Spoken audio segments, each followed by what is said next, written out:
The following programs were originally aired live, long before the advent of high fidelity, and they were recorded using a variety of means, from direct recording onto early audio tape and glass records, to simply placing the microphone of a wire recorder in front of the speakers of a radio playing the program. I hope, however, that any variance in audio quality will not take away from your pleasure in listening to these, some of the all-time favorite shows.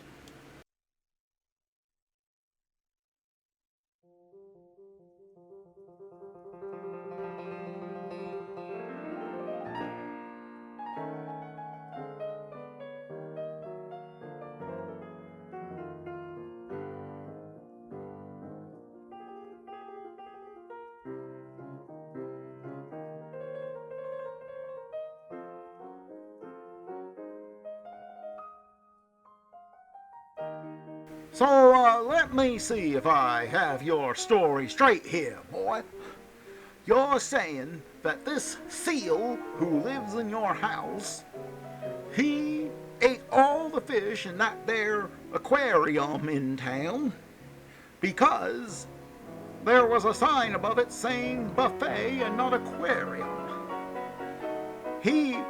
Once this was found out, the guy who put that sign there, an illiterate idiot named Josh,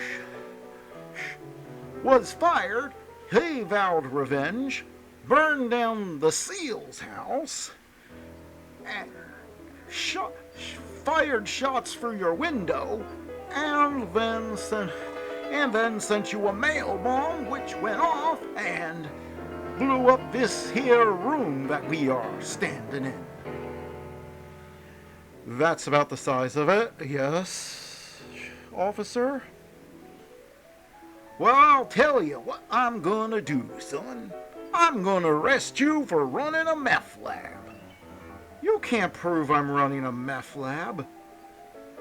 We'll see what the judge thinks after he hears your story. Alright, just forget the whole thing. Just get out of here. You're sure, son? Oh yeah, I'm sure. Useless idiot. I think we're gonna have to deal with Josh ourselves.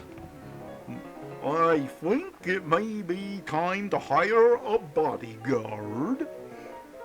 You know, that may be the first intelligent thing you've ever said in your life. I'll look into it. You go do that, Sid. I have to get on with this day in history. It's March the 18th, 2024. In 1123, First Council of the Lateran, Ninth Ecumenical Council, opens in Rome. Agreements of the Concordat of Worms ratified. They allowed worms in there? Ow! In 1314, Jacques de Molay, the 23rd and last Grand Master of the Knights Templar, is burned at the stake by King Philip IV of France. In 1325, according to legend, Tuxtlan is founded on this date on an island which was then Lake Texcoco in the Valley of Mexico. In 1890, German Chancellor Otto von Bismarck resigns after 19 years after disagreement with German Emperor Wilhelm II. In 1900, Japan uses its influence over Korea to deny Russia's efforts to obtain a naval station at Korean port of Masnipo, the lead-up to the Russo-Japanese War. In 1922, British magistrate in India sentenced Mahatma Gandhi to 6 years imprisonment for disobedience. In 1940, Benito Mussolini and Adolf Hitler meet at Brenner Pass, where the Italian dictator agrees he will in due course join Germany's impending war in the West. In 1965, Soviet cosmonaut Alexei Leninov leaves his spacecraft Voskov 2 for 12 minutes, becoming the first person to walk in space. In 1985, Capital Cities Communications Inc. acquires ABC for $3.5 billion, first transfer of ownership of a TV network. In 1902, Italian operatic tenor Enrico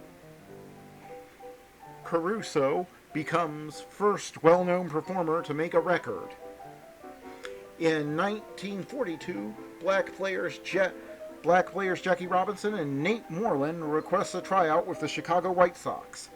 They are allowed to work out. And that was this day in history. Now let's get on with the shows.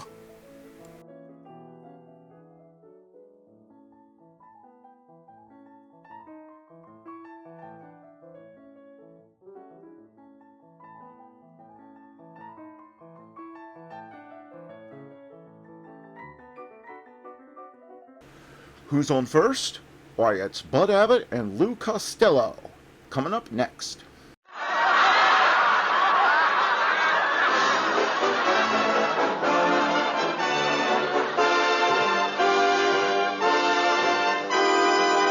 C-A-M-E-L-S. That's right, folks. C for comedy, A for Abbott, M for Maxwell, E for Ennis, L for Lou Costello. Put them all together and they spell Camel. Experience is the best teacher. Try a Camel.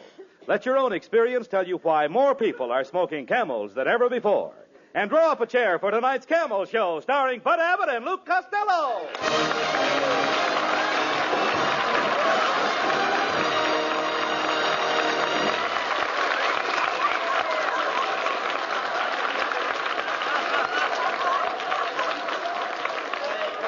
Costello, come here. Costello, will you come over here, please? Will you listen to me? What are you writing on that pad? Hey, Abbott. What are you writing on that pad? I'm just making out a list of girls I'm going to kiss next week. Here's who I got picked out. Lizzie Schwartz, Maggie Mugglemeyer, Tessie Tinfoil, Lana Turner. Now, wait a minute. No. Lana Turner wouldn't kiss you. Oh, no? Oh, no. Then I'll scratch her off my list. I love you. You dummy, always thinking of girls. Girls. Now, great men don't waste their time on girls. Where do you suppose Benjamin Franklin would have been if he'd have thought of girls all of the time? In the front row at Earl Carroll's? No. Costello, I've been telling you for the past 3 weeks. You've got to quit chasing girls and get yourself a job. Look how sloppy you are. Look at your socks. I can't help my socks, Abbott. It's those new Hickok plastic garters. What's the matter with them? Your socks stay up, but your legs fall down. Yeah. Luke Costello, telegram for Luke Costello. Here, boy. Out of the way, fatso. I'm looking for Luke Costello. Boy, he is Lou Costello. The famous Luke Costello? Certainly. The one and only Luke Costello? Yes. That's me. Gee, I listen to you on the radio every Thursday night. You break me up when you say, how do you do? Wait a minute! That ain't me, that's the Mad Russian. You're saying? I'm right. Who's going to take this telegram? I'll take it. It's collect, $14. He'll take it. Oh, give it to me. Here, boy. Hey, Costello.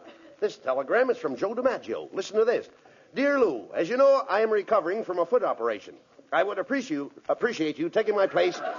Appreciate you taking my place on the New York Yankees until I recover. Please report to the Yankee Stadium immediately. Signed, Joe DiMaggio. Abbott. Hey, that's wonderful. News. That's the news I've been waiting for. I'm going to be a big league ball player. Yes. DiMaggio probably heard about my playing with the Cucamonga Wildcats last year. You a ball player? I don't believe it, Costello. You know nothing about ball. Oh, no, I eat baseball. I live baseball. All night when I'm asleep, I dream about baseball. Don't you ever dream about girls? What, and Miss might turn up at bat? Oh! That's ridiculous. What's the matter with you? Yes. And another thing, Abbott. What page are you on? Never mind what page you're on. Okay. And another thing, Abbott. Not only that, in Paterson, New Jersey, I worked out with a baseball team. I used to stay out till 4 o'clock in the morning. Why did you stay out till 4 o'clock in the morning? This was a girls' baseball team. Costello, if you're going to play with the New York Yankees, you really have to know something about big league baseball, Lou. I know all about baseball. All right, suppose there's a left-handed pitcher pitching. What do? I put in a right-handed batter. Now, suppose there's a right-handed pitcher pitching. I put in a left-handed batter. But now I trick you. I take out the right-handed pitcher and put in a left-handed pitcher. Then I double-cross you. I take out my left-handed batter and put in a right-handed batter. Now, wait a minute. Where are you getting all those right-handed batters? The same place where you're getting all those left-handed pitchers. Oh. Hello, Bud. Hello, Louis, honey. It's Marilyn Maxwell.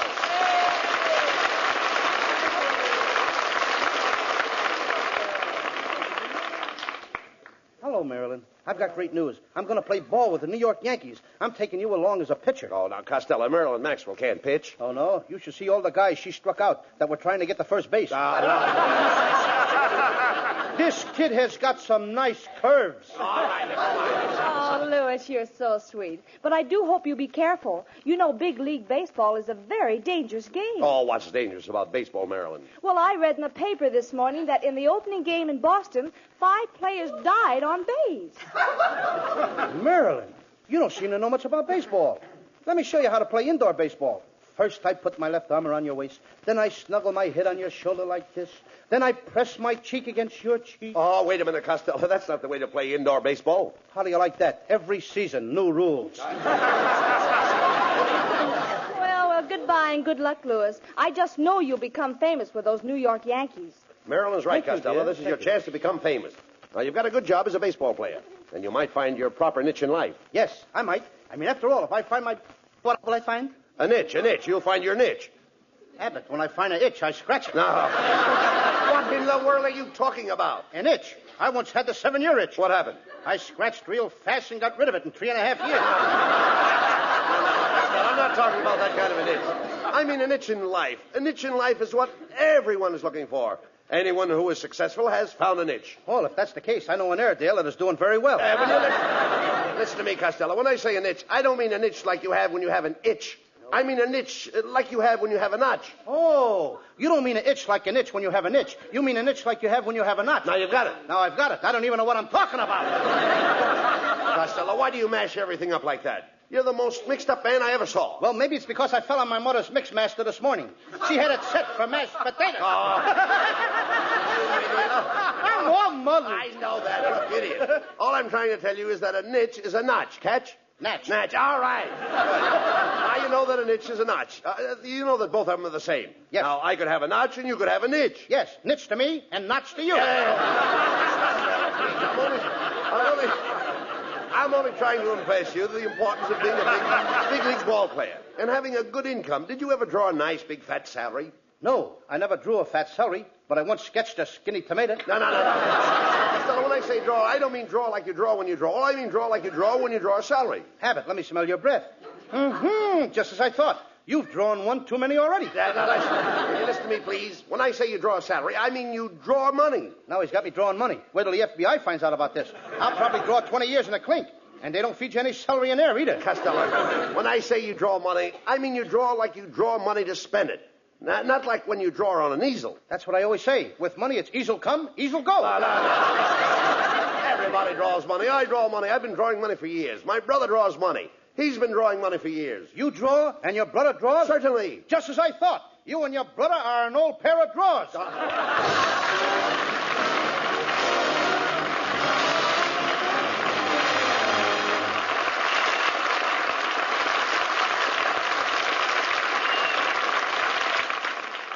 Experience is the best teacher. It happened shortly after the end of the war. 2 cigarettes glow in the dusk on the veranda of a country house as a man and woman are chatting. The woman remarks, Robert, you've changed your cigarette brand. This is a Camel. I can tell without even looking. Yes, I have changed my brand. You know how we smoked whatever cigarettes we could get during the war? Don't I? Yes, I must have tried all the brands during that shortage. That's when I found I liked Camel's best. And weren't you right? Yes, experience is the best teacher. During the wartime shortage, people smoked whatever cigarettes they could get. It was this experience that taught millions the differences in cigarette quality. As smokers tried cigarette after cigarette on their T-zones, that's T for taste and T for throat, it was Camel's rich, full flavor and cool mildness that stood out from all the others. The result? Today, more people smoke Camels than ever before. Experience is the best teacher. Try a Camel.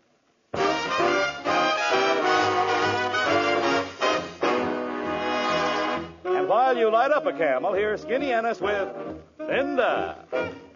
When I go to sleep, I never count sheep. I count all the charms about Linda. Lately it seems, in all of my dreams, I walk with my arms about Linda. But what good does it do me? For Linda doesn't know I exist. Can't help feeling gloomy. Think of all the loving I've missed. We pass on the street, my heart skips a beat. I say to myself, hello, Linda. If only she'd smile, I'd stop her a while, and then I would get to know Linda. But miracles still happen, and when my lucky star begins to shine, with one lucky break, I'll make Linda mine.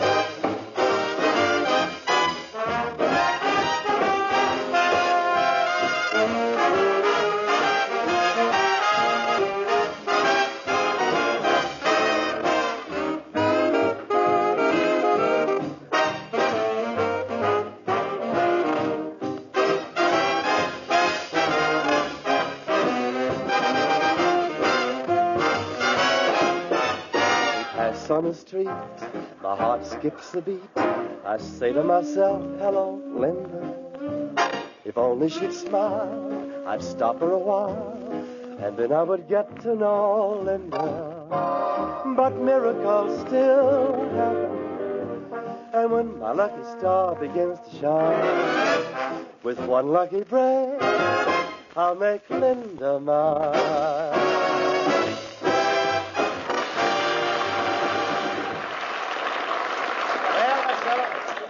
Be a big league ball player, you've got to get yourself in shape now. From 8 a.m. to 9 a.m., you lift weights. From 9 to 10, deep knee bends. 10 to 11, skip rope. 11 to 12, run 5 miles. 12 to 1, I'll never make it. Hey, look. You idiot, you'll never be a ball player. Staying up late and going to nightclubs, eating rich food, running around with beautiful girls. Do you know what can happen to you? Yes, I can become manager of the Brooklyn Dodgers.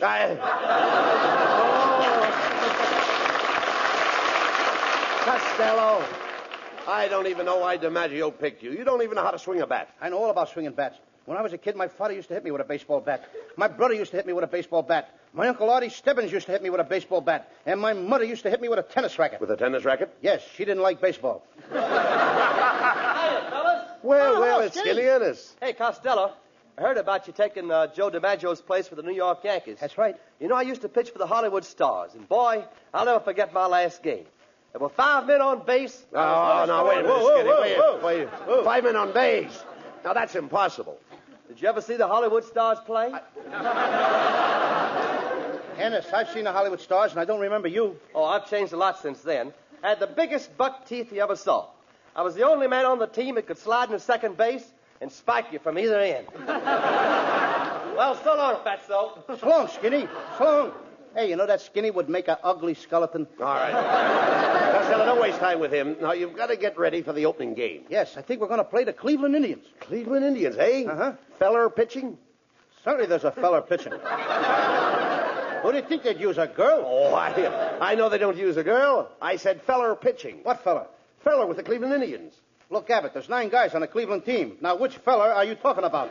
Feller that pitches. There is only one feller with Cleveland. You mean 9 Yankees are going to play against one feller? That's right. You mean there's no fellas in the outfield? No. And there's no fellas in the infield? No, Cleveland only has one feller. Well, this fella must be pretty good if he don't need any other players but himself. Look, all the players will be out there helping him. You just said there was only one feller on the team. That's right. Then where did all them other fellers come from? Oh, you idiot. When I say there's only one feller on the team, I mean there is only one feller that pitches. Well, Abbott, when the manager of the team wants this pitcher, what does he call him? Feller. You mean he just hollers, hey, feller! And this guy knows that they mean him? That's right. His name is Feller, Bob Feller. And when I say there is only one feller on the team that pitches, that's it. And the feller that pitches is Feller. There's only the other fellers on the team, but there's only one feller. Boy, are you mixed up. Oh, you mean the feller that pitches is feller, and there's other fellers on the team, but they're not fellers? Now you grasp it. Yes, I grasp it, but it keeps slipping out of my hand. Forget it. Let's go into this sporting goods store and get your baseball equipment. I want you to look right for the opening game. Now, go ahead and ask that lady there where they keep the baseball uniforms. Pardon me, miss. Well, if it isn't Mr. Abbott. Hello. And Mr. Costello. Hello. You fought, little mon, you. What are you doing in the sporting goods store, miss? Oh, I just stopped in to get a gift for my nephew. I'm buying him a Boz ball. Boz ball? Abbott, you know what a Boz ball is. That's what the poocher throws to the coocher. And the booter tries to boot a home run.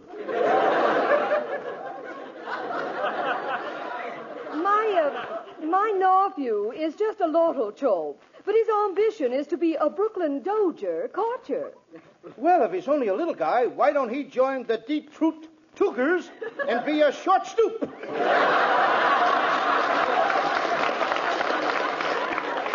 Be going. As we say in Chinese, Gish ya gooey hop dooey, I'm pushka to you. And a dish of gooey chop suey and a push to you, too. Hey, look, Costello. Here comes the salesman now. Oh, good morning, boys. As Johnny Weissmuller said to Buster Crabbe, what dive did you come out of? Well, my friend and I are here to get some baseball equipment. I'd like to see a baseball uniform that would fit Costello. So would I. Look, as Adam said to Eve, quit ribbing me. However, I'll do the best I can. We'll start with the spiked shoes. What size do you wear? 8. Oh, let me see. I've only got one pair left, and they're size 5. Maybe you can squeeze into them, Costello. Go ahead and try. Okay. What do you know? Open-toed baseball shoes. Now for the uniform. My, you're certainly a pudgy little rascal, aren't you? Mm-hmm. Aren't you overweight? I'm about 120 pounds overweight, but I'm going back to my normal weight. Yes, what's normal? 60 pounds overweight. Costello, you should really go on a diet. Yeah, of course, you know what a diet is, don't you? Oh, sure. That's where you can eat all you want of everything you don't like. Young man, if you really want to reduce, why don't you exercise with a couple of dumbbells? Okay, I'm ready whenever you and Abbott are. All right. Cut that out. Now, we've got to get your baseball equipment. Mister, do you have any bats? Oh, certainly. Here's a fine bat, autographed by Slaughter of the Cardinals. This bat was made for Slaughter. Ain't you got one that was made for baseball? When he says Slaughter, he means Slaughter, the baseball player. Slaughter, the baseball player? With that bat, you could slaughter anybody. No, Costello, I'm talking about Slaughter. Everybody knows Slaughter. He knows Slaughter. Well, maybe he knows Slaughter, but I don't know him. Look, you idiot. Everybody knows Slaughter, the baseball player. Slaughter is the man's last name. What's his first name? He knows. Now, there's a clever guy. He knows his first name. Oh, look. Let's forget about the bat. Look, mister, do you have a baseball cap that will fit Costello's head? What size pencil sharpener does he wear? Yeah. Oh, a baseball cap. Oh, yes, here's a dandy. This is the kind fella wears. What fella? The fella with the Cleveland Indians. There's 9 players with the Cleveland Indians. Which fella are you talking about? Oh, young man, when I say fella with the Cleveland Indians, I am only referring to one fella. The fella that pitches for the Cleveland Indians. When you say the fella with the Cleveland Indians, you're only referring to one fella. The fella that pitches for the Cleveland Indians. Yes. As Orville said to Wilbur, you're right. How do you like that? Now they're doing our routines in sporting goods stores. Oh, forget about him, Costello. Hey, wait a minute. I've got an idea. Mrs. Wetwash's late husband used to be a big league ball player. Now, he was a home run king, in other words. Now, maybe she'll give you one of his bats for good luck. Let's go over to her house and ask her. Oh, okay. I'll go right over now, huh? You're right, Abbott. As John Adams said to Henry Wadsworth Longfellow. How do you like that? I forgot what John Adams said to Henry Wadsworth Longfellow.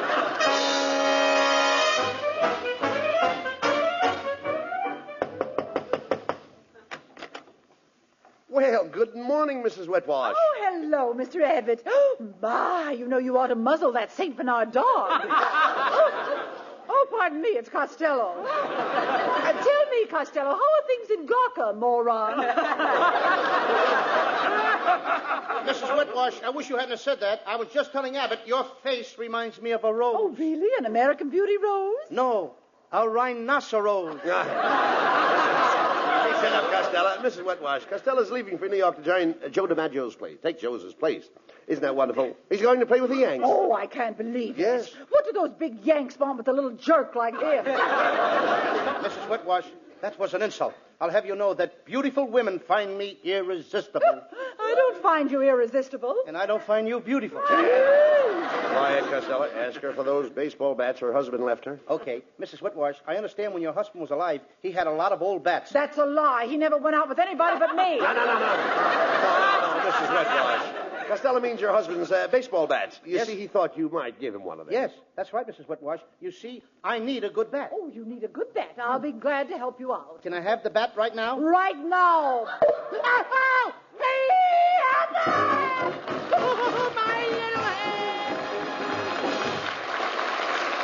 Presents lovely Marilyn Maxwell for Metro-Goldwyn-Mayer, producers of The Sea of Grass. For Camel fans everywhere and in honor of New Orleans Jazz Week, Marilyn sings for the first time on the air the title song of the picture, New Orleans.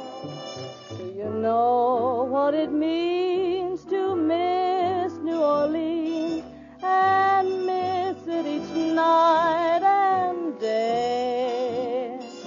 I know I'm not wrong. The feeling's getting stronger the longer I stay away. Miss the moss-covered vines, the tall sugar pines, where mockingbirds used to sing. And I'd like to see the lazy Mississippi hurrying into spring. The moonlight on the bayou, a Creole tune that fills the air. I dream about magnolias in June, and soon I'm wishing that I were there. Do you know what it means to miss New Orleans when that's where you left your heart?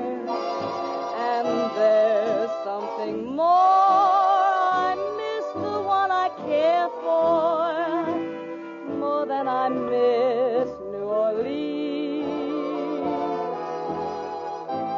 More than I miss New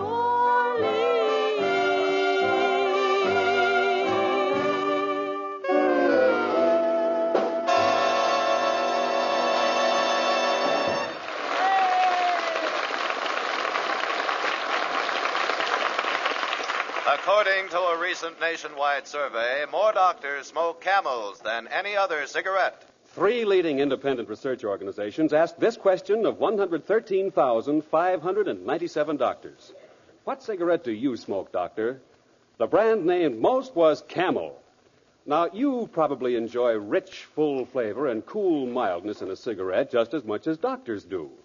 And that's why, if you're not a Camel smoker now, try a Camel on your T-zone. That's T for taste and T for throat.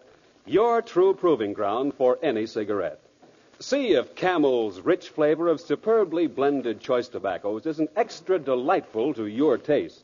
See if Camel's cool mildness isn't in harmony with your throat. See if you, too, don't say, Camels suit my T-zone to a T.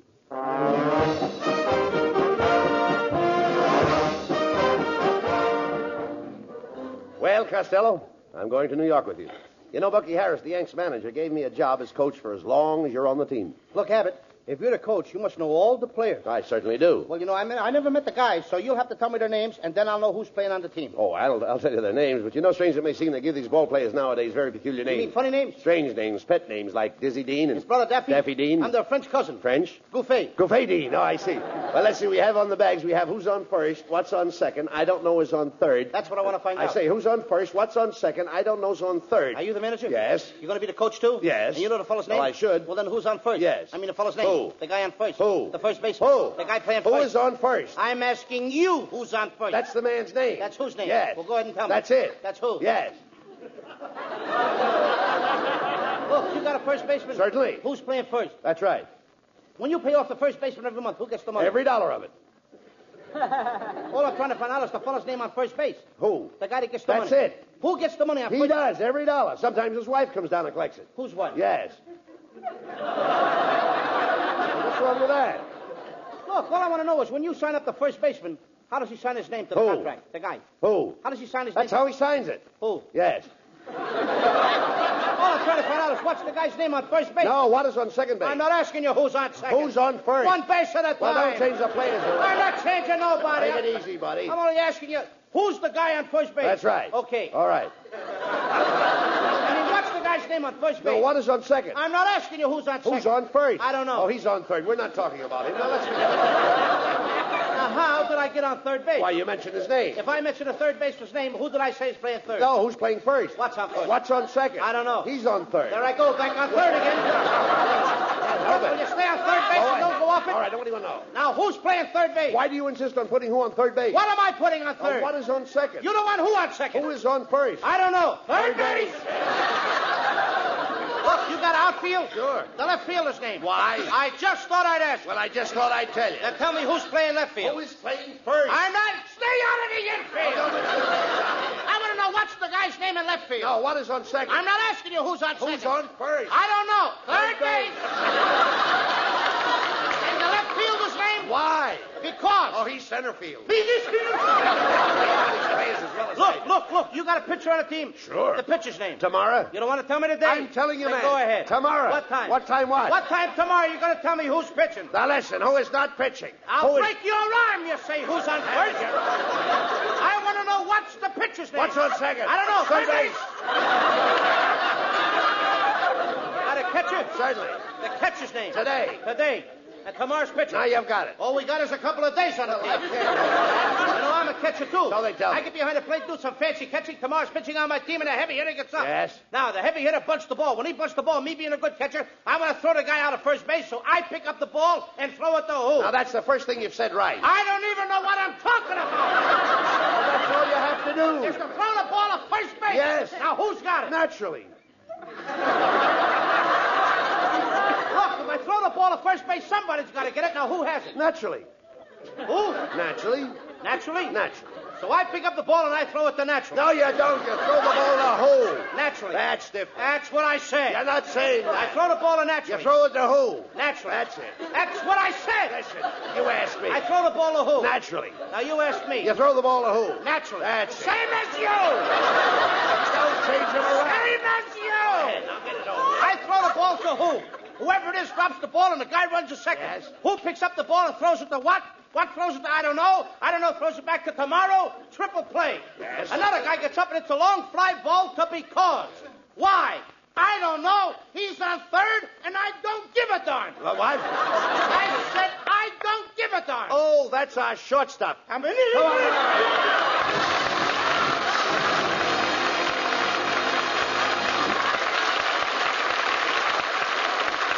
Abbott and Costello will be back in just a moment for Camel cigarettes. During the war, the makers of Camel cigarettes sent a total of more than 150 million free Camels to our fighting men overseas. Now free Camels are sent to servicemen's hospitals instead. This week, the Camels go to Veterans Hospital, Fort Lyon, Colorado, USAF Station Hospital, Davis-Monthan Field, Tucson, Arizona, U.S. Naval Hospital, Quantico, Virginia, U.S. Marine Hospital, Baltimore, Maryland, and Veterans Hospital, Palo Alto, California. Camel broadcasts go out to the United States 3 times a week. Are rebroadcast to practically every area in the world where men are still stationed and to our good neighbors in Central and South America. And now back to Bud Abbott and Lou Costello.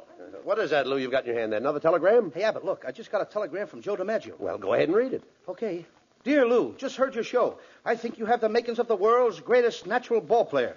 You have spiked teeth, a club head, and you've been off your base for years. Good night, folks. Good night, everybody, and a special good night to Joe DiMaggio. Get well quick, Joe.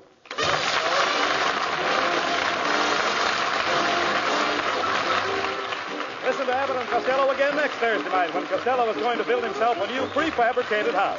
You can imagine the trouble he'll get into. I don't know whether it'll be a 1-story house or a 2-story house, but anyway, that's another story.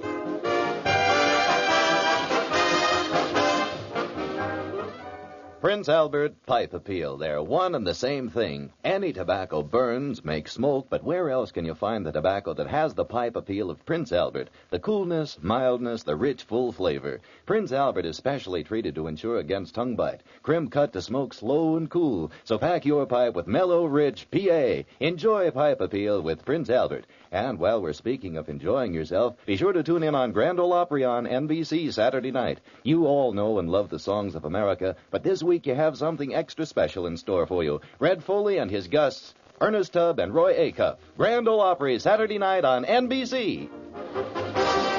Be sure to tune in next week for another great Abbot and Costello show brought to you by Camel Cigarettes. And remember, experience is the best teacher. Try a Camel. Let your own experience tell you why more people are smoking Camels than ever before. C-A-M-E-L-S.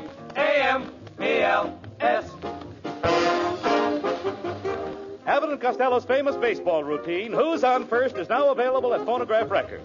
This is Michael Roy in Hollywood wishing you all a pleasant good night for Camel.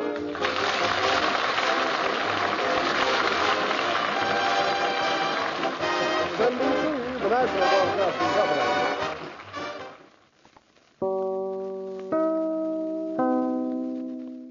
Now let's join a true legend of American comedy who also entertained troops for nearly 60 years, Bob Hope. The Pepsodent Show, starring Bob Hope and his guest stars Betty Grable and Jackie Coogan.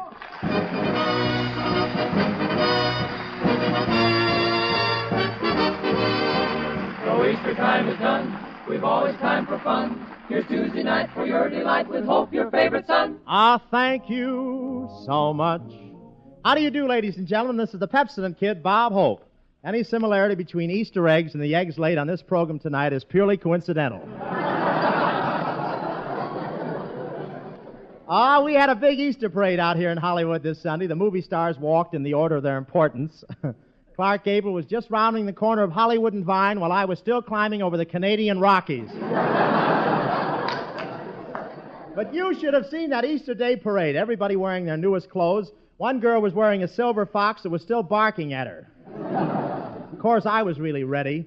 I bought a suit at one of those credit stores, 90 days to pay. They give you a bicycle with every suit. But it doesn't do you any good. They give the collector a motorcycle. I had a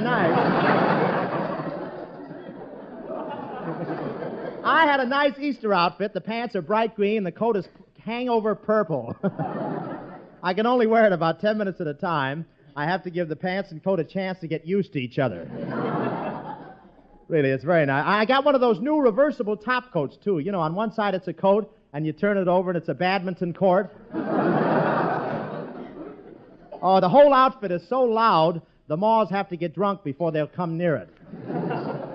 Esquire offered me $50 to stay in the house Sunday. Certainly fixed that. I wore a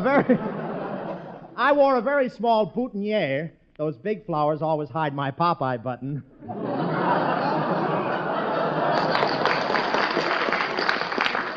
And Bill Goodman looked good. His socks were so long he didn't need garters. He held them up with his teeth. My socks were real silk, though, I know, because when I hung them up last night, out fell 2 salesmen with sample cases. But the hats the women are wearing this year, I've seen better lids on a double boiler. My girlfriend wore a pillbox hat. And was it embarrassing? A fellow with a heartburn followed us all day with a glass of water.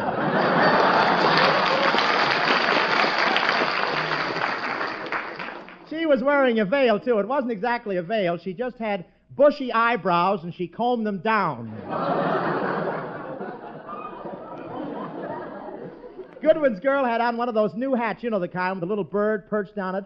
The bird looked real. In fact, 2 sparrows saw it, and one turned to the other and said, "Look, there's Herman. I told you he'd make good."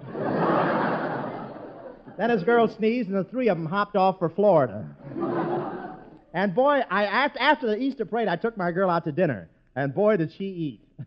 That taught me a lesson. Never put a la carte before a horse.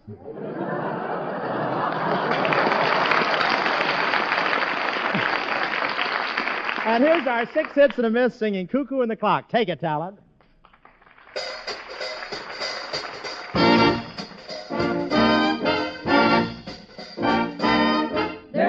There they were, he was baby talking her, and the cuckoo in the clock went cuckoo. Every 15 minutes he cooed. Cuckoo, cuckoo, cuckoo. Be a pal, said the fella to the gal, and the cuckoo in the clock went cuckoo. I do believe they're starting to woo. Woo, woo, woo, woo, woo. They didn't know that everything they said was overheard. They didn't hear the little birdie giving them the bird. So he said with a sigh, who's your peachy pie? And the cuckoo in the clock went cuckoo. Though I'm just a little cuckoo, I'm not as cuckoo as you. Then he closed the door and withdrew.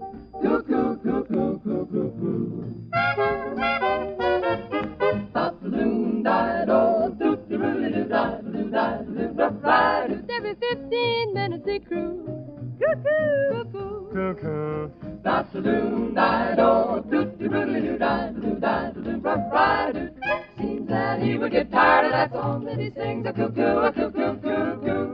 They didn't know that everything they said was overheard. They didn't hear the little birdie giving them the bird. So he said with a sigh, Would you like cutie pie? And the cuckoo in the clock went cuckoo, just a little bit daffy, just a little slap happy. It's 1:45, cuckoo, you two, cuckoo, you two, cuckoo, cuckoo, cuckoo.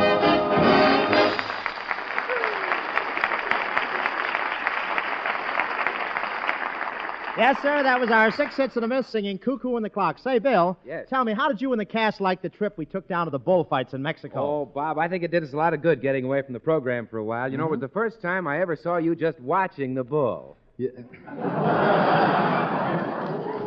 Ah, Mexico, Mexico, the land of romance. Why, Bill, I wasn't in the country 10 minutes before a beautiful senorita tossed something from a balcony. Really? What was it, Bob? It was me, but that was an... But that was an interesting senorita you were with, Bill. Yes, she was a lovely girl, but don't you think she was a little stout? A little stout? Yeah. Goodwin, when she walked in the room, I thought it was Boulder Dam wearing a girdle. Well, I guess she was rather sturdy, Bob. In the evening, you know. Sturdy? Yes, she was sturdy. In the evening, we kind of strolled down to the village fiesta there, and there was a beauty contest. Did your girl win a prize? Oh, yes. One girl got a prize for being the most beautiful, and another for being the most graceful, and my girl got a prize for being the most. Well, Bill, I love those Mexican customs. You know, I'd make a good bullfighter. What? I'd make a good bullfighter, really.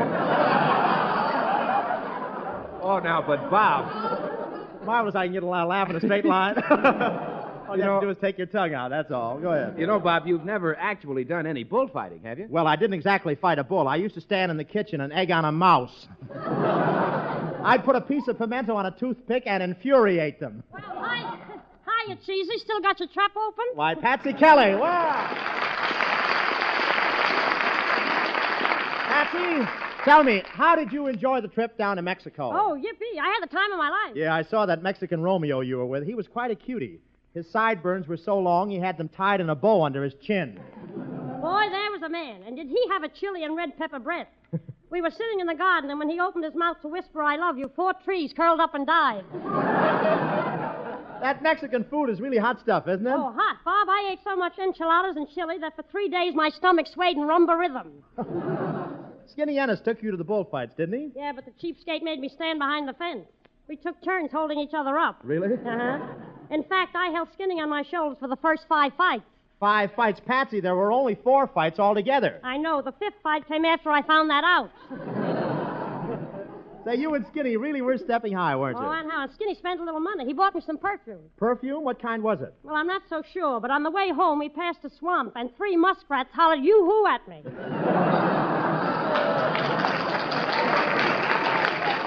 Oh, that Skinny's a great guy. Yes, but boy, is he anemic.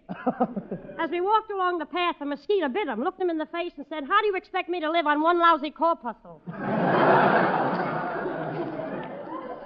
At least Skinny's kind of husky compared to that thin brother of his. Oh, the brother. Now, there's a guy that's really thin. You know those ships that people make inside small bottles? Yeah, does Skinny's brother build them? Build them nothing. After they're finished, he crawls in the bottle and paints the names on them. Hiya, fellas. Hiya, Skin. Well, if it isn't Brett Butler, the goon with the wind. Well, Skinny, tell me, did you find your trip to Mexico very educational? Yeah, Bob. I even slept in an abandoned hacienda. Well, tell me, did you learn anything new? Yeah, man. I learned that La Cucaracha isn't only a song. Well, so long.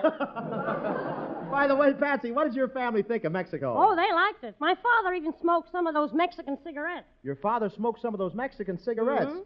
Say, aren't they a little strong? I don't know. The next time he flies by, I'll ask him. Well, so long.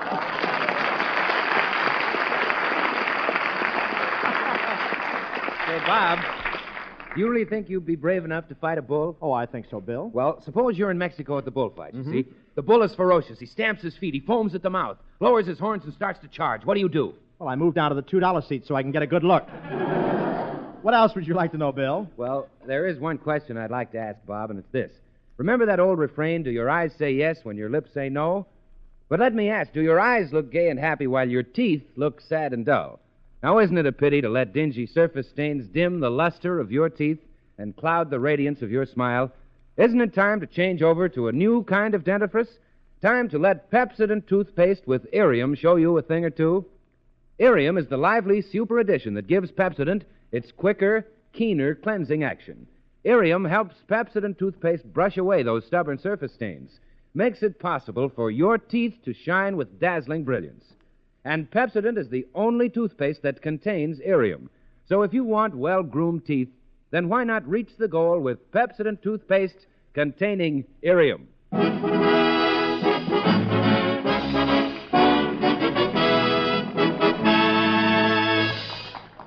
And now I take great pleasure in presenting those two favorites of Hollywood's younger set, both of whom are now working on the Paramount production $1 Million Legs, Jackie Coogan and Betty Grable.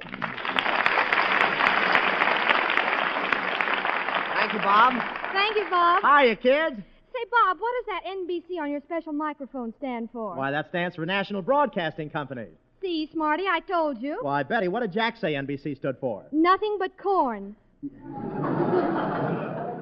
Don't mind her, Bob. The little woman's a great kidder. A great kidder. Yeah, isn't she? Say, it's great having you two up here with me. Remember the fun we had making that picture, College Swing? Were you in that? Was I in that, Betty? Don't you remember that scene where you sat down beside me in the garden and tenderly kissed me? Yes, Bob. And for the same money, I'd do it again. Now, wait a minute, you two. Just because you were in College Swing with me doesn't give you the right to insult me. No, but it gives us the reason. Jack, I understand that last year you had a swing band. Yeah, I used to have my own orchestra. I was a full-fledged band leader just like Skinny Ennis. Really? Well, I'm glad to see you recovered. You know, Bob, it was just this time last year that you and Jack went on that vaudeville tour together. Yeah, and maybe we'll do it again this year, eh, Jack? Sure, but this time I want to stand behind the net. Bob, Jack told me all about the trip and how you used to stand in front of your dressing room looking glass admiring yourself. Honey, shh. Quiet, Coogan. Oh, what else did Jack say, Betty? Well, Jack said that you admired yourself for so long that when you walked away, your face was still in the mirror.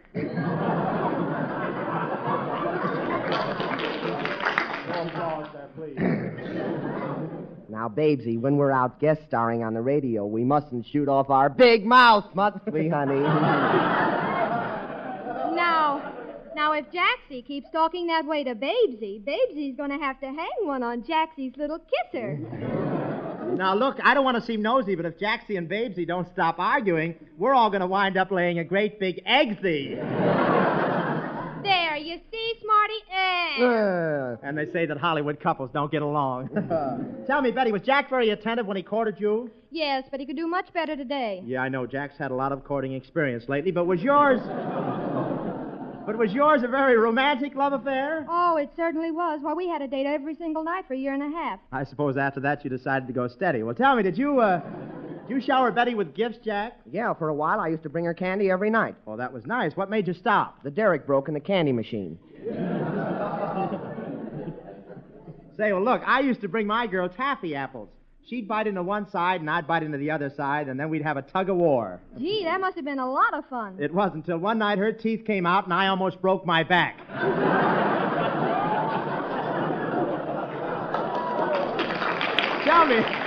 Tell me, Betty, was Jack a very jealous lover? Was he? Well, for a while when we first started going out together, he said he'd sock the first guy that looked at me. Well, what made him change his mind? The first guy that looked at me. Well, tell me, how did you kids meet each other? Oh, it was a regular movie romance. We met in a theater, held hands through a double feature. Then during a newsreel, some fellow said, Monkeys is the craziest people, so we got married. Yeah, and now with me, every night is dish night. Yeah.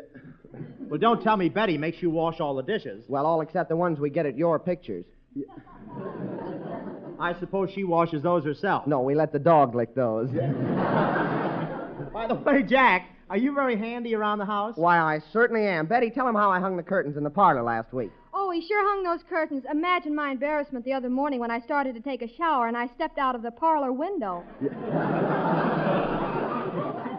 Well, let's get serious for a minute. You know, you've been married a couple of years now, and I just wondered if... Jack. Well, what, honey? Jack, shall we tell him? You mean about the new arrival? Jack and Betty, then you're... Yes, we both thought an added responsibility would be good for us. You mean that... Yes, Bob. We're going to have Betty's folks come and live with us. Oh, gosh, and I thought you were expecting a baby grand piano. Say, Jack... Jack, how about you and I having a little golf game Sunday? Oh, I'm sorry, Bob. Jack won't be able to play golf Sunday morning. That's the only time he has to do the ironing. Oh, now, wait a minute, Betty. Why don't you do the ironing? I did the washing this week. Now, Jackie. Oh, now listen here, Betty. From now on, I'm going to play golf on Sunday afternoon and play poker with the boys Sunday afternoon, and I'm going to come home just as late as I darn please. Can't I? Well, we'll talk it over as soon as you finish your ironing. Now, come here while I straighten your tie. Oh, nuts. Go ahead, Jack. That's a good sign. A good sign of what? Why, that the lady's in love with you. Oh, I don't go for that sentimental stuff. Yeah, well, maybe this will help you understand.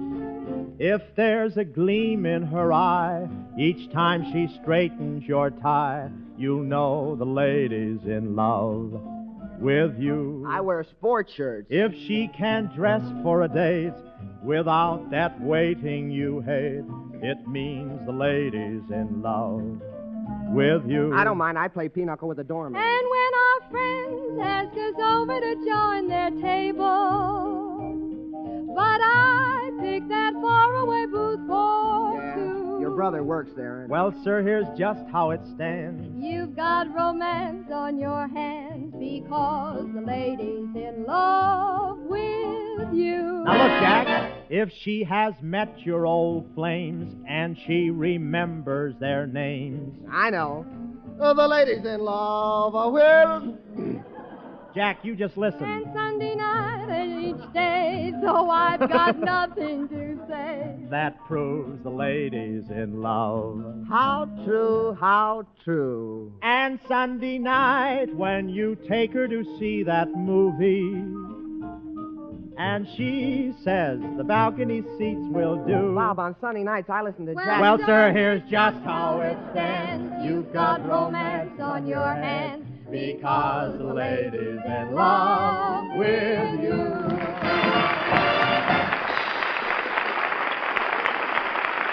Thank you, Jackie. Thank you, Betty.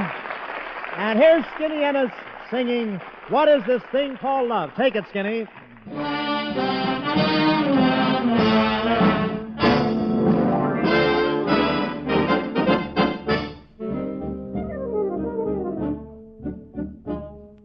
What is this thing called love? This funny thing called love. Just who can solve its mystery? Why did it make a fool of me? I saw you there one wonderful day. You took my heart and threw it away. That's why I ask the Lord in heaven above, what is this thing called love?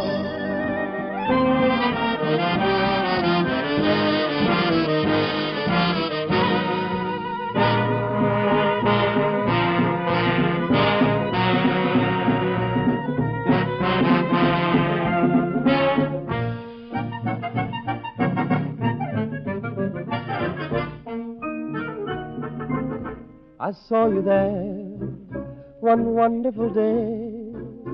You took my heart and threw it away. That's why I ask the Lord in heaven above, what is this thing Call love, call love.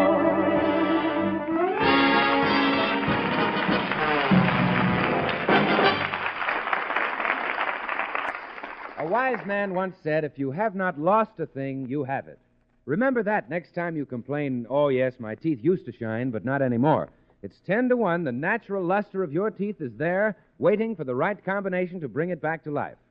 Well, for millions of people, Pepsodent toothpaste with Irium is the winning combination for dazzling teeth and a flashing smile. Irium makes Pepsodent clean teeth faster, brighter, smoother, better. But remember, Pepsodent is the only toothpaste that contains Irium. So if you want all these precious benefits, then brush your teeth twice a day with Pepsodent toothpaste containing Irium. There's a gold mine in the sky far away. And now Bob Hope brings you his version of There's a Gold Mine in the Sky. As our scene opens, we find Bob Hope and Patsy Kelly in search of gold somewhere in the middle of Death Valley, riding the trail on a pair of donkeys. Where the skies are always blue, Palomar. A fine thing getting me out here in the middle of the desert on a couple of broken-down old donkeys. Say, why are their tails tied together? Well, there are 4 gophers following us, and they like to jump rope. Oh, come on, let's go the whole thing over. But, Patsy, you can't quit now. Can you think of an easier way to make money than finding a gold mine? Yeah, but Sally Rand beat me to it. Anyway, there probably isn't any gold mine there if your uncle left it to you. You shouldn't talk that way about my uncle. He was a fine man. He just got into some bad company and sold stock in it. I see, and now he's left it all to you? Yes. Robert, my boy, he said, take the stock in my gold mine. Don't try to thank me. I just want you to remember your old uncle. I can see him sitting there now. A tear rolled down his wrinkled old cheek. And then the warden threw the switch. I don't blame him. Now, wait a minute. I don't like this desert. Where are we? Hand me those field glasses. Great Scott, we're in Egypt. There's a camel walking over a hill. That's no camel, Hope. That's an ant on your nose. Oh, yeah? Then what's that hump on his back? He's wearing a bustle. Wait a minute. That must be the mining town around that bend. What a name. Gruesome Gully.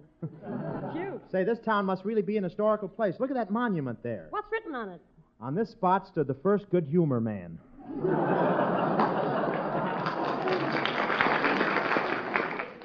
Custard's last stand. Oh. Come here, Hope. Oh, yes, sir. Listen, you're in Gruesome Gully now, and the mob in this town only do things one way. Now, are you going to play the game with us, or aren't you? Oh, yes, I'll play the game with you. All right, Tag, you're it.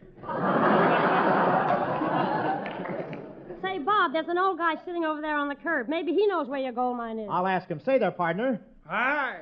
What's your name? Well, some call me Python Pete, and others call me Yukon. Yukon Jake? No, Yukon, take it with you.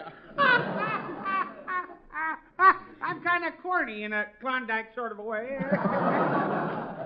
Say, you must be one of my relatives. By the way, why are you carrying that shotgun? This is one place they're not going to build a World's Fair.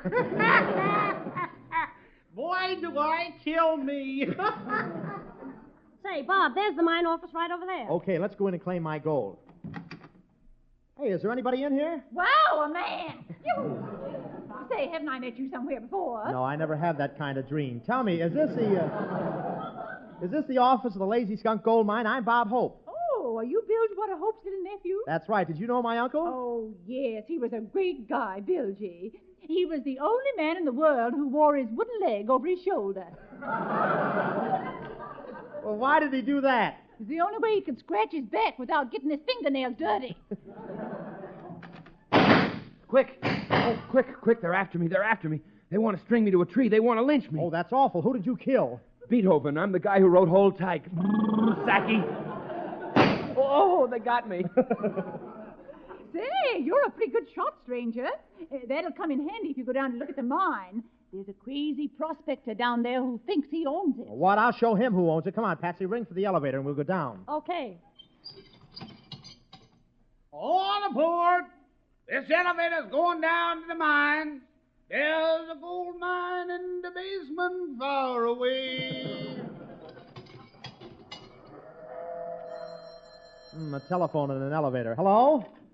Is this the Bob Hope that's looking for gold? Yes? Oh, I'd like to take a bite right out of your leg. but I never eat ham without any egg.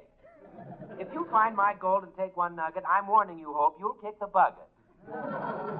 Say, who is this? Oh, just a bright-eyed little desert rat. Well, you're making a dope of yourself. Do you know it? Yes, but at least I'm not doing it from coast to coast.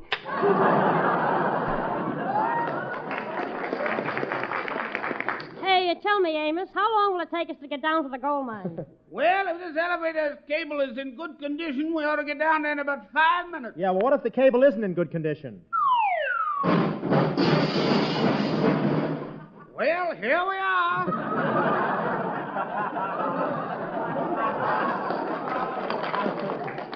Say, what a creepy place this mine is. Hey, Bob, look, someone's breaking through the wall of the mine. Wait a minute, they can't do that. Oh, no? Greetings, Gate. Let's excavate. Professor, what are you doing 5 miles underground? Gate, I was planting a seed in my garden, and I became too enthusiastic. Well, what kind of a seed was it? Dave, I got a tip to plant a radish 5 miles down.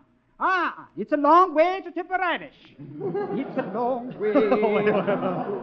Professor, look, there's gold and zinc in this mine. Do you think I'd be a good gold miner? No, you look to me like a real zinker. Listen, Professor, what are the proof of you that this is your mine? Because I staked it out, and I've been here ever since. How's that? I drove the stake right through my foot. Ain't I a dope?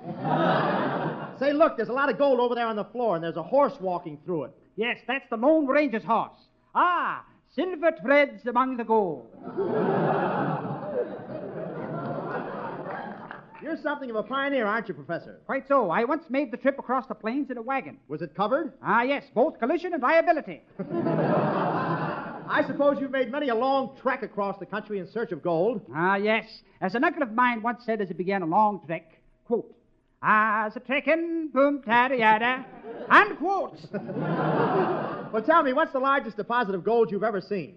I once saw some solid gold icebergs. Gold icebergs? Ah, yes, and I came near them, and when I did, they rose out of the water. Ah, the rise of the Goldbergs. Mrs. Blood! Water! Look, Professor, one of your miners over there, he's dying of thirst. Why don't you give him a drink? I can't, Kate. Why not? Because we don't serve drinks to miners. Look, Professor, we wasted enough time. Let's start digging for gold. How deep is this mine? This mine is so deep, if you go down any further, you'll be deviled ham. Ah, yes, and if you put your ear to the ground, you can hear people talking on the other side.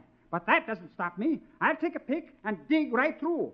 Dig-a-dig-a-doo, dig-a-doo-doo, dig-a-dig-a-doo, dig-a-doo. Hey, look out, Professor, you're breaking through. Help, I'm falling. Professor, you dug down too far. Where are you? Say something. Greetings, Glade. I'm in an oriented state.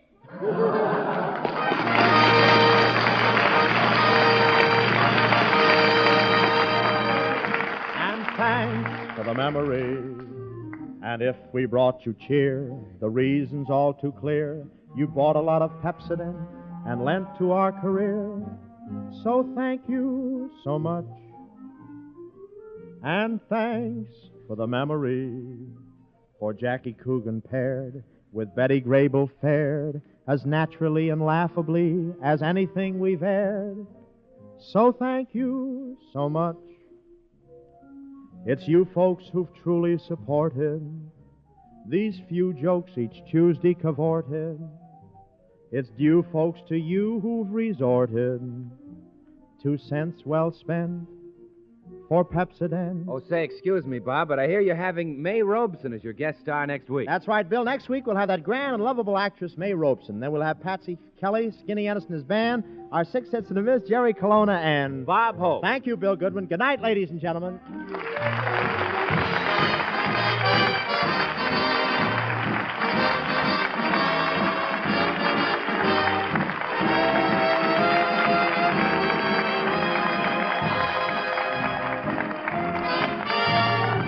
The Ladies in Love with You is from the Paramount picture Some Like It Hot, and this is Bill Goodwin speaking. Don't forget, Pepsodent with Irium brings you Bob Hope next Tuesday night at the same time. Good night.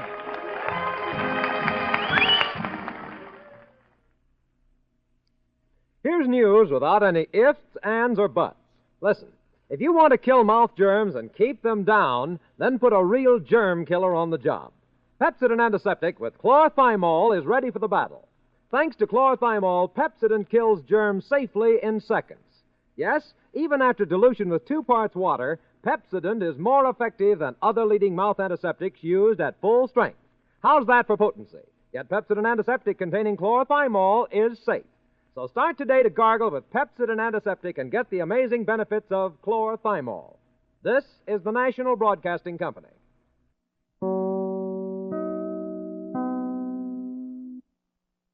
True crime stories of the 1940s and 1950s are up next with Jack Webb's Dragnet. The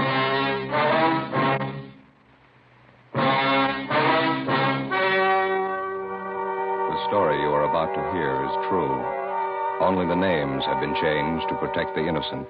Fatima Cigarettes, best of all long cigarettes, brings you Dragnet.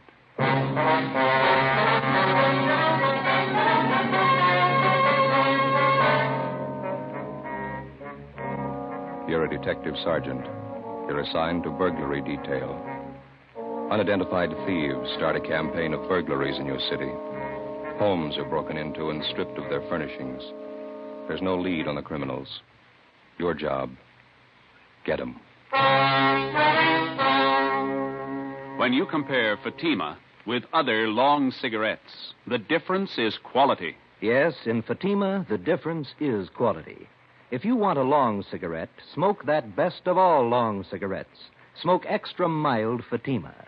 Fatima is the quality king-size cigarette because it contains the finest. Turkey Fatima is extra mild with a much different, much better flavor and aroma than any other long cigarette.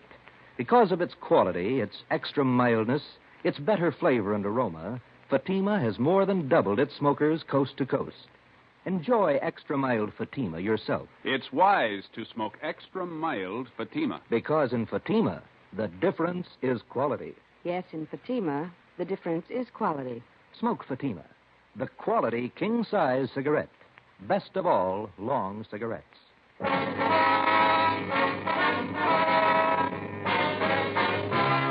Dragnet, the documented drama of an actual crime. For the next 30 minutes, in cooperation with the Los Angeles Police Department, you will travel step by step on the side of the law through an actual case from official police files. From beginning to end, from crime to punishment, Dragnet is the story of your police force in action. It was Monday, August 3rd. It was warm in Los Angeles. We were working the day watch out of burglary detail. My partner's Ben Romero. The boss is Thad Brown, chief of detectives. My name's Friday. I was on the way back from the business office, and it was 9:25 a.m. when I got to room 45, burglary detail. Did they get all the money together, Joe? Yeah, $1 from each man in the detail. We got to buy the gift. When's Austin going to get married? Next Sunday. We haven't got too much time. I don't know why we always have to pick out the gifts. Well, somebody has to do it. You got any ideas what we ought to get him? Talked to my wife over the weekend. She thinks it'd be nice if we get him something to start housekeeping with. Maybe some nice kitchenware, table lamp. Yeah, I don't know if we have enough dough for a good lamp. But maybe they might like a bedspread. You can always use them. Or maybe a nice wool blanket, huh? I don't know. Got to be careful about those personal things. What do you mean? What's personal about a blanket? Well, we don't know much about the girl Austin's going to marry. She might not need any. Excuse me. Could you tell me something? What's that? I said, could you tell me something? Well, what do you want to know, little girl? Is this where you come to report about stolen things? Oh, no, that all depends. Why don't you come on in and tell us all about it, huh? Thank you, I will. Like to sit down, little girl? I'm 12 years old. I'll stand if it's all right. All right. Now, would you like to tell us what's been stolen? Everything. Hmm? Everything's been stolen. We came back this morning and found it that way. Grandpa's awful mad. Mm-hmm. Maybe we better get the facts to start with. What's your name? Ruth Ann Marie Jeanette. Jeanette. Such a last name? No, Snyder. Ruth Ann Marie Jeanette Snyder. Did you come down here alone, Ruth? Yes, Grandpa sent me. He's awful mad. Where do you live? With Grandpa. Where's that? Over on College Avenue. Grandpa's leg's bothering him.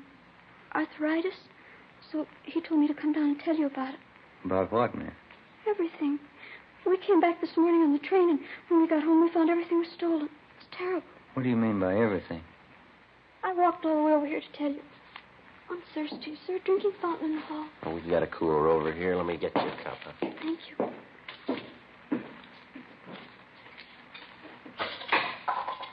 You like a drink, Ben? Oh, no, thanks.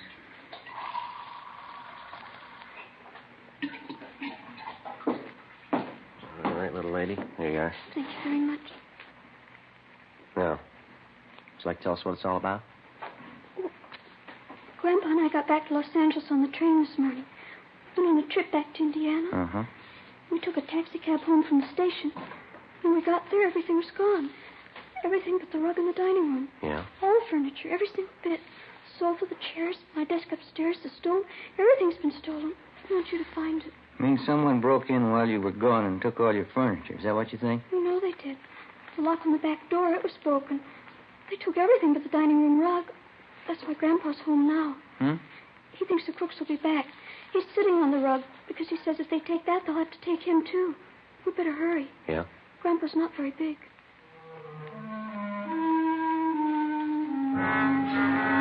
9:45 a.m. Ben and I drove little Ruth Ann Snyder back to her home on College Avenue. It was an old-fashioned wooden frame structure a few doors up from College Avenue and Everett Way. Ruth Ann showed us inside and introduced us to her grandfather, Mr. John H. Snyder, age 78.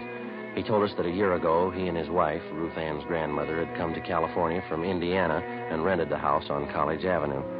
The grandmother had fallen ill and passed away suddenly 3 weeks ago. He and Ruth Ann closed the house and took the body back to Indiana on the train for burial. On their return that morning, they found the house stripped of every piece of furniture. We checked room by room and listed the missing articles. We put in a call to latent fingerprints. Do you happen to know the serial numbers of your home appliances, Mr. Snyder? No, sir. I've lived with most of the furniture for 40 years. You get to know the things you own in 40 years. I know it was in my room, Sergeant. My desk, my table, and chair, the bed, the curtains. They took everything. Well, how about the estimated value of the furniture, sir? What would you say it was worth? Dollars and cents? Oh, I don't know. What's a house full of furniture worth to anyone? Guess everybody puts their own value on their things. Yes, sir, they do. Solid walnut dining set. A wedding present. Mahogany front room table. A solid, too. It cost money in their day. All gone. Were there any liens against the furniture, sir? How's that? Did you owe anything on the furniture? I mean, there was no trouble with the finance company or anything like that. Oh, we didn't even know what a finance company was when the wife and I was married. It was sad enough trip as it was. And Ruthie and me get here this morning, and everything's gone. All we own. Ruthie. Yes, Grandpa? Where the thieves broke in, would you show the officers, please? It's back this way. Okay. How are you and your grandfather going to make out here, Ruth? Well, Grandpa says we'll buy 2 cots for tonight, Army surplus. There's no stove to cook on. We'll have to eat out. Mm-hmm. Maybe we'll have to go back to Indiana. Grandpa doesn't have much money. He's on a pension. Here's the back door. Let's see what they did to get in. Must have used a hammer and a crowbar. Smashed it clean through. You'll find the crooks, won't you, Sergeant? We're going to try, Ruth. Better have the crime lab check this, huh? Yeah. How about your neighbors, Ruth? You know any of them well? I know who they are. I don't know any of them good. They're not very friendly. We'd like to ask you and your grandfather a few more questions, Ruth. All right. I don't know what I'm going to do when school starts. They stole all my stuff, even my composition tablets. I didn't have to take those. Which grade are you in, Ruthie? I was in A7. I'll be in the B8. Why would they take my school things? I don't know. You see how they got in back there? Yes, sir, we did. By any chance, did any of your neighbors know that you and Ruth here were going away? Well, I didn't mention it, no. Then no one kept an eye on your house while you were gone? No, I didn't think it was necessary. Might have helped. I just remembered, Grandpa. Mrs. Merton. I told her we were going away. Who's that, Ruth? She runs a store down at the corner, the bird store. Yeah. She sells canaries, other kinds of birds, too. Mrs. Merton's her name. Store's right down the corner. You figure she's the only one who knew you'd be gone from the house for some time. Must have been the only one. All right, Mr. Snyder, we'll be back to see you later on. And here's our card. We'll see if we can't do something to help you out here. Let's see here.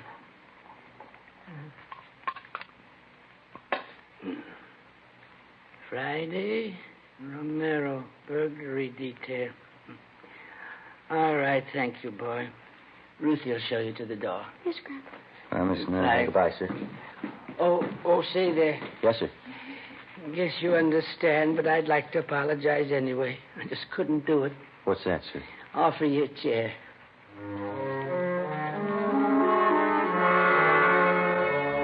10:30 a.m. Ben and I called the Salvation Army and told them the Snyder situation. And then we went down the street to the store at the corner of Coolidge Avenue and Everett Way. The sign on the window said Mrs. Merton's Birdland, manager Agnes Merton.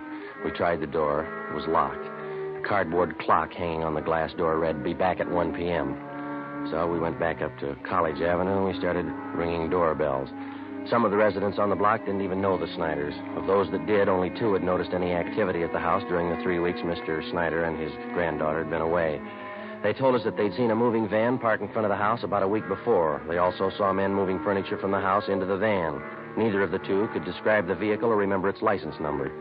12:45 p.m. We had a cup of coffee and a hamburger, and then we headed back for Mrs. Merton's bird store.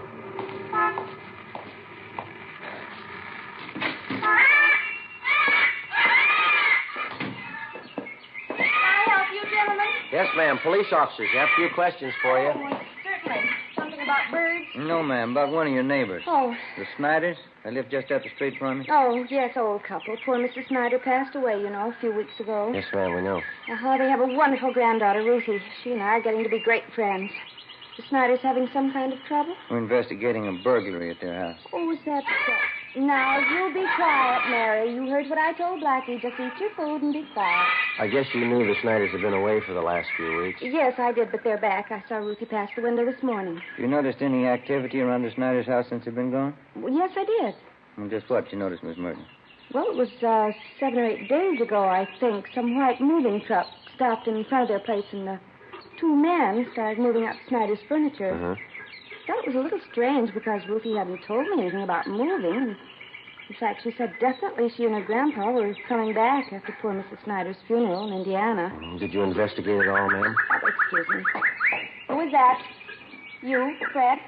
Yes, you ought to be ashamed. You can see I'm busy. Another outburst like that, and all 3 of you, Fred, Blackie, Mary, I'll take care of you. Oh, where was I? You saw the moving van in front of the Snyders. Oh, yes. And I went up to the moving men and asked them if the Snyders were going back to Indiana. Well, of course, they didn't know anything about it. Did you inquire at the Snyders' house? Well, no, it so happened I didn't. I was on my way to one of the big aviaries in the valley, and I just didn't have time to stop. How about the moving van? Did you happen to notice the license? I don't remember the numbers. Any identifying marks about the truck you might remember? Maybe a sign on the side? Yes, the side of the truck was painted white, and there was large blue lettering on it, van and storage, it said. I remember that much. Was that all? Well, yes, as I said, I was in a hurry. I had to pick up 3 sick canaries out in the valley. Is there anything else about the incident you can remember? Anything at all? No, I'm afraid not. Well, thank you very much, Miss Merton. Here's our card if you happen to come across any further information. Yes, all right. I'll have to go see the Snyders. Maybe I can help. Fine. Goodbye, ma'am. Thank you very much. Yes, goodbye. Bye. Fred, now you step up just a minute. Fred? Well, not much help there. Not much. Give me an idea, though. Wedding present for the Austins. Yeah?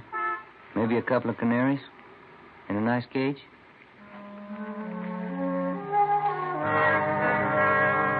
5 p.m. We went back to the office.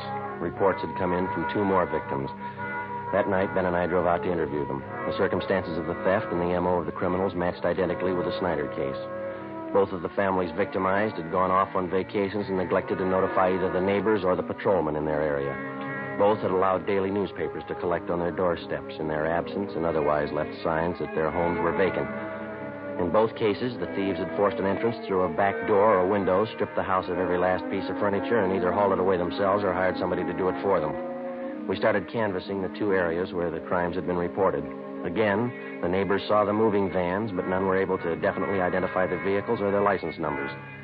Captain Fulton called us into his office. You're going to have to try harder. I know they're hard to get, but get them fast. Done about everything we can so far, Skipper. Only one small lead. The thieves seemed to be using a different moving van on each job. We started to check the movers around town, the transfer companies. Leighton Prince come up with anything yet? No luck there. One of the lousiest rackets we've had since I came on this detail. Whole house full of furniture, everything a family owns. Yeah. Well, we'll stay on top of it. The stats office may come up with something. How about an outlet for all that stuff that's been stolen? Thieves can't be sitting on it. Pawn shop and second-hand details have been alerted. They're checking regular outlets, auction houses, second-hand places. Nothing yet. About some kind of preventive idea. At least slow them down. Good dose of publicity on the whole thing would help. If only people wouldn't keep it a secret when they're going away. Neighbors aren't alerted. That's why a lot of them didn't think much of it when they saw the moving vans parked at those houses. And drawing blinds and the newspapers on the doorsteps didn't help much either. It's an open invitation. Well, I'll see what we can do on the publicity end. We've had one campaign on this already. No, excuse me. Burglary, Captain Fulton. What's the address? Okay, I got it. Thank you. Here you go, another one. 63R just called it in. Family back from vacation. Furniture all gone. Here's the address here. Thank you. Better get on it right away. Let's go. I'll have a little more help for you on this tomorrow. Crowley and Barnes will be free. They can work with you. You okay, Skipper? Check you later. Right.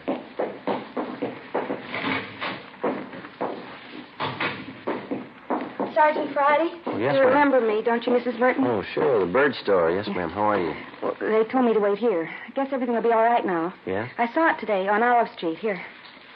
The truck that came to Snyder's house. That's the license number.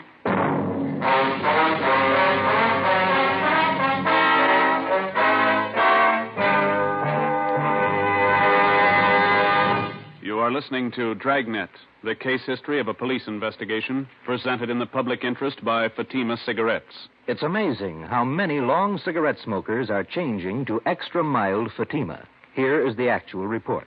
From coast to coast, Fatima has more than doubled its smokers. Here is the reason why. When you compare Fatima with other long cigarettes, the difference is quality. Yes, in Fatima, the difference is quality. Fatima is the quality king-size cigarette because it contains the finest Turkish and domestic tobaccos superbly blended. And Fatima is extra mild, with a much different, much better flavor and aroma than any other long cigarette. And because of its quality, its extra mildness, its better flavor and aroma, more and more smokers say it's wise to smoke extra mild Fatima. I agree, says Dick Hyland, sports columnist. I agree, says Mrs. Deems Taylor, painter and theatrical designer. I agree, says Frank Fenton, author. Yes, all agree. It's wise to smoke extra mild Fatima.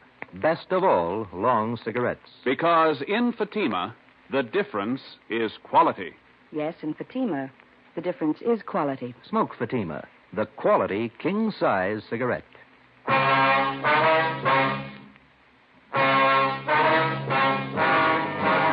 Tuesday, August 11th, 6 p.m. The license number, which Mrs. Merton had given us, was checked through DMV. We found that the truck was registered in the name of a local second-hand furniture dealer by the name of Ralph Grismore. We checked his name through the police commission and in the I Bureau. He had a good reputation, no criminal record. Early the next morning, we picked up Mr. Snyder and his granddaughter, Ruth, and we drove to Grismore's second-hand furniture store. We identified ourselves and asked to look at his buy book. Under the date of July 27th, Grismore had recorded the purchase of more than 3 dozen articles of furniture from a house on College Avenue. The address was that of the Snyders. A man and a woman, Sergeant. They said they'd sold their house and they were going east. Man said the company he worked for transferred him to Boston. Told me he had to get back to take over his new job. Would you recognize the people if you saw them again, Grismore? Sure, I think so. The woman was a great talker. She said they figured on selling the stuff piece by piece. They'd get more, but since they had to leave town the next day, she decided to sell the whole lot to a dealer. You got the furniture for a pretty low price, didn't you? Pretty good price, yeah. That's why I went along in the fast deal. Wasn't going to talk myself out of a bargain. They wanted to sell fast, so I wanted to buy. I didn't think anything was wrong. Sergeant. Yeah, Mrs. Snyder? Our walnut dining room set. That's it right over there. You sure, Mr. Snyder? Cigar burn on top, just above one of the legs. Know it anywhere. Seems to me that's our mahogany table. I'll look. Sergeant, my table and my desk, here they are right here. My school set, too. All right, Ruthie. Yeah, they sure stuck me all right. That's the last fast deal I ever make. How did they contact you, Grismore? What kind of approach did they use? Called me on the phone, and I came out and gave them an appraisal on the stuff. Nothing suspicious about either the man or the woman. That's so? She was in a house dress, bandana around her head. The guy was in old clothes, just as homey as you please. Looked like he was doing a little repair work around the house, you know. Mm-hmm. You notice if they had a car parked by the house? No, as a matter of fact, I didn't. There wasn't any in the driveway. Mm-hmm. No argument over the price you offered them for the furniture? No. They seemed to hesitate a little, but they took my first offer. I thought I had a good deal. I don't know. How'd they react after you agreed on a price? In a hurry? Said they had to board a train that night for Boston. They asked me to get the furniture out right away. The woman said they had other business to wind up, so if they weren't at the house when I came back with the van, why, she'd leave the back door open for me. I guess you realized you were going to have to place a hold on this furniture that you bought. Yeah, I know. I got nobody to blame but myself. And you gave this man and woman a check for the full amount of the sale. Is that right, Grismer? $550 down the drain. Do you have the canceled check? No, not yet. If you like, you can probably get it from the bank. Don't imagine those crooks would waste any time cashing. We'd appreciate it if you'd run down to the bank with us now. Okay, sir. Sergeant, could I speak with Mr. Grismore? Sure, Mr. Snyder. Mr. Grismore. Yes, sir. I'm sorry about all this. I didn't know. Oh, I understand, sir. You buy furniture, don't you? Yes, sir. What could you give me for 2 Army surplus cots? Grismore made arrangements to round up Mr. Snyder's furniture and ship it back to his home. Then we took him down to his bank where he recovered the canceled check for $550. The endorsement read, Mr. Thomas Butterworth. According to the bank teller who waited on them, the suspects had cashed the check shortly after the sale of the Snyder's furniture. From the second-hand dealer and the clerk at the bank, we got a complete description of the man and woman known as Mr. and Mrs. Butterworth. We also had photostatic copies made of the check and specimens of the handwriting from the endorsement. From the descriptions, we checked the suspects through the stats office. We got nowhere. During the next 2 weeks, we found 6 more second-hand dealers who had been taken in on the same furniture deal. The description of the man and woman matched, and so did the handwriting and the endorsements on each check. There was only one variation. The couple went under a different name on each occasion. Wednesday, August 26th, 9 a.m. 12 cases like this today, is that right? That's it, Captain. Got the description, M.O. handwriting. Still can't reach him. Those thieves have been freewheeling for a month now. What's going to take to stop them? Well, Ben came up with a pretty good idea this morning. We'd like to talk it over with you. Oh, what's that? Kind of a system of decoy, Skipper. We were thinking it might be a good idea to contact all the division captains and have them ask their men if they have any neighbors going on vacation. Yeah, go ahead. Well, if we got a few dozen houses spotted around the city, we could plant a few things. Make them look obviously vacant. We'd keep the houses covered at all times. They ought to make pretty good bait for those thieves. Uh-huh. How would you set it up? We could make arrangements to get a key to each home, keep the milk and paper deliveries coming, let them pile up on the doorstep. We could reimburse the people for whatever it cost. We're not making any headway. We could run this for a couple of weeks, see what happens. Mm-hmm. What do you think? Try it.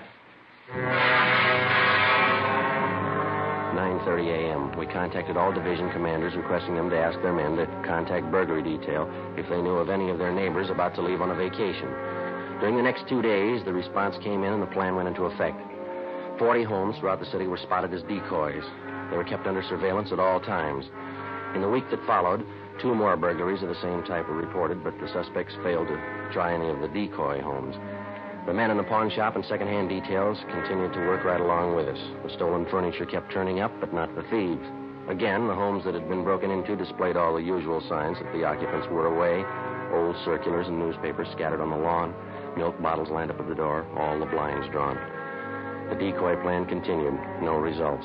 August 31st, we had a report of another burglary involving the theft of furniture. We made our investigation. 2 p.m. We went back to the office to get out a list of stolen articles. Hi, Ben. Joe? Hi, Austin. When'd you get back from your honeymoon? Late last night. Say, Thelma, I'd sure like to thank all you fellas for that wedding present you sent us. Darn nice of you. Well, we're glad you liked it, Austin. Sure a beauty. I'd like to ask you a question about it, though. I hope you won't take it wrong. No, go ahead. Well, what is it? You've got an early American house, haven't you? Yeah, that's right. It's an antique. Yeah? It's an apple peeler. One of the first ever built. Oh, sure. Thanks a lot. I get it. Burglary Friday. Yeah? Where? Right away, thanks. One of the decoy houses. Yeah? We got a bite. Together with Sergeants Crowley and Austin, we drove out to the decoy house where an unidentified man and a woman had been seen forcing entry through a back door. They'd been spotted by a police officer's wife who lived next door and who had called in the report. We parked down the street from the decoy home and waited. 5 minutes passed. We saw a woman dressed in a housecoat come out onto the porch of the house, look up and down the street, and then go back inside. A few minutes after that, a gray Chevrolet sedan pulled up in front of the house. A man in a dark suit got out and entered through the front door. Ben called communications for a make on the car. 80K to Control 4. 80K to Control 4.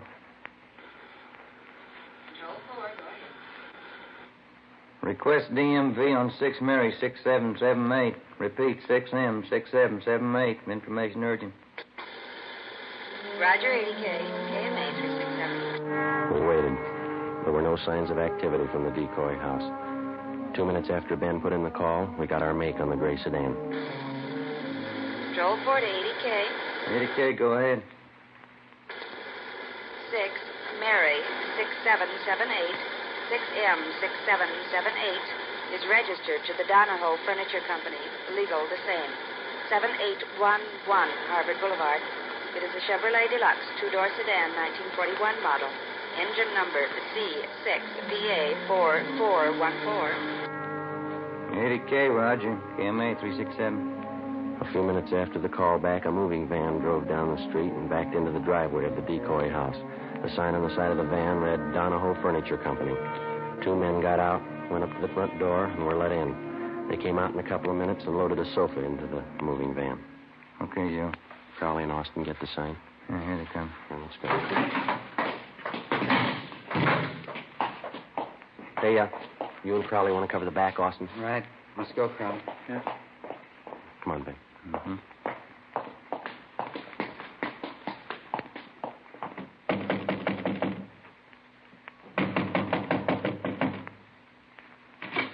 Yes, sir. You want something? Police officers like... Call in the cops! Run, hell! Stand still, you. Austin and Crowley got her. All right, hold still, mister. Oh, hold still. Hey, what's this all about, you cops? That's right. You? Max Donahoe. I'm buying this lot of furniture. Something the matter? You're buying from the wrong people. They're not the owners. You better have your men move that stuff back in the house. Okay, if you say so. All right, lady, relax. Take it easy, Helen. There's no use fighting. They got us. Whose fault is it? I told you luck doesn't last forever. Okay, all right. Don't make it worse. All right, let's go. I'll take her, Austin. You better fix your shirt. Yeah. Come on, lady. Put your hands. Hey, what's the matter with your shirt, Austin? Look, it used to happen when she tried to get away. Yeah, lipstick all over the collar there. Doesn't look very good. No, it doesn't. What are you going to tell your new bride? I got nothing to hide. I'll tell her the truth. Yeah? She'll believe me. Won't she? The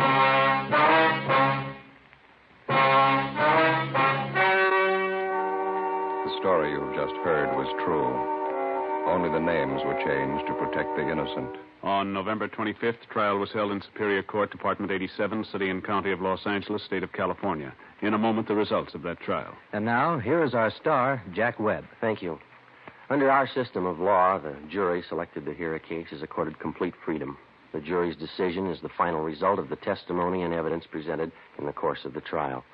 And so, with Fatima, they are the final result of carefully selecting and blending only the finest Turkish and domestic tobaccos to make Fatima extra mild. If you're a long cigarette smoker like I am, buy a pack of Fatimas and compare them with other long cigarettes, and you'll see the difference is quality. Yes, in Fatima, the difference is quality. So, smoke Fatima.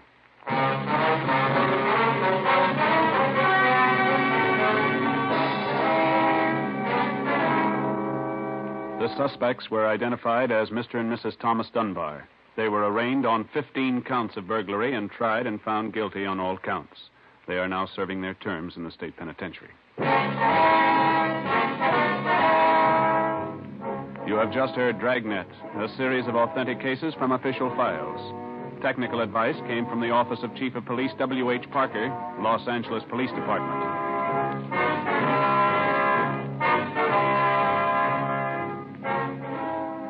Fatima Cigarettes, the best of all long cigarettes, has brought you Dragnet from Los Angeles.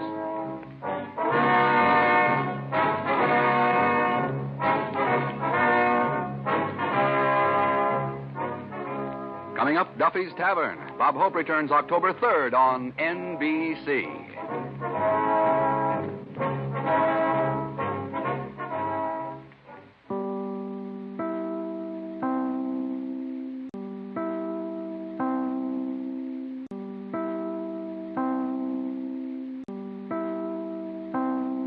Now it's time to pay a visit to Duffy's Tavern. Duffy's Tavern.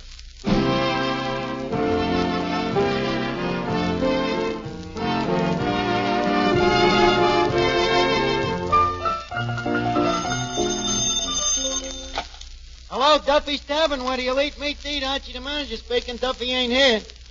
Oh, look, Duffy. Tonight, Linda Darnell. And, brother, would I love to fence her in. Yeah, Duffy. Dark, alluring, lovely face, gorgeous figure, beautiful legs, and yet with it all, a certain something that attracts men. Yeah, a wonderful girl, Duffy. The kind of a girl you want to take home to your mother. Well, who else could you trust? Well, last week for selling the most war bonds, I was elected king of the policeman's ball, so, I'm gonna ask Linda to go with me as me queen. Huh? King can do no wrong, huh? Well, then we'll just hold hands. I'll call you back, Duffy. So long.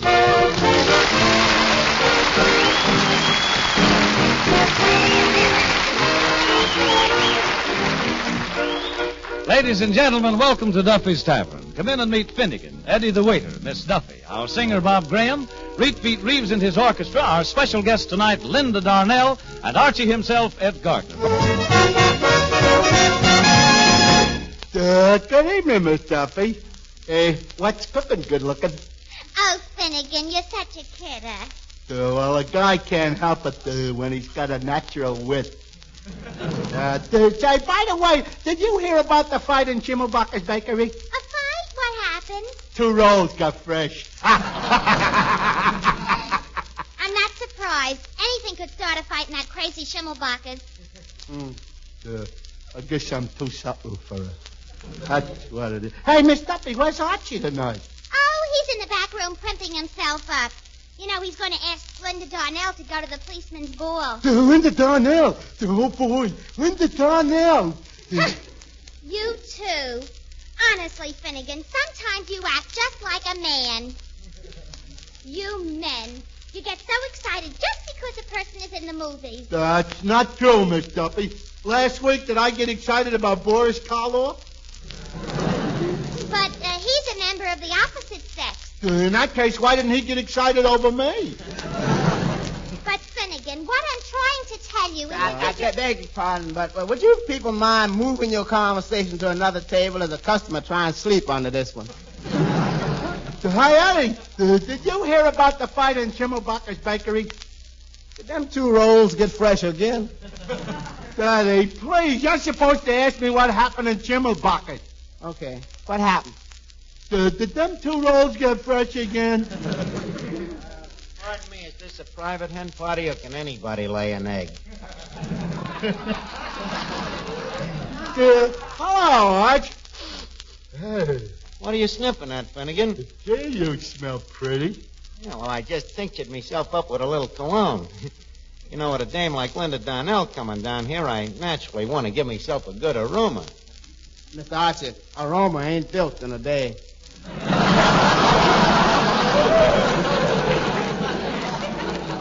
Oh, no? Just a second, Archie. I know that smell. Were you using my perfume, my white shoulders? Oh, I just used a little bit, just a dab behind each ear. With your ears, that's a lot of perfume. That's right, Eddie. That's very expensive perfume. White shoulders. And he puts it behind his ears. Well, it's cold in that back room. I didn't want to take my shirt off.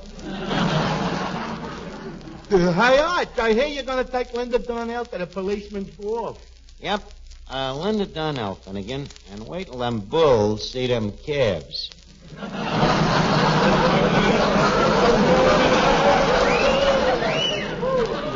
Boy, you certainly are lucky.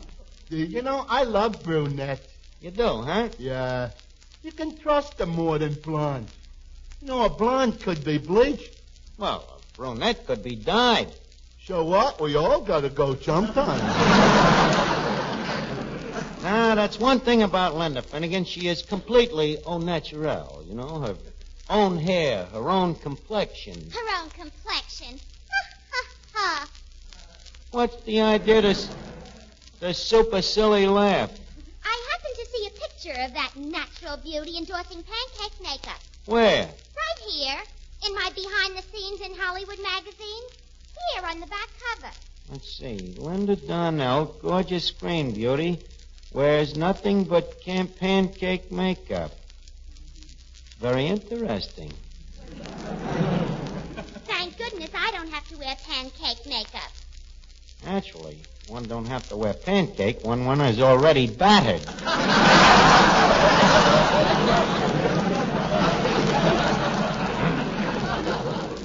Yeah, let me look at that picture again. Oh, boy, look at that Darnell in a bathing suit, huh? What a beautiful endorsement. Say, Archie, could I have that picture? What do you want of it, Finnegan? I want to draw a mustache on it.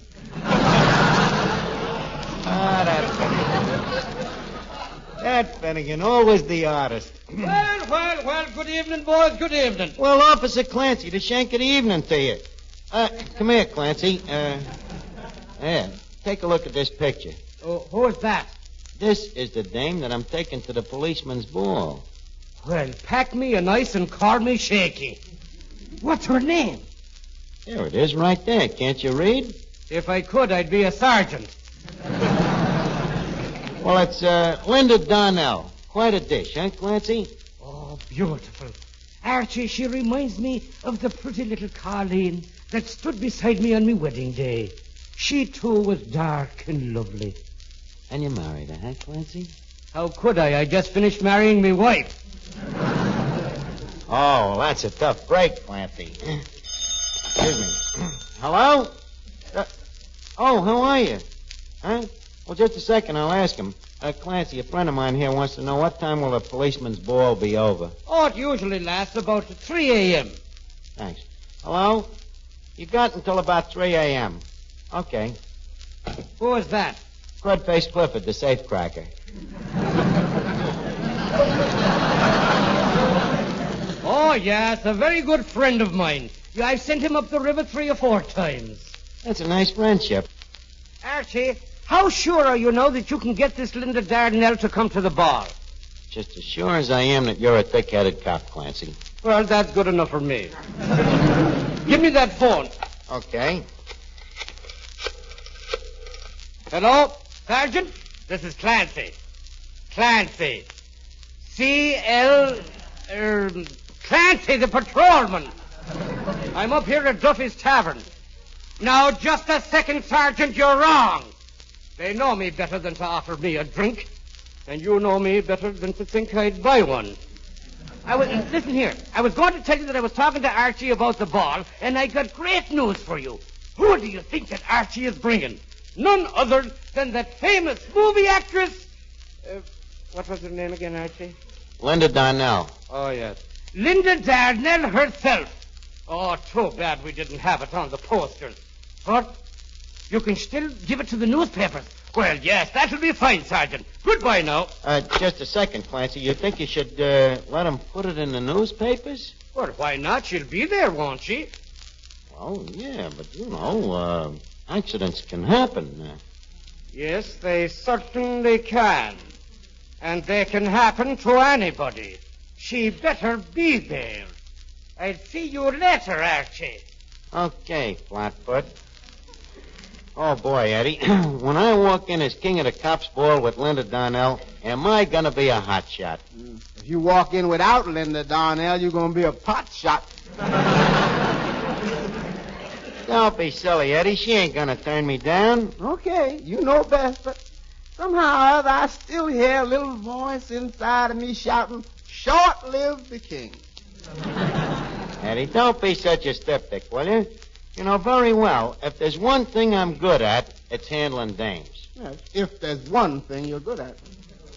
Eddie, if you're going to take the words out of my mouth, please take all of them. Hello, Archie. Well, Bob Graham. How are you, Bob? Well, Bob, I'm glad to see you. Congratulations. Bob, shall we tell him now? Okay, Mr. Bailey. Hey, Repeat, give me a chord. Guests of Duffy's Tavern, we are pleased to announce that in a poll conducted by the Daily Trojan of the University of Southern California, the editors of over 300 college newspapers have chosen Bob Graham as the outstanding singing discovery of 1944.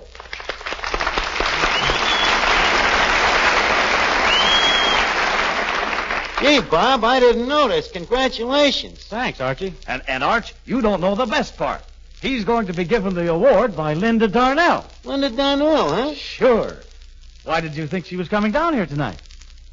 Oh. Oh. She's at the top. Arch, this ought to be a great night for the kid, huh? Linda Darnell herself giving him the award and probably kissing him on both cheeks. Us old bucks won't have much of a chance, huh? No. Bob, this is a big night. How about singing a song to celebrate? Okay, Mr. Bailey. I got a feeling this is going to fly up me ointment. Good night, sweet dream. Tomorrow's another day. Till then, good night, sweetheart. Good night, sleep tight. I'll see you along the way in dreams. Sweet dreams, sweetheart. May angels up above watch over you and keep you safe, my love, until the dawn breaks through. Good night, sweet dreams. Tomorrow's another day. Good night, sweet dreams, sweetheart. Good night, sweet dreams. Tomorrow's another day. Good night, sweet dreams. Good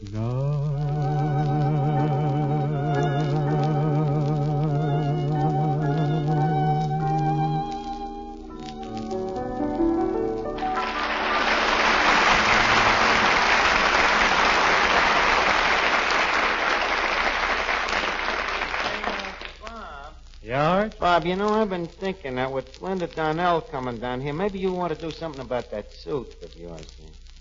What's the matter with it? Needs pressing, don't it? Look at them shoulders. Come here. Maybe I can straighten them out. Oh, my goodness, your sleeve has came off. But don't worry, kid. Go down to Sam the tailor, and he'll make it look like a new suit. Tell him I sent you, huh? Okay, give me the sleeve. Fine thing. He seems upset. I wonder why. Eddie, we are really in a predicament. I hope Bob will be back from the tailor in time for Linda to give him the award. Whatever will we do? Eddie, I'm afraid that somebody will have to impersonate Bob Graham. I see what you mean. But Bob Graham, don't Miss Darnell know that he's just a college boy? So what? I may have a mature face, but it so happens that I have a student body.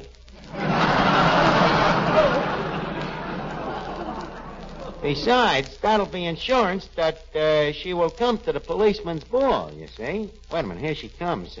Rah, rah, rah, Miss Darnell.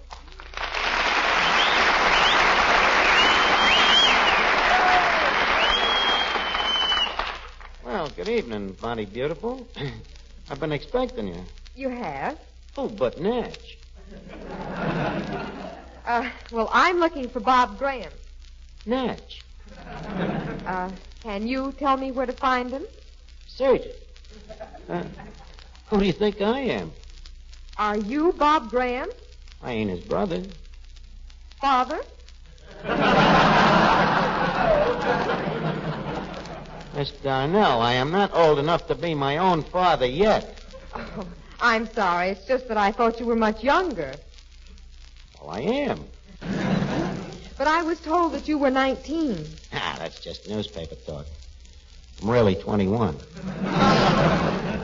21? Well, please forgive me, but you seem a lot older. Well, that's because I was a premature baby. Yeah, you see, they stuck me in an incubator, and some of them jerk interns turned up the heat, and it aged me too quick.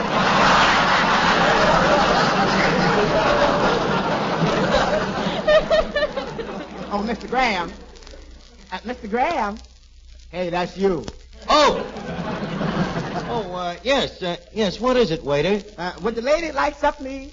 Good suggestion, waiter. What would you like, Miss Donnell? Some soup, maybe? Well, how is the soup? Yeah, it must be good. It's been held over for 3 weeks.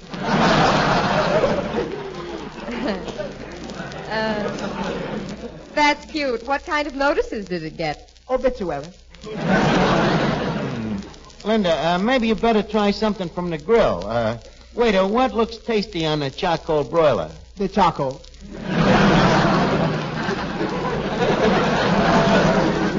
Just a second. What kind of talk is this for a waiter? Why, if I was managing this place... Now, wait a minute. Wait. Now, you don't know nothing about managing this place because you is Bob Graham, the singer, right? Right. Well, how'd you expect me to know anything about waiting on tables? Me, Duke Ellington.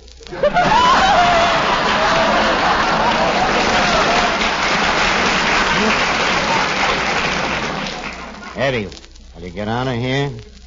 Okay, old Eli, get out of here. Now, Linda, let's get back to us.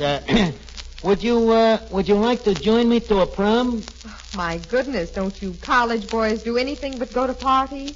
Well, you know, you got to have a little fun between curriculums. Well, then you do study. Oh, but Death.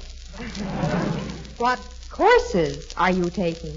Oh, the regular stuff, you know, chemistry, history, psychology, polygamy. English, plain geometry, fancy geometry. Diathermy. Do you also study prevarication? Yeah, I'm great at that. Yeah, it comes easy to me. But, now, what about this prom? Will you go with me? When is it? It's, I'm sorry, I'm awfully busy that night. Linda, why are you acting so hard to get? Why are you acting so hard to take? Look, whoever you are, where's Bob Graham? I want to give him his award. Wait a minute, you don't believe that I'm Bob Graham? Not even a reasonable facsimile? Why, this is tantamount. It's like calling a rose by a spade. All right. If you really are Bob Graham, how about singing a song? Huh? Well, I would, you know, but I got a bad case of lingerie-itis.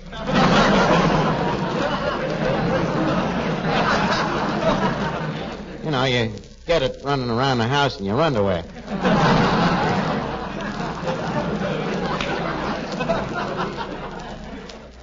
Well, I'll tell you what. Now, you asked me to go to a prom. I'll do it on one condition. What? Sing a song and prove who you are. Mm-hmm. Look, do you mind if I take just a minute to goggle me larynx? I'll be right with you. Hey.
I sing this song, I want you to give me a little background, see? Are you really going to sing?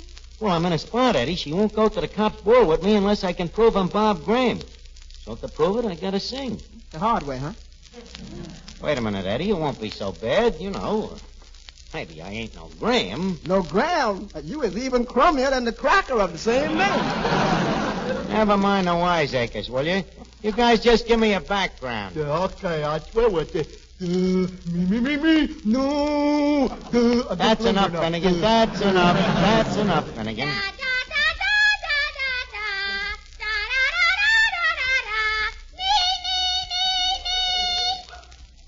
You know, I ain't gonna sound so bad at that. Miss Darnell, what song would you like to hear? Well, what song do you know? Well, I have a little number that I wrote myself called Leave Us Face It. What did you write, the lyrics? I wrote both the words and the lyrics. Well, who did the tune? That I don't know. But it's beautiful. Will you hear it? I will do it accompanied by the Duffy mixed-up choir. Jack Bailey, Eddie Green, Finnegan, and Miss Duffy. 2.5 wits and a miss. Let's go, huh? Leave us no longer pretend that you are merely a friend. For it is wrote in the stars above. Though we have tried to act cold, suddenly low and get hold, leave us face it, we're in love. Leave us not blush with no shame if people bandage our name. Choose an old rice or we're dreaming of. Stories like intertwines could win a Putzeler Prize. Leave us facing, we're in love. In some other life we was once man and wife. In an old French chapeau we was mated. Archie, what's going on here? Wait a minute. Bob, when did you get back? Look, kid, come here, quick. Let's get in the back room. Let go of my sleeve. Oh, sorry, but Bob, I don't want that dame there to see you. But that's Linda Darnell. You're nuts. That's a dame from the SPCA. She stops kids from singing. She's out to get you, kid. She says you're too young to sing in public. I'm old enough to sing any place. No more. They raised the age limit on account of Tibbet getting on the hit parade.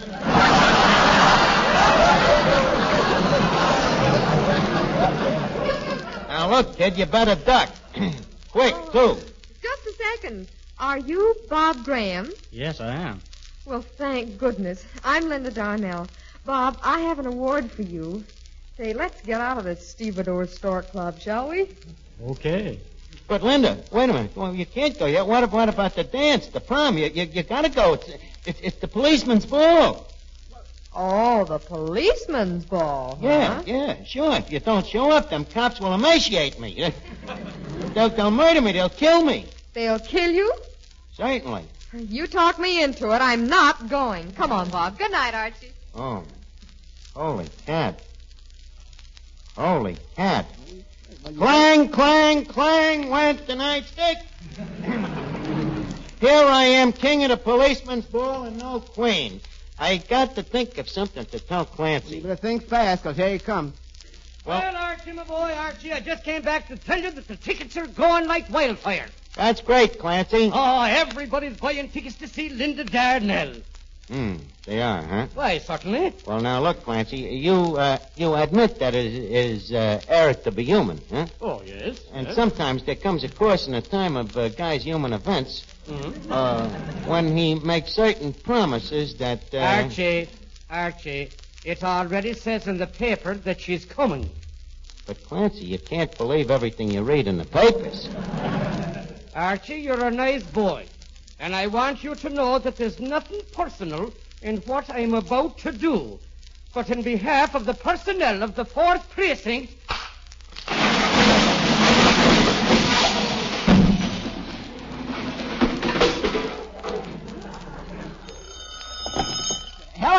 Mr. Duffy, flash! The police department has just overthrown the king.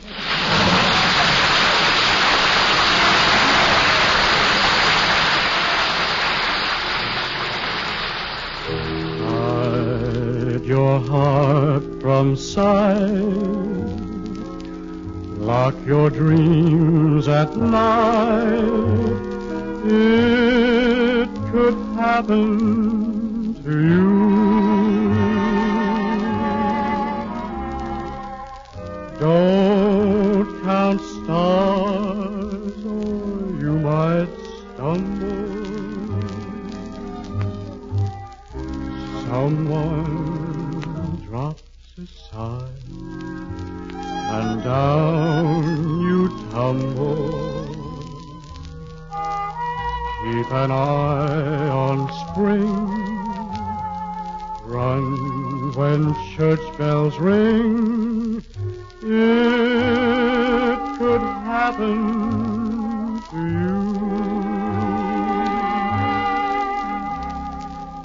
All I did was wonder how your arms would be, and it happened to me. Keep an eye on spring. Run when church bells ring. It could happen to you.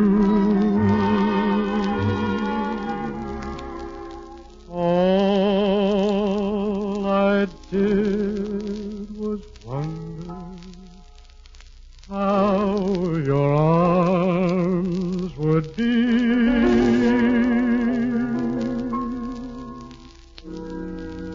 And it happened to me.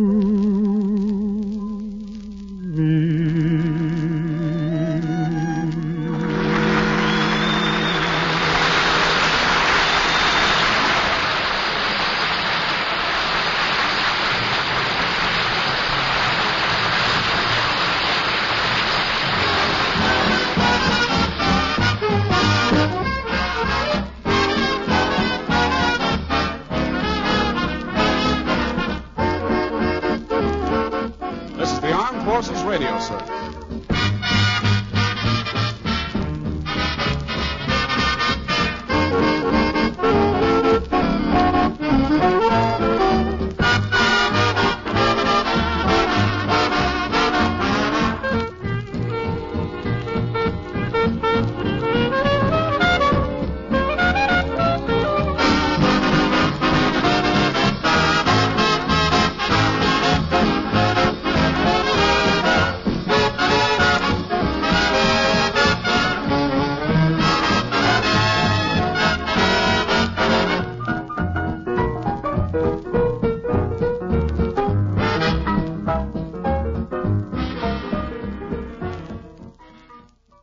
Another exciting tale of escape is up next.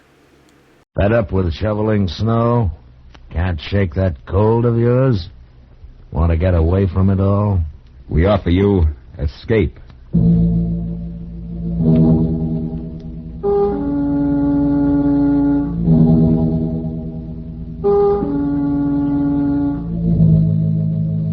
You were alone in a remote village on the Welsh border, surrounded by silent townspeople who were watching and waiting for you to decide to lose your soul.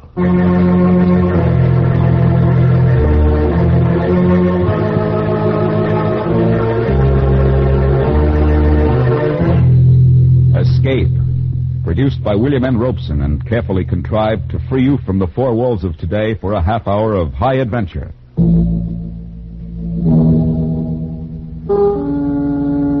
Today we escape to a remote section of Wales and a strange village between two worlds, as Algernon Blackwood described it in his eerie story, Ancient Sorceries.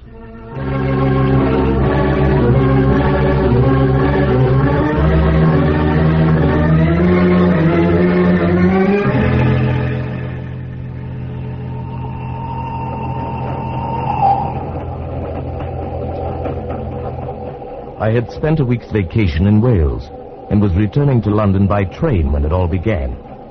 It was late afternoon. We left the Welsh mountains and crossed the border into western England, passing through a countryside which appeared singularly empty, deserted of life. Over the soft hills and the valleys between hung a faintly perceptible haze, giving to the whole landscape a feeling of enchantment and unreality. The train slowed at length to stop at a tiny wayside station. As it did so, a sudden thought occurred to me.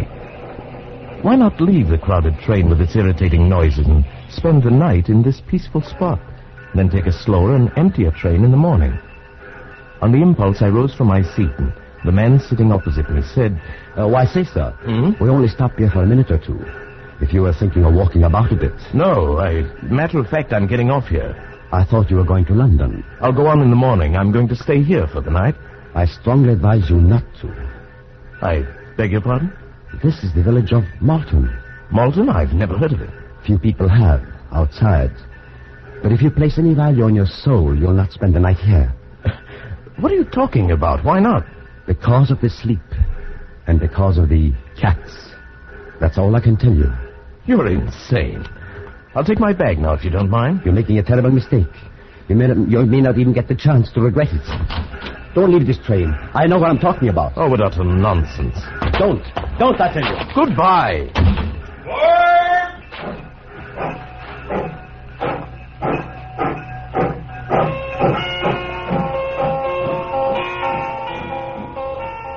I stood there on the embankment as the train pulled away.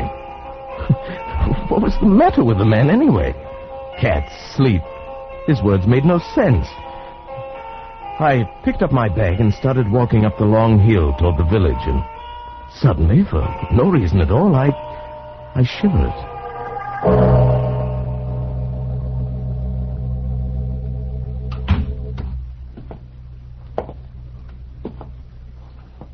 Hello? Hello, is anyone here? Yes? Oh, I didn't see you at first. Is there something I can do for you, sir? Why, yes, I saw your sign outside the Inn of the Golden Bough. I should like to get a room. You're planning to stay here? Why, yes. Very well. You may sign the register. Yeah. Thank you. I'm going to catch another train and go on in the morning. Yes, of course. There we are. Arthur Llewellyn. Llewellyn? Yes, from London. Arthur Llewellyn. You've been a long time coming back. What? But now that you're here, you'll find there are some things that never change. Madam, I'm afraid I don't know what you're talking about. You rang, madam? Don't worry. The gentleman would like a room for the night. His name is Arthur Llewellyn. Aye, so it is. Welcome back to Malton, sir. I knew I'd never been here before. What was it all about? First the men on the train, and now these people. Were they crazy, or was I? Oh, well, I left the inn and walked along narrow cobbled streets, beneath quaint gables leaning out from the silent shuttered houses, through dappled pools of light and shadow. As I walked, it gradually dawned upon me that the village of Malton was centuries old, older than any town in England ought to be. And the people I passed now and then were dressed in the fashion of another day. They paid no attention to me, went silently about their own business. Yes, that was it. That's what I'd been noticing. Silently. As I walked, I noticed they came and went with only soft padding sounds to mark their passing, as though they walked in shoes with soles of velvet. When I stopped, there was no sound. The silence was unbroken. I hurried through the streets and came at last to the far side of the village, to a place where the hill broke away sharply from a low, flat wall of stone, perhaps a rampart once, I sat down upon it, and the dreamy tranquility of the place stole over me. Presently, I don't know how much later, I became aware of the sound of weird music rising out of the vale below me. I looked down from the rampart. The sunken plain at the bottom melted away into a sea of gathering shadow, blurred into a swirl of thickening mist.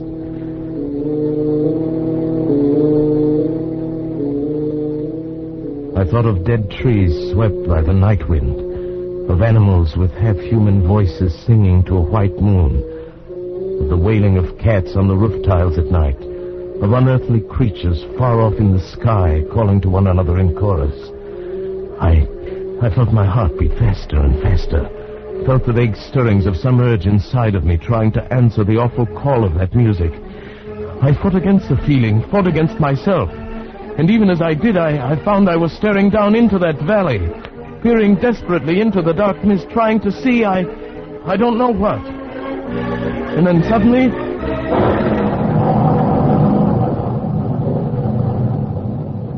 the music ended. I stood on the rampart alone, dusk fallen about me, and the early night wind moaned with a chill breath. Quick terror rose up in me. I turned and ran on through the darkened streets, ran with heart pounding, dodging its shadows, through one dim alley after another, and arrived at last panting and almost breathless at the door of the Golden Bough. You've been a long time returning, Mr. Llewellyn. It's past 7. Yes, I guess I walked farther than I meant to. I didn't realize it was so late. You heard the music, didn't you? Yes. Yes, the strangest music I've ever heard. How did you know? Who plays it, anyway? Then you didn't remember it? No. Why should I? The thing was becoming irritating. This quiet insistence that I was someone else. I went into my lonely dinner and ate as quickly as possible.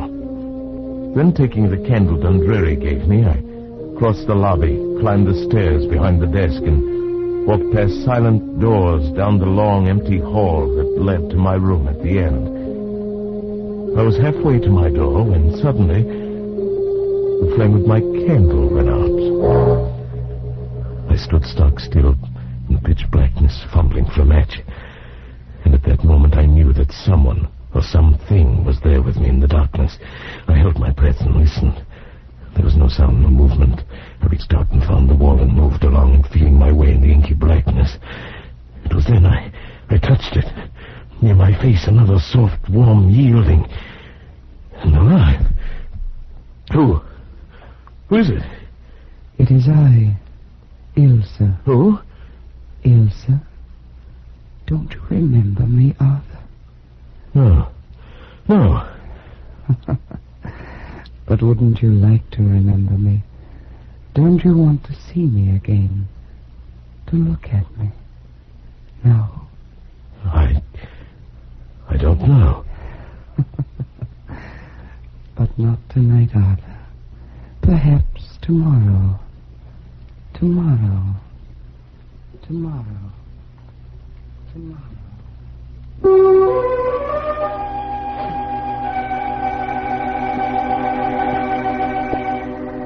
I stumbled blindly through the door of my room and shut it behind me. I lit the candle and flung myself across the bed. The room was small, with one shuttered window, and the light of the flame flickered on the walls and ceiling. I stared at the hand that had touched her out there in the dark hall. I lifted it to my face and smelled the barbaric scent that still clung to my fingers. It was evil and maddening. The candle sputtered and burned, and the melted minutes dripped away. Who was I? Who were these people? Who was Ilsa? I fell asleep finally, and dreamed of soft moving creatures and the silence of life in a dim, muffled world devoid of all feeling but ecstasy. And I dreamed, too, of cats.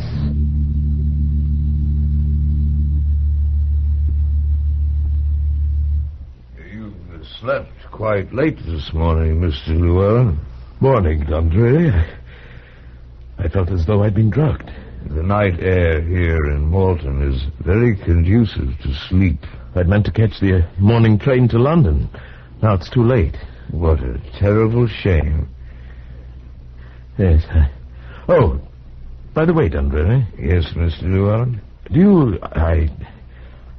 I mean, I was wondering if you'd know anyone by the name of Ilsa. Ilsa happens to be my daughter, Mr. Llewellyn. Oh, I didn't hear you come in. I hope you were able to sleep well, without unpleasant dreams. I guess so. I'm so happy to hear it. Perhaps then you may decide to stay with us for a long time. That's very kind of you. No, it's not kindness, Mr. Llewellyn. But all of us are hoping that you may decide soon. Decide? Decide what? It was no use. None of them would answer my questions. They seemed to think I should know already. I left the inn as soon as I'd eaten, walked around the streets of the village. I began to notice I was never completely alone. If I turned down an empty street, someone always stepped from a doorway or entered from the opposite end. Wherever I went, within 5 minutes, a dozen people were strolling near me. And I realized these people were watching me, tensely, as a cat watches a mouse or another cat.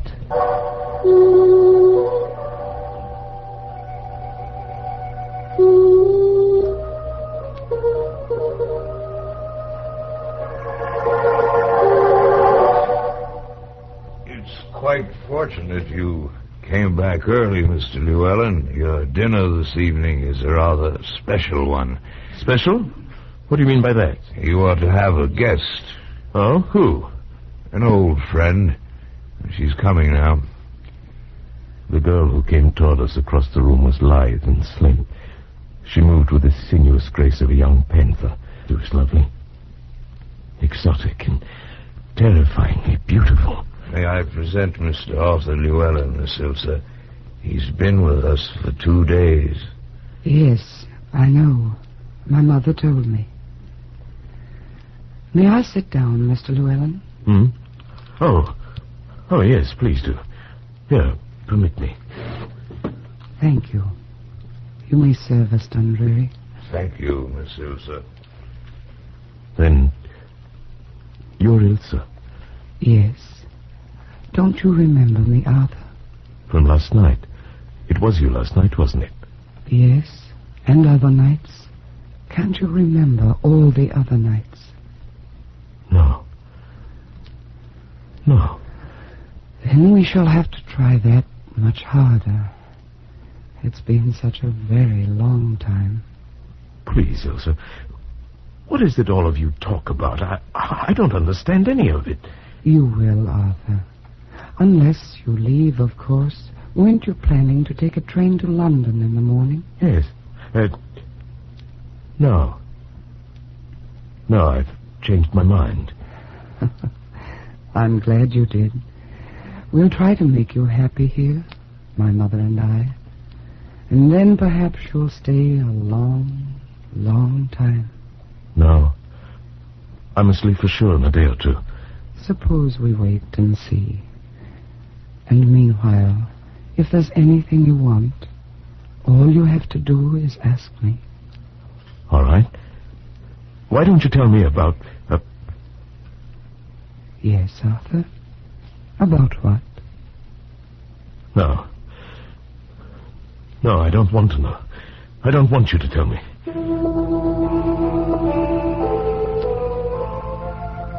Suddenly I realized I was afraid to know. I was afraid.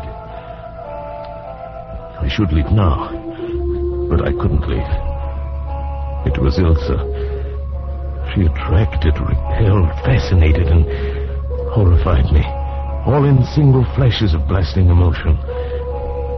I felt the presence of a great grey curtain ready to roll back at any moment and leave me on the brink of an awful adventure. And I knew the village held its breath, watched and waited. And then on the evening of the 5th day, the whole ghastly secret exploded into hideous life.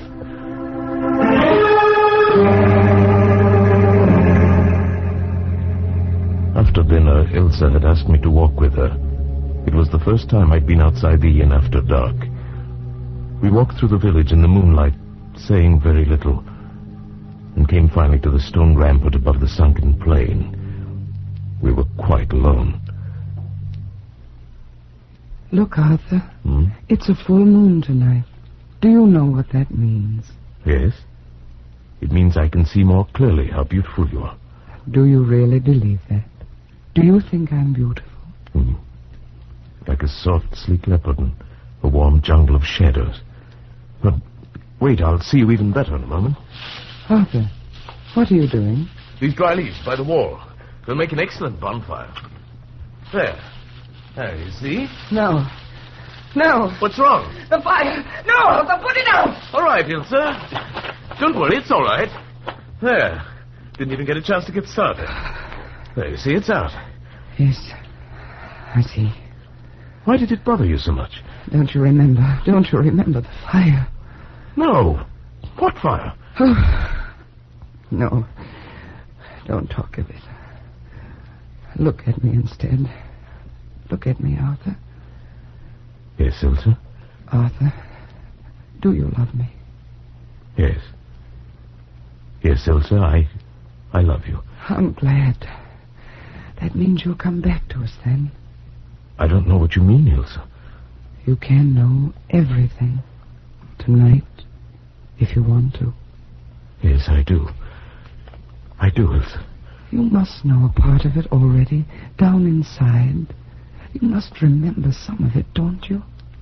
Yes. It's like something buried for centuries, deep inside of me.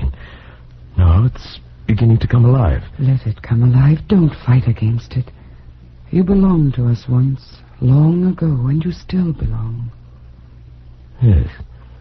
I seem to know that. That's why you came back. You heard me calling. You heard them calling. And you came seeking the old life again. Yes, but... Ilsa, I'm afraid. Are you afraid of me? Look at me. Ilsa. Will you live the old life again? With me tonight? Yes. Yes. Oh, I've known that you would, because I own you, Arthur. You belong to me, and I want you to come with me. I shall never let you escape from me again. Yes, yes. Go back to the inn, then. Wait for me, Arthur. I shall come for you. Tonight.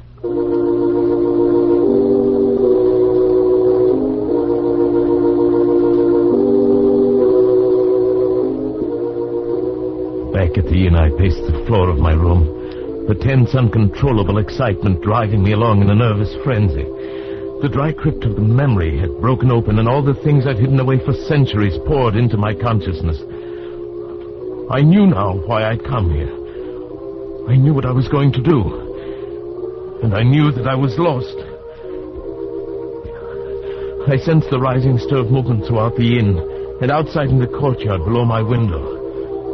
I knew what to expect when I threw open the window. From every window of the inn and from those of the houses about the court were leaping great monstrous beasts with soft dark fur and eyes that gleamed with eerie phosphorescence. Cats! Cats of human size.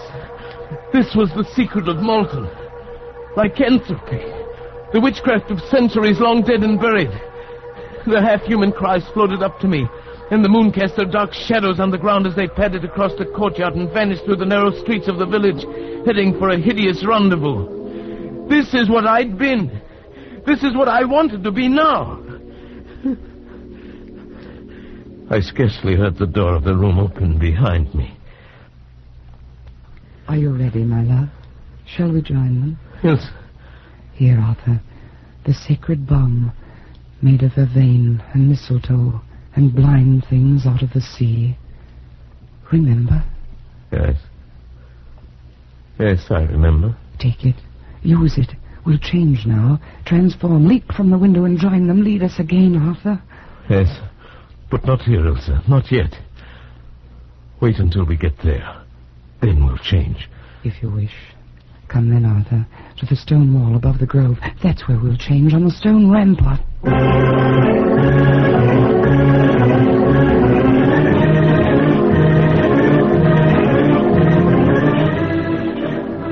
In the grove on the sunken plain beneath the wall, insane shadows writhed in the moonlight and postured in the luminous mist. 1,000 of the devil's own were dancing in the unearthly music born from the harmony of the black sacrifice, crying out in delirious abandon, calling to the thing that now lived inside of me and struggled screaming in my skull, trying to answer them back. I fought against them, fought against Ilsa, pleading and clinging with her soft arms about my neck. Now, Arthur, come with me now if you love me. I love you, but I can't do it. I can't do it, not again, Ilsa. Yes, my love, only an instant to change, and then we'll live forever. Is it living without a soul? Does it matter when I'm here? No, once before I escaped. But I could never escape again. This time there'd be no turning back. Am I not worth it? Look at me, my love. I clung to the very edge of sanity, thought that I'd not be lost and damned forever. And at that very moment I knew what I could do. Wait. What are you doing? I found a match in my pocket, struck and dropped it into the dry leaves that lay banked along the whole length of the stone wall. No, Arthur, don't. I can't come to you through the fire. You're driving me away. Yes, go into the valley, Ilsa. Goodbye, Ilsa. Goodbye. You fool. You fool.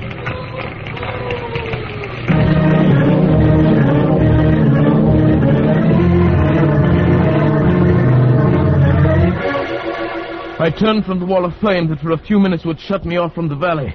Ran through the moonlit streets, not back toward the inn of the Golden Bower, but down the long road that led away from that cursed village of Malton.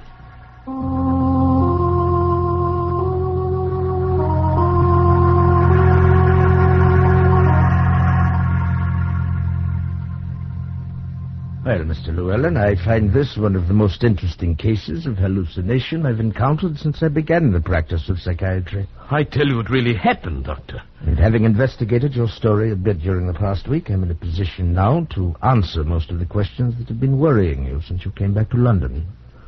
What do you mean, investigated? I went up to Hereford and looked over some of the old records there. And then I motored over to Malton for a couple of hours.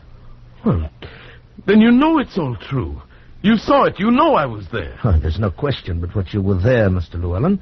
The lady who runs the inn showed me your name in the register. Said you'd left quite suddenly without taking your luggage or paying your bill. She was really quite put out. I see. Well, what about the records, Doctor, the ones you spoke of? I think they really explain the whole thing, Mr. Llewellyn. It seems that during the 14th century, the village of Malton became a kind of headquarters in that part of the country for the practice of witchcraft. Yes. Go on. Numerous trials were held there in the late 1300s, and a great many men and women were convicted of sorcery and burned to death. Yes. In the records of a trial in 1372, I found the name of an Arthur Llewellyn and of Ilsa and her mother. That proves it, then. It proves a clear case of hallucination. You knew that story before you went there, not consciously, but somewhere down in your latent memory. I knew nothing of it before. That man was an ancestor of yours. The story must have been known in your family. When you arrived in Malton, accidentally, the association of the name just pulled the trigger, and your imagination did the rest. But, Doctor, my parents died when I was 4. I've never been around any of my family. No matter. You see, a childhood memory is amazingly persistent at times. Yes.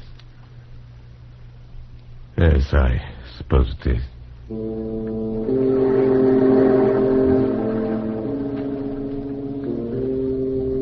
I knew then what I had to do. The only thing I could do. There'd be no use in talking further with the doctor. He'd find some phrase of science to cover everything. He'd even try to explain away the mark I still carried across my shoulder, where Ilsa had thrown her arm about me in those last mad minutes on the rampart. A mark that was covered with a soft gray fur, like the fur of a cat.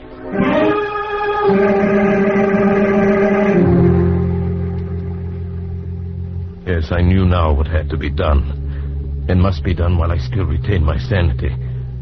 One last act, final and irrevocable. An act that begins by walking into the railway station at Charing Cross.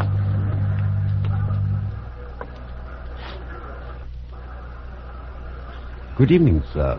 May I help you? Yes. I'd like a ticket to Malton. Malton? I don't believe I have. It's a village on the Swansea line near the border of Wales. Oh, yes. Yes, here it is. I don't believe I've ever sold a ticket to Malton before. I don't doubt it. Let's see now. 4 and 6. Single fare. First class. Did you wish a return or one way? What did you say? Oh, I'm sorry. Make it one way.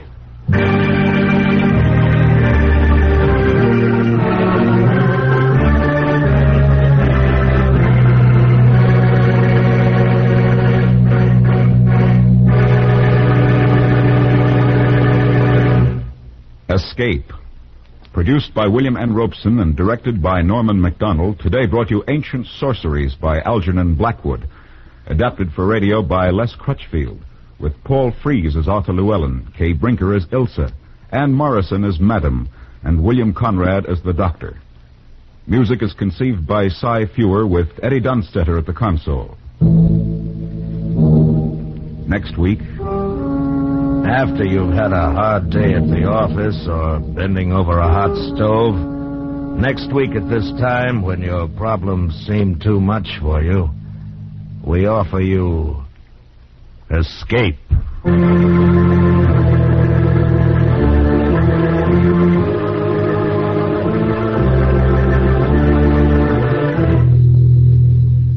Next week, we bring you another exciting story of high adventure. Goodbye, then, until this same time next week, when once again we offer you Escape.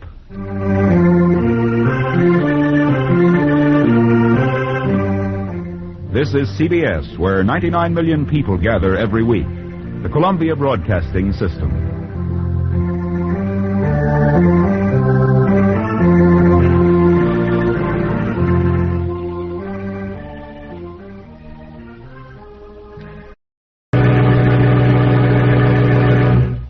Escape. Produced by William N. Robeson and directed by Norman MacDonald, today brought you Ancient Sorceries by Algernon Blackwood. Adapted for radio by Les Crutchfield, with Paul Frees as Arthur Llewellyn, Kay Brinker as Ilsa, Anne Morrison as Madam, and William Conrad as the Doctor. Music is conceived by Cy Fewer with Eddie Dunstetter at the console. Next week... After you've had a hard day at the office or bending over a hot stove, next week at this time, when your problems seem too much for you, we offer you escape.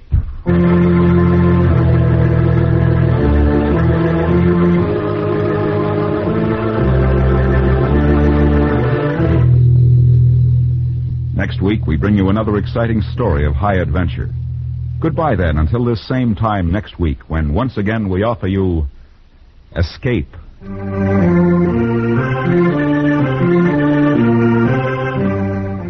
This is CBS, where 99 million people gather every week. The Columbia Broadcasting System.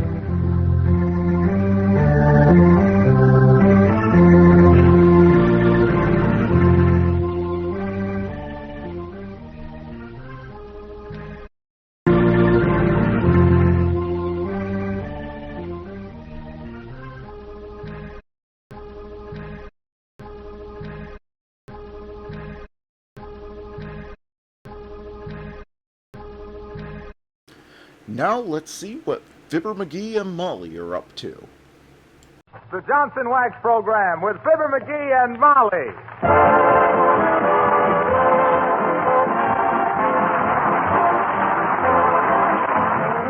The makers of Johnson's Wax and Johnson's Self-Polishing Glow Coat present Marion and Jim Jordan as Fibber, Magee, and Molly with Bill Thompson, the King's Men, and Billy Mills Orchestra. The show opens with Shine.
Squire of 79 Wistful Vista and his lady are about to depart on a vacation trip tonight.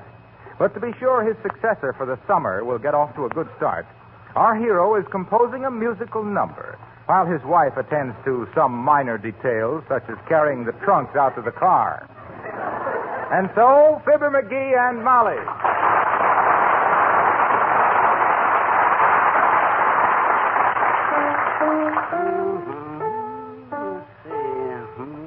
Better hold up that last diminuendo. It's much too fortissimo for the allegro. Hey, Molly. Oh, dear. Oh. For the love of Mike, Molly, can't you throw them trunks around a little quieter? Can't you see I'm working? You're working. You betcha. Listen, my muscle-bound Mendelssohn. Suppose you leave that cantata flat on this arpeggio and give me a hand with this baggage. I can't do this all by myself. Magee, put that piano down and listen to me. Okay, but this is pretty important stuff, Molly. I'm writing this to demonstrate to Meredith Wilson what can really be done on the summer show in the way of musical progress. Well, your composition will get there all right. Get where? In the way of musical progress. That's so. Oh, there, Mrs. Magee. Oh, hello, Mr. Gildersleeve. Magee, I happened to be going past and saw this frail little woman of yours carrying some heavy bags out and loading them in your car. You did? She fascinates me with that stuff, too, Gildersleeve. She's strong as a bull. She is not. I am, too. You are? Well, maybe not as strong as a bull, but I'm no frail little woman. Thank you just the same. Now, so now that you've inserted your long, twitching proboscis into something that's none of your business, Gildersleeve. You're a hard man, Magee. You may think it's all right to treat your wife like an Indian squaw, but by George, it makes my blood boil. You hear that, Molly? His blood is boiling. Then why don't you turn off the gas, Gildersleeve? Now, look, Mr. Gildersleeve. Magee is working on a very important musical arrangement for our summer show. Oh, I see. Well, in that case, I'll carry those things out for you. Oh, now, please, Mr. Oh, go ahead and let him, Molly. The exercise will do him good. He's getting a bay window on him that would seat 4 members of the Union League Club. That's very good, Magee. Very good. Huh? It is? Certainly is. Very humorous. Well, now, let's see. I'll carry out this grass suitcase in the Canary, and then I'll come back. What's come over old Gildersleeve anyway, Molly? A tin-horn sport with lead in his pants and a heart of gold. Hardly worth the effort. Yeah. I'd like to have the mineral rights in that guy. Oh, well, let's see now. Boom, boom. I wonder what the musical notation is when you want the trumpet player to put the derby on. see. Say, Magee, did you ask the phone company to shut off the telephone tomorrow? Yep, but it wasn't necessary. They was going to shut it off anyway. Seems like I forgot to pay last month's bill. Nice timing. Did you call the water company and the electric company? Yep. How about the milkman and the egg lady? Yep. Oh, I forgot the egg lady. Well, call her up. We don't want her laying eggs on our back porch all summer. Oh, you do it, Molly. I've been interrupted too much already. Next time I try to write a symphony, I'll go hide in a cave somewhere. What for? Bloodhounds will track you down sooner or later, dearie. Oh, so you don't think I'm much of a musician, eh? Frankly, Why, Molly, that cuts me to the quick. I've got a tender quick. I always been interested in music. Why, even when I was a little kid, every time a band marched up the street, I'd tag along as fast as my little legs would carry me. Oh. Bandy Legs McGee, I was known as. Bandy Legs McGee, the brightest bambino that ever booped a bassoon, blasted a brave and bold blare on my brass-bound bugle, blown the bewitching ballads of Bobby Burns on the bonny bagpipes, bossing big bands with the brisk beat of my baton, ballyhoed as being the best bathtub baritone in the business because of my beautiful, brilliant, bell-like bellow, bombarded with breakfast and banquets galore, but play something, Billy, I'm becoming a bore.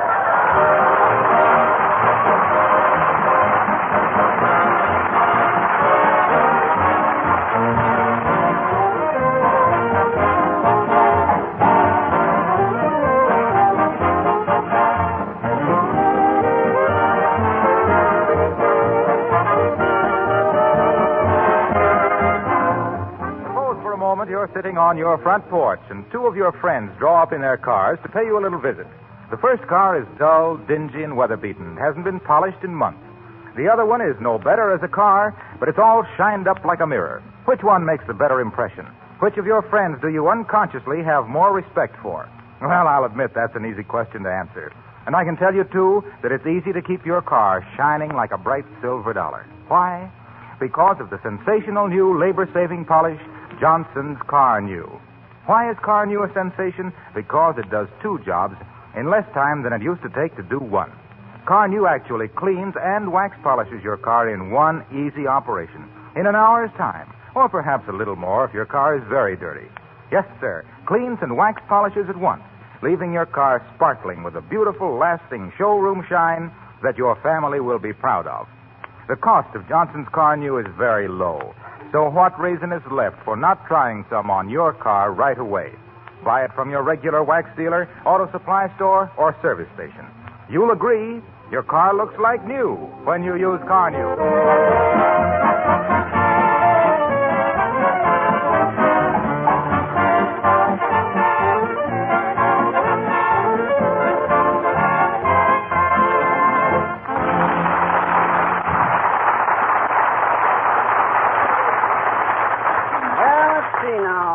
Four-bar tacit in here.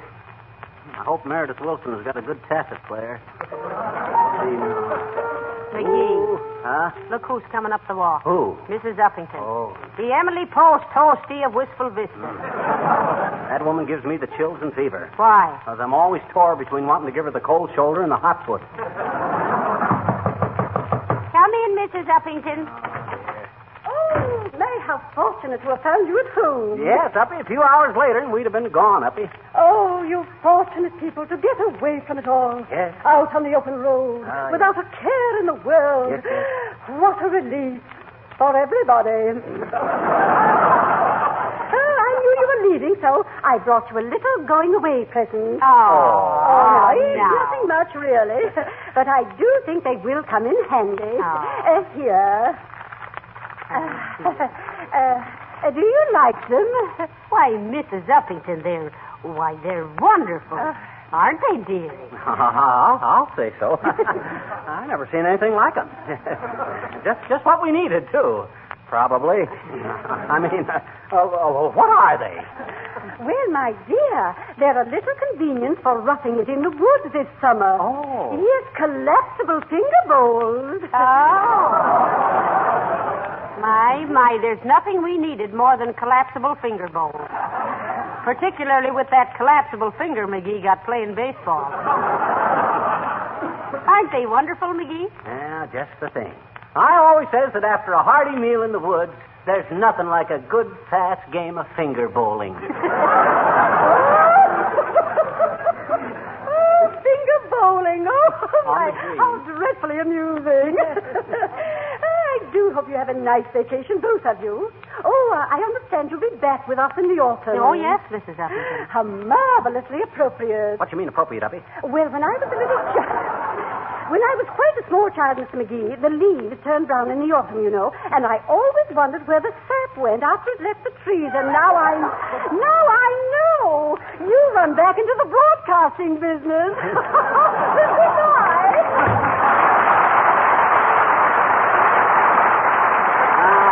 Good old Uppy. There's a woman after my own heart with a stiletto. Dad, Braddock, Gildersleeve, can't you be more quiet with them trunks? How can I concentrate on my music with you banging and grunting all over the house? Well, I'm sorry, Magee. I'm sorry to have disturbed you. I'll be out of here in just a minute as soon as I can't understand what's going into there. Now, let's see. I better make a notation here. Anything happens, go into Tipperary quick. Let's see now. Oh, hello there, Mr. Oldtimer. Hello, daughter. Hello, Johnny. Just wanted to stop by and say goodbye. Okay, goodbye. Goodbye. Goodbye. And, Johnny. What? I don't need to beg you to take me with you on your vacation now. Oh, is that so? Well, why not? I just remember what I did with my own car. What'd you do, park it in the wrong street last month? Nope. Hid it from the finance company. Under a haystack. Now, that's pretty good, Johnny. I fool him every time, Bud. I'll never forget the time in 26. One of them finance collectors hid in the rumble seat. In the rumble seat? But I seen him duck into it, and I locked him in. Locked him in there, huh? Shucks, by the time he got out... Say, I don't think I ever did let him out. See, I better go take a look.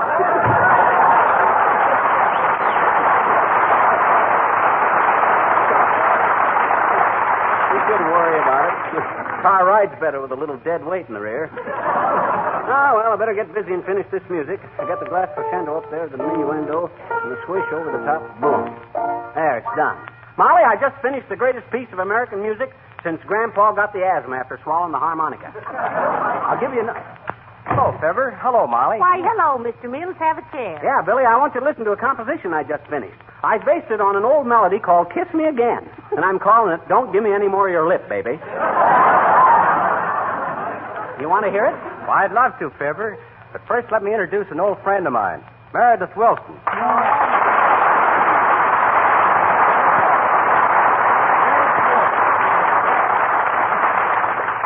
I'm glad to meet you, Bud. So you're the good news boy who's going to do the Johnson Wax show this summer. Yes? So I asked Billy here to bring me over to wish you a very pleasant vacation. Oh, thanks, Si. And I might say I'm a trifle apprehensive about trying to follow a show like yours. Oh, well, thank you, Mr. Wilson. I've been listening to your music for a long time, and, well, I think you're wonderful, I do. You do? Gee, this is interesting. Does he really know his stuff, Billy? He certainly does, Fibber. Why, Meredith is the guy who wrote that terrific swing number entitled Gravy. Gravy? For your orchestra, Mr. Wilson? No, I wrote that one for the sweet potato only.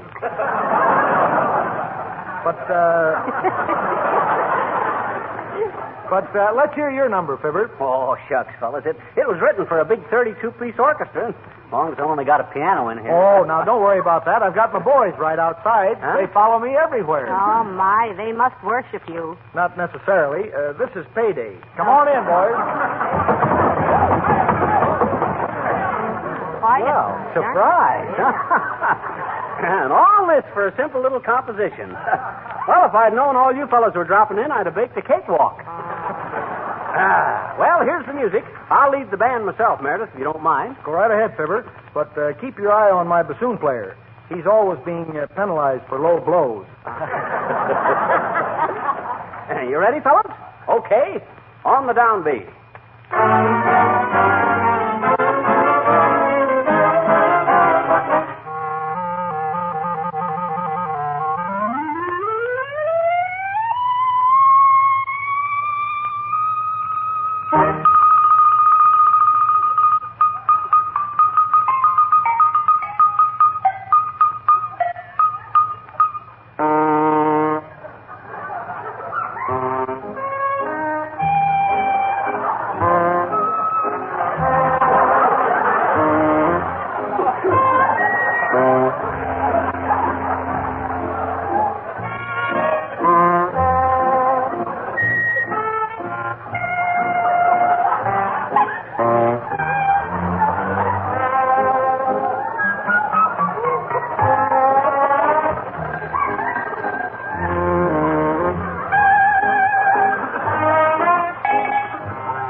think, Meredith? Well, you remember what I said about being a little worried about following your show this summer, Fibber? Yeah? Well, I'm not worried now. Come on, boys. Come on, Bill. Have fun, folks. And good luck to you, son. My. Isn't Mr. Wilson a nice-looking man, Magee? Huh? Oh, yeah, in a kind of a flashy kind of a way. Did you see that loud tie he was wearing? Well, that was a plain dark blue tie. Yeah, but it was the loudest plain dark blue tie I ever seen. Shucks, why can't the guy... Hey, Fibber, Molly, is Meredith Wilson here? No, he isn't, Mr. Wilcox. He was here, but he left just a minute ago. Oh, doggone it. I've been trying to catch up with him all over town. I'm going to work with him this summer on the Johnson show, you know, and Folks, I got a feeling that our Mr. Wilcox is about to wax commercial. Heavenly days, Magee, now, please. Well, daddrat it, I had to do it. For 5 years now, people have been writing in and stopping me on the street and saying, why don't you say something about Harlow Wilcox waxing commercial? And I thought this was just as good a time as any to make everybody happy. I got all summer to live it down. So go ahead. Well, I was trying to find Meredith to tell him about tying in Johnson's car new with the new show. Oh, that. It's an old story to you folks, of course, and to millions of motorists, too. How Car New cleans and wax polishes cars in one simple, easy operation. Oh, sure, we know all about that. But Meredith may not realize just how really easy Johnson's Car New is to use. You mean about just spreading it on, letting it dry, and wiping it off, and there's your car looking like new when you use Car New? That's it. That's it. Don't you think I've got something there? Yeah, I really do, Harlow. I think you've really got something. And whatever it is, you better get out of the house with it. All right. But anybody who'd give out with that waxing commercial, well, you need a vacation. So long, folks. Have a good time. Waxing commercial.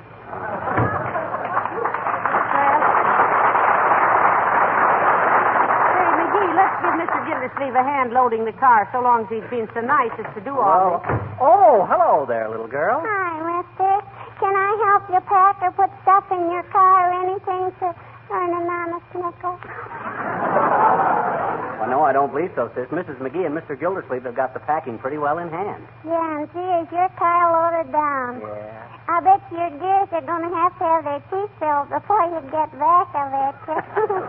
Well, I'll admit we're taking plenty of stuff, sis, but that car can take it. Yeah, and it can dish it out, too. All over the road.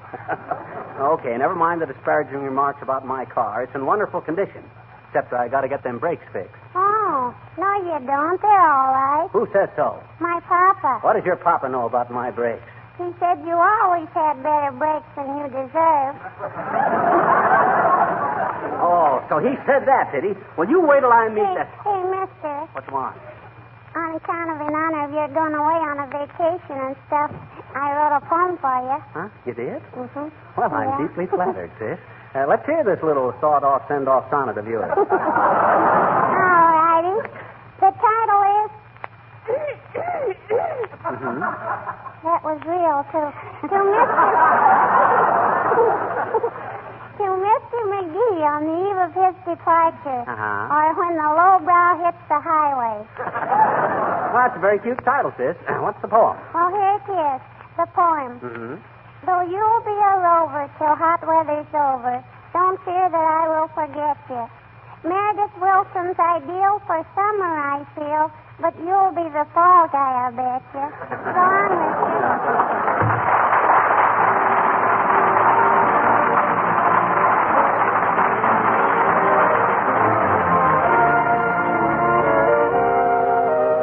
We've asked the King's Men to give us again the number which has proven the most popular of all their songs since they've appeared with Fibber, Magee, and Molly. Here it is. Old MacDonald had a farm, E-I-E-I-O. He played the bagpipes all day long, E-I-E-I-O. Old MacDonald had a farm, E-I-E-I-O. And on this farm he played some golf, E-I-E-I-O. A 4-4 here and a 4 there, and here 4 there, 4 everywhere, what for? Old MacDonald had a farm, E-I-E-I-O. He used a putter on the green, E-I-E-I-O. A putt-putt here and a putt-putt there, and here putt there, where putt-putt, 4-4 here and a 4 there, and here 4 there, 4 everywhere, what for? Old MacDonald had a farm, E-I-E-I-O. And when he sliced them in the rough, E-I-E-I-O. Cut here, and cut there, and here, cut there, where blank, put here, and put there, here, put there, where put for here, for there, and here, for there, forever, what for? Old MacDonald had a farm, E-I-E-I-O. He drove the ball clear out of bounds, E-I-E-I-O. A lost ball here, a lost ball there, here, ball there, where a high ball, cut here, and cut there, here, cut there, where blank, put here, and put there, here, put there, where put for here, and for there, and here, for there, forever, what for? Old MacDonald had a farm, E-I-E-I-O. And on his farm he had a daughter, E-I-E-I-O. Salesman here, salesman there, Harlow, Wilcox everywhere. Lost ball here, lost ball there, here, ball there, where a high ball, cut here, and cut there, here, cut there, where blank, put here, and put there, here, put there, where put for here, for there, and here, for there, forever, what for? Old MacDonald had a farm, E-I-E-I-O. And when he saw the salesman there, E-I-E-I-O. A boom, boom here, and a bang, bang there, here, boom there, bang here, where buckshot salesman here, salesman there, Harlow, Wilcox everywhere. Lost ball here, lost ball there, here, ball there, where a high ball, cut here, and cut there, here, cut there, where blank, put here, and put there, here, put there, where put for here, for there, here, for there, forever, what for?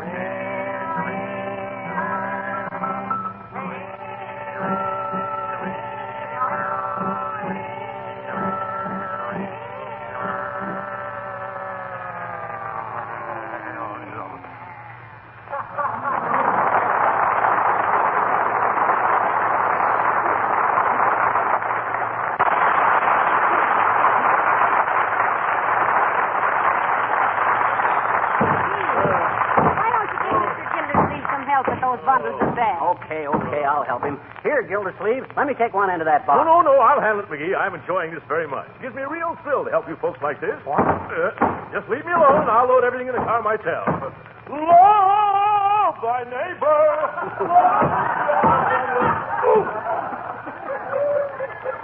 Isn't he nice, Magee? I can't figure out what's got into that guy. Well, Old Home Week. Or the Old Home soon will be week if people don't stop hammering on the walls. Ah, there, my dear, and good day to you, Tiddlywink. Hi, Boomer. What you got up your sleeve, aside from a couple of spare aces? That's very good, Swiveltooth, very good. You're as full of cracks as a corn crib.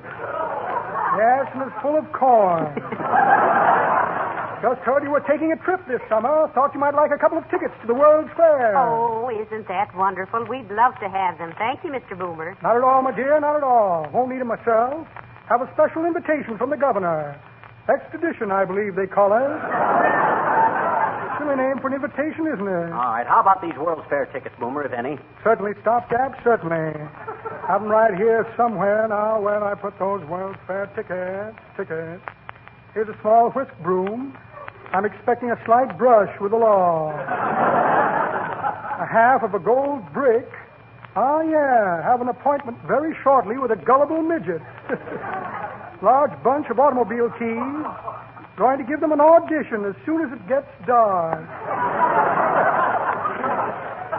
Check for a short beer. Well, imagine that. No World's Fair tickets. Too bad. You would have loved Chicago. Chicago? Why, that World's Fair has been over for 6 years. You don't say. Sure. Well, I must tell that to my Aunt Fanny. She's still saving up for her. Well, a pleasant vacation to you, my dear, and a bum voyage to you, short, squat, and squinty.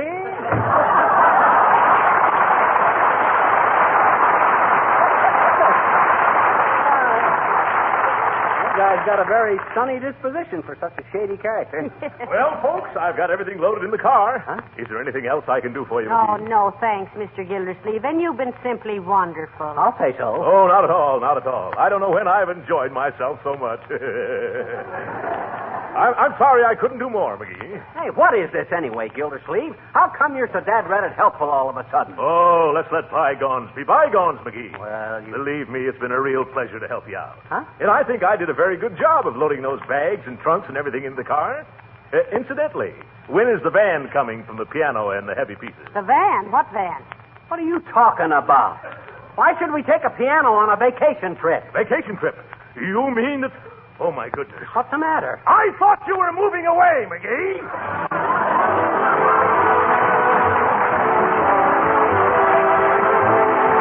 Fibber and Molly will be back in just a moment. Some people think that most of the great inventions lie behind us. 50 years ago, a patent office commissioner actually stated that in his opinion, most important patents had already been granted.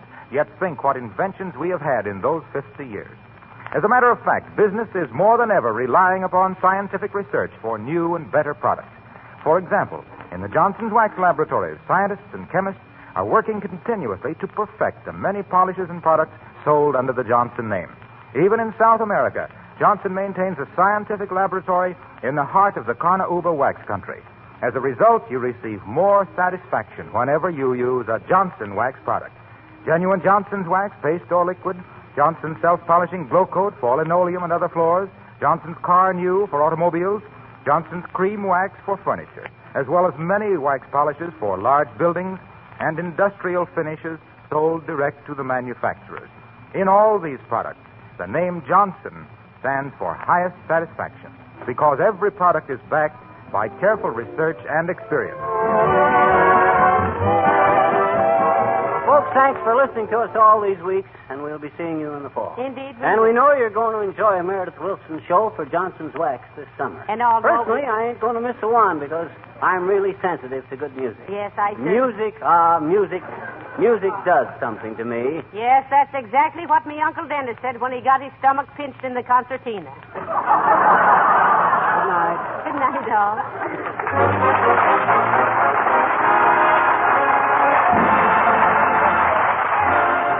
This is Harlow Wilcox, speaking for the makers of Johnson's Wax and Johnson's Self-Polishing Glow Coat, Racine, Wisconsin, inviting you all to be with us again next Tuesday night to welcome Meredith Wilson. Good night. This is the National Broadcasting Company.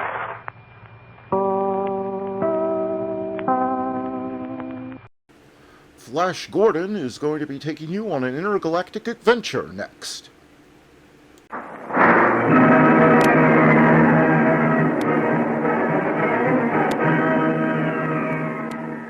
Presenting the amazing interplanetary adventures of Flash Gordon.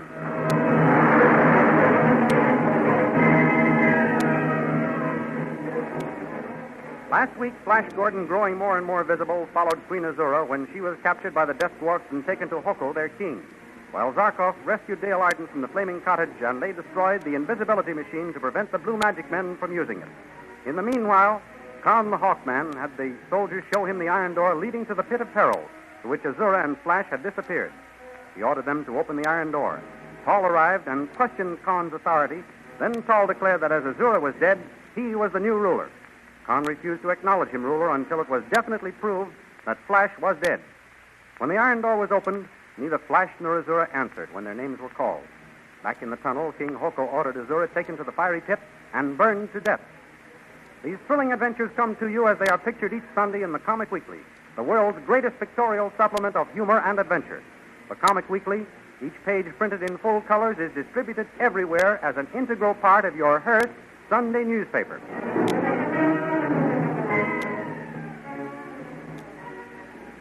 Now we continue the story. To the pit of fire with Azura. We'll roast the magic out of her. No. You kill me, Hoko. Kill me if you choose, but do not torture me. Do not torture me, oh, ha! Why should we not give you some of your own medicine? Did you not torture us? Have you not continued to torture us by keeping us in these dark tunnels? You are men. I am only a defenseless woman. Defenseless? Yes, now that your armies are not with you. Listen to me, Hoko. I will bargain with you. Bargain? Whoever heard of a prisoner bargaining?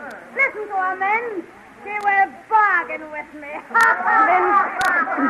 Then I will trade with you. Trade with me? What have you to trade now, Azura? Freedom. Freedom? My freedom for yours. What do you mean? You will return me to my Blue Magic people safe and unharmed. I will open the iron door to you and give you back your freedom. If I let you go, you will let us out of here, free to roam in the daylight, free to go and come as we please, where we please. I will. And you won't have your soldiers kill us off? No, I promise. Well, what do you say? Will you return me to my people? No. You won't? No, I will not. This is the moment I've been waiting for, Azura.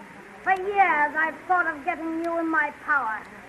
Now that I have you, I'm going to put you out of the way for good. Mercy, Hoko. Mercy.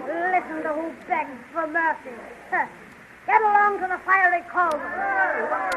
As Hoko, king of the Death Dwarfs, forces Queen Azura at spear point out toward the bubbling, flame-spitting cauldron of an underground volcano, Flash Gordon, now fully visible, decides on a desperate attempt to save the Witch Queen.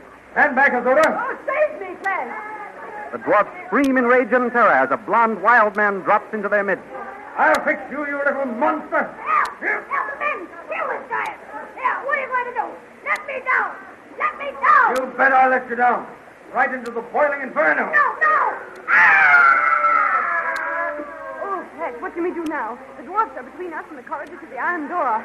We're trapped. Not yet. Jump on my back. Put your arms around my neck and hold tight. Oh, what are you going to do, Flash? I wasn't on the college track team for nothing. I'm going to use Hoko's spear as a vaulting pole. Hang on. Here we go. And with those words, Flash Gordon swings Azura and himself up and soars over the heads of the enraged dwarfs. Oh, we're free. Now, if only we can get out that iron door. We can outdistance these dwarfs. Let's run for it.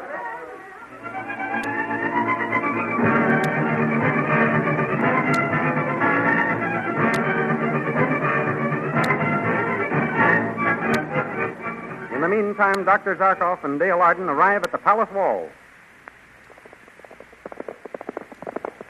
Here we are at the palace, Dale. Yes, Dr. Zarkov. Where shall I tie our horse? Lead him over there until we can see how the land lies. Oh, Dr. Zarkov, I do hope we aren't too late. I hope Flash isn't... Trust Flash to use his head, Dale. He will not willingly risk his life for nothing. If he is dead, it is only because he died fighting for his life. What's that? The sun is going down. It must be the changing of the guards. Right up to the gate. They will only see you. Then when they get you inside, I will slide off the horse and follow you wherever they take you. All right, Dr. Zarkov. I don't care what they do to me. If only I can save Flash.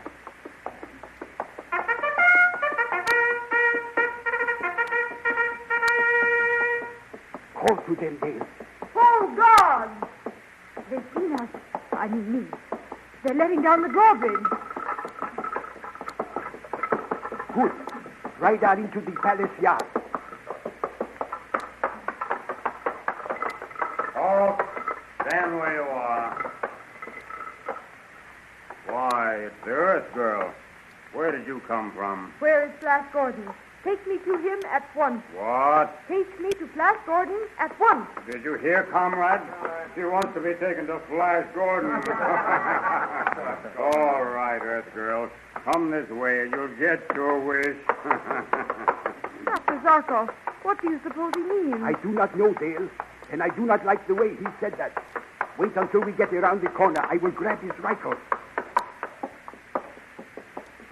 Here, give me back my rifle, Earth Girl. I haven't got it. I have it, guard.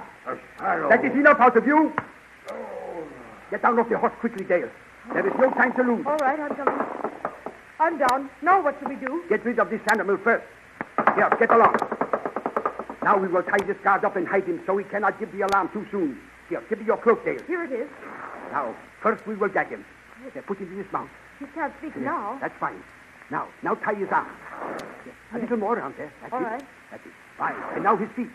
Tighter? Yes. One more knot. Good. Ah, there. Now open that door, Dale. Yes. Now we will put him in that closet. Good. Help me with his feet, Dale. Certainly, Dr. Zarkov. Now we will search the palace for Flash Gordon.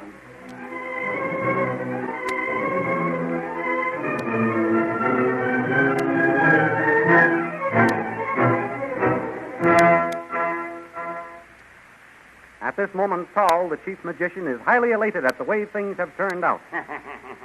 So you thought you were ruling the blue magic land, eh, Prisoner Khan? I can hardly believe that Flash Gordon is dead. Well, he is. No one can live in that pit of peril. And to think Azura let Flash Gordon take her down there. More than likely she intended to push him in and slam the door after him. But he was too quick for her and dragged her with him. Azura thought she was smart, putting Flash Gordon at the head of her armies when you Hawkmen attacked us. So she was. Well, I'm still alive. But where are Azura and her ex-commander-in-chief? That's what I would like to know. Well, what are you going to do with me, Tal? Yes, what am I going to do with you? That is the question. As long as you don't believe Azura and Flash Gordon are dead, I must hold you prisoner until you change your mind. I shall never be sure until I see their bodies. Now, fool, how can you see bodies consumed by fire? Oh, God! Bring the prisoner down to the cell block again. And to think I am King Tall the First. I am King Tall. Do you understand, guards? Yes, Your Majesty. You see, Khan, the guards acknowledge me to be their king. Yes, I hear them. Who went by me? No one, General. I mean Your Majesty. No one? I am sure someone brushed past me. One of you must have. We are sorry, Your Majesty, but none of us went by you. You know better than to admit it. Well, let us get the prisoner in his cell. Yes, Your Majesty. Off. Get in that cell, Khan. Why not? There's nothing left to fight for. Roar. Yes, Your Majesty. Stand guard at the end of the corridor. See that no one gets near the prisoner. You'll give him time to meditate on the follies of being a follower of a lost cause. Come, guard. Let us away to the Hall of State. I must have my kingship proclaimed throughout Blue Magic Land. Khan. Captain Khan. Hey? Who's that? Zarkov. Zarkov? Where are you? I can't see you. Come around in front of the cell. I am around in front of your cell. What? More of that invisible ray that you used on Flash? Yes. You brushed past Tall coming down the corridor. Yes. He stepped into my path just as I was going by. Tell me, where is Flash? They tell me he and Queen Azura went through the iron door that leads into some pit of peril. They haven't been seen since. Good heavens. They are both dead. I had the iron door opened. I called the Flash. There was no answer. Oh, this is worse than I thought. Poor Dale. How can I break the news to her? We will take it hard, Zarkov. Wait until we are absolutely sure. You think there may be a chance Flash is still alive? Yes. I can't help feeling that it was the quickest chance that I received no answer when I called his name. What do you mean? What's going on here? What's all this talking? Why, I'm just talking to myself, guard. You don't see anyone, do you? Well, if you keep it up, I'll have yourself headed. Good. It would be more comfortable. Thanks for the suggestion. And don't be humorous. King Saul shall hear of this. You were saying, Khan. Well, I figured the Flash wouldn't still be at that iron door after all this time if there were tunnels and corridors in that pit. He's too much of an explorer for that. You think he may have been looking around in some part of the pit and so was unable to hear you? Yes, that's just what I think. But I couldn't prove it then. So I surrendered to await my chance. I can help you. How? As long as the electrical charge holds out, I will be able to search for Flash. Tell me, where is this iron door? I don't know exactly. But you have been there. Yes. How did you get to it? I was taken there by laptop, one of the guards. With getting dusk, I'm not sure of the path. Oh, if I could only get out of here. Patience, sir. I will do a little reconnoitering and report to you. What is the general direction this laptop led you? North. We went through the north gate toward the hills. But which hill had the iron door, I don't know. Be a good cheer, Khan. I will look for the iron door and find Flash, or I will find his dead body.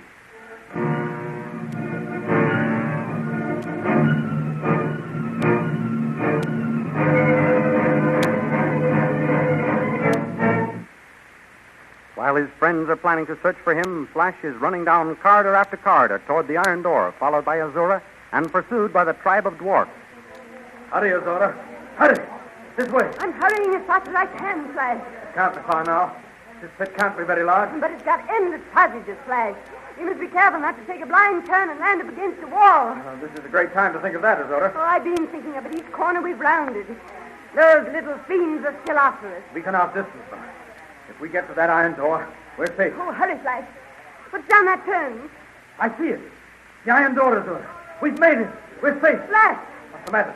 You all in? No, the door is barred from the outside. So it is. That makes it tougher. I'll beat on it and see if any of our soldiers are standing guard. Help! Help! It's your queen, Azura! No use, Azura. Here come the dwarfs. Stand behind us. I'll hold them off as long as I can.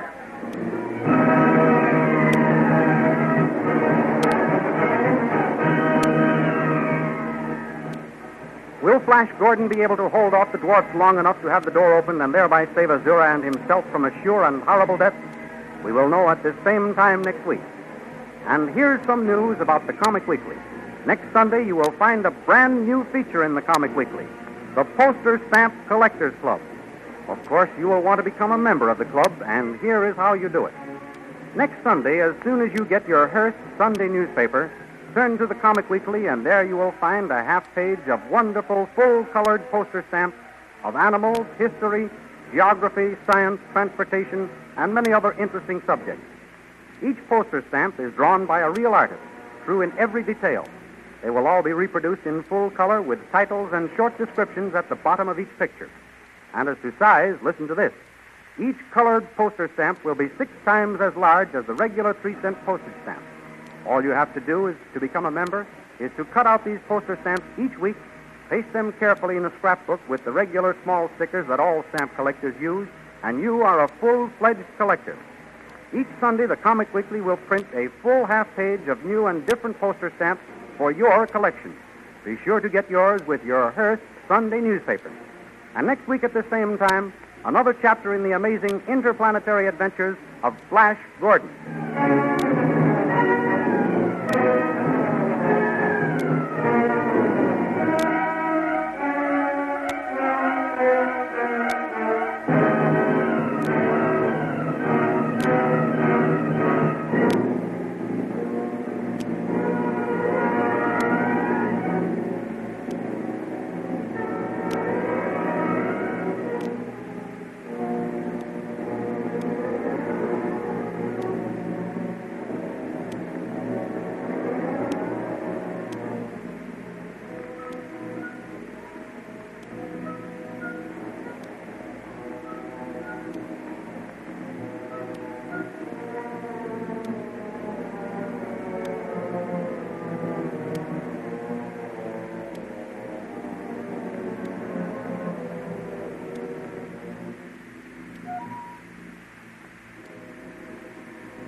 Now it's time to pay a visit to the only man in old-time radio who wrote all his own material, Fred Allen.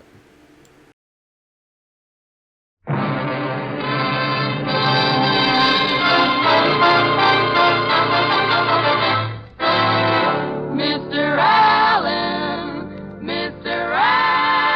Allen. It isn't Ma Perkins, kiddies. The Fred Allen Show, with Fred's guests Edgar Bergen and Charlie McCarthy. And the biggest court trial of the year, Charlie McCarthy versus Fred Allen. Portland Hopper, Minerva Pius as Mrs. Nussbaum, the DeMarco sisters, and Al Goodman and his orchestra. And for those who weren't at my christening, my name is Kenny Delmar.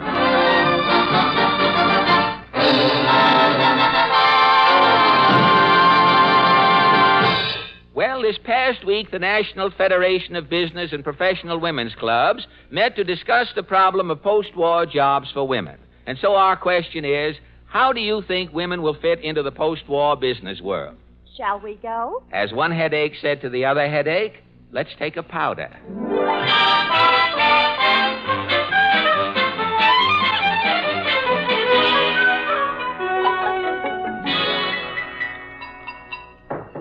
Ah, it's so quiet and restful here in Allen's Alley, Portland, but I can put a stop to that just by knocking on the senator's door. Somebody, I say, somebody knock. Yes, Claghorn's the name, Senator Claghorn. I know that. I'm from the South, way down south. Every week Where I come from, when we say cotton, we don't mean no movie actor. Now, wait a minute. Look. Look, don't butt in, son. Well, Stop blabbing. I'm not trying to butt in. Keep interrupting. Try listening. Listening, Well, I mean. if I could only get a word. Don't give me no Gettysburg Address, son. Now, look. Senator, slow down a minute, if you will, please. You've only 2 more years in office. What is your opinion of women in the post-war business world? It's got us worried, son. Senator Glass is all broken up. Well, then you... Glass is broken. That's a joke, son. That's witty. Well, I know it's witty. That's real Southern humor. I sensed that it was real Southern humor. I'll go down there and enjoy it some week.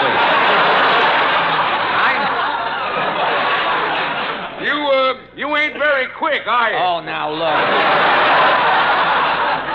Senator, What do you, as man to man, or as man to what I am, what do you think...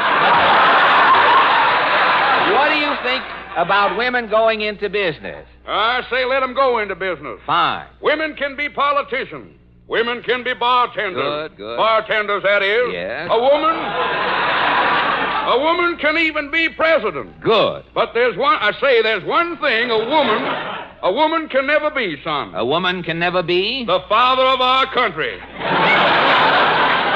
long. So long. So long, that is.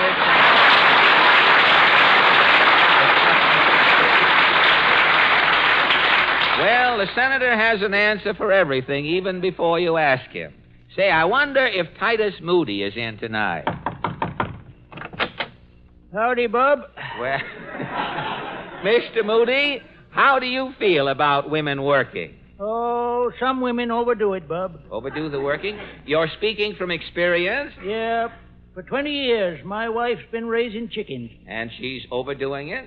She's in the hen house morning, noon, and night. I see. One morning, the rooster was sick. Yes? My wife got up and crowed, so the hens would know the sun was coming up. Well, that is overdoing it, isn't it? Last week, my setting hen got a dizzy spell and fell off the nest. Yes? My wife sat on the nest day and night till this morning. What happened? Have a cigar, Bub? A cigar?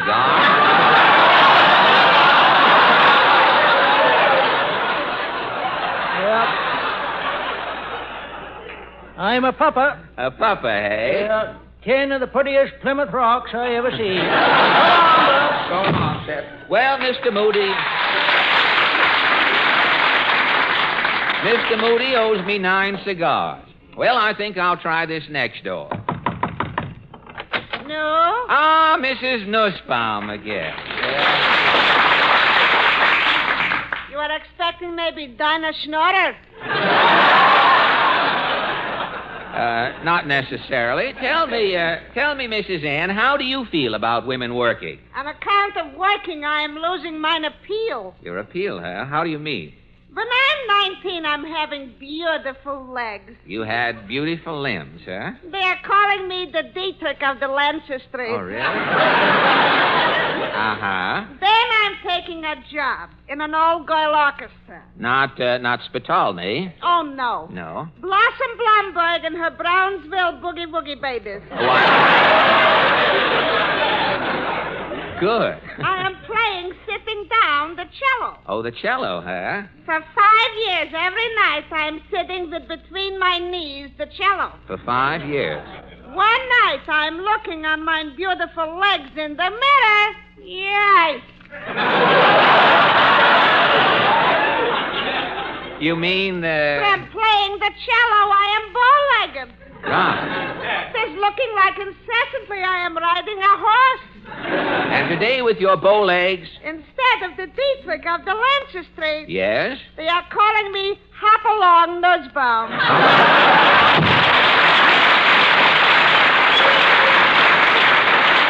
Well, here we are at the last house in the alley. I wonder if anyone's home here tonight.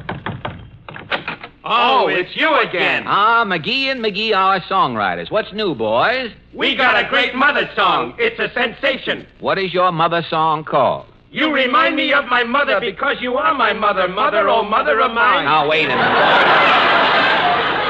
You ought to write something for the senator, boys, when you get a chance. Look, fellas, tonight I'm down here in Allen's Alley getting reactions to women working. We got just the song you want. About women working? How does it go? Hit it, Jim. My grandma's working on the railroad. My mother drives a hack. My sister's help her to a sand hog. My aunt's a steeplejack. My mother-in-law is now a bookie. But you won't hear me sob, 'cause I'll be leading the life of Riley when I get my wife a job. Thank you. And now, from the musically ridiculous Magee and Magee, we go to the melodic sublime, the 5 DeMarco sisters. With Maestro Al Goodman safely atop his podium conducting, the kids sing California Sunbeam.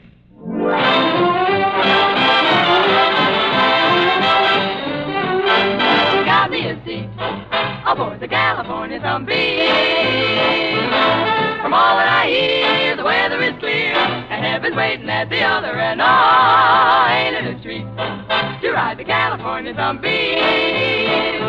Got some coffee and cake to keep me awake till I see heaven at the other end. Don't know whether it's my heart or whether it's the morning star. Do-do-do. Holy mackerel, I'm awake and hear the old fella singing. Nothing can beat the good old California Zombie. In a minute or two, we'll be streaking out through the Milky Way across the Silky Palm. Do-do-do-do, my friend, here's where monotony ends. Oh, California Zombie, fly me to my baby back home. Do-do-do-do-do-do-do-do. Holy mackerel, I'm awake and hear the old fella singing. Nothing can beat that California Zombie. In a minute or two, we'll be streaking on through the Milky Way across the Silky Palm. Doodly-doodly-doo, my friend, here's where monotony ends. California Zombie, fly me to my baby back home.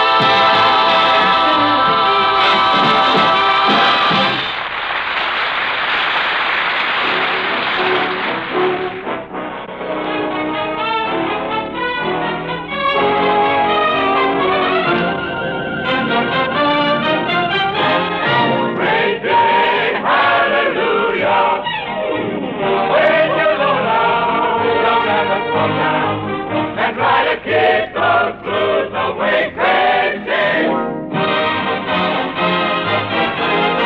When you're down and out, lift up your head and shout, there's gonna be a great day.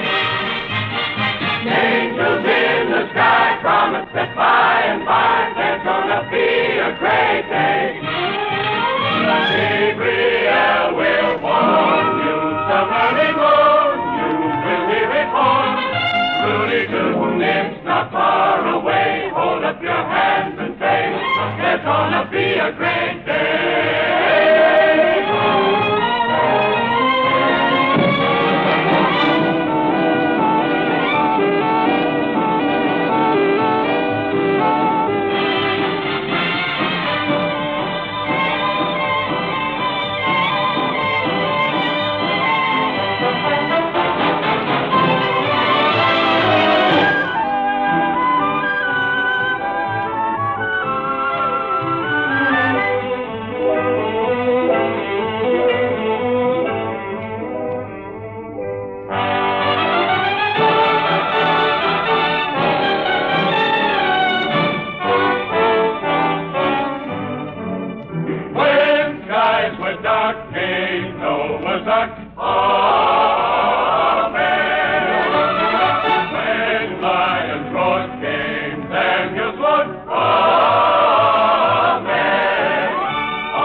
Maestro Al Goodman has just made a first payment on I'll Buy That Dream. It was hardly worth his while going to sleep to get so little music. Mr. Allen. Yes, Portland? Did Charlie McCarthy sue you last week? Did he sue me? Yes, Portland. My trial was bigger than the Dreyfus case. Dreyfus was there and told me himself through an old interpreter. What happened? Well, last Sunday, as you remember, Charlie McCarthy's lawyer served me with a subpoena. I got down to the courtroom even before the judge. And as I came in, I saw a mob of reporters around McCarthy. The reporters were saying... How you handle the problem? What was your strategy? Alan Ford. Gentlemen, please, one at a time.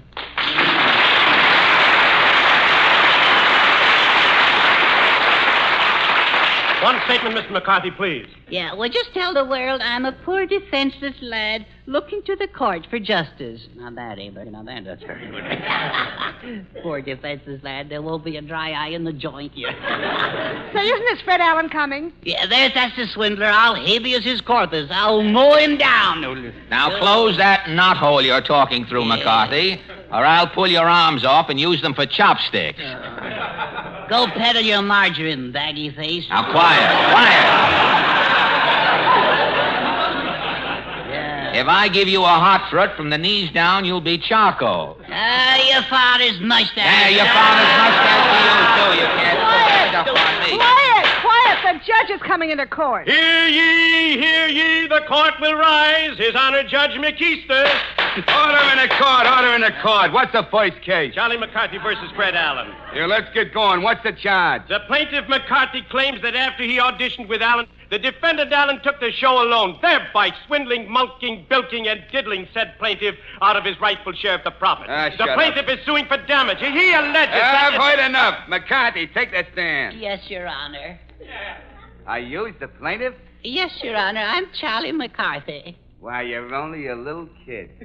Yes, Your Honor. I'm just a poor defenseless lad looking to the court for justice. How am I doing there? Great. Is the defendant in court? That's the skunk over there, Your Now, Honor. who's a skunk? Why, you woodpecker's hors d'oeuvre?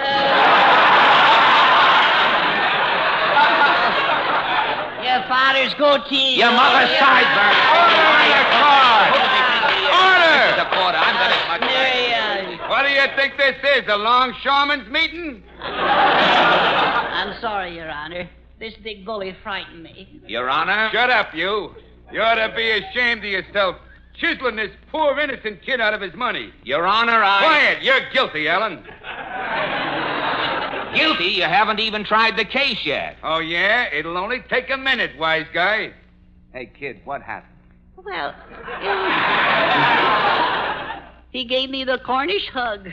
Why, that dirty sneak thief. Yes. Have you got any witnesses, kid? Yes, Your Honor. Ray Noble. Ray Noble in court? Yes, here I jolly well am, and all that sort of judicial nonsense, you know. Mr. Noble, where were you on the night of October 21st? Well, frankly, I don't recall, old prune. But while I have the floor, I would like to say a few words about continuing Lend-Lease. Now... I object! Pipe down! Proceed, kid. Ray? Yes, Charlie. Remember the night this sneak Allen came over to our program? Do I? Yeah. Why, that was the night I took out that debutante I met at the automat. Yeah. Yes, we made a night of it. Yeah. Liggets, you know, to all hours. And then a minuet or two at Roseland. Yeah. And then we topped it off with a ride through Central Park at dawn. Charlie, I put my arms around her. I object. Amazing. That's exactly what she did, old bun. I don't know why. Good work, Ray. Good work. Are you through with the witness, McCarthy? Yes, Your Honor. You're a witness, Allen. Good. Now, Mr. Noble, isn't it true... Next witness. Next witness? I haven't even had a chance... One more blab out of you, big mouth. One more blab and I'll throw you in the clink. I'm being railroaded. Why, if I had something on under this robe, I'd take it off and come down there. I dare you to. Quiet. I got a good mind to try putting me gravel in your mouth for size. Next witness. I guess that's me, Mr. Bergen. That's you. Yeah, the witness looks as if he's half asleep. Well, I just woke up. Where am I? You're in court. Oh, well, guilty, Your Honor.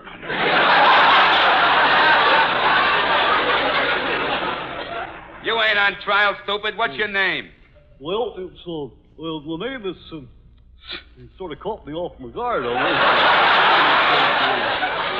Murder their snare, yeah. Yeah, raise your right hand. Yeah, the right, which is right? Well, point it out now, raise it. All right. You promise to tell the truth, the whole truth, and nothing but the truth? No, sir. No, wait a minute. Nobody's going to trap me. I object. Your Honor, may I ask this witness just one question? Well, do you think you can handle him, Snoids? Let me at him, Judge. He's my meat. Mortimer Snerd, isn't it a fact that you are unfit to testify? Well, Isn't it common knowledge that you are a chowderhead? No. A moron junior grade? And a dehydrated nincompoop? Hey, Mr. Bergen, yeah, he's got me cornered, isn't he? Judge, if this is a trial... Quiet, pest. Stand down, Snoid. Oh, I did the best I could, Mr. Bergen. Yes, I know. He was just too quick for me. Yeah, it's nice going, Snoid. This testimony's been pretty damaging, Alan. Before I sentence this fink, Mr. McCarthy, how about you summing up just for the record? Well, Your Honor, my story is the oft-told tale. The innocent youth led astray by the honeyed words of a chiseling lowlife. I object! Objection ignored. Proceed, kid. Thank you. I was happy. I had a kind friend in Mr. Bergen. And then this snake, this dirty... I object! Save your breath, Alan. Pour it on, kid. I arranged for us to meet a sponsor, and then this Your Honor, and then we auditioned. The sponsor said that this talking stump had absolutely no talent. So naturally, I got the job. Quiet, Alan, quiet. You got him in the hot seat, kid. Turn on the juice. Humiliated, broken in spirits, I went back to my first and only friend, Mr. Bergen. Dear Charlie. Dear Edgar. Oh, this is ridiculous. I object. Order in the court. One more peep out of you, Alan, and I'm taking off this robe regardless. I dare you, Judge. What damages are you asking, McCarthy? Well, I was, you see, I was swindled out of the program. Yeah? And I was libeled and slandered. Yeah? My reputation was damaged beyond words and beyond repair. How much do you want, kid? Well, would $14 be too much, Your Honor? $14? You got this jerk over a barrel. Make it a round number, $200. $200? Benedict Arnold got a fairer trial than this. Order in the court. Alan, I'm finding you guilty. I'm awarding the kid $200. But, Your Honor... Yeah, 200 snackers, meathead. Get it up, get it up. But, Judge, before you stands no hardened criminal. I have no record. As a boy in Boston, my father was known as Honest Fred. I was Honest Fred II. Honest Fred? And you say you come from Boston? Yes, Your Honor. Are you the little Fred Allen who used to live in the stable back of Paul Revere's house? Yes, Judge McKeester. Honest Fred, don't you recognize me? No, Judge. Wait, I'll take me toupee off. There. You know me now? Pinhead McKeester. Hiya, Freddie, old boy. Gosh, Pinhead, you a judge? Yeah, ain't it a laugh? Pinhead McKeester. Yeah, say, Fred, about that money I still owe you. Oh, forget it, Pinhead. What's mine is yours. Ah, Chief Fred, you're okay. Your Honor, Shut up, you little runt.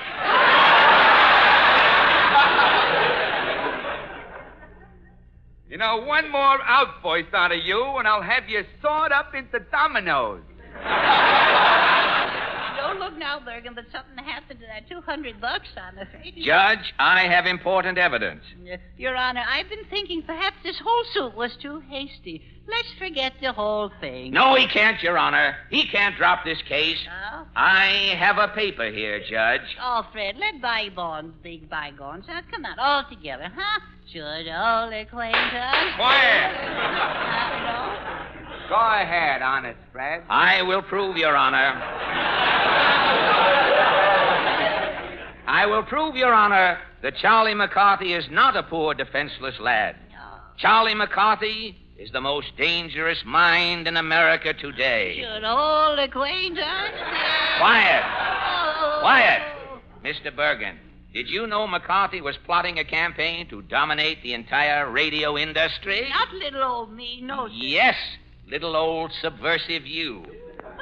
You don't know, Charlie McCarthy, that I found this document with your nefarious plan in your dressing room. Give me that paper, Charlie. Should only claim Quiet. Quiet. Listen to this, Edgar. And I quote from Charlie McCarthy's secret white paper here. The Charlie McCarthy Radio Empire. Should all acquaintance be but a... Quiet, you monopolist. Go ahead, Fred. Go ahead. From there, McCarthy was going to muscle in on the entire radio industry, Edgar. Listen to this lineup of radio shows he had planned. We the McCarthys, Young Dr. McCarthy, Charlie's Other Wife, One Man's McCarthy, Just Plain Charlie, McCarthy Faces Life, Breakfast with Charlie. Edgar, it goes right down the line to News with Gabriel McCarthy. It's so lovely out. I think I'll take a ramble into Wildwood. Gangway! Grab him, bailiff. Bring the little crumb here to the bar of justice. Your Honor, the Charlie McCarthy cartel is too big for this court. It's a case for the FBI. Not a federal rap, fellas. Don't call John Edgar. A foul, conniving fiend who would take over the entire radio industry, ruthlessly tramping all in his path? Dear Edgar, dear Mr. Bergen. Quiet, you monster. McCarthy, I'm holding you on federal charges of violating the Sherman Antitrust Act, violating the principles of the San Francisco Conference, and conspiring to start another war. Bergen, Allen, mercy, Judge. Mercy. Yeah, what'll I do with him, honest Fred? Give him life? Well, I'm not vindictive, Pinhead. Let Mr. Bergen decide his punishment. Okay. McCarthy, let this be a lesson to you. I'm paroling you into custody of Mr. Bergen. Case dismissed. Thank you, Your Honor. Thank you.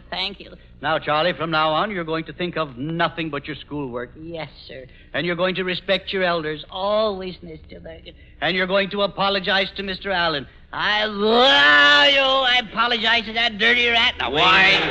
I'll split you up the middle and make you a clothespin, young man. Father's mustache. Ah, your grandmother's gator. You can't pull that stuff on me. No. Oh, wait a minute. Let him do it. I've got my water wings here. Let him go.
Fred Allen will be back again next week at the same time.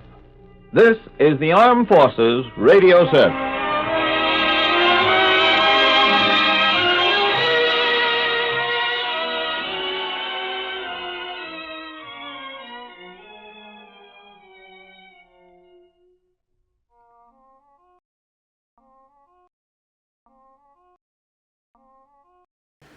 Take a trip back to Dodge City with Marshal Matt Dillon in Gunsmoke, coming up next.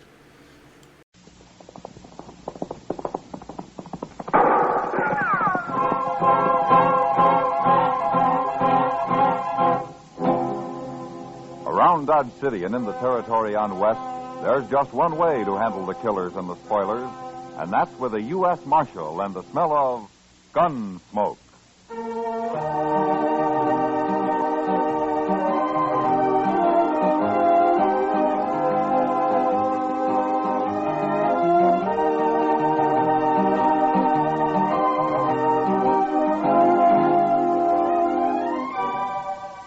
Gunsmoke, starring William Conrad, the transcribed story of the violence that moved west with young America. The story of a man who moved with it, Matt Dillon, United States Marshal.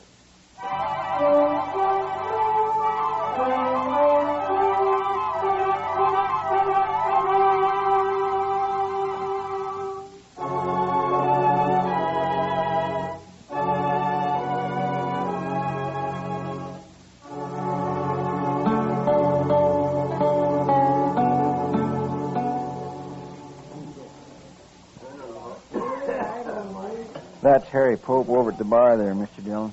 A little short fellow. Ah. Where'd he tell you he's from, Chester?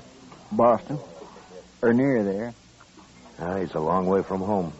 Yes, sir. Well, it seems his wife died, and he wanted to move somewhere else. So he come out here about 4 months ago and built himself a little sod hut out on the prairie. Planted some corn, and now he's trying to raise a few hogs. That's all. And he's scared to death, huh? Yes, sir. That's what he told me. Well, if he's going to live out here, he's got to learn. Mr. Dillon, why don't you talk to him? Maybe you could explain it to him. I'll call him over, huh? From what he's told you, I don't think anybody could explain it. It's all in his head. Harry? Hey, Harry, come here. Hello, Chester. Oh, Harry. This is Marshal Dillon, Harry Pope. How do you do, Mr. Pope? Why don't you sit down? Nobody ever called me Mr. Marshal. All right. Chester tells me you've been worried lately. It's the Indians, Marshal. They come scratching around at night, and they hoop and holler some, too. Yeah, I know. Tell me, do they do this every night? No, sir. But maybe once a week they do. Ah. Well, what makes you think they're Indians, Pope? I can hear them, that's why. I've got a good stout door, or they'd have been in on me a long time ago. You know what coyotes sound like? They ain't coyotes. I can hear them talk. Oh? Well, what do they say? They just yell. I can't understand it. But I asked Chester here if maybe the army wouldn't come out and run them off. Marshal, if they ever catch me outside my hut, I'll be done for. Pope, let me tell you something. If what you've been hearing was Indians, you'd have been done for a long time ago. Indians don't just scratch around at night like that, and they don't come whooping and hollering like that either. Now, you've heard talk about Indians, and, well, you're scared of them, and, well, maybe your imagination's done the rest. No, sir. Them are Indians. They're right there. I can hear them talking, I tell you. Well, then why don't you shoot them? Well, I don't have a gun. What? Figured that'd just make it worse, Marshal, if I started shooting at them. Well, do you know how to shoot? Oh, yes. I learned in the Army. Well, then you better get a gun. A man needs one out here, Pope. And besides, if you go out of your hut after them the next time they come, you'll see what I mean. But if I kill any of them, don't you think they'll go after their whole tribe? No, Pope, I don't think they will. Well, all right, Marshal, I'll try it. I'll get me a gun today. Oh,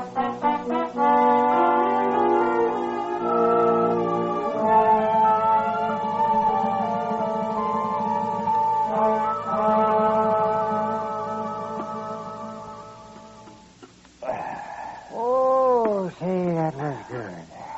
Yeah, I was hungry. Oh, and I nearly forgot, Matt. Chester said not to wait for him. He'd have supper later. Oh, what's he doing, Doc? He's talking. Talking? To a girl, Matt, and a pretty girl. And he was doing all the talking when I left. She just stood there shaking her head. Smart girl. Oh, I don't know, Matt. Chester's young yet. And may not be real handsome, but at least he's not old and mean. Did you ever try to borrow $1 from him, Doc? Yeah, and I did, too. Of course, I had to pay him back $1 and a dime the next day. But it was easy. I didn't have to lift a finger. He came right up to my office after. Yeah, I know. He's got about 8 of my time. Well, he's smart, that's all. Marshal Gillen. Oh, hello, Honeyman. You know Doc Adams here, Ned Honeyman. Oh, how do you do? How do you do? Sit down. Yeah. Bad news, Marshal. Oh? You know that new feller, that Harry Pope? Yeah, I met him a couple of days ago. I'm going to meet him again, Marshal. What do you mean? He killed Joe Carter last night. What? Carter's worked for me a long time. One of the best friends I ever had. They buried him this morning. Well, where did this happen? Did they have a fight? Pope shot him in cold blood, that's all. Out near that hut of his. Blasted Easterner. I'm looking forward to seeing him hung. Were you there, Honeyman? No. Then how do you know Pope shot him? Well, Earl Brandt was there. He brought Joe's body back to the ranch. Brandt works for you, too, doesn't he? Yeah, not so long as Joe. Oh, tell me what happened. I did. Pope murdered Joe Carter. They was riding by that dirty little sodbuster's hut last night. He come out and he shot Joe and he killed him. Well, maybe it was a mistake, honey. Oh, you don't kill men by mistake, Marshal. Well, now you going to arrest him? I'll ride out first thing in the morning. He might run. No, he won't run. He wouldn't know how. Yeah, I guess that's right. Okay, Marshal.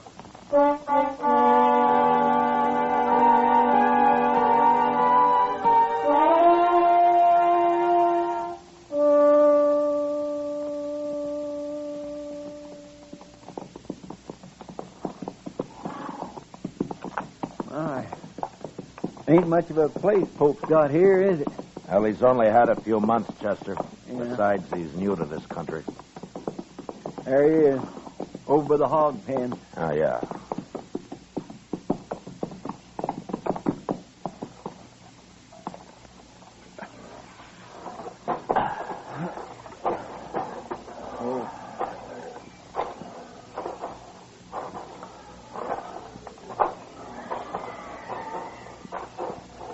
Hello, Marshal. Chester. Oh, Harry. Pope. Hey, Marshal. They was back again, all right. Night before last. Who was, Pope? Them Indians. But I came outside and shot at them, like you said, and they rode off. I just hope the whole tribe don't come out after me now. Pope, how many Indians were there? It's just 2. That's all I saw, anyway. You say you shot at them. Did you hit them? Well, I couldn't tell. It was too dark. I tried to, though. Well, tell me what happened, Pope. Well, sir, I heard him just like before. So I got my gun and I loaded it. Then I yelled at them. I don't know if they heard me, but they put a couple of shots into my hut there. Then I opened the door just a little bit, and I heard one of them riding off right over that way. I took a couple of shots at him, and then the other one started shooting at me from somewhere, so I ducked inside again and waited. But they didn't come back. At least not yet, they ain't. No. I sure hope you're right about them not bringing the whole tribe, Marshal. Pope, those weren't Indians. Oh, Marshal, why do you keep saying that? I know better. They were two men who worked for Ned Honeyman, and one of them, Joe Carter, you killed. What? Earl Brandt was the other man. He took Carter's body back to the Honeyman Ranch. He did? I'm afraid you made a bad mistake, Pope. Oh, but how do you know about this, Marshal? Ned Honeyman told me. He could be lying. Honeyman has his faults, but lying isn't one of them. Then you believe I killed that man? It looks that way. Well, I don't know what to say, Marshal. Pope, has there been any trouble between you and these men? Oh, no, sir. No, I hardly know them. They've ridden by a few times, that's all, but I wouldn't have shot at them if I'd known who they was. Except it couldn't have been them. They were shooting at my hut first. Well, it just don't make any sense at all. I think he's telling the truth, Mr. Dillon. You going to arrest me, Marshal? Well, the Indians that you've been hearing around your place don't exist, Pope. Indians just don't act that way. And, well, I believe you think you've been hearing them. Maybe it's getting worse with you. And so the other night you heard those men riding by and, well, you just started shooting. You think I'm crazy, don't you? I don't think you intentionally murdered Carter, if that's any help. Then you're not going to arrest me? No, I'm not. Maybe we ought to go talk to that fella, Brandt, huh? No, it's better if they come to us, Chester. And they will. He and Honeyman both. Okay. Now, don't get scared and try to run, Pope. You wouldn't get very far. I won't, Marshal.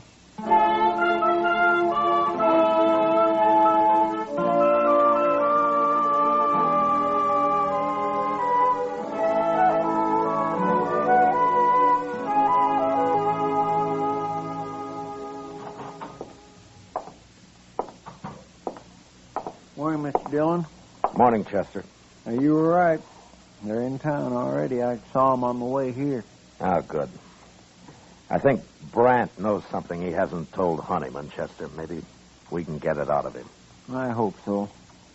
I sure do feel sorry for that poor little fellow, Pope, even if he is crazy. I'm not so sure he's crazy. But anyway, we'll soon find out. Yes, sir. Here they are. Good morning, Marshal. Good morning, Chester. Ned. Morning, Mr. Honeyman. This here's Earl Brand I brought with me. Hi. How do you, Earl. Mr. Brand? Marshal, I figured you'd want Brandt's report from the trial.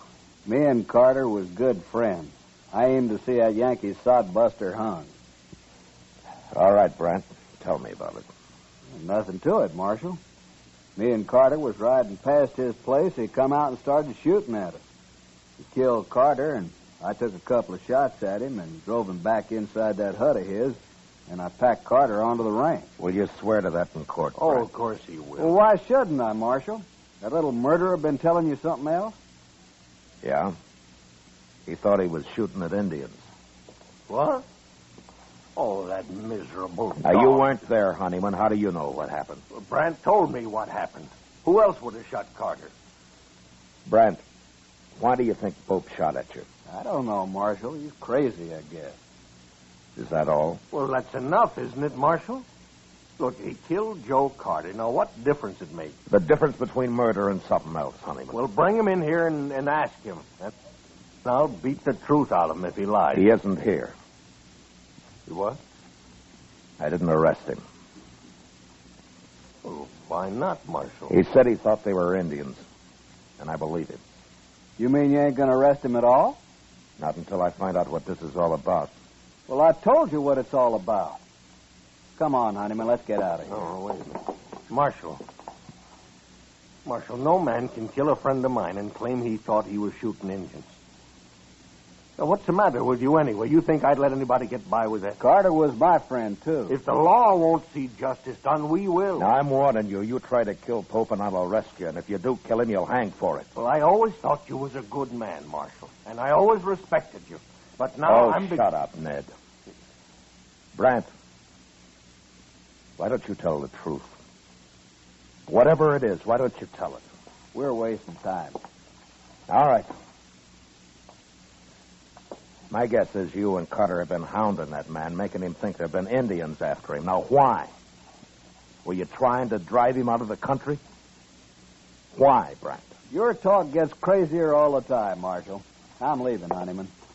For the last time, Marshal, you going to do anything about Carter's murder? It wasn't murder, Honeyman. Don't you see that now? He's dead and Pope shot him. That's all I know. That's all I need to know. Come on, Brant.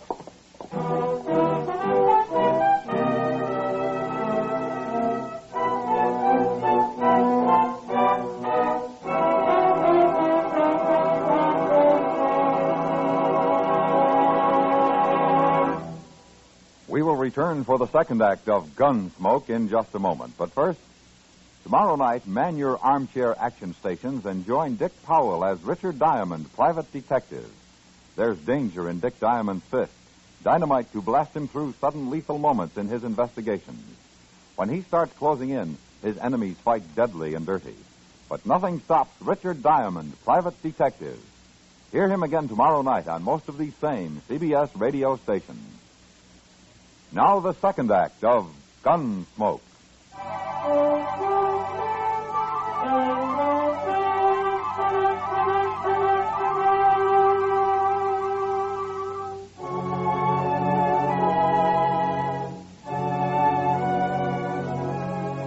That afternoon, I rode out to see Pope. It was a bad situation, and I did a lot of thinking about it. There was only one solution I could figure out, and I wasn't sure it'd work. I found Pope weeding the few miserable rows of corn he'd planted out in front of the small bluff against which he had his pig pens and his hut built. I got down and walked over to him. Well, Marshal, have you changed your mind? No, I haven't. Good. Look, Pope, I don't know why they did it, but Carter and Brant were the Indians you thought you heard. They were trying to scare you for some reason. I know. What? Well, I've been thinking a lot about what you said, Marshal. And I figure you know what Indians are like and that you wasn't lying to me. So it must have been Carter and Brant. Well, have you thought of any reason why they were doing it? No, sir. None at all. Honeyman and Brant want you arrested, Pope. You going to do it? I have no reason to. But they're threatening to take it into their own hands. Can't you stop them? I can't arrest them for talk. Listen, Pope. Now, you won't like this, but it'd be better if you left here. Now, it isn't your fault, but you've got enemies now, and you'd be a whole lot safer somewhere else. No. No, I won't leave. Let them come. I'll fight it out with them. Well, it'll just mean more bloodshed. Well, like you said, Marshal, it ain't my fault. And the man's got a right to defend himself. Yes, I know. But you won't have any peace here. You'll start jumping at shadows. I won't leave, Marshal. Well, all right. But think it over anyway. I have. I'm sorry about this, Pope. Thank you, Marshal. So long. Goodbye, Marshal.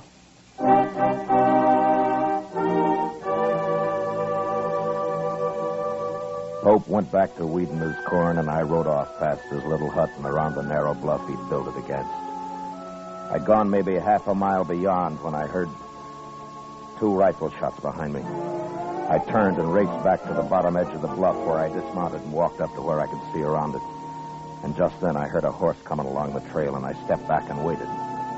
Whoever it was would pass within a few feet of me.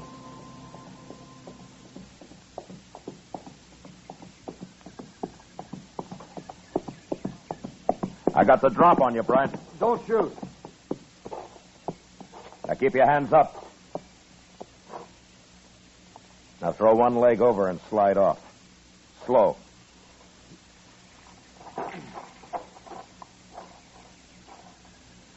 How long you been here, Marshal? Turn around.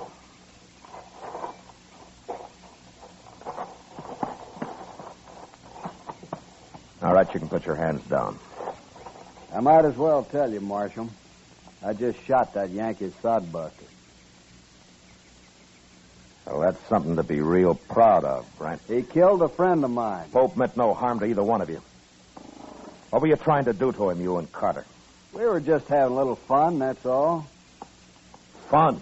There's no use lying now, Marshal. There never was. Well, we'd have a drink or two and ride over now and then, give him a few war whoops. He'd just sit in his hut and shake. One night I sneaked up the door. I could even hear him crying inside. He was sure scared that time. Now, that must have been a lot of fun. Not as much as next day when we'd ride back and hear all about how the Indians were after him. I even wanted the army to come out and run him off. I know. It'd been all right if he hadn't gone and bought himself a gun. I advised him to. You did? I'm sorry if I spoiled your fun, Brent. Carter's dead because of you. Does Honeyman know about this? I told him I was going to get Pope, is all. And he agreed? He just said he sure hoped somebody'd get him. All right, Brent, let's go bury him. I ain't going to bury him. Let him rot. You'll bury him. Or I'll bury both of you. Now, you take your choice. You mean that, Marshal? Get moving. Sure.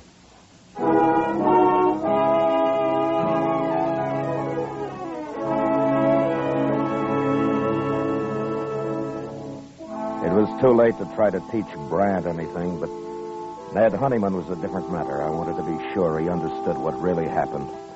Otherwise, he'd spread the word against me and against the law. And there were a lot of men who'd be glad to listen to him. We buried Pope near his little hut and then rode into Dodge. I kept off Front Street and rode up to the jail from the rear. Chester was waiting inside. My gracious, Mr. Dillon, I thought you'd never get back. Hello, Mr. Brand. Lock him up, Chester. What? He murdered Harry Pope. Then I'll gladly lock him up. Right back through that door, Mr. Brandt.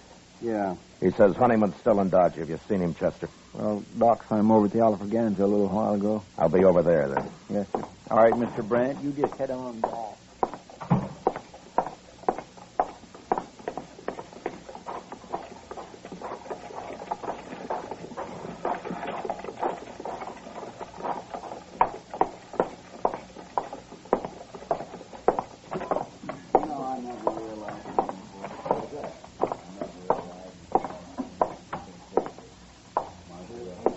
Hello, Honeyman. What do you want, Marshal? I want to talk to you. I don't want to hear it. No, I don't think you do. What? I've been talking to Brandt. He's told me the whole story. Where is he, anyway? He told me that he and Carter have been having fun, as they called it, with Pope. Making him think they were Indians. Well, you told him that this morning. He admits it now. I don't believe it. And even if they had, is that reason enough to kill a man? Pope was acting in self-defense. He wouldn't have shot Carter otherwise. It was a mistake. But Carter brought it on himself. I don't believe it. Honeyman, do you want the law in this country or not?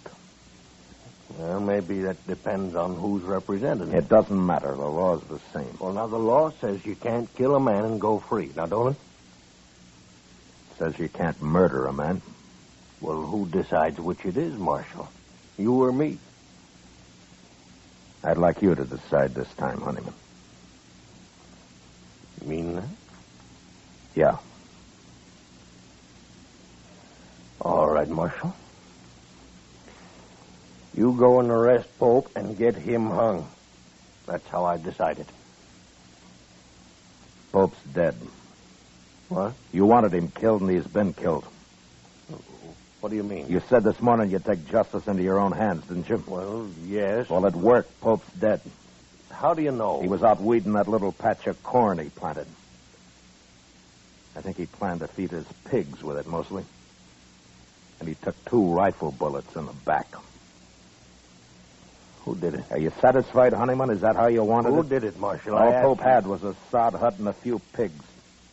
He didn't know what this country was all about. He might have learned, but your friends got him so scared, Brant told me, that he'd sit in his hut and cry. Look, And then one night he loaded his gun and he went outside to fight. That took a lot of courage, Honeyman, for a man like Pope. But he did it. And today I told him he'd better leave his place, that you and Brant had threatened him and would give him trouble. What did he say? He said he wouldn't go. He said he'd stay and fight. And so he He did. stayed. He didn't get a chance to fight. What's a man like Pope know about protecting himself? Brant shot him in the back. Twice. All Pope had in his hands was a hoe. Marshal. Well, I don't know what to say. Brant's in jail. I'm going to see him tried for murder. And he'll be hung. Yeah, but I guess I'm just as guilty as he is. You could have stopped it. But you encouraged it. You wanted justice done, Honeyman, and fast. Well, I didn't understand. You didn't take time to. The law was too slow for you. I'm not very proud of what's happened. The law's new out here, Honeyman, and sometimes I think the only time people want it's when it seems to act the way they would act themselves if there weren't any law. But it won't work that way. According to the law, you're right or you're wrong. You're guilty or not guilty. People out here have had a hard time accepting that. But there won't be much law till they do. And men like Pope will go on dying, no matter how many Brants get hung for it. Marshal, would it help? Would it help the law if I get up in court and take my share of the blame for this? Yeah. Yeah, Honeyman, it'd help. Well, I'll do it. Good. I'd be proud to buy you a drink, Honeyman. Oh, sure, Marshal. I thank you. Sam, set out 2 glasses.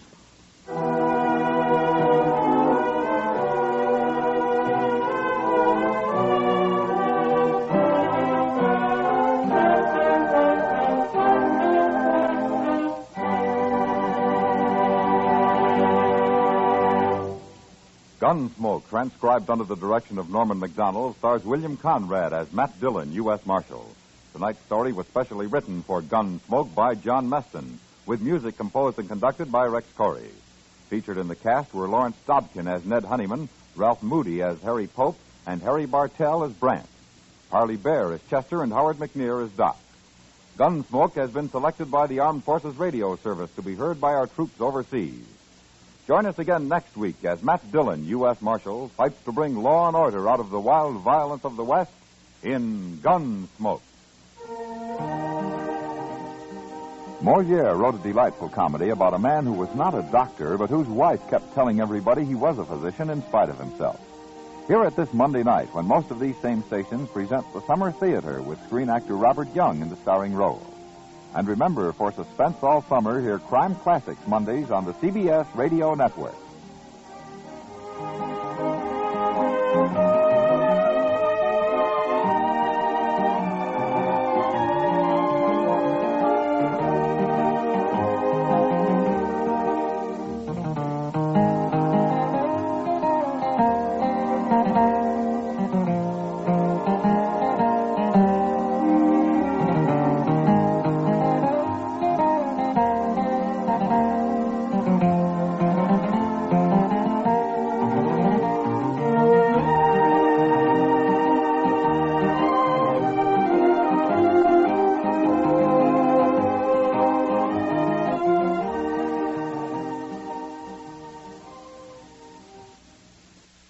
America's favorite miser is coming up next. It's the Jack Benny program. The Jello program, starring Jack Benny with Phil Harris and his orchestra. The orchestra opens the program with Here's Love in Your Eye from Jack's own picture, The Big Broadcast of 1937.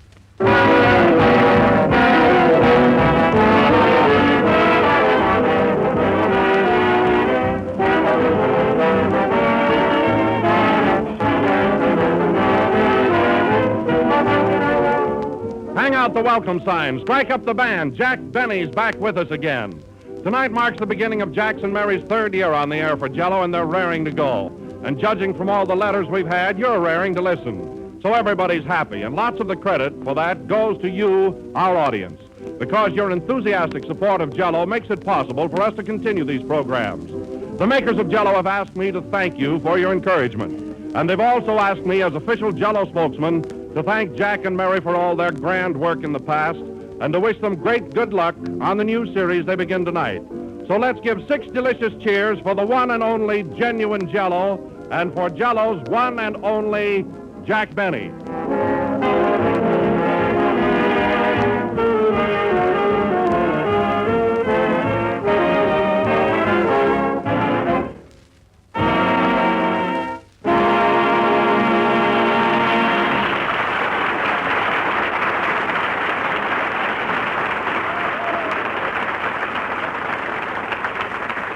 And now, ladies and gentlemen, after 4 months' vacation, we present to you the man the whole world is waiting to hear. New York, New York. Who's on the air tonight, dear? Jack Benny. Oh, let's go to a movie. Denver, Colorado. Oh, Daddy, let's go see a picture show tonight. Jack Benny is on the air. I want to see Shirley Temple. Glasgow, Indiana. Heather, who's on the radio tonight? Jack Benny. Well, it'll cost me money, but let's go to the movies. So now, ladies and gentlemen, we bring to you the man who has done more for moving pictures than any other comedian, Jack Benny.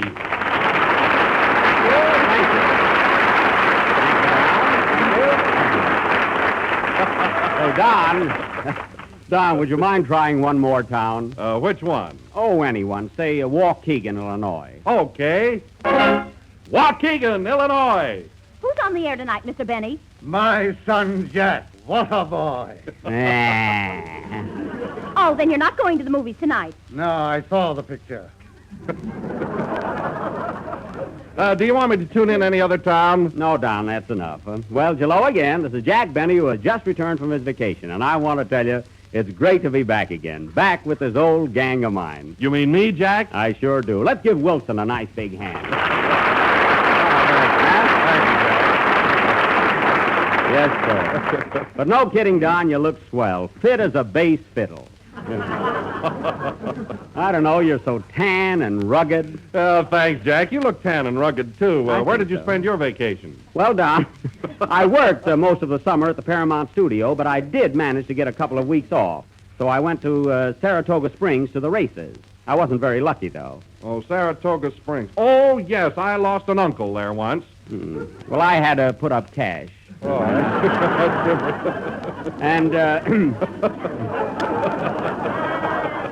And then I spent a couple of weeks camping up in the Adirondacks. Oh, that's right. You told me you were going to do that. Yeah, and by the way, Don, I want to thank you for lending me your shirt. Oh, that's all right. It was swell. I had the only tent with a soft collar.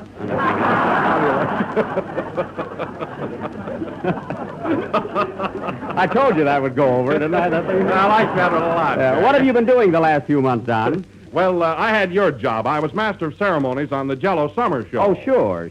You know, Jack, the Jello sales increased tremendously. They did, huh? Yes, sir. And that means that while I was telling jokes, more people than ever before went out and bought Jello. While you were telling jokes. Well, that's a boost for the product only, you know. Come in. Pardon me. Lewis is my name. I'm a reporter on the Radio Guide. Oh, yes. I'm here to get an interview. Oh, of course. Certainly. Pardon me, Don. Has Kenny Baker arrived yet? Not yet. Thanks. I'll wait. Hey, you know, I'm Jack Benny. Yes, I know. What were we talking about, Don? Oh, you were saying how tan and rugged I look. Oh, yeah, I thought we went further than that. Oh, Don, look who's here. Hello, Don. Hello, Jack. Hello, everybody. Hello, Mary. Hello, Mary. Well. Mary, it's good to see you. You're looking great. You haven't changed a bit. You look good, too, Jack. Gee, you're so tan and ragged.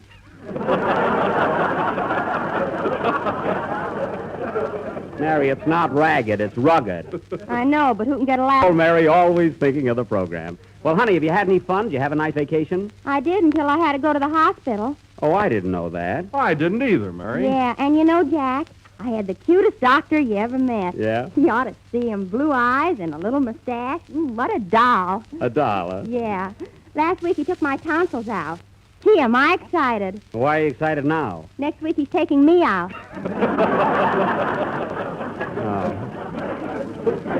Oh, boy, is he handsome. Yeah.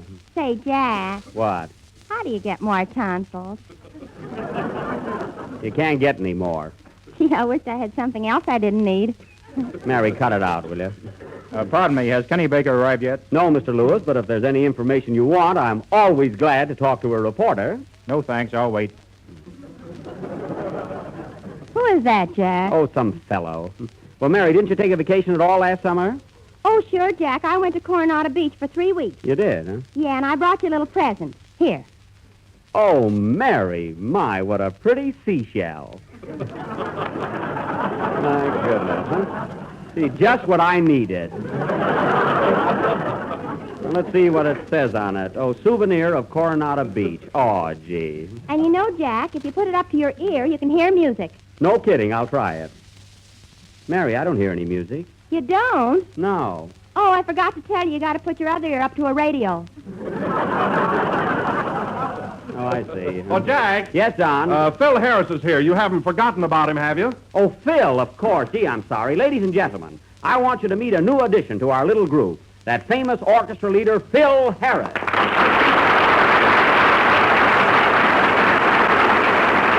Yes, Phil. Thank you.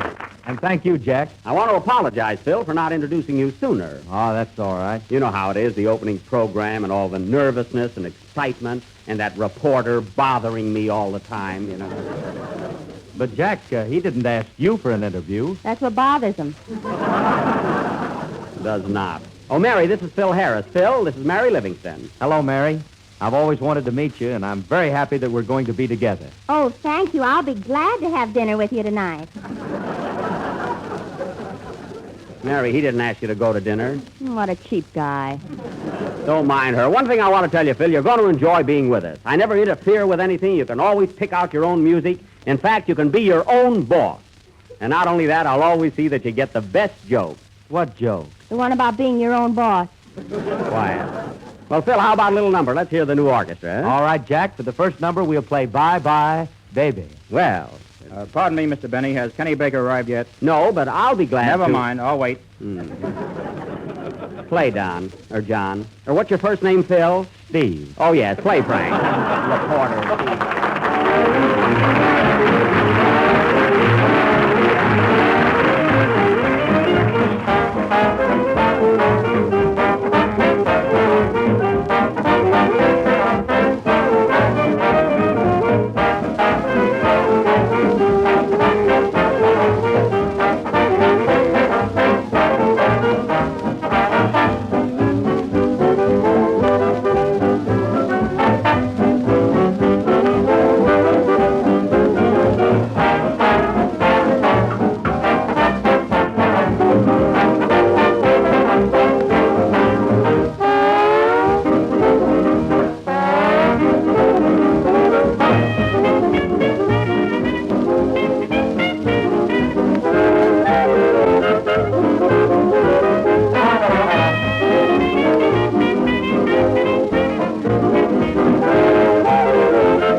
Bye Bye Baby, played by Phil Harris and his orchestra, with Johnny Green at the piano on another program. And I want to tell you, Phil, as one musician to another, that's excellent music. Thanks, Jack. Say, Phil, you don't mind if I describe you to our listeners, do you? After all, they will be interested. No, but, well, don't build me up too much. I won't. You don't know nothing yet. Well, anyway, folks, in describing Phil, I might say he's tall, rather good-looking. The ladies like him. But still, he's the kind of a guy you can trust with your best girl. If you can trust your best girl. Oh, Jack, why don't you quit ribbing me? I'm not ribbing you, Phil. I just happened to run across a joke. Well, you're about due. First time your orchestra laughed at anything, you know? The first program. Well, anyway, folks, I said before, Phil is the romantic type.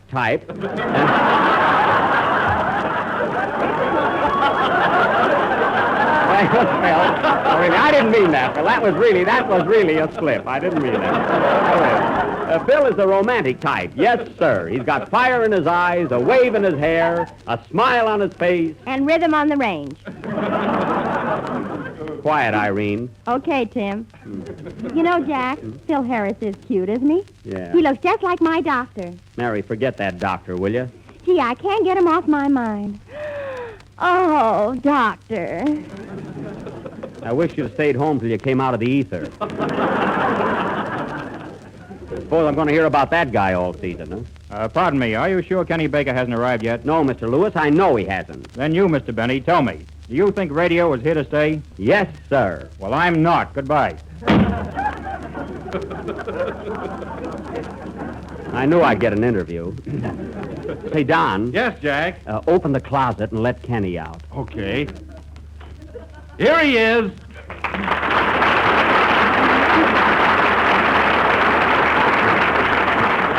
Hiya, Kenny. Hello. Oh, Kenny, you're not sore because I locked you in the closet, are you? No, but you didn't have to hang me on a hook. Well, I'm always neat. Hey, I was saving you for that big entrance. You heard that applause, didn't you? Oh, sure. Thanks, Jack. Certainly. Hello, Kenny. Hello, Mary. Hiya, Don. Hello, Kenny. Say, Kenny, have you noticed Don's put on a lot of weight? Yeah, he looks so ton and rugged.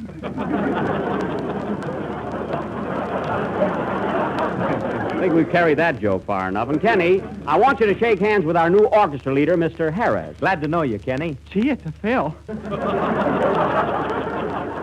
I knew he was going to say that. And why didn't you stop him? Oh, I took your line. I'm sorry, man. Well, tell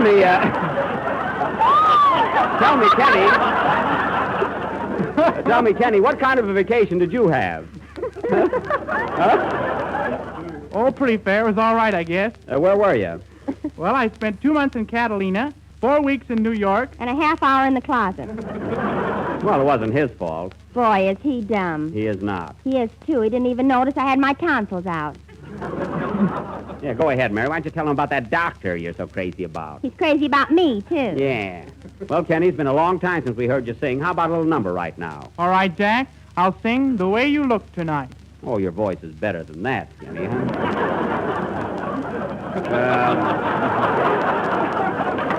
Hey, I didn't think that was going to go over that big, did it? Well, go ahead. Oh, the phone. Wait a minute. Hello? Yes? Oh, it's for you, Mary. Hello?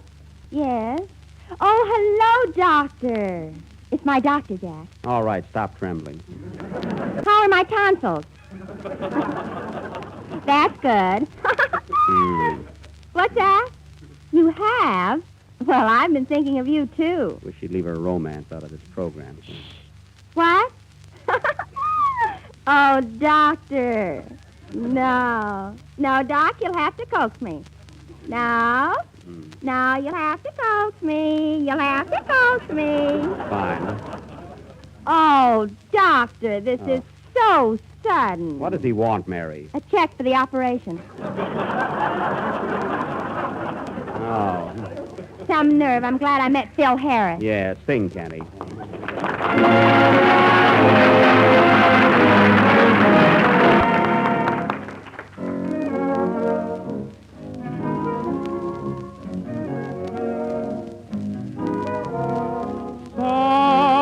Someday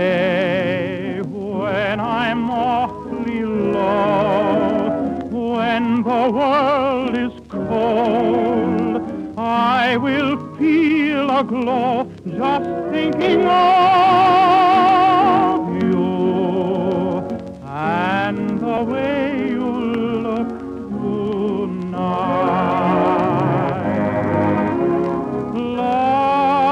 Lovely, with your smile so warm and your cheeks so soft, there is nothing for me but to love you just the way you look tonight.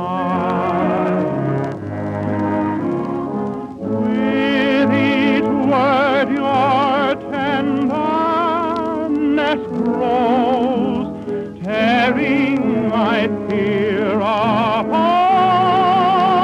love, and that laugh that wrinkles your nose touches my foolish heart.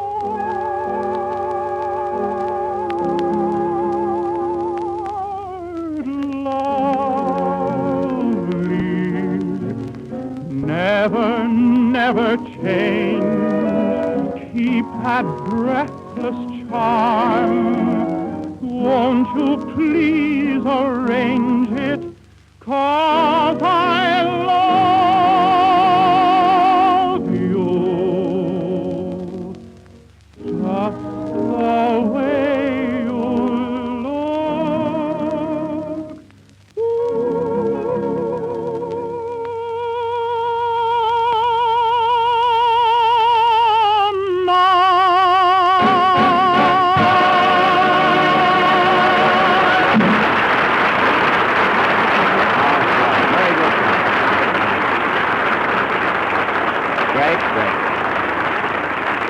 That was Kenny Baker singing The Way You Look Tonight, written by Jerome Kern for the picture Swing Time. Well, Kenny, your vacation must have done you a lot of good because you're singing better than ever. I mean, your voice has a better quality. It's clearer and sweeter. Thanks, kid. Kid, well, time marches backward. Say, Jack, will you do me a favor? What is it? I brought my girl over to our first broadcast, and she's dying to meet you. She just wants to say hello. Oh, I didn't know you had a girl. Sure. I met her this summer over at Catalina. Boy, she thinks I'm pretty hot. Well, bring her in, Kenny. I'll be glad to meet her. All right. She's kind of dopey, though. I figured that, yeah. Bring her in, huh? Come here, honey. I want you to meet Jack Benny. Oh.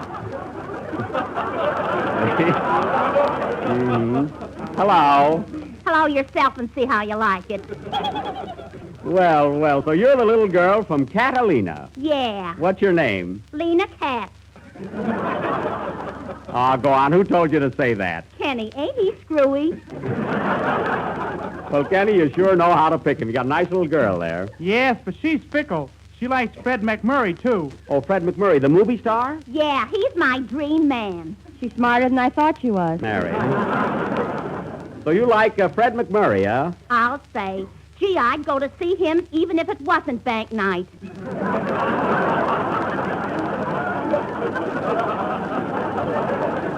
Well, I don't blame you. Oh, Mr. Benny, I hope you don't think I'm too fresh, but, What is it? Come on, don't be bashful. would you give me a lock of your hair for a souvenir? Ah, you are fickle. But isn't that cute, Mary? She wants a lock of my hair. Why don't you give her the whole wig?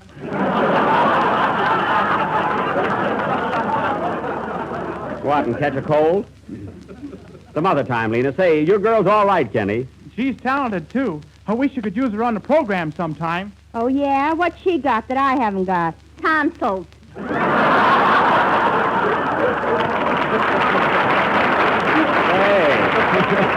Hey, that's good, you know. Well, Jack. What is it, Don? Your guest star's just arrived. Oh, did he get here? Gee, I was worried there for a minute. Keep him in the entrance till I introduce him. Ladies and gentlemen, I know that all of you have heard and read about that hazardous transatlantic flight made by Harry Richmond and Dick Merrill, one of the greatest achievements of mechanical skill and human daring the world has ever known. This round-trip flight was made in exactly 39 hours and 17 minutes. What courage, what stamina to endure the rigors of such a flight. So now, ladies and gentlemen, it is with great honor and distinction that I present to you the man who drove the truck that carried the gas that filled the tank of Harry Richmond's plane. None other than Mr. Samuel T. Butchviner.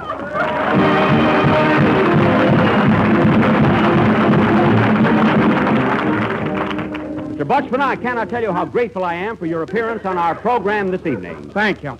Now, how did you feel when you were given this assignment to deliver the gas to Mr. Richmond? Well, I was a little nervous at first, but I knew I could do it.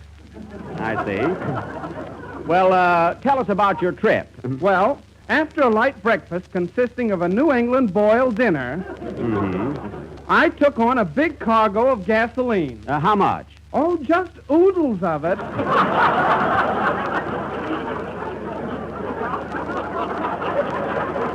Oodles of gasoline. Yes, well, anyway, I swung into my truck and took off at exactly 3:10 a.m. From the gas station? Uh-huh. I made moderate speed through 59th Street until I reached the Queensboro Bridge, and then I let her out. How thrilling. From then on, it was smooth driving until I reached Flushing Boulevard. Oh, Flushing. Is that winding street? No, it's a straight flush. Now, tell me, on your trip to the airport, did you encounter any headwinds? Yes, but it was all right. For buoyancy, I'd filled my truck with 40,000 cannonballs. Now, what kind of a reception did you receive on your arrival at the airport? It was sensational. And what did Mr. Richmond say to you when you delivered the gas? I'll pay you later. I see. Now, Mr. Butchviner, before I lose my temper entirely, besides driving a truck, what other notable contribution to aviation have you made? Well, during the World War, I took up flying. Oh, you did? Were you a promising student? Oh, yes. My instructor told me that in no time, I'd make an ace of myself.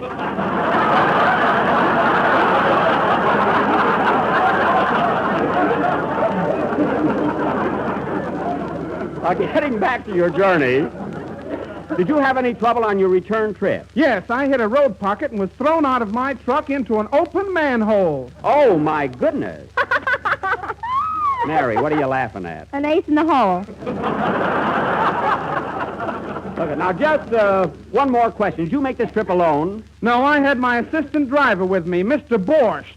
Well, I don't want to appear personal, but there has been a report that you and your co-driver have been on rather unfriendly terms, especially on this last trip. Is there any truth to that? Definitely no.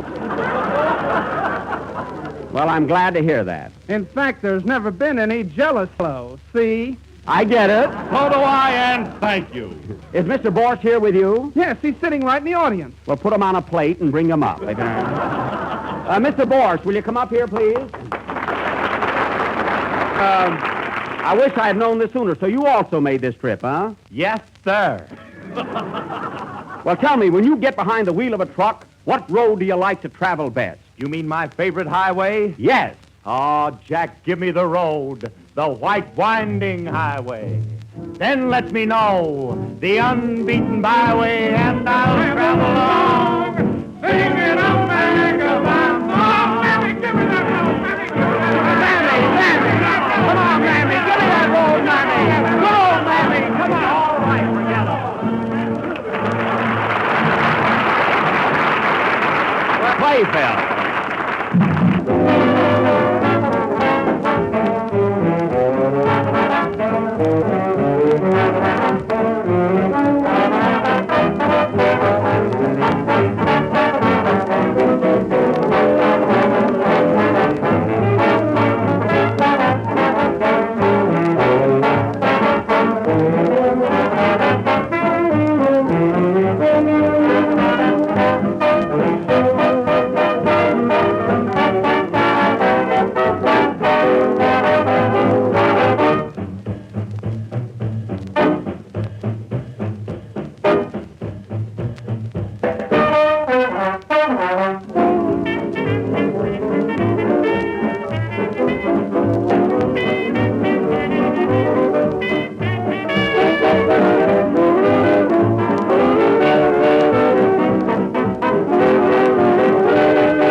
That was Sing Baby Sing from the motion picture of the same name. And now, ladies and gentlemen, our first program is nearly over, and I'd like to announce our feature attraction for next Sunday night.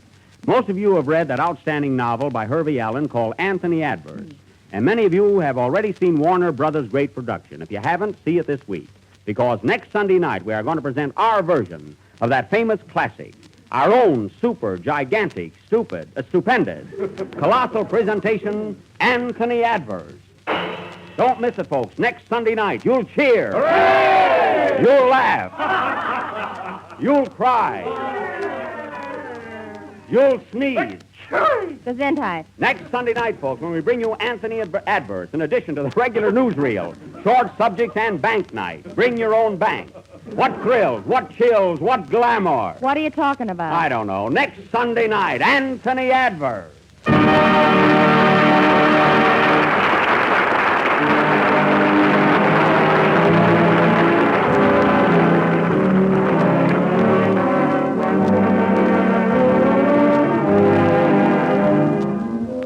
I have a real piece of news for you tonight. Grand good news. The makers of Jell-O now present you with a brand new product. Jell-O chocolate pudding, the best tasting chocolate pudding that's ever come your way. It's smoother, it's creamier, it's more chocolatey.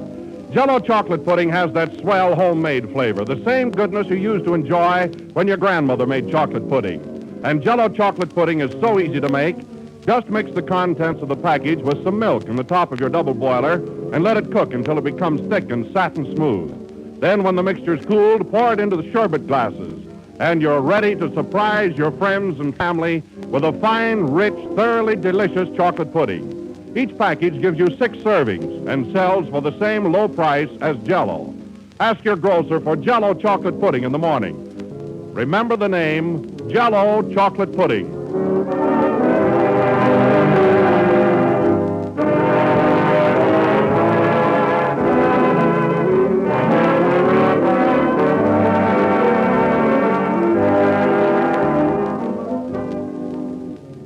The last number of the first program in the third Jell-O series, and we'll be with you again next Sunday night at the same time. Meanwhile, I'd like to announce that the chap who played the part of the truck driver on tonight's program was Benny Baker of Paramount Pictures.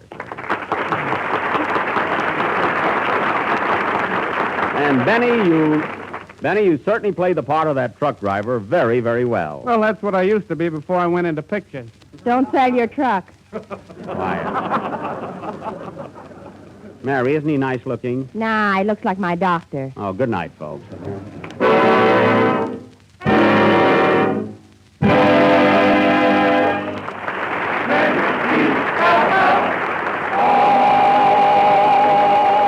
The Jell-O program starring Jack Benny has originated in the NBC studios in Hollywood over the Red Network. This is the National Broadcasting Company.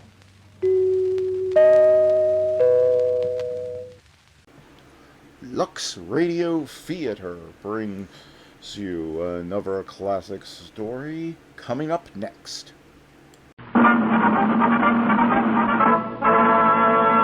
From Hollywood, California, the Lux Radio Theater presents Marion Davies and Brian Ahern in Peg o' My Heart.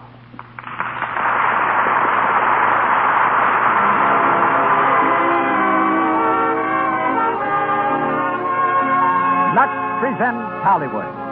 This is your program, ladies and gentlemen, made possible by your regular purchases of our products. It comes to you with the good wishes of our sponsors, who tonight bring you Marion Davies, Brian Ahern, Benita Hume, J. Farrell McDonald, Eileen Pringle, Gerald Oliver Smith, and Edgar Norton in Peg o' My Heart. Our guests are Earl Johnson, famous trainer of motion picture dogs, and Marjorie Williams, director of the Hollywood Studio Club. Conducting our orchestra is Louis Silvers. And now, here's our producer. Ladies and gentlemen, Mr. Cecil B. DeMille.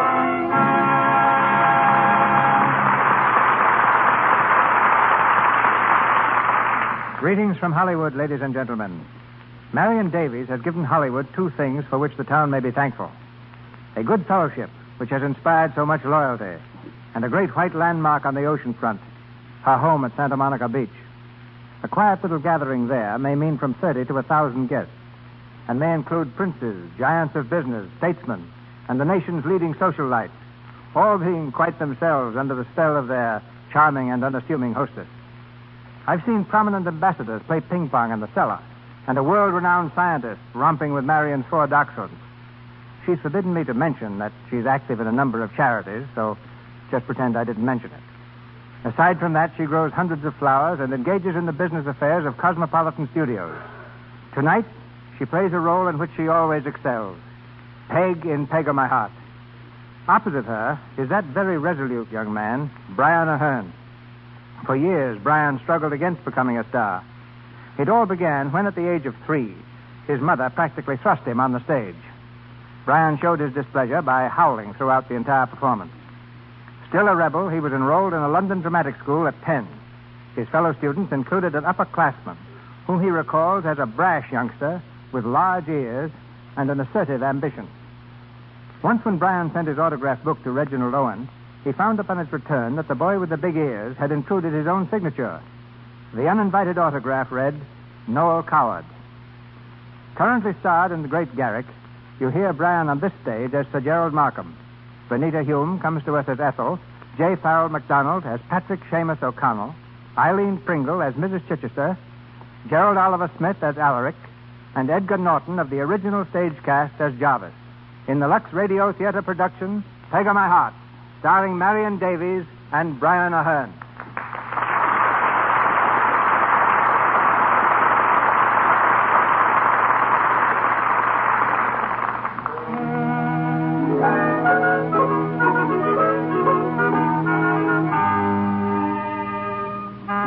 Fishing village off the west coast of Ireland. A narrow cobbled street runs the length of the waterfront, where a score of tiny fishing boats bob merrily at anchor.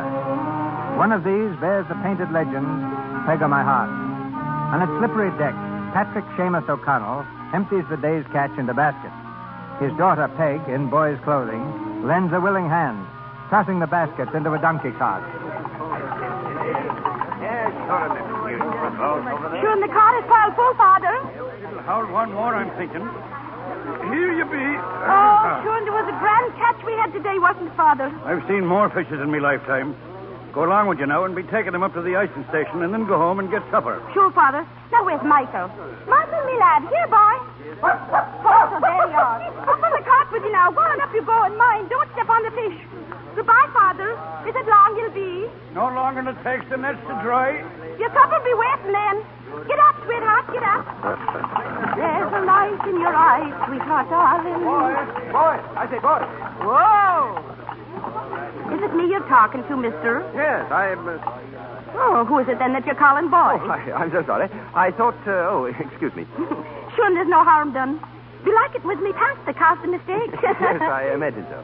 And what can I be doing for you? Well, I've just come from London. I'm looking for a Mr. O'Connell, Patrick Seamus O'Connell. Are you now? Well, that'll be him down there on the deck of the Peg of Me Heart. Oh, well, thank you. Oh, no trouble at all, lad. Get up, sweetheart. Get on with you. Get on there.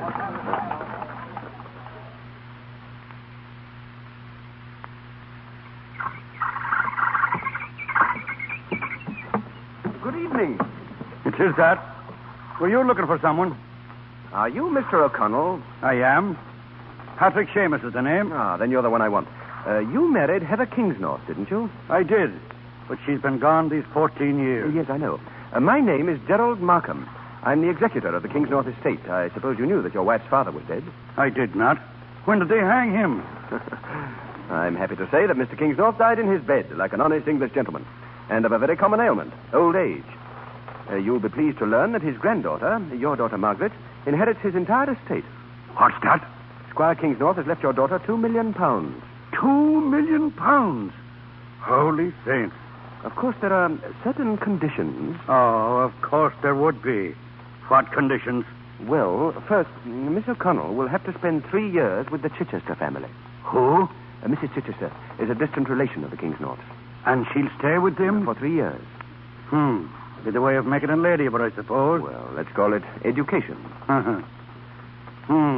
Well, 'twill do Peg no harm. There's maybe one or two things I couldn't teach her myself. But mind you, I'll not live with Mr. Chichester. Oh, no, of course not. As a matter of fact, the second condition states that you are not to be with your daughter. Oh, does it? Not to be with Peg for 3 years? It's more than that, Mr. O'Connell. The separation is to be complete and permanent. Permanent? That's Forever, ain't it? Yes. I have a paper here that you're to sign. You can keep your paper, Mr. Markham, and your conditions with it. And you can take yourself off this boat as fast as your legs can carry you. Go on. Oh, wait, please. These aren't my conditions, Mr. O'Connell. I'm only acting as, as a messenger, you might say. And it's sorry news you're bringing, too. I'll have none of it. I can understand your attitude. But do you think that you're being quite fair to your daughter? I do that. She's happy here, and I'm happy, too. I don't... Glory be. They're ringing the bell again. What does it mean? Has something happened? Aye. David Cork. Aye, Patrick. Who was it, David? What's amiss? Johnny Fogarty's boat, the Sheila. She went down off the reef. All hands lost. All hands lost. Glory be. And himself leaving behind a widow and child. It's a sad day for them, I'm thinking. It might have been you, Mr. O'Connell. What's that? What's that you're saying? I say it might have been you. What would happen to your daughter? Aye. You're right, Mr. Markham. Well? I never gave it a thought before. You'll come to the house tonight, Mr. Markham? We'll talk it over then. Of course. Thank you. Thank you, sir.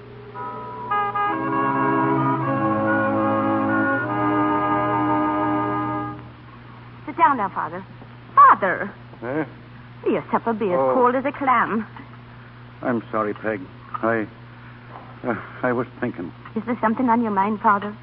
You've been acting mighty strange, you have. Oh, it is nothing much. I was only thinking that it's mighty little pleasure you have in this life, Gerald. Me? Oh, what do you mean? Well, living this kind of a life with an old man. You must be getting tired of me. Tired of you? What talk have you? I'd not change you for £1 million. Ah, but would you change me for £2 million? I would not. Not for all the money in the world. Oh, Peg, darling, sure it's a great mistake you'd be making, too, holding on to an old man like me, when you might be hobnobbing with all the lords and ladies of London. Father, are you daft? What talk is this? Peg, dear, there's something Now, who's that? The latch is off. That you be coming in? Well, good evening. Oh, come in, Sir Gerald. Oh, thank you. Sir Gerald. Oh, saints preserve us. And me talking to him this day like he was me own equal. This is my daughter, Peg, Sir Gerald. Oh, how do you do, Peg?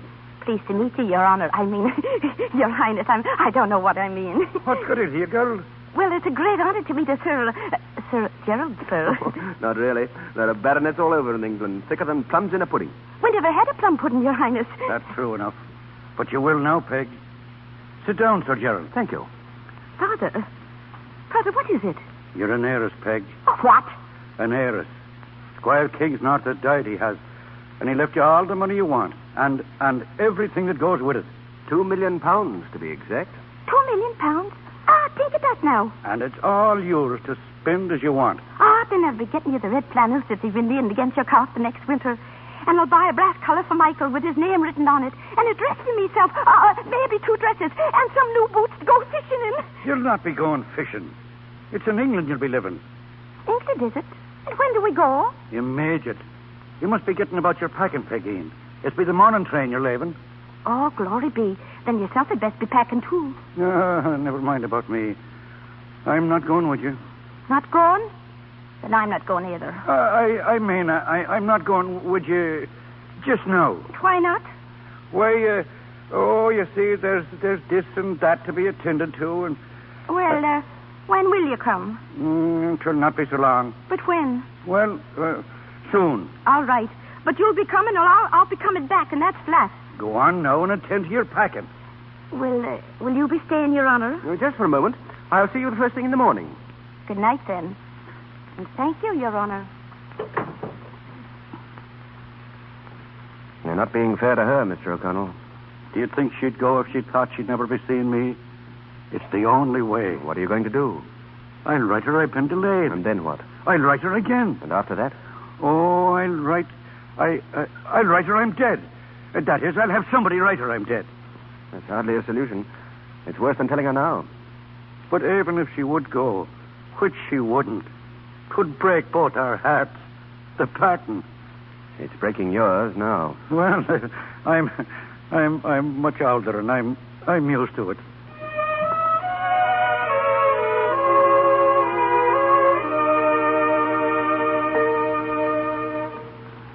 And here's your bundle, and here's your grip. Are you ready now? All ready, Father. The cart's waiting, Peg. In a minute, said Gerald. And here's Michael. You'll be taking him, too. Get up on the cart, Michael. Oh, Father. Well, girl. Father, I can't say goodbye. We'll not be mentioning them. And we'll not be crying either, will we, Peg? No, I'll not be crying. Sure, what's there to cry about? Nothing. It's a very happy occasion. Me cold is a little worse this morning. So was mine. It come on me all of a sudden. All ready, Mr. O'Connell? Coming. Oh, Father, call me that name again, so I'll feel warm till you come for me. Call me your name for me. Peg of me heart. Oh, Father. Now, go on. Drive on. Quick, Sir Gerald. Goodbye, Mr. O'Connell. Goodbye, Father. Goodbye, Peg. Goodbye. Goodbye, Father.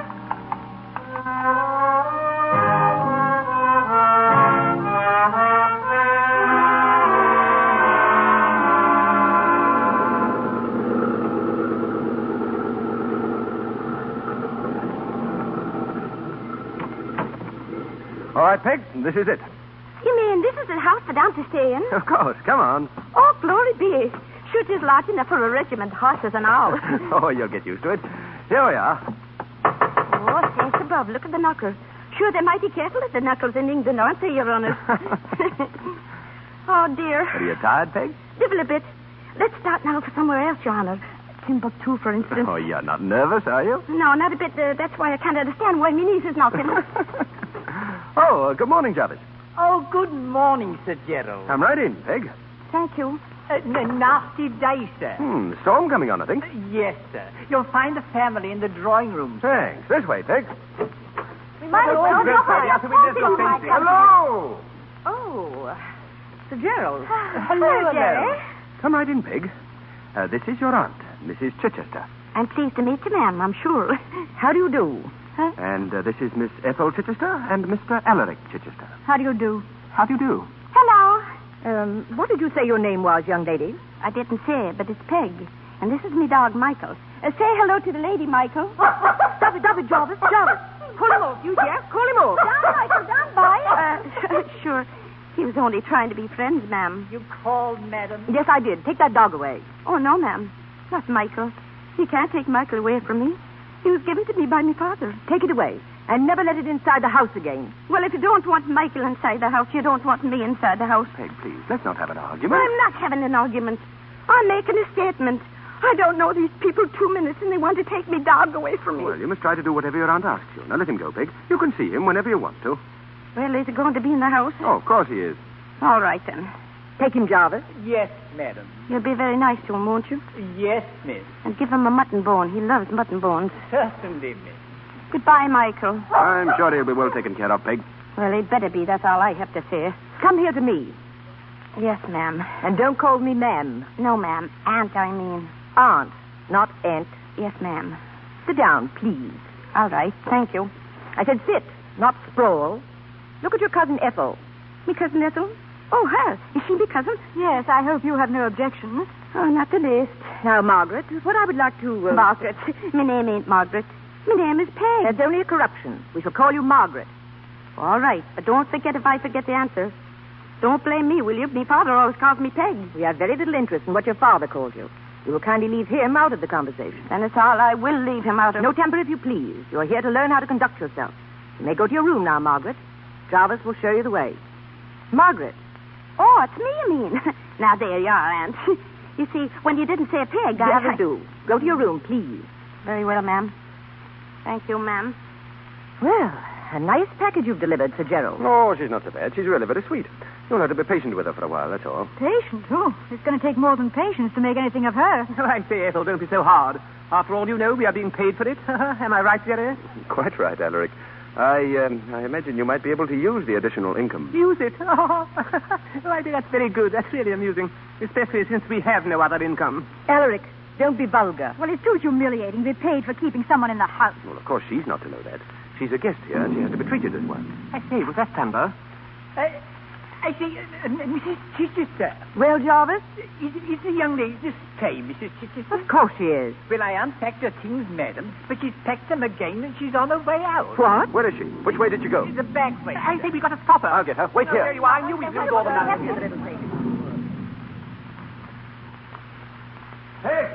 Peg, where are you? Oh, shut it out! Shut it out! Hey, come away from that door. Shut it out! Shut out the star! It's all right. It's all right. Now, don't be frightened. It's only a summer storm. Oh, sure, in summer or winter, they shrivel me up. Oh! Stop it now. Get a grip on yourself. I can't. When I hear the great crashes of thunder, I remember all me sins. Now, sit down. Go on. Sit down. There now. It's all over. Oh, thank heaven for that. Where were you just going? I was going out, I was. Out of this house and back to me Oh, father's. but you can't do that, Peg. Oh, yes, I can. I'm not wanted here.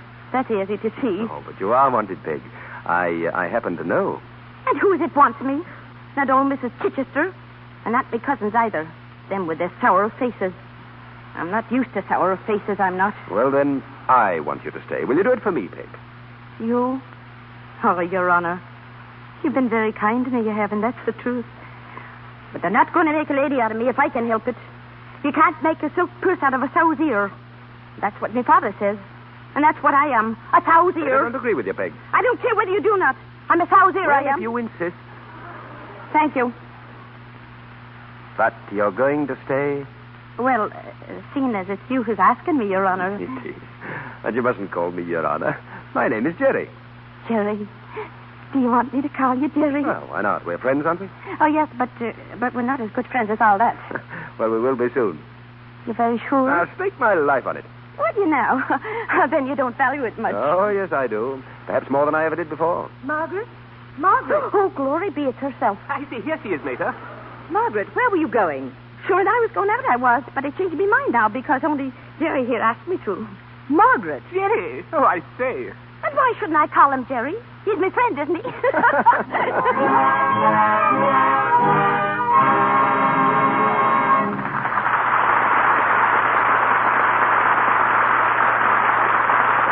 You have just heard Act One of Peg of My Heart. In just a few moments, we will continue with Act Two of our play, starring Marion Davies and Brian Ahern. But now it's intermission time in the Lux Radio Theater. While we're waiting for Act Two, we want you to go with us to an attractive home in Westwood. There we meet an important Hollywood lady, one of our few women executives. She's settling down for a visit with her sister, just arrived from the East for a month's stay. Now, Lou, tell me all about it. How does it feel to be a married woman? Oh, just wonderful, sis. Harry's an angel. You'll love him. Will I? Oh, yes, he's the most perfect husband. Praises your biscuits. Mends broken chairs. Tends the furnace, I suppose. Does he wash dishes, too? Certainly not. I'm the chief cook and dishwasher in our house. Well, your hands don't show it. I'll say that. Of course they don't, sis. I'm very particular about the way I wash dishes. I never use anything but Lux Flakes. I've heard so much about Lux around the studio, but I don't know much about dishwashing. Is it so wonderful for that, too? It is wonderful, sis. Well, I've been washing dishes for months, and my hands haven't once felt the teeniest bit rough or chapped. They say Lux hasn't any of the harmful alkali that some soaps have. That's why it doesn't dry your skin. Your hands really are nice, Lou. Nice enough to kiss. And tell me, honest now, doesn't Harry... Yes, he does, silly, and I hope he'll always want to. And now, let's go back to our play. Mr. DeMille sets the scene for us.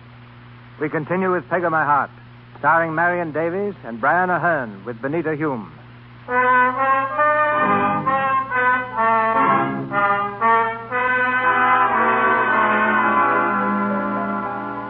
One month has passed since Peg first came to the Chichester home. A month of training and study that's been all work and no play. In the living room, we find Ethel and Christopher Brent, a friend of the family. Brent has been a frequent visitor, and Peg has come to know him and to dislike him intensely. He's just been shown in by Jarvis, and coming quickly across the room, takes Ethel's hand. Ethel, how are you, darling? Oh, I'm all right. Glad to see me. Mm-hmm. Why not? Where is everybody? Mother's lying down and Eric's around someplace. And your little Irish cousin? Ooh, my little Irish cousin. You seem very interested in her. child amuses me. Are you sure that's all? Oh, Ethel, please. I refuse to be drawn into an argument about anything so ridiculous. I'm sorry, Chris. It's just nerves. Things have been rather trying this past month. Yes, for me, too. Ethel, I'm at the crossroads. What do you mean? And it's the end between me and my wife. We quarreled again last night. About you. Oh, how interesting. She's heard some talk about us. She put the worst construction on it naturally. And what do you intend doing? Separate, of course. She won't give me a divorce. But I'm leaving for France tonight. Alone? Yes, unless someone goes with me. Oh, naturally. Ethel, if my wife does set me free, will you marry me? I don't know, Chris. I want you, Ethel. I need you. Until you grow tired of me as you're tired of your wife? I'll never grow tired of you. I love you, Ethel. You know that, don't you? Don't, Chris. Why not? No, please. Darling, Hello. Oh, don't mind me. I was told to come down here and study. And was it absolutely necessary to choose this room? Well, it's as good as any other, I guess. But I won't be in your way. I'll just sit off in the corner, and you'll never even know I'm there. Chris. Oh, it's quite all right. I was just about to leave anyway. Oh, were you? Well, I hope you're not leaving on my account, but goodbye, Mr. Brent. Goodbye.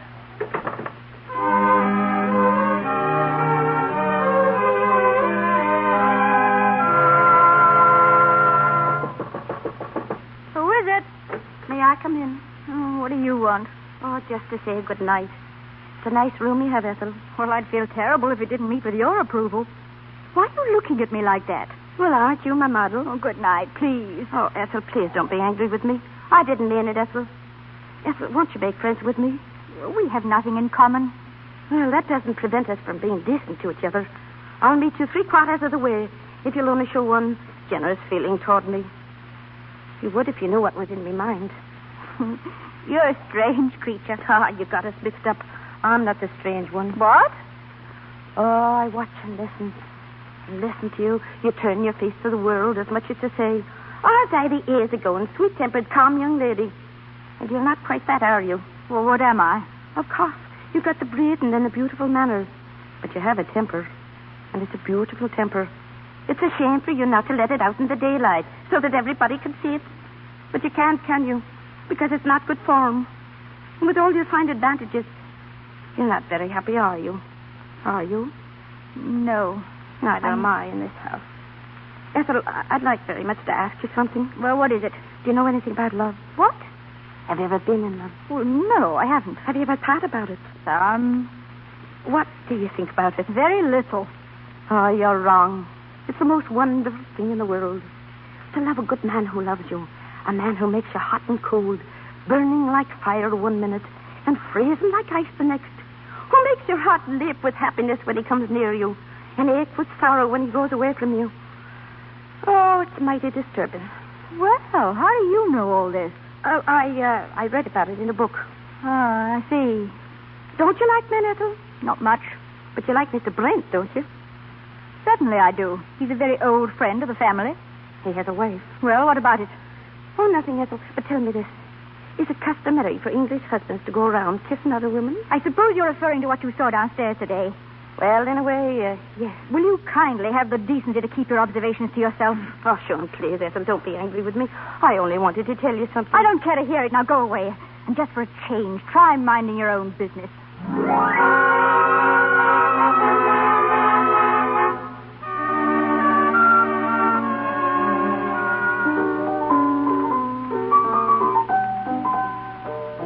Fine mistake in the drawing room, sir. Oh, thank you. Jerry, is it you? Oh, hello, Peg. Hello. Sit down, Jerry. Oh, can't stay. Just dropped in to ask you something. Yes? Well, there's a dance tonight at the country club. Would you like to go? Would I like? Oh, indeed I would. Good. We'll have to ask your aunt, of course. Would we? Oh, but she'll never let me, Jerry. Oh. She won't, I know. But don't let's take any chances.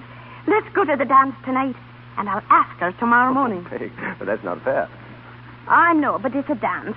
And if you think I'm going to let it get by me, you're very much mistaken. When the lights are all out and they're all asleep, I'll creep down the stairs and meet you at the foot of the path. And if it goes against your tender conscience to take me, I'll take you. That's how we'll settle that.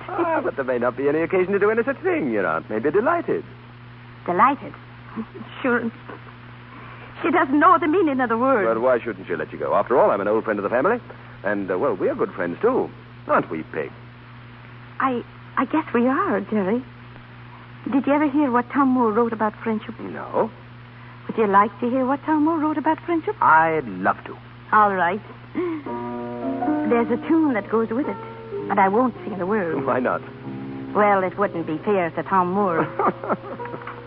It's about a girl, that is, who built a shrine, and she thought that the best thing in the world to put in it was an image of friendship. You see, she was like you. She thought that there was nothing in the world as nice as friendship. Yes?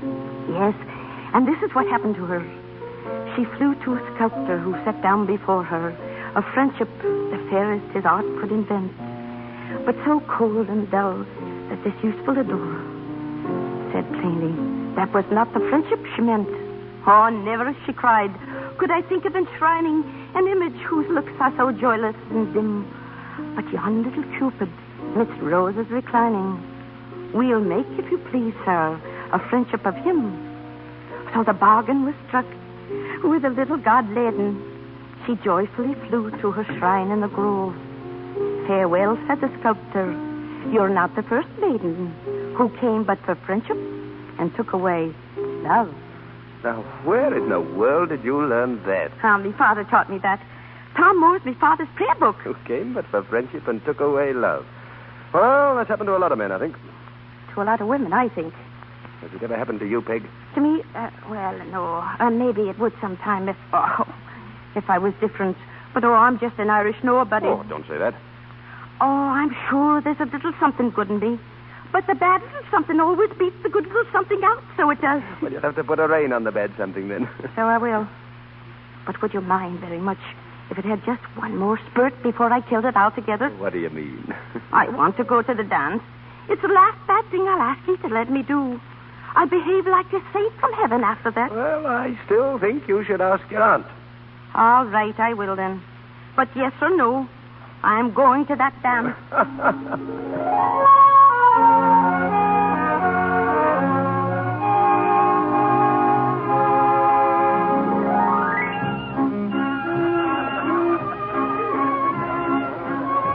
You happy, Peg? Happy? Sure, the whole world's going around with this one waltz. And I'm going around with it, too. I'm dizzy, I am. Shall we sit down? No, it'll be over so soon. An hour more, and I'll be creeping back like a thief in the night. You shouldn't have come here, really. Don't I know it? And isn't that why it's such fun?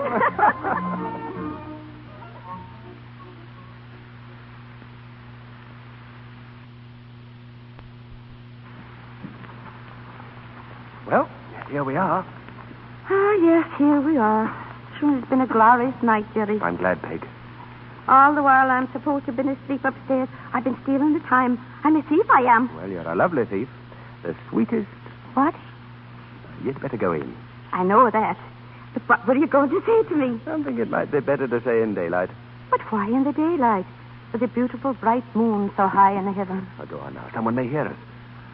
I suppose you do know best, but that's a magnificent moon. Well, good night, Jerry. Good night, Peg. Oh, Jerry. What is it? I heard something. There's someone over there by the tree. Do you see him? Yes. It looks like Bradley. Bradley? Who's he? Christopher Brent's chauffeur. Oh, of course it is. That's Brent's car at the end of the drive. Now, what's he doing here at this hour? Sure, and I think I have a very good idea. Good night, Jerry. Peg, wait. I can't. I've got to go in. Good night, Jerry. Good night, Peg. Who's there? Is that you, Ethel? What are you doing down here in the dark? I could ask the same of you. What are you doing with your hat and coat on at this time of the night? And a traveling case with you, too. Go to your room, please. Were you going away? Keep your voice down. Mr. Brent's car is out there. Were you going away with Brent, were you? Answer me, Ethel. Yes, I am. We're taking the boat to France. Oh, no, you're not. You're not going out of this house tonight if I have to wake everyone in it. Well, wait then. They can't stop me. Nothing can stop me now. And what do you suppose you'd be going to? Awaken and sleep in purgatory, sure. Get out of my way. He has a wife, Ethel. He hates her, and I hate this. Is it my fault she won't give him a divorce? And is that what he told you? And did you believe it? It's him that won't get the divorce. He wants her money. And he wants you, and he can't have both without lying to you. You're mad. It's the truth, I'm telling you. You've got to believe me, Ethel. You leave me alone. No, you're not getting in the car tonight. And I'm the one who'll see to it. Come back here. Come back. Bradley. Good evening, Miss Ethel. It's not Miss Ethel. Where's Mr. Brent? Why, he's at the Boar's Head Tavern, miss, but... Is he waiting for her? Well, miss, I... Then you can take me to him. But Miss Ethel is No, supposed Miss to... Ethel ain't coming. Now get in there and drive. Go on before I blacken your two snaky eyes. Yes, miss.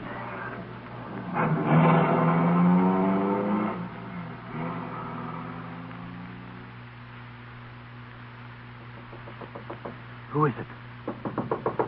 Is it you, Ethel? Ethel, why don't you... Oh. You can close the door, please.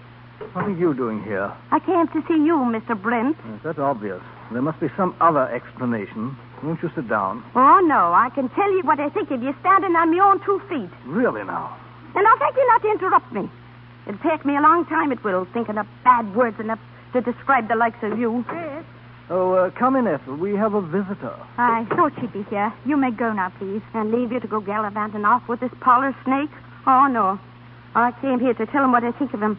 And I'm staying here till I've finished. You stay out of my business. Oh, was it a snake I called you, Mr. Brent? Well, you're worse than a snake and a whole foot lower. A decent girl wouldn't lower herself to step on you. But you fooled Miss Ethel here, and now you're going to tell her the truth. Did you hear what I said? Get out. Oh, let her alone, Ethel. She's very amusing. The whole situation is amusing. Chris. Quiet. Amusing, is it? Well, then why don't you answer the door? Chris, we're found here. Don't let them hear you. Ethel, get into the other room. What? Go on, I can take care of this. What are you going to do? Go on now, please, go on. Come in, sis. Are you mad? Is this him, Mrs.? Yes. Good evening, Chris. Oh, how do you do, Claire? Oh, Claire, is it? Yes, Claire Brent. I'm Mr. Brent's wife. I don't believe I know the two gentlemen, Claire. Oh, excuse me. Mr. Doyle and Mr. Flint. Detectives. They didn't come to pay a social call. Well, have you gentlemen seen all you wish? I think it'll do. It'll stand in any divorce court. Thank you. Claire, you can't do this. What's your name, young lady? Don't answer them. And why not? I'm not ashamed of it. My name's Peg O'Connell. Thank you. Is that all, gentlemen? That's all. Good night, Chris. Well, that's that. I suppose you know what you've done, Miss O'Connell. Yes, Mr. Brent. I've shown you up for what you are. Ethel, you can come out now. Peg. Oh, Peg. Oh, there, now it's all right. Everything's all right. But it isn't. Not for you, it isn't. Don't you understand? The newspapers, they'll name you as a correspondent. They'll think that you were the one who was... Oh, let them think what they want. There's only 2 people in this whole wide world I care a hang about. One of them is me father. Oh, he'll know it's a lie. And the other one, he'll believe whatever is in his heart to believe. Oh, now I think we'd best be getting home.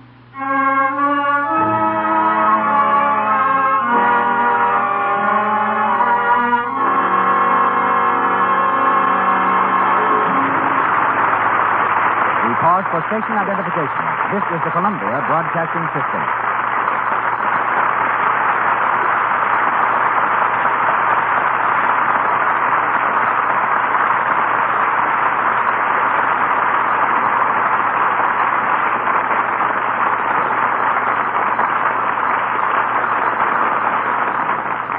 Down comes the curtain on Act 2 of our play, starring Marion Davies and Brian Ahern. One of the characters in our play is a 4-footed gentleman named Michael. And for the next moment or two, before going into Act 3 of Peg of My Heart, we'll hear about Michael's Hollywood relations, the dogs of motion pictures. I don't know what a dog's vision of paradise may be, but Hollywood comes pretty close to being a canine heaven. The home of practically every star has 2 or 3 tail waggers. Many of our celebrities raise prize dogs as a hobby. Charlie Ruggles raises them as a business. And here you'll find catering shops, dude ranches, haberdashery stores, beauty parlors, and expert medicals, all dedicated to a happy, healthy Fido. Our guest, Earl Johnson, has trained motion picture dogs for many years, including Flush, whom you saw in The Barretts of Wimple Street. His most famous star is the German Shepherd, Lightning, hero of such films as Wings in the Dark, The Case of the Howling Dog, and White Fang. And now, Mr. Johnson, just what does it take to be a Clark Gable in dogdom? Same 2 qualities, Mr. DeMille, the human stars must have. Intelligence and personality. Lots of dogs could be taught to do everything that Lightning does. To success, is due chiefly to the personality exhibits in doing his tricks. In the days of silent pictures, when a dog was playing a scene, all a trainer had to do was speak commands. This, of course, can't be done in talking pictures. How, then, do you convey to a dog what you want him to do? Well, before a scene is shot, the dog is rehearsed, just like any other member of the cast. But naturally, when the scene is being played, the dog can't understand the dialogue, so he must get his directions from the trainer. The trainer stands near the camera and tells the dog exactly what to do through certain simple movements of his hands. But does Lightning know when he's acting and when he isn't? Yes, he'll attack a man and rip his clothing to shreds and perform with all the viciousness of a wolf. As soon as the scene is finished, he'll run up to the same man, wag his tail, and lick his hands like a puppy. And he'll never let his teeth so much as scratch the skin of the man he's attacking. All that, of course, being the result of careful training. A dog's career in motion pictures is much the same as a man's. If he's to get an important part, he must pass a screen test. I tested 11 dogs before I found Lantloper, the Cairn Terrier who performs in The Buccaneer. He even walked the plank for me. Yes, famous dogs like that have their own dressing rooms, their own doubles and stand-ins, and receive hundreds of fan letters. Lightning's stand-in is his own son, Lightning Jr., who's learning the picture business in that manner. And if a dog has a feature part in a film, he's hired like any other important player through the casting office. If he's an extra, so to speak, he's hired through the property department. What can you tell us about Lightning's rival for screen popularity, the wire-haired terrier, Mr. Astor, who appears with William Powell and Myrna Loy in the Thin Man pictures? Mr. Astor is owned by Henry East. The dog's real name is Skippy, and you'll see him again in the new film, The Awful Truth, this time under the name of Mr. Smith.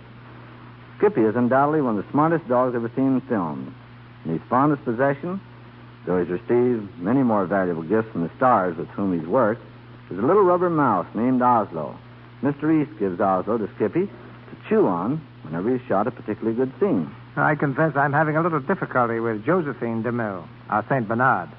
Josephine doesn't always want to sit down when she's asked to. Well, here's a good way to teach Josephine, or any other dog, to sit down on command. Put your dog on a leash at your left side. Hold the leash taut in your right hand. With the other hand, stroke the dog's back. Move your hand down his back to a spot where the hindquarters connect with the spine. At this point, there's a reflex nerve. When your hand passes over it, press down a little with your finger and thumb. The dog will automatically sit down. While you're doing this, just tell the dog to sit. As he does it, give him a pat on the head. Try it again a few seconds later. Keep repeating the process until the dog learns to associate the word with the action. The most complicated trick is based on the same simple association. Keep commands short so as not to confuse him. And remember, the secrets of obedience are patience and kindness. A good idea. But Josephine's one drawback is that she usually bites the hand that pats her. Well, I know. I'll have to send Lightning over to teach her some manners.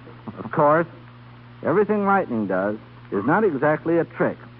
Lightning has a lot of plain common sense. And just to prove that, I brought him along tonight. Lightning, say hello to Mr. DeMille and all the listeners. You speak to him? That's fine. Now, there's just one more thing, Lightning. A long time ago, when I used to give you a bath with just any kind of ordinary soap, what'd you do whenever I got your tub ready? Well, you don't need to have such a sour face about it. I know. You didn't like it. But now that I wash you in Lux Flakes, tell the people how much you enjoy a bath. That's fine. That's exactly the right answer. No wonder your coat has never shrunk. Okay, Lightning, and thank you all. Thank you and Lightning both.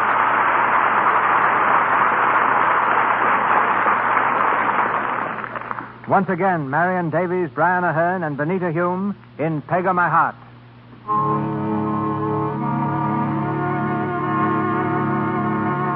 It's early the following morning, and Peg has already announced her intention of returning to Ireland. Her aunt, knowing nothing of the events of last night, realizes that if Peg leaves, the Chichester family will lose the money they receive for her training. In a desperate attempt to keep Peg in the house, she's persuaded Alaric to make a proposal of marriage to her. Alaric, the family martyr, knocks nervously at Peg's door. Oh, I say, Margaret. Come in. Hello. What is it, Alaric? Here, Micah, stop that. Yes, I'm afraid that dog still doesn't like me. Oh, he's all right. He's smart, too. I say, Margaret, you're not really going to leave us, are you? I am that. And if you'd excuse me, I think I'll go on with me packing. I say, why? Why? Have you seen them on in papers, Alaric? No. Can I get them for you? Oh, no, Alaric. I know what's in them. I say, Pig, there's something I want to tell you. Do you know, I've grown really awfully fond of you. He nearly choked you, didn't it? And when did you find that out? That you were fond of me? Just now, when the thought struck me that perhaps you really meant to leave us. The idea bruises me. What does it now? Positively bruises. You'll get over that. No, I don't think I shall. Do you know, I'm going to do something I've never done before in my life. Something useful? What? Certainly not. I'm going to ask a very charming young lady to marry me. What do you think of that now? And who do you think it is? I don't know. Guess. I couldn't guess who'd marry you, Alaric.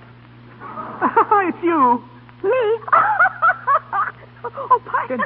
Then it's all right. It's the most wonderful thing I've ever heard in my life. What? Oh, yes, of course, good. Fine, splendid. Yes, of course, there are one or two little things to be settled first. Only one or two? Oh, just little things. In the first place, I must insist on a little obedience. And no Michael. Oh, I couldn't have Michael? No. I'm very firm about that. Very firm about it, yes. What could you offer me in his place? What could I offer you in the place of... Why, myself, of course. Thanks, I'll keep me dog. Oh, come, I say, you don't really mean that. You don't actually mean that you're refusing me. Could I make it any plainer? I'm refusing you, Alice. Really? Really. Positively? Positively. Oh, I say thanks very much. Goodbye, old girl. What? And thanks again. I can't tell you how much I appreciate it. Cheerio. Alaric, come here. Oh, later, I asked her, and she refused me. Absolutely and positively refused me. I hope you realize how lucky you are. Oh, Mother, please. Oh, I do. But I say, you were the one who put me up to it. Look at this. In the paper. Mrs. Christopher Brent to sue for divorce. Name's Margaret O'Connor. Co-respondent. I say they can't meet Peg. Oh, yes, they can. She was with him last night. Everybody's talking about her, even the servants in the kitchen. It's too bad they can't mind their own business. Ethel, are you preparing to defend her? You who... What is a Jarvis? This is Gerald, madam. Good morning. You may go, Jarvis. Yes, madam. Good morning. Good morning, Eric. Good morning, Ethel. I saw a cab at the door. Someone coming or leaving?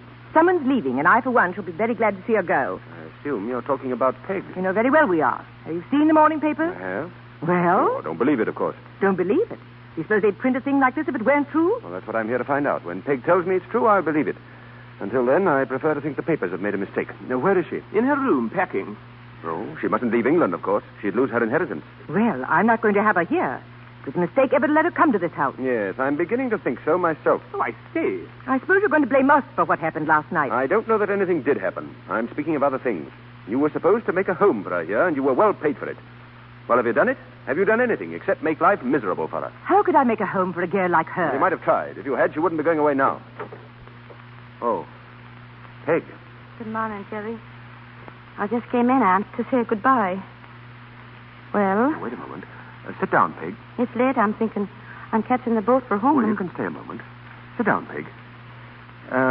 There's a story in the paper this morning about you and Christopher Brent. I thought there would be. I want you to deny it. Did you hear me, Peg? I heard you.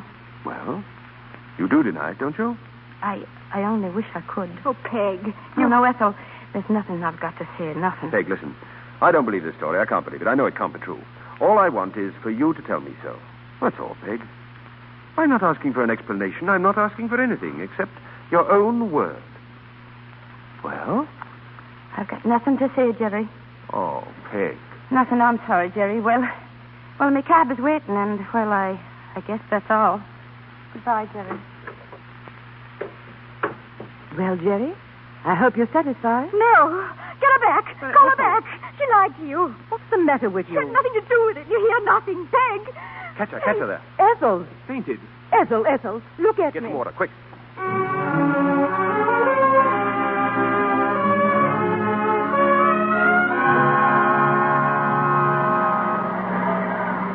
Passengers this way. Show your your tickets, please. Will you let me through, please? No more visitors, miss. But I'm not a visitor. I've got a ticket for the boat I have. May I see it, please? Oh, glory be. You've got to let me on. It's starting to storm. Well, if you could show your ticket, miss, I... Oh, shut it out. Shut it out. Shut out the storm. Jerry. Oh, it's you, Jerry. Oh, darling, I want to tell you... Hold, Jerry. Hold me, Jerry. Hold me. It's all right, Peg. It's all right. It's over now. Oh, Jerry. Sure. And I thought it was a punishment for all my sins that time. For lying about Chris Brent. Oh, Jerry. I was hoping that you know the truth, but you're not angry with me. Oh, I couldn't be angry with you. I love you, Peg. Jerry. What? Did you hear what you said? I think so. Did you mean what you said? I'm sure of it. Oh, Jerry, hold me. I think I feel another song coming on.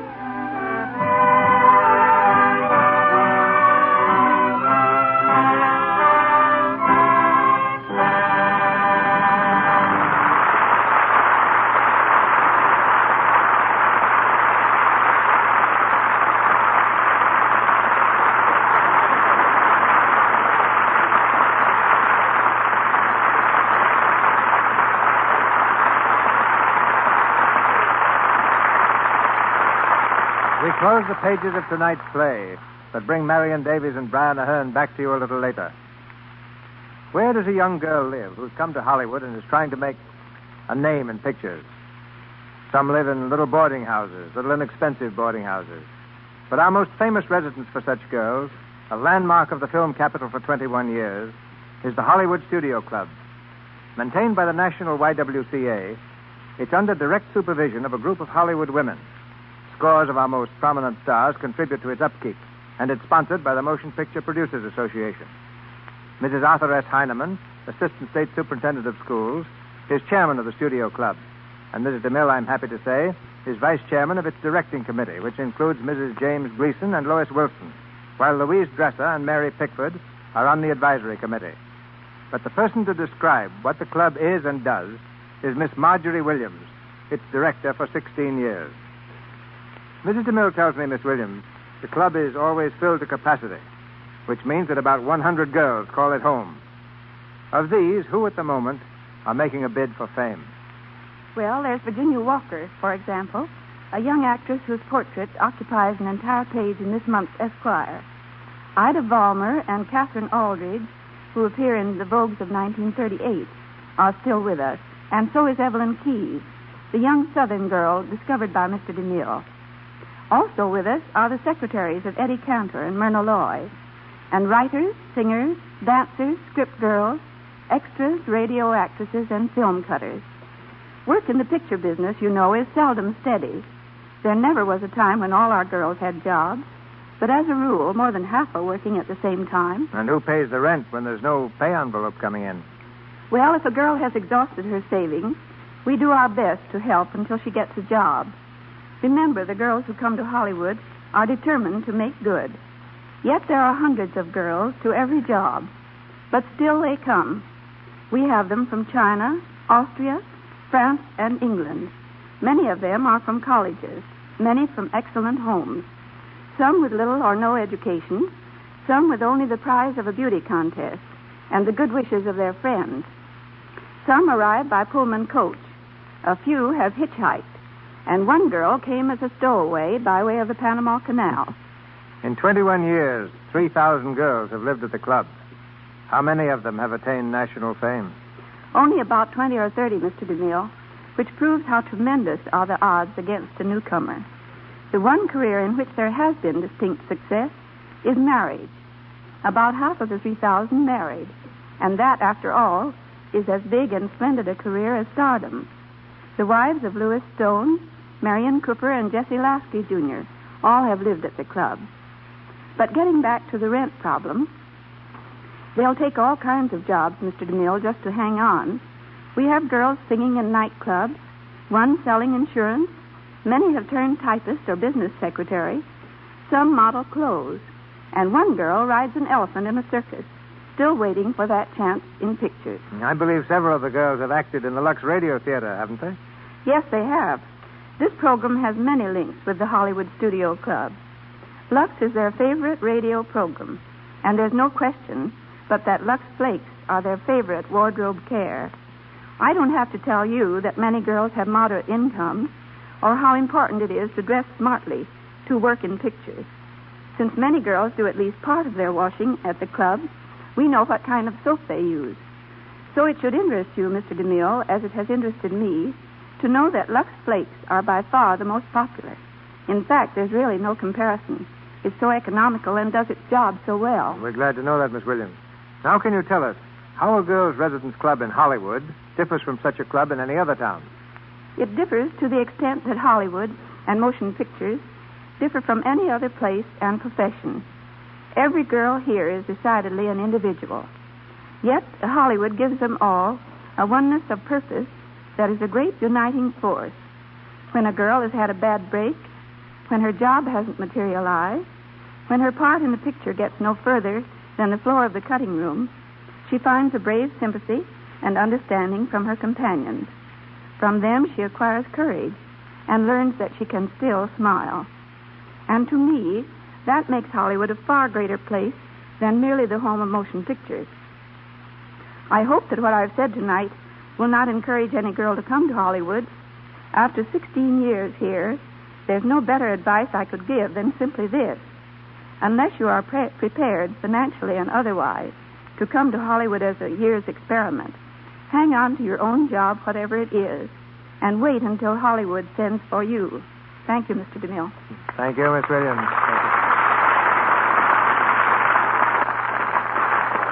One of the traditions of the Lux Radio Theater is observed at this time, when you meet our stars out of character. A tradition that's never more pleasant than when the stars happen to be Marion Davies and Brian Ahern.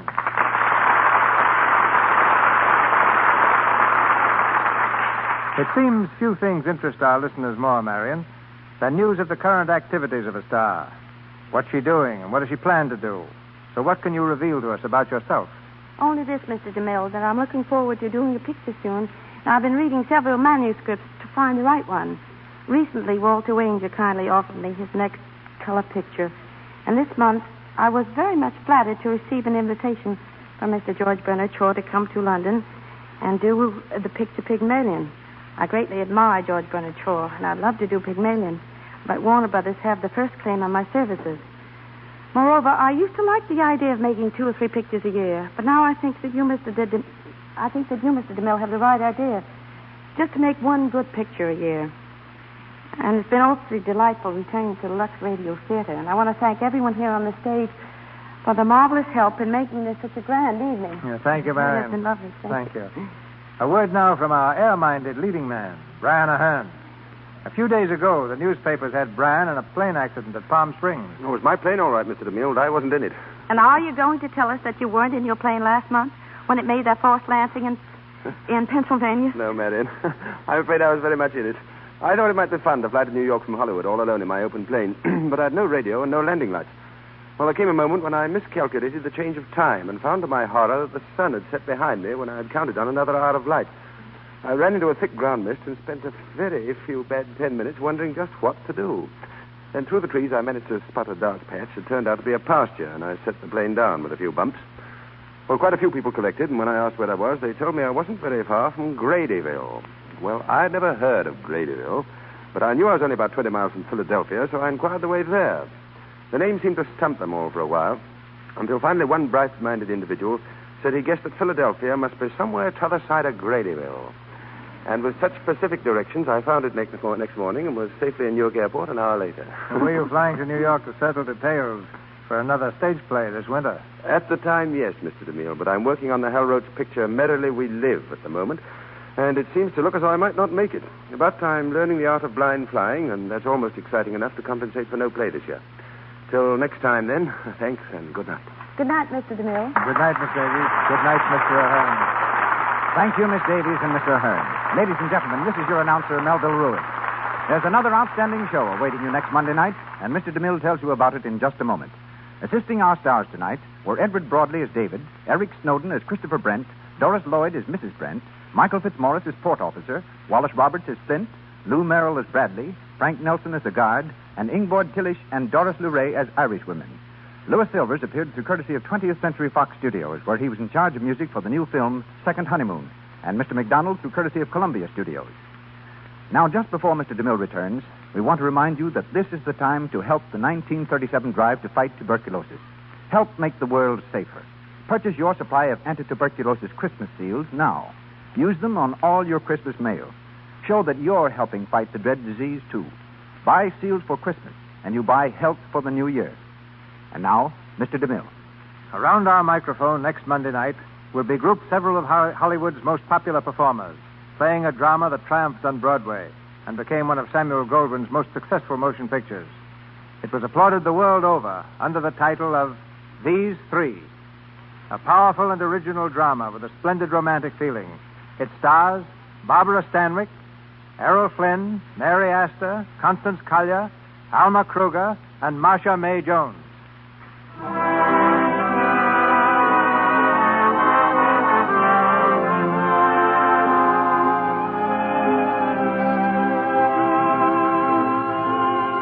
Our sponsors, the makers of Lux Flakes, join me in inviting you to be with us again next Monday night when the Lux Radio Theater presents Barbara Stanwyck, Errol Flynn, and Mary Astor, and an all-star cast in These Three.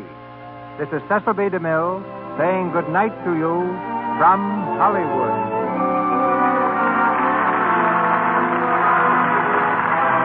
This is the Columbia Broadcasting System.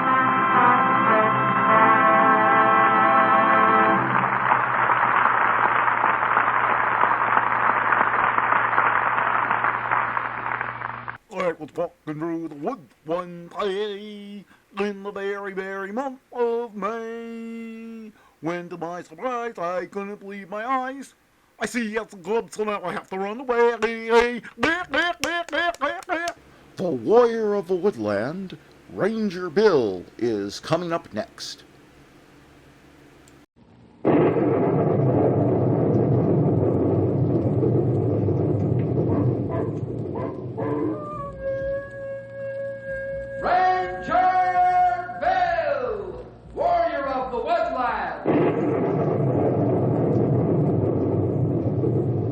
Ranger Bill, warrior of the woodland, struggling against extreme odds, traveling dangerous trails, fighting the many enemies of nature.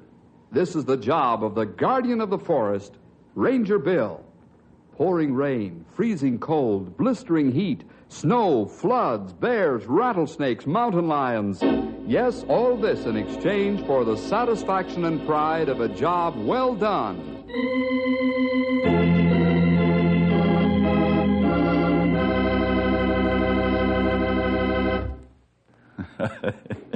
You know, this story really tickles my funny bone. But on the other hand, it has a very serious side to it. It's a mysterious and frustrating story involving Stumpy. We'll call it The Cat in the Wall.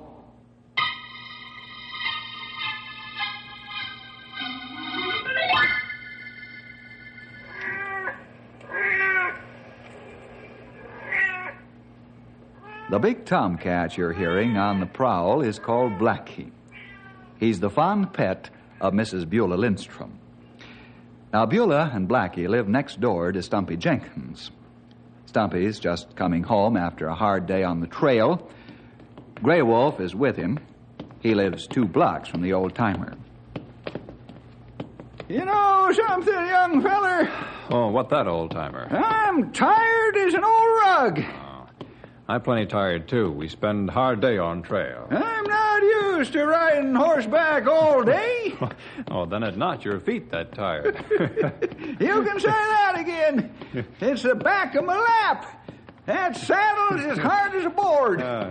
How do you think horse feels? Every once in a while, old Matildy'd look around at me as if to say, "Get off my back and walk, you big loafer." Well, hello, Blackie. How's the world treating you? How you and Beulah get along these days? Oh, so. She hasn't found anything to complain about lately.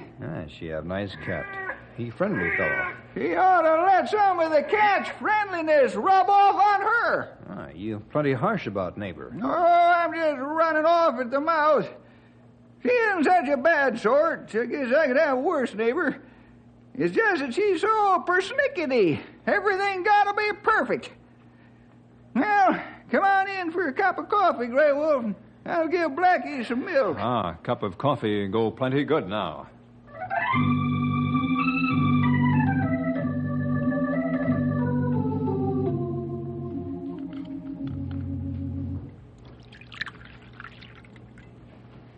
Blackie sure finished off milk like nothing. Yep. He comes over most every night and has his milk. And Beulah doesn't think much of it. Says I'm trying to take the cat away from her. Stumpy Jenkins, open this door. Uh-oh. Plug up your ears, Grey Wolf. Well, it's about time you showed some common courtesy and opened the door. Is Black... That's a foolish question. Of course he's here. Come on, Blackie. Time to go to bed. Good night, Blackie. I told you 100 times I don't want Blackie in your house. You're trying to take him away from me. Why don't you get your own cat? I don't want your old cat. We're just friends. He's not an old cat, and I don't want him to have the likes of you for a friend. You're trying to kidnap him. You mean catnap him, don't you, Beulah? Well, Good night, Mrs. Lindstrom. I see what you mean now. Yeah, a woman like that can drive a man out of his right senses. Why should I want to steal her cat? If I want a mousetrap, I'll go buy one at the hardware store.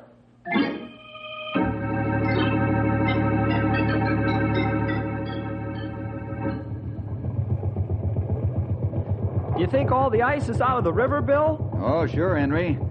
Lumberjacks will be starting their log rafts downstream the first of the week. We got to get these navigation markers up, or their logs won't stay in raft form very long. Then there'll be plenty trouble. You all set to shove off? Yep. I'll cast off the lines.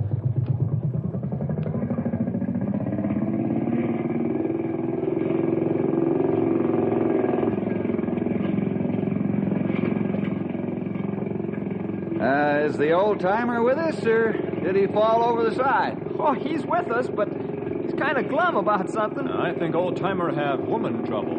Well, as I live and breathe. I guess love can bloom at any age. You keep talking like that, you won't be right side up in this boat very much longer. You really got a crab on. What's the matter, old friend? Yeah, what's eating you anyway? I was only teasing before. No. Oh, it's that woman next door to me. Oh, you and Mrs. Lindstrom having a round by round again? Well, not exactly, but she thinks I'm trying to steal her cat. Well, you not let him in the house, and then you not have trouble. If I don't let him in and give him his milk, then he sits out there and bellers his head off. Gather up all your old shoes and throw them at him. I'm not mad at the cat, young feller. Never should have started that late snack business with him, and we'd be all right.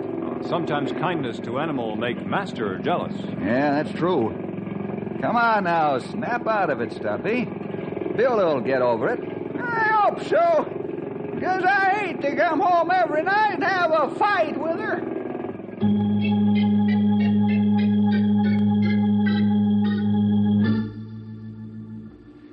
That's exactly right, Mabel. If Stumpy Jenkins doesn't leave Blackie alone, I'm going to get the sheriff after him. Yes, that's right.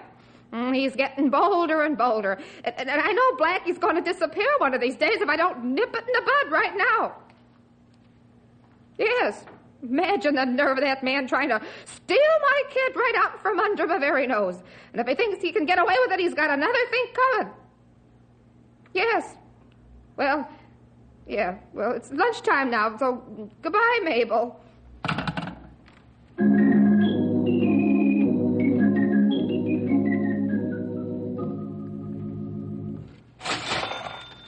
I'll put those in the bag for you, Mrs. Lindstrom. What do you think I should do about my cat, Mr. Barnes? Well, keep him in the house. That's what I'd do. Well, now, that'd be cruel. Cats like to have their nightly prowl. It sort of makes them feel like lions on the hunt. Yes, but you really think Stumpy's trying to steal Blackie? Honestly? I most certainly do. I don't make things up out of my imagination, Mr. Barnes. Well, I didn't say you did, but why would he want your cat? Because Blackie's a fine cat. The old man's lonesome and like to have him for company when he comes home at night. I should think he'd buy his own cat if he wants one that badly. I think so, too. And, you know, he's supposed to be such a religious man. Person would never know it by the way he takes on. Good day, Mr. Barnes. Good day. Call again.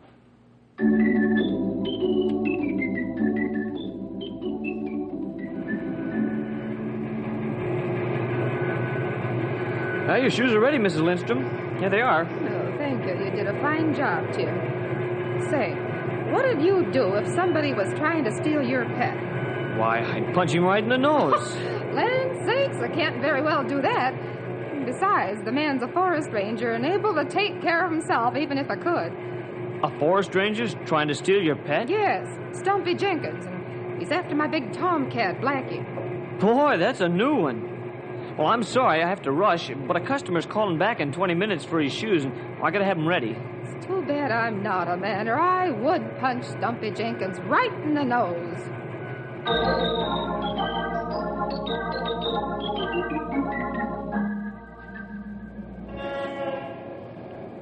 Good morning, Reverend Smith.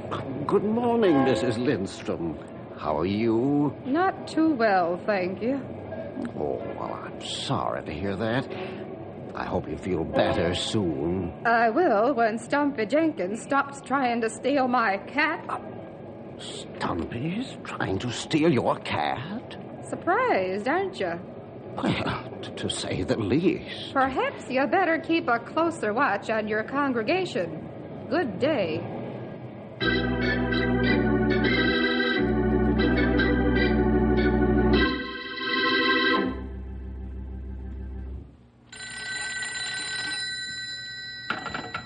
Ranger Headquarters, Bill Jefferson speaking.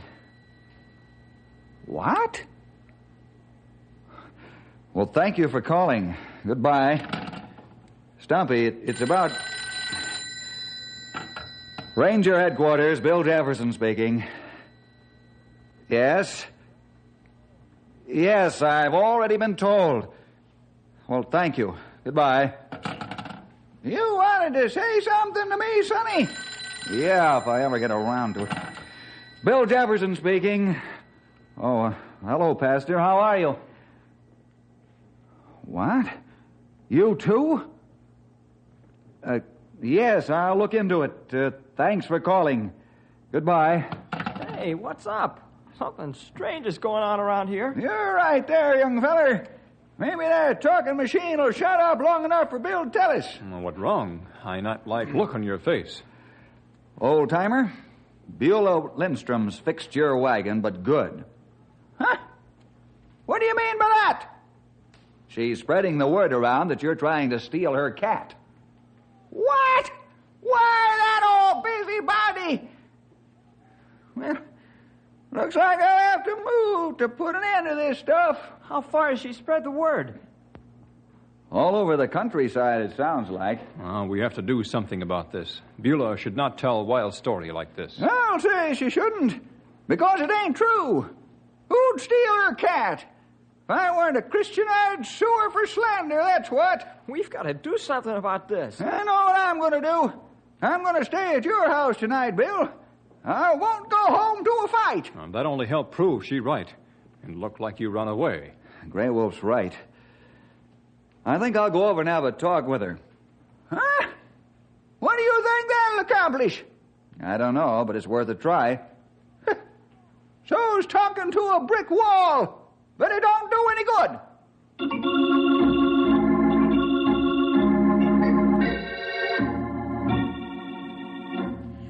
So the old buzzard sent you over here to talk to me, eh? Well, that's about what I expected. He can't fight his own battles. On the contrary, Mrs. Lindstrom, I came of my own free will, and it was my idea. Did you know Stumpy's seriously considering moving because of the trouble you're making for him? He's making trouble only for himself. And I think he's got the right idea. He should move, and then there'd be peace and quiet around here, and Blackie could live without fear of being taken away. Have you proof that Stumpy wants to steal your cat? Yes, plenty of it. Being friendly to the animal and giving him milk every night isn't proof. That's what you think. He's trying to take the animal from me by bribing it. Mrs. Lindstrom, Stumpy has a warm spot in his heart for animals. He doesn't want your cat. Is that so? I've watched him and I know. You know nothing but a lot of loose talk. It's going to get you into serious trouble if you don't stop it. Well, so now you're threatening me. Well, you can't scare me. Not for 1 minute. I'm not trying to scare you, just caution you. If Stumpy weren't a Christian, he'd sue you for slander right now. A fine religious man he is, trying to steal my pet. Don't push him too far, Mrs. Lindstrom. If this continues, I'd say he'd be justified to take you to court. You just don't go around spreading lies about people. They're not lies, they're facts, and I can prove it. You haven't proven it to me. And I'd be the first man to arrest him if you could prove that your lies are facts. Good day, Mrs. Lindstrom. You tell Stumpy Jenkins that he'd better not start any more trouble or I'll have him arrested. That's what I'll do.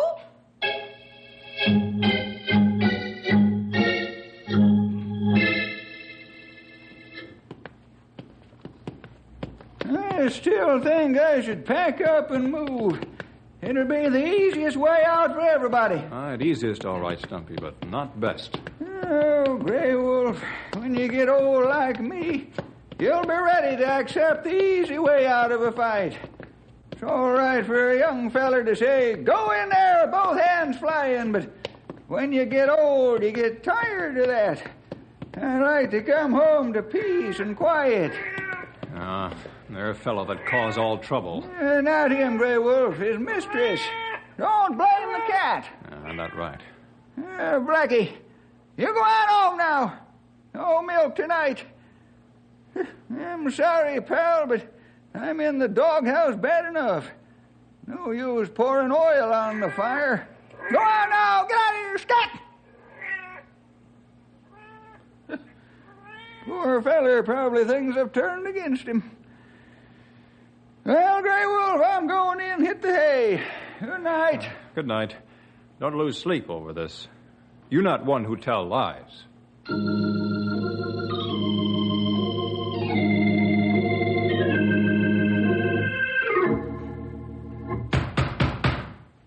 Just a minute. Keep your shirt on. Leave the door up. All right, I'm coming. There he is, Sheriff. Arrest that man. What? As if you didn't know. You stole Blackie just like you said you'd do.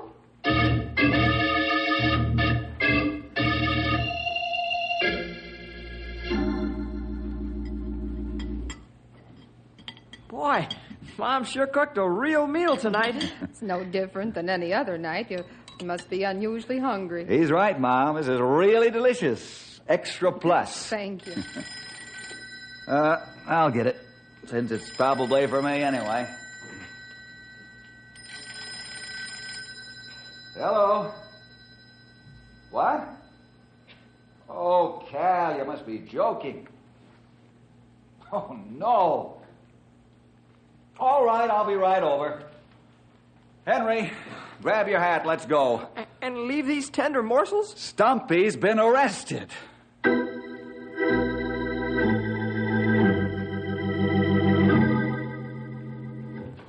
I told you, Bill Jefferson, I'd have him arrested, and I did. And if he doesn't give me my cat this instant, he's going to jail. Terrible man. He probably killed Blackie or tortured him just to get even with me. Well, I'll show him. Just wait till I get through with you, you cat stealer. Cal, get this woman out of here and have a doctor give her a sedative. You try and throw me out of this house. Is this your house? No, but my cat's here. Is that fact or fiction? Fact. Prove it. Cal, let me see your search warrant. Well, I haven't got one, Bill. Then get this lady out of here. Not until I get Blackie back, dead or alive. I haven't got your confounded cat. So you don't have my cat, eh? That ain't a dog barking. Stumpy, I'm going to have to take you in and come back with a search warrant. Unless you want to give Mrs. Lindstrom her cat now. I'm telling you, Cal, if that's Blackie, I don't know anything about it. When I came home tonight, Blackie met me at the front gate, just like always does. Then I shooed him home just to avoid any further trouble. That's a likely story. Sheriff, do your duty. Can you prove your story, old-timer? And oh, Grey Wolf was with me. Henry, call Grey Wolf and ask him to come over here, will you? Right away, Bill. Cal, you're acting on circumstantial evidence. I know that, but what can I do? Beulah signed a warrant. I know what I can do. What? It wouldn't make us more involved than it is. Well, I can't promise that, but I can sign a warrant against Beulah for suspicion of false arrest. You wouldn't dare! I'll do it without being dared. Sometimes I'm sorry I'm the sheriff. Bill, we've been friends a long time, but... well, it appears to me that you're trying to wiggle Stumpy out of something. Not in the least. If Stumpy's guilty of stealing Blackie, then he'll answer to the law just like anyone else. But I know he's not guilty. My cat!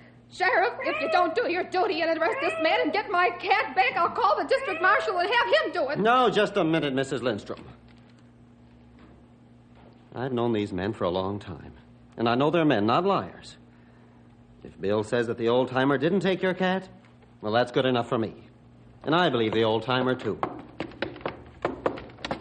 Here's Grey Wolf. Grey Wolf, were you with Stumpy tonight when he chased Blackie home? I was there. Stumpy sent Cat home to avoid trouble. I saw Cat walk away. Listen, fellas, instead of standing here glowering at each other, we'd better get the cat out from between the walls. Between the walls? Yes. Oh. I can tell by the muffled sound of his voice that he's got himself down inside the wall. Please get him out. Oh, please, before it's too late. What about the warrant, Mrs. Lindstrom? Put it in your pocket for now. I want my cat out from inside that wall, alive.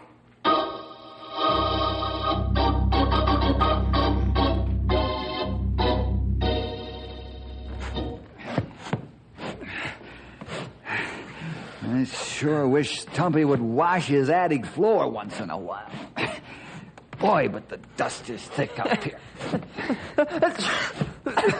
Are you serious? Stumpy never used this skinny space. I'm only joking.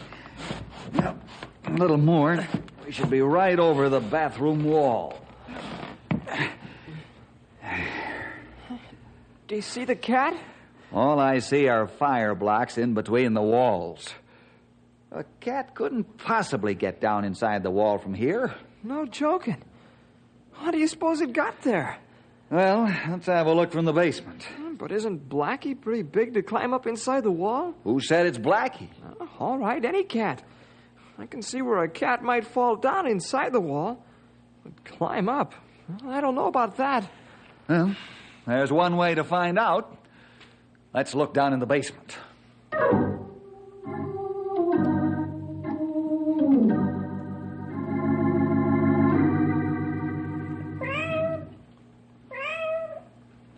How in the name of common sense did the cat get up there?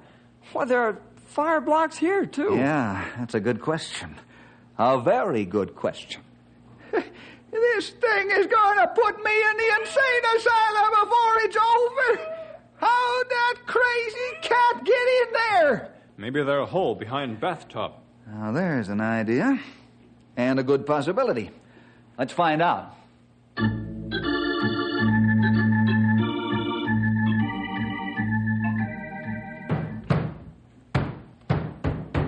Do you see anything, Bill? No. The wall is solid as Gibraltar. This is getting plenty strange now. Cat in bathroom wall, sure as we stand here. But how animal will get there? If you can tell me, I'll be forever grateful to you, young feller. What are we going to do now? Where's Beulah and the sheriff? Well, she invited him over for a cup of coffee while they're waiting for us to get that cat out. Praise the Lord for small blessings. I'd say the cat is right here in between the wall. All agreed? Sounds that way. Yep. All right, let's get some hammers and break the wall down, if it's all right with you, Stumpy. You can break the whole house down just as long as we find that cat.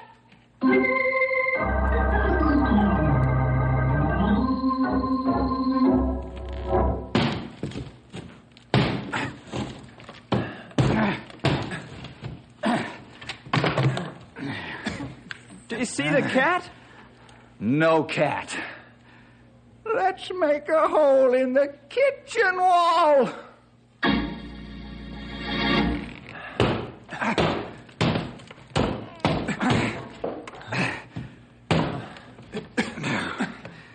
No cat here. Wow, what a mess we're making. I wish that cat would stay in one spot.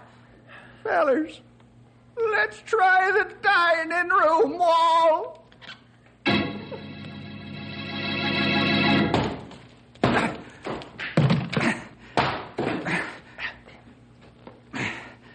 I don't see a cat. I'm telling you, this is going to drive me out of my mind. Now, what we do now? Tear down the rest of the house. What else? Wait a minute, fellas.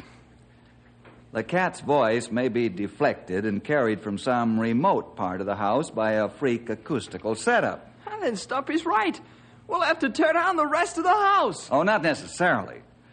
I'm going to get Ted Thorpe out of bed and have him bring his electronic gear over here. How will that help? He can track the sound and pinpoint it right to the spot where the cat is. Well, maybe I'll still have a roof over my head by the time we find the vanishing cat.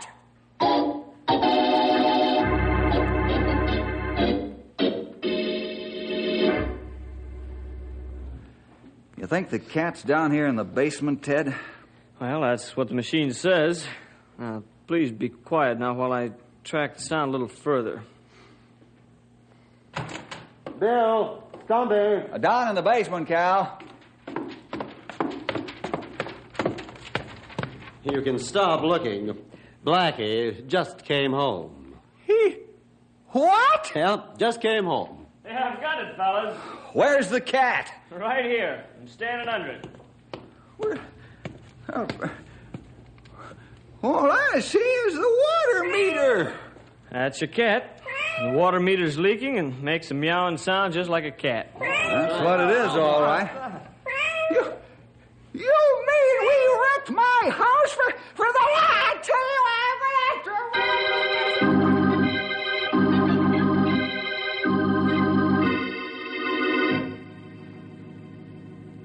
Oh, Stumpy, I don't know what to say.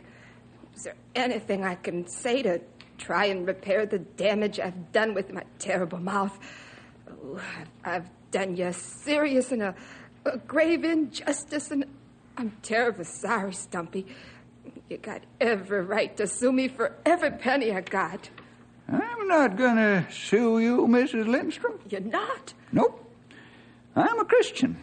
I want you to know that the Lord's given me love in place of hate. Jesus did all that he promised to do when I accepted him as my Savior. I can't hate you or be mean to you for this. I'm glad it happened this way. Maybe this will be a testimony to you that the Lord has taken away sin and made a new man out of me. I don't suppose there's any way I can repay you for the damage to your house. Nope. All I want is peace and quiet. And if I want to give Blackie some milk in an evening, not to be accused of stealing. You can give Blackie as much milk as you want, any time you want, Stumpy. And I'm going to tell the whole town what a liar I was and how I wronged you. Thank you. I think Blackie wants some milk now. And now you and me can be real friends.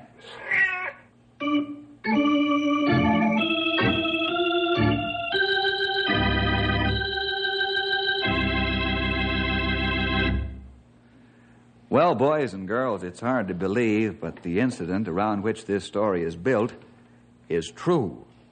Some time ago, the walls of a house were torn apart to try and find a cat believed to be trapped inside.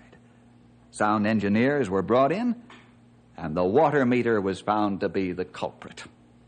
Well, see you next week for more adventure with Ranger Bill!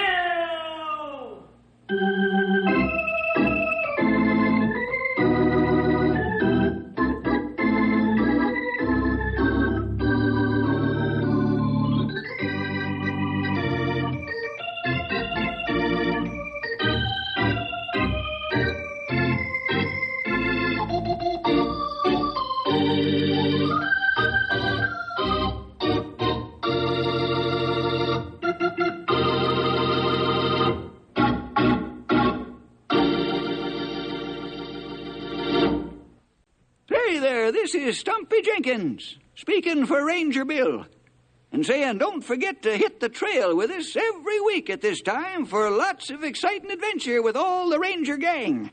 Henry Scott, and Grey Wolf, and Bill, of course, and me, the old-timer, are all on hand from time to time to bring you the best stories we can find. So you tune in to Knotty Pine and learn the latest that's happening around the ranger station, or in the mountains and forests nearby, or maybe even someplace further away. 'Cause that young feller Bill gets into all kinds of situations and troubles and complications when he's trying to help somebody else. So you be sure to join up with us next week for this half hour of storytelling, and then you won't lose out on anything that's going on. I'll be looking for you, so don't disappoint me. Don't disappoint me. Don't disappoint me. Don't disappoint me. Don't disappoint me. Don't disappoint me. Don't disappoint me. The first couple of radio comedy, Burns and Allen, are up next. Another cup of Maxwell House coffee, George? Sure. Pour me a cup, Gracie. You know Maxwell House is always good to the last drop. That drop's good, too. Yes, it's Maxwell House Coffee Time, starring George Burns and Gracie Allen.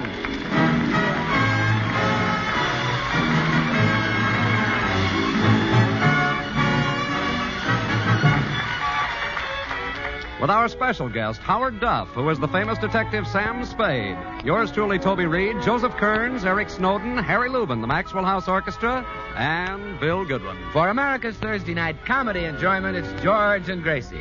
And for America's everyday coffee-drinking enjoyment, it's Maxwell House. Always good to the last drop.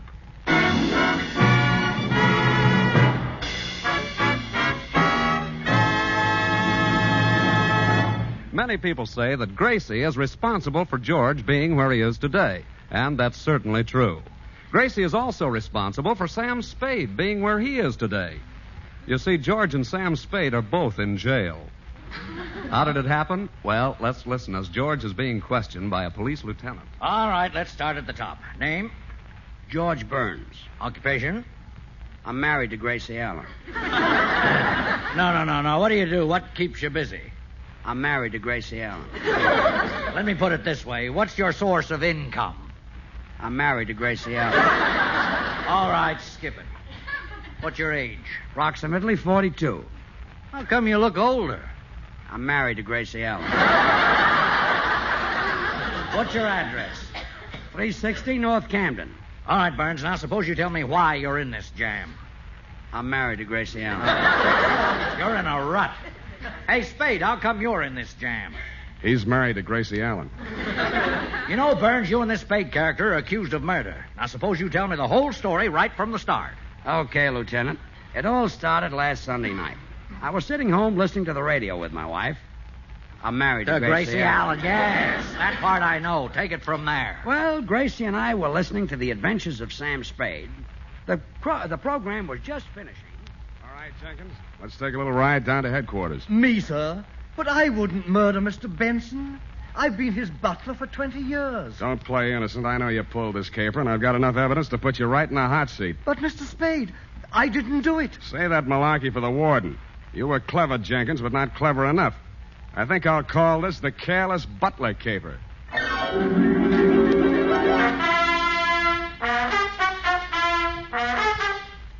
Why did you turn off the radio, Gracie?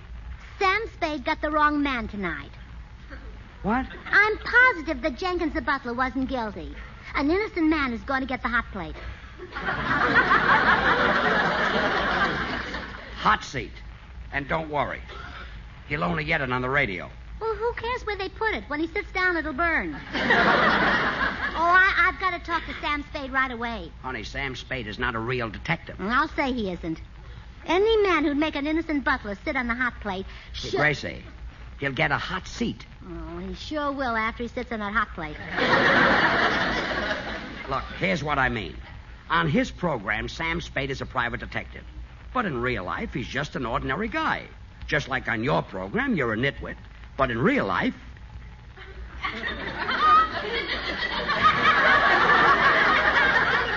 That won't work. Anyway, Gracie, what you just heard was only a radio program. I know that. The real crime happened last week. Every Sunday night, Sam Spade broadcasts his most thrilling case of the week. You still don't understand. Sam Spade is just a character. I'll say he's a character. Making that poor innocent butler sit on a hot plate. Hot seat. Let me try to explain this once more. Sam Spade isn't even the fella's real name.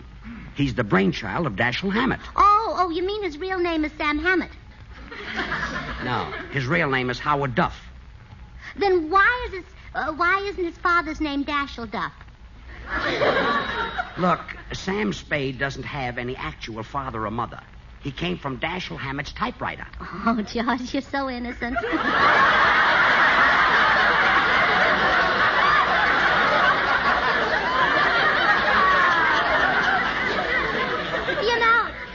You believe that old story about coming from under cabbage leaves, too. What's the use? Okay, Sam Spade is a naughty detective, and he's sending an innocent butler to the hot plate. Hot seat. Good night, dear. Good night.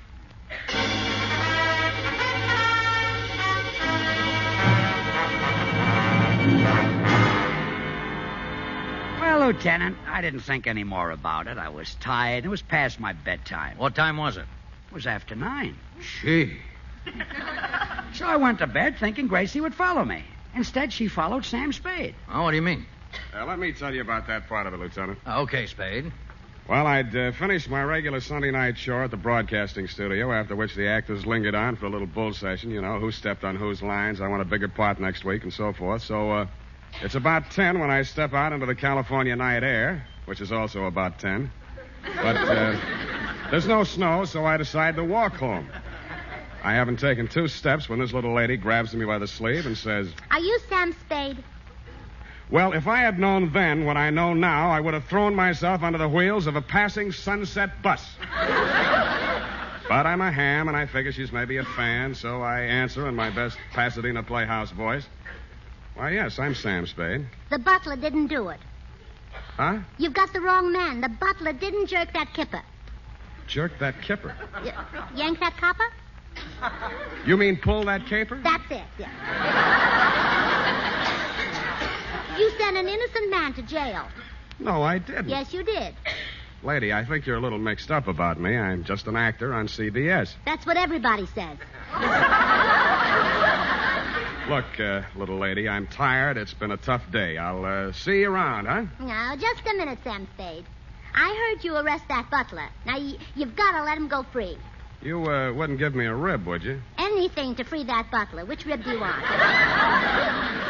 I'll tell you what. Why don't you write me a letter? With a dull pencil. Don't use anything sharp. Mm-hmm. I'll do better than that. I'll come to your office. Where is it? I haven't got an office. Oh, plain cagey, huh? All right. I'll come to your house. Where's that? 321... Oh, no. I'm not talking. I want to get some sleep tonight. So long. So long.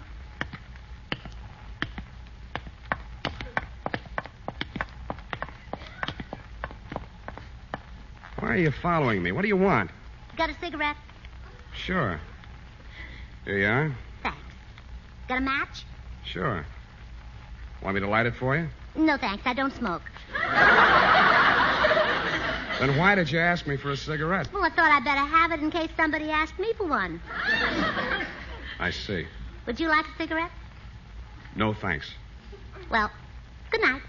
Good night.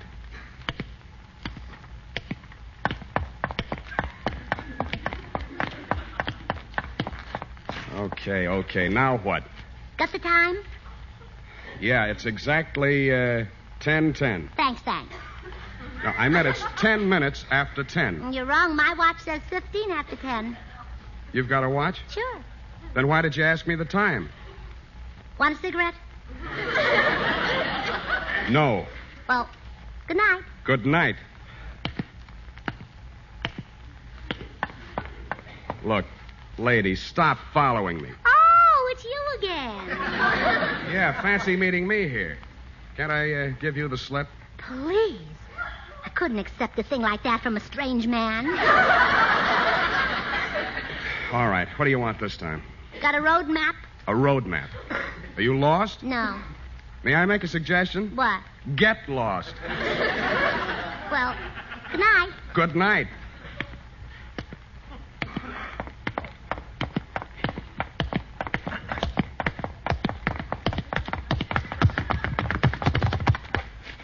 Well, I've had enough of this, little lady. You've seen the end of me.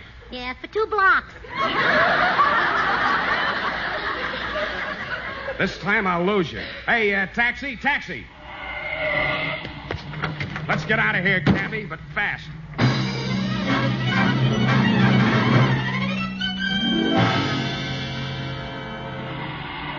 Here's my house, cabby. Pull up.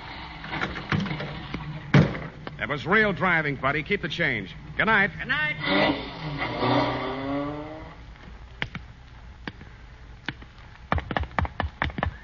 Oh, no.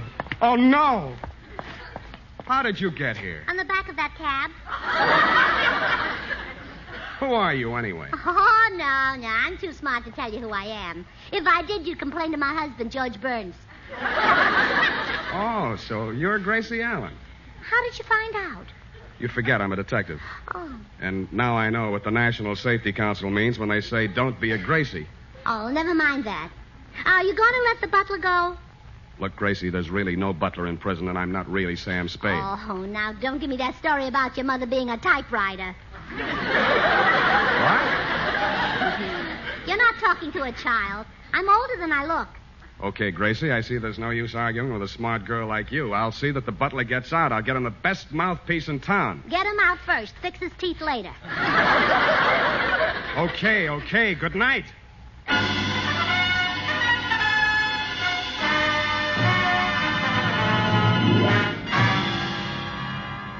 Well, Lieutenant, I thought that would be the end of the episode. But it wasn't, huh? Brother, you haven't heard anything yet. The next morning... Wait a minute, Mr. Burns. Before I listen to any more of this story, I'll have to send out for some aspirin. Here, have some of mine. Hey, how come you walk around with your pockets full of aspirin? I'm married to Gracie Allen.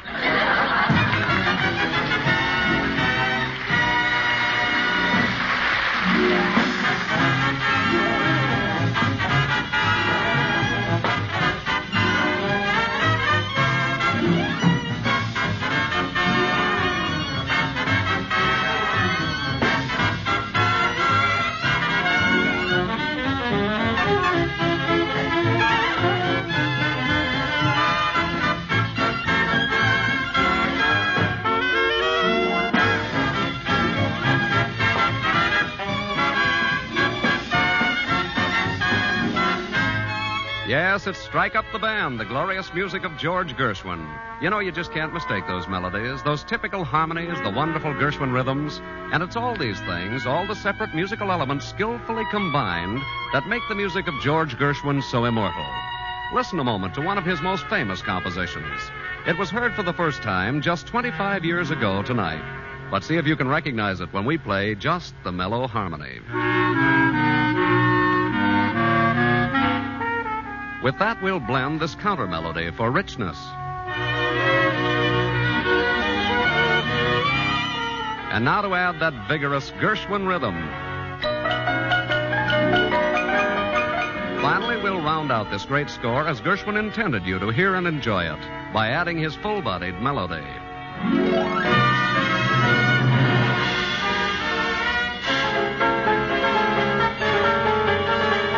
Yes, the famous Rhapsody in Blue, even more popular today than when it was first played 25 years ago tonight. Like all great composers, George Gershwin knew well that great music requires not one, but many fine musical parts, all skillfully blended into one harmonious score. And friends, it takes the same skill in blending to bring you great coffee. Famous Maxwell House coffee. Its flavor, rich, satisfying, good to the last drop flavor that's made Maxwell House America's favorite brand of coffee. And to create the superb flavor, our Maxwell House experts combine not one, but many choice coffees from the fertile highlands of Latin America. First, they select premium grades of Manizales coffees for mellowness. To these coffees, fine Medellins are added for richness. But famous Maxwell House flavor must be more than mellow and rich, so other choice coffees are added for vigor. And then Bucaramangas coffees contribute their fine, full body.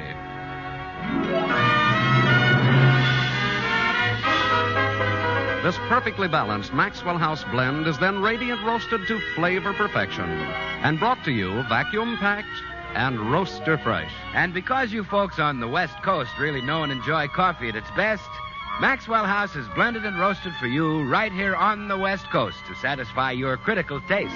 So tomorrow, discover all the extra flavor that's yours in every cup of America's favorite brand of coffee. Famous Maxwell House, always good to the last drop.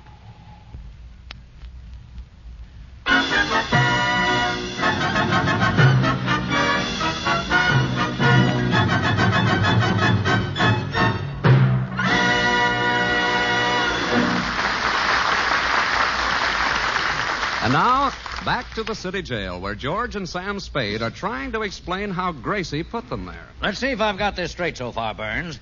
Your wife listened to Sam Spade's program, thought he was really sending an innocent butler to the chair, and started hounding him. That's right, Lieutenant. What did you think, Spade?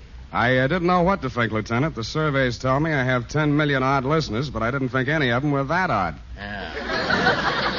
Well, anyway, to get rid of her, you told her that you'd free the butler. Yeah, but that didn't satisfy Gracie. She demanded to see the guy. That's when Spade came to me for help. He asked me to make Gracie leave him alone. What'd you say?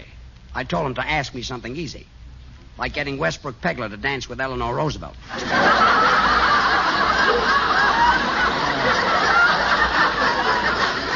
Mr. Burns, why do you put up with a wife like that? I'm too old to go back to Gus Edwards. Besides which, I happen to love her. Well, so what did you two decide to do? Well, there was only one thing we could do. That was dig up the actor who played the butler in my program and let Gracie see him. Which we did. Yeah, and that's when we really got into trouble. Well, tell me just what happened. Okay. Spade was giving the guy his final instructions. Now, remember, Claude, you're Jenkins the butler, and I have set you free. Don't worry, I'll have Mrs. Burns crying like a baby. In radio, they don't call me the male Ma Perkins for nothing. Well, come on, Gracie's in the next room. Honey, here's Sam Spade. Yes, Mrs. Burns, and I've freed the butler. Here he is. How do you do, madam? It is the butler. I recognize that voice.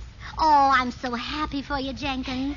What will you do now that you're free? I shall return to the home of my youth. Where does your youth live? I had reference to my birthplace, madam. Dear old England. I shall go back there to regain my health. Really? Yes, America is nice, but I'll take Liverpool.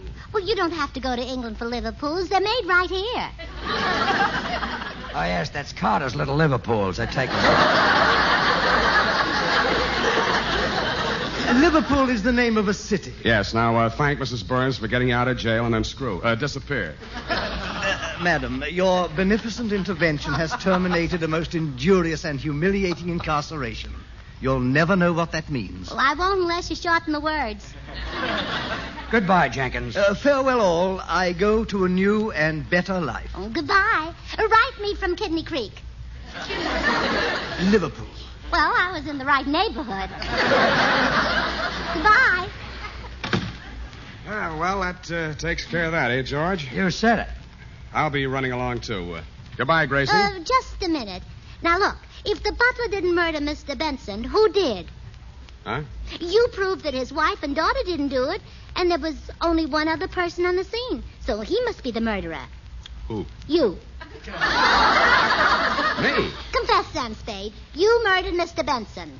But I had no motive. Then you did it with something else.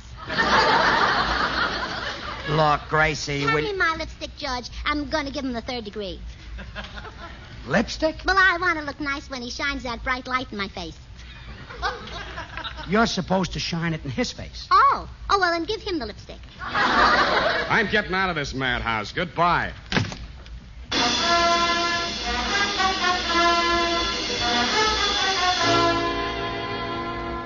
Well, Lieutenant, Spade ran out of that house like he was seeing a ghost, which was true because from then on, Gracie started haunting him, trying to make him confess. Yeah, she found out that my radio sponsor was Wild Root Cream Oil, so she disguised herself with a big hat and a veil and knocked at my door. Sam Spade? Yes. How do you do? My name is Wild Root. Wild Root? Perhaps you know my husband, Willie Cream Oil.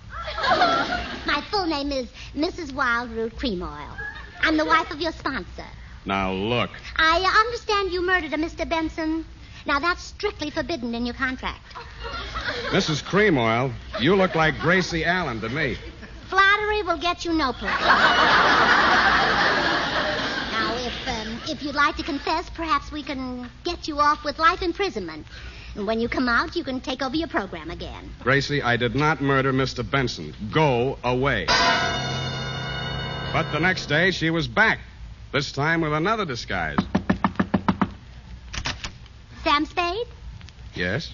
I'm from Western Union. I have a telegram here from President Truman. What? I'll read it to you. Dear Sam, confess. Signed, Harry. Any answer? Scram. Beat it. Go away. That's no way to talk to the president. Out. Out. But the third day topped everything. She posed as a private detective. Sam Spade? Yes? I'm Sally Shovel. Now, listen, chum. We're in the same racket, pal, and I want to help you, buddy, so why don't you confess, Mac? You're a private eye? Also ear, nose, and throat.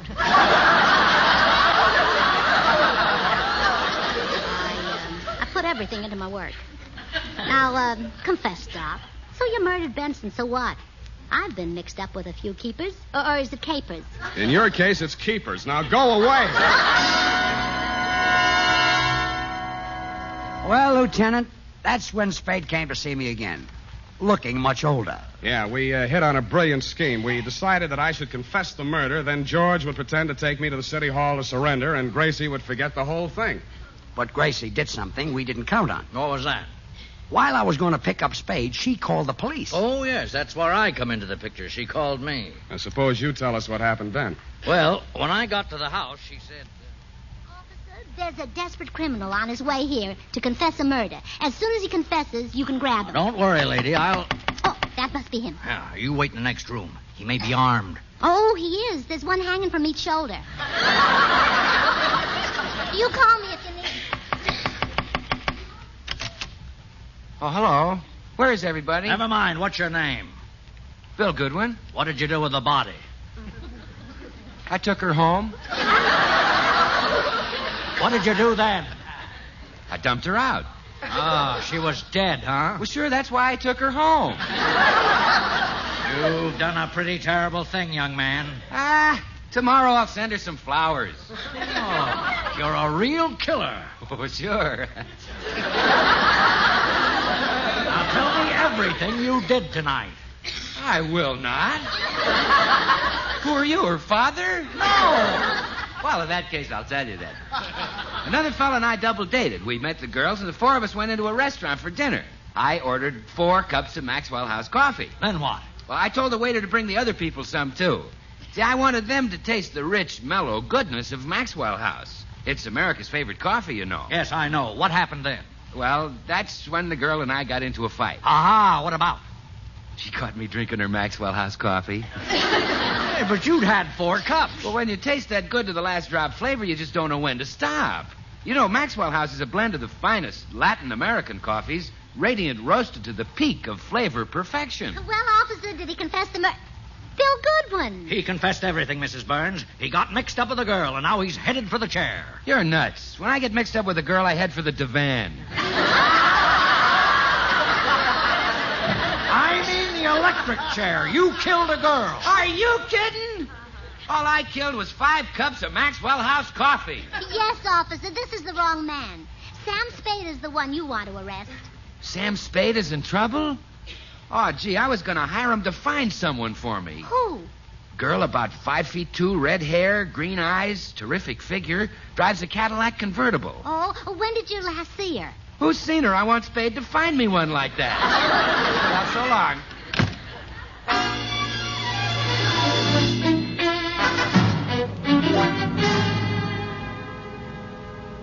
Well, there won't be any mistake this time, officer.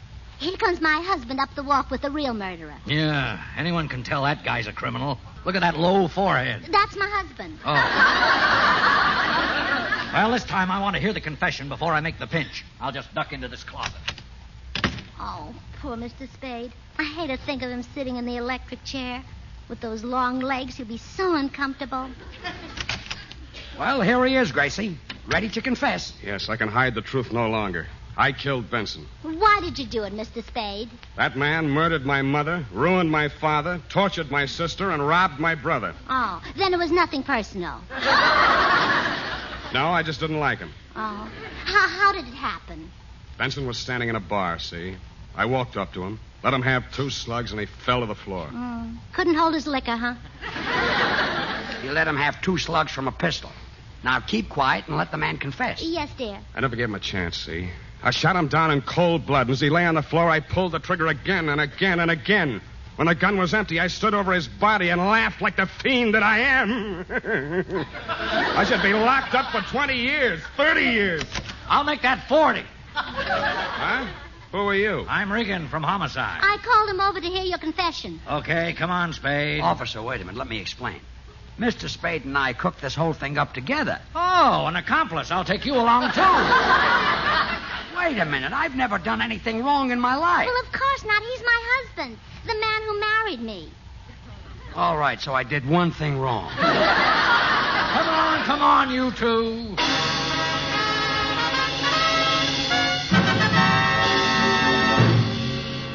Well, Lieutenant, that's the whole story. My apologies, fellas. You're both free to go. Thanks. Come on, Sam. Let's get out of here. You said it. Oh, by the way, Mr. Burns, your wife's waiting outside. Gracie? So long, George. I'm staying in jail. So long. Oh, hello, darling. Hello, Gracie. Let's go home. Oh, I can't, sweetheart. I've got something important to do. Hey, you've got that big hat and that veil on again. Where are you going? Well, while you were in jail, I heard Ellery Queen on the radio, and he arrested the wrong man. Oh, no, you're not going to start it.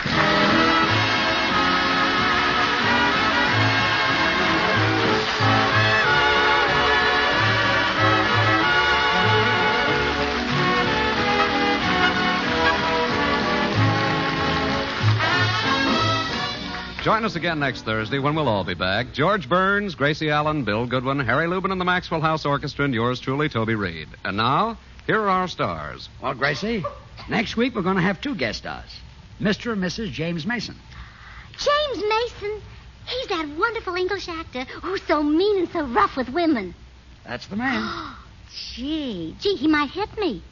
Oh, but with you here, he wouldn't dare. You said it. You'd show him. If he hit me, you'd hit Mrs. Mason. That's what I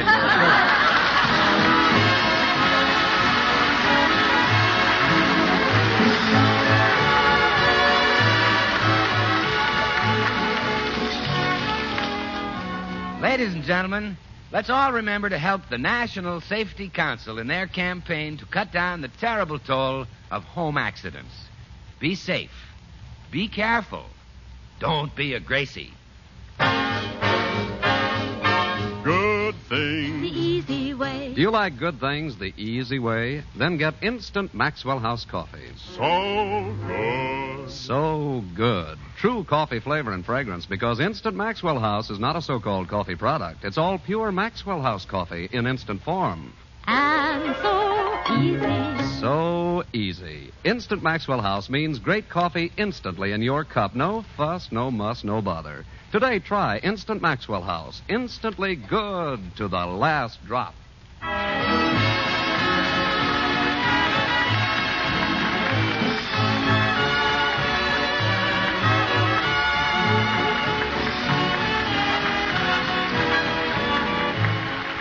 Howard Duff will soon be seen as star of the Universal International picture Red Canyon.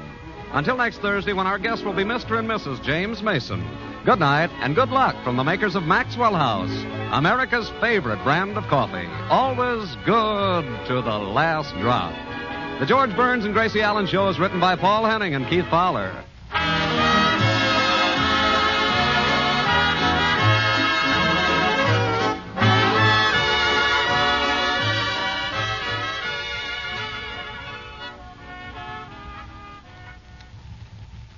Next, hunt the biggest of all game with the Green Hornet.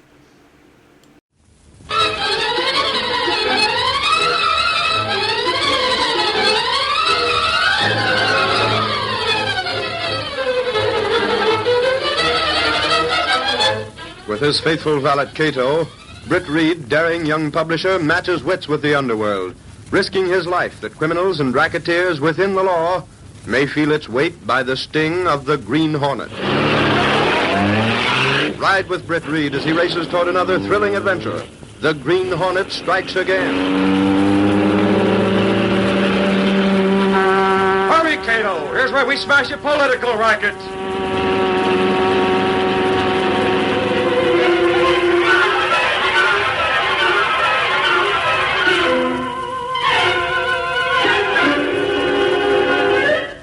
I don't care how you get it, Curly, but I want the votes from the 5th Ward. That's going to turn the election. I want it turned my way. The 5th Ward's pretty independent, Harder. Not like some of the others. I'm not worried about the others. It figures out to be a close race, Curly. I have the south side sewed in a knot. I want the 5th. Bradford is going to take the north side. That's why I want the 5th. If you can't deliver it for me, I'll get someone else. It'll cost plenty. I've got plenty. What do you think I've been doing while I've been in office? Twiddling my thumbs? If it costs 20,000, 30, 50,000, I want the 5th Ward. Could you use some of that dough to get the Sentinel to lay off? You playing dumb, Curly? Why not? Curly, you could never understand anybody being honest, could you? Everybody's got his price. Yes, that's why I don't trust you any more than I have to. Okay. Same for you with me. So long as you pay the dough, I work for you. If I wasn't paying off in votes, you'd wash me off the books. And you think that's the way it is with the Sentinel? Everybody wants dough. Curly, we want money and power. I have both. But you'll never get power, no matter how much money you get, for one reason. Yeah? That's right. Because you can't understand that a man like Reed, the owner of the Sentinel, a man like him or someone like Bradford believes in the principles of democracy. That's more important than money to them. Principles of democracy. That's stuff to feed the suckers. Oh, sure. I use it. It's good for votes. But Reed and Bradford believe in it. That's why they're going to be hard to deliver. That's why I want the 5th Ward votes. Okay, you'll get it. I better. What time is it? A couple of minutes past 8. Past 8? Where are you going? Reed's talking at the auditorium, sponsored by the Civic Club. It was scheduled for 8. Just a short speech. Hope we haven't missed too much of it. He's talking for Bradford. Why listen to that stuff? It's always a good idea to know what the enemy is doing, Curly. Quiet, I want to get this. And I want to say this to you people listening. The reason why the Daily Sentinel has backed Bradford for mayor is that he's a good housekeeper. And this city needs its house cleaned. Talks good, don't they? Shut up. Yes, this city needs a house cleaning as never before. It needs to be cleaned of political grafters and chiselers. Cleaned of racketeering in politics. Cleaned of rats who regard the public money as their money. Cleaned of machine politicians like Harder. That's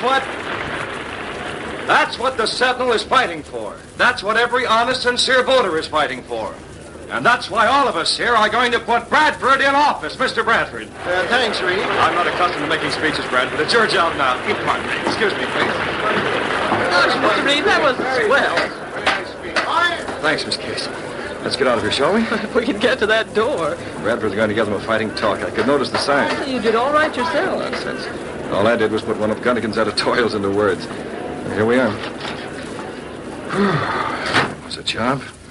Anything new from the Sentinel? I called Gunnigan just before your speech. He said everything's quiet. How does the vote look? Well, from all reports, whoever takes the 5th Ward hits the jackpot. Well, there's still some time before election. Bradford will have to do plenty of campaigning in that ward. He's making a speech there tomorrow night, isn't he? That's right, a street corner speech. Hey, boss, they told me you'd be in here. What is it, Laurie? Boss, I've been snooping around the 5th Ward. Harder's up to his old tricks. What do you mean? Hobos, boss. They're drifting in there by the dozens.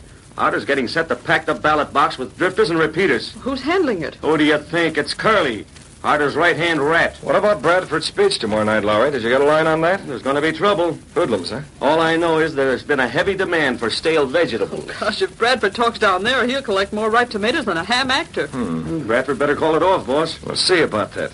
Miss Case, I want you to get the police commissioner for me. Harder may be mayor of this town, but Bradford's got to have police protection. Yeah, he's got to have it, but will he get it?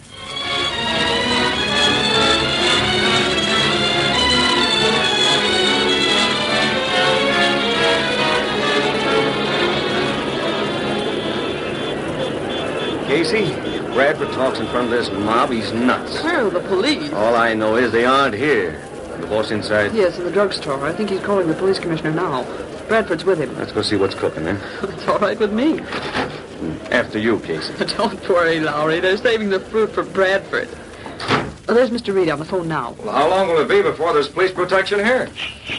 Well, Bradford can't wait that long. He has other talks tonight. He can't call it off. He won't.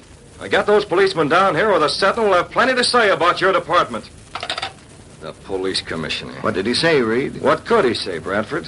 Stalling says they'll be here, but frankly, it's easy to tell he's getting his orders from higher up. Harder? Well, sure, it's harder. After all, I suppose we can't censor the commissioner completely. His job depends on the party in power. Right now, that's harder. Mr. Bradford, you can't talk in front of that crowd. It's up to you, Bradford. There's only one answer to that, Reed. I've got to talk. But holy mackerel, Mr. Bradford. Save it, Lowry. I knew that would be your answer, Bradford. Well, might as well get it over with. Just a second, Lowry. Yeah, boss? Take a look out the front and see if you can spot any of the men from the Sentinel. Huh? When the police weren't here, I phoned Gunnigan. He got in touch with the delivery crews. You mean the boys are coming over here? Might as well have some supporters around. Take a look, Lowry. A pleasure, boss. Miss Case. Yes? My car's out and back. I've got 10 cameras in it. Lowry will bring up any man who can take pictures, and you'll hand them the cameras. But the regular cameramen... We need more than a regular cameraman. You might as well make sure, and I'll want one myself. And one for little Casey? Oh, Miss Case, you're staying out of this. Well out of it. Oh, but Mr. That's Reed... settled, understand? Gosh, I suppose so. The boys are here, boss. Good. Miss Case got the cameras. I'll be out there. Lowry, give the boys the high sign. They're to take cameras and get as many pictures as they can. If any rough stuff starts, they know what to do. Better tell this druggist to stay open, boss. There may be some black eyes that need attention. All right, Bradford? Yes, Reed. You're walking into it, you know. Somebody's got to. Okay, let's go.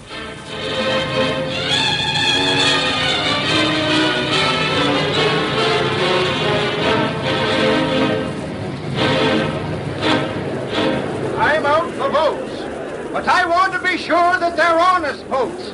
I don't want the kind of votes my opponent gets. I want to tell you Careful, people... Bradford. Throw the ball now. Let him have it. Give it to him. Here's a bouquet for you, Bradford. I want to see... Look out. They're throwing stuff. Miss Case, get down out of here. How'd you get in here in the first I place? just walked in. Should I go on? No, it's no use, Bradford. Come on, you guys, break it up. Hey, smack them cameras. You're going to take pictures. This way, Bradford. Get off this platform. Boss, it's turning into a riot. I never saw so many vegetables in my nose. Looks like we're overwhelmed, No use battling this mob. Come on, let's get out of here. Back where you came from. Let him out. Boss, here come the cops. Yes, after the damage is done. What about those pictures, Lowry? I know, boss. We got some. The boys are in there shooting. Let's hope they get them back to the Sentinel. Yes, before those cameras are smashed. Never mind that. We're getting out of here.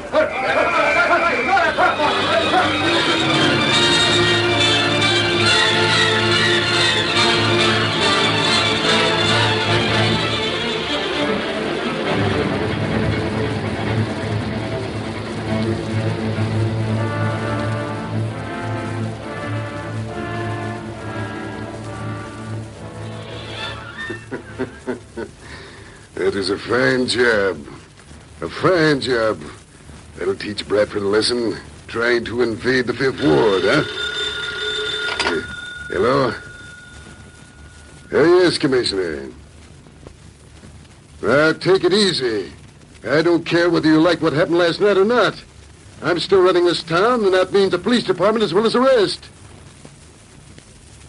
So what? No one was hurt. You got there a little late, that's all. What's that? Now, listen, Commissioner, I made you and I can break you. Just cool off and think of that. Goodbye. Make them and break them. That's the way to run a political machine. Well, what do you... It's you, Curly. Yeah, Harder. How'd I do last night? Not bad, Curly. You handled it very nicely. The Sentinel almost pulled a fast one, boss. They had a bunch of their truck drivers down there. Some of those babies are pretty handy. What's that under your arm, the paper? The Sentinel. Haven't had time to look it over yet. Let's see it. They had a bunch of photographers there. They did, eh? Yeah, but we took care of that. Plenty of broken cameras around there for the White Wings to sweep up. Well, if they get a picture or two, it doesn't matter. You used drifters, didn't you? Yeah, some of the hobos were bringing in. Give them coffee money. Quite a little land the Sentinel's got. All about... Yeah? Curly. What's the matter? Something wrong? There's something wrong. Take a look at this. What? This picture. Here, you luckhead. So what? They can't identify anyone. A good look. You dummy, this is a picture of you. What? You fool. Look at that. A picture of you throwing tomatoes. The whole city knows you're one of my men. Why, Take it easy, Hart. Take it easy. Did you have to go there? Well, no, I didn't. You just wanted to see the fun, huh? Have a good laugh, huh? How was I to know they'd spot me? Get out. We're through. Finished. Now, wait a minute. I said get out. And I said wait. Cool off harder. Or maybe you don't want the Fifth Ward votes. Curly, if you think you can... What did you say? Get smart harder. All right, I pulled a boner. But you need me. I'm the only guy who can handle those votes for you and you're not. Well, guess I did fly off the handle. I made a mistake. But I can still deliver those votes. The only thing is I'll have to stay in the background more, that's all. And what? Simple, Harder. I got maybe a dozen boys. They can act as go-betweens. I'll give them the dough, they'll buy the votes. I won't even appear, much less you. Uh-huh. All I do is supply the cash, yeah? That's right. Now we can talk about it later.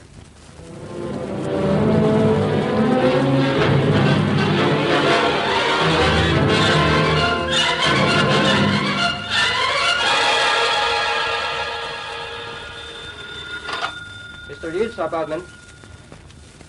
One moment, please. Who is it, Cato? It's Mr. Lowry, Mr. Brett. Lowry, huh? And you already sent that Green Hornet note to Bradford? Yes, Mr. Brett. But I don't understand. You don't understand why I did it? Well, if the public believes the Green Hornet is allied with Harder, they're more apt to vote for Bradford. Oh, excuse me. I see, Mr. Brett. Hello?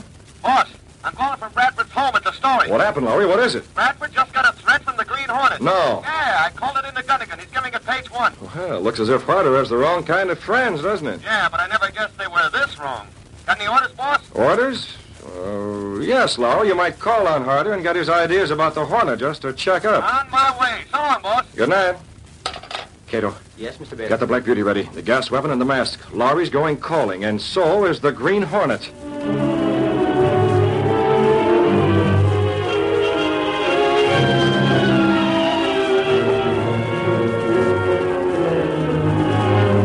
That's just the kind of a story the Sentinel would print.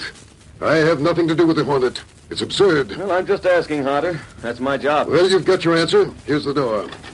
You can... Hey, that car out in front. Step on it. Holy mackerel, that's the Hornet car. I guess he didn't know you had company. Now try and say you're not pals with the Green Hornet. You'll read about it in the Sentinel.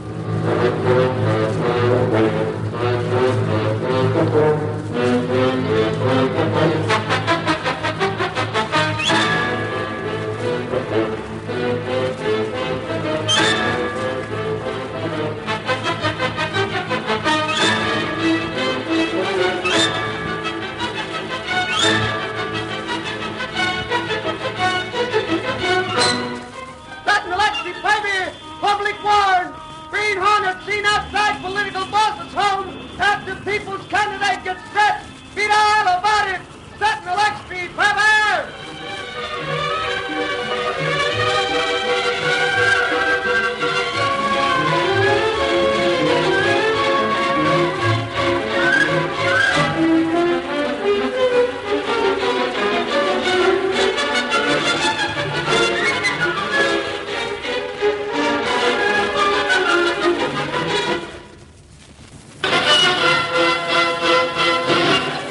Great work, Lowry. That story sold plenty of papers, and it's going to influence plenty of votes. Oh, that was just blind luck, boss. I stepped into it. False modesty? No, on the level. I don't mind grabbing all the credit I can.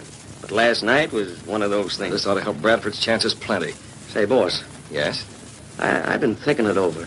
Why should the Hornet pull a stunt like that? Threatening Bradford? A politician like Harder should know that would throw public sentiment toward Bradford. Yes, he should. There's no use figuring the Green Hornet. He's got angles no one else ever gets. Possibly, Lowry. He's a smart apple. Well, even now the police are no closer to him than they ever were. Well, there's no use going over that. We're talking votes. Any news of how it looks? Gunnigan's getting some more dope, boss. Mr. Reed. Oh, yes, Miss Case. You spoke to Gunnigan? Well, he's been getting some of the news from the City Press Association. Anything on the Hornet? Nope. What's the trend on the election? Is it still the same, or does it look as if Bradford were favored? Well, Gunnigan says it looks as if the 5th Ward still holds the deciding votes. Well, that doesn't seem possible. Harder must have lost some support after the Hornet threatened Bradford. Maybe you haven't seen the Clarion. Harder claims that the Hornet threat was a stunt cooked up to discredit him. He says it's political mudslinging. Yeah, and the Clarion prints it. Holy mackerel, Casey, that yellow newspaper. Hey, boss. Yes? You're leaving, Mr. Reed? Well, yes, Miss Case. I have some private matters to attend to. But, Mr. If Reed... you want me, I'll be at my apartment.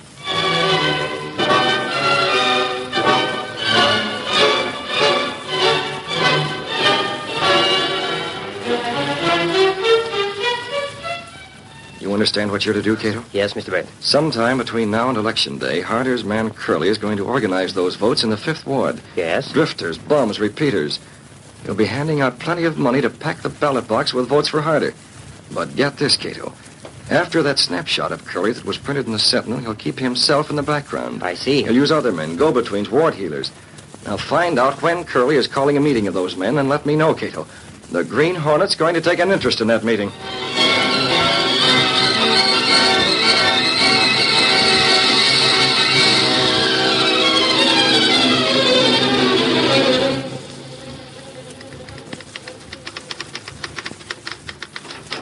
Hey, Casey, is the boss in? If you're looking for Mr. Reed, the answer is no, Lowry. He's not in. Huh? With elections tomorrow?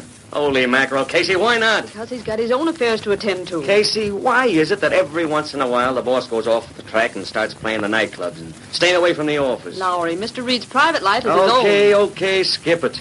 That playboy streak he has, I guess. I got pre-election quotes you want to hear. Yeah, where is he, his apartment? That's my phone, Lowry. I'll get him. Uh-huh. Missed his voice, didn't you? What do you mean? Relax, Casey. You're blushing as red as that lipstick. Nothing against a girl feeling soft about her boss, is there? You're not a reporter. You're a keyhole keeper. Yeah, I wouldn't be bad. Hi, Lowry. Hello? Mr. Reed? Yes, Miss Case. How are things at the Sentinel? We missed you, Mr. Reed. I'll bet you have. Lowry wants to talk to you. What do you mind? I've missed you too, Miss Case. You have? Yes, all of you. Oh. Well, here's Lowry. Hello, boss. I've been making the rounds. Bradford issued the usual statement. He says he's confident that the voters of the city will toss out the machine and elect him mayor. I hope so. But it's not the regular voters we're worried about. It's those drifters. And I also learned that Curly's calling a meeting of the ward healers from the 5th tonight. It's supposed to be secret. Secret meeting, huh? You got any idea what he plans to discuss at it, Lowry? You know where it is? It's going to be at his house, 10 tonight. 10 tonight. Let's see. Yeah, boss. I figured I might be able to crash that meeting. Might get some dope for the Sentinel. You plan to be there? Well, if I can make it, how about it? Why, yes, do that, Lowry. If Curly doesn't organize those repeat votes tonight, they can't do any voting tomorrow. Sure, they're going to arrange for the payoff. All right, Lowry, if you can do it, okay. Why not take a camera? Yeah, boss. I might get some shots. And don't forget to vote for Bradford. Good night. So Lowry plans to be there if he can make it. I'll have to make sure he doesn't. Can't have him breaking in on the Green Hornet. Mr. Brett. Was that you, Cato? I find out about the meeting, Mr. Brett. 10 o'clock at the Curry's house. You're not the only one who found out, Cato. Lowry learned about it, too. Lowry? We'll have to take our chances on that. By now, it's time for us to get busy. Where's the Hornet gun and the mask? Here in the desk, Mr. Brett. Good. Bring them along. We're moving out in the Black Beauty as soon as it gets dark.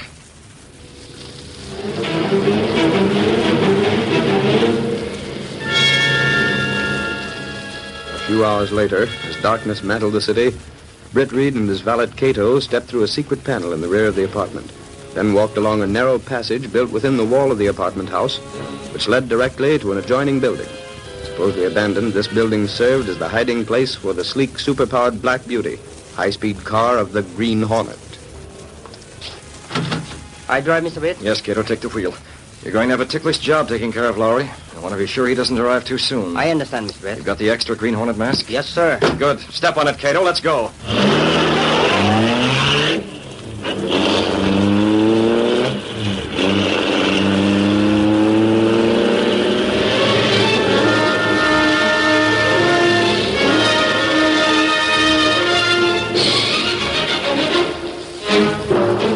Yeah, it's okay, Harder. All fixed.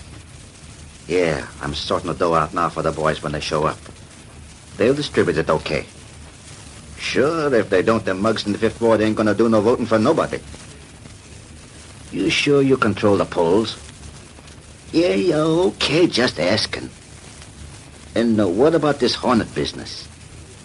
Okay, if you say so, Harder.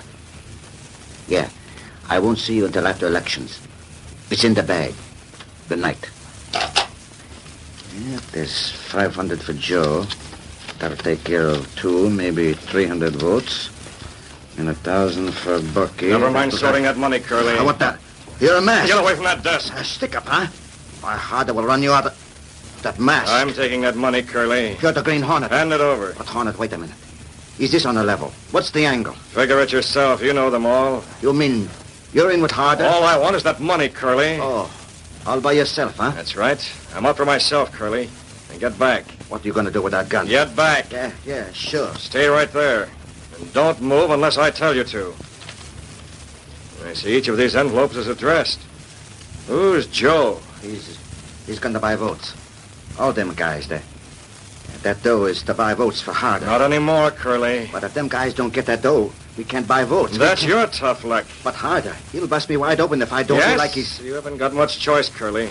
I'm taking this money, and when Joe and the rest get here, they're going to get nothing but orders. Orders? Yes, orders written by you, Curly. Orders telling them not to bother about rounding up votes, that everything's all right. But that... Harder lose the election, sure. You can't do that. You're writing those orders, Curly. I don't get it. What good's that gonna do you? It'll give me time, Curly. Time to make sure no one can trail this money. Oh, you want to cover up, huh? That's the idea. Suppose I say nothing doing. Suppose I don't write them orders. I can refuse to... No, wait.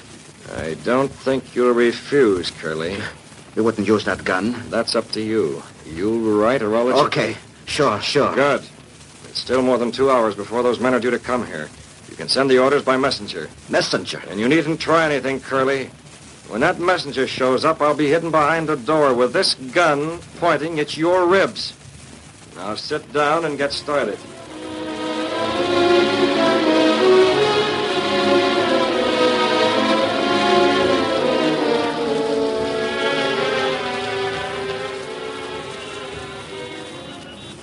Okay, mister. Delivering this batch of letters will cost you $5.50. Here's your 4 bits change. Keep it. Go on, scram. Sure. Okay. Close the door, Curly. Listen, Hornet. That busts me wide open. You know that, don't you? Does it? Harder's gonna get licked in the election, and that means I'm washed up.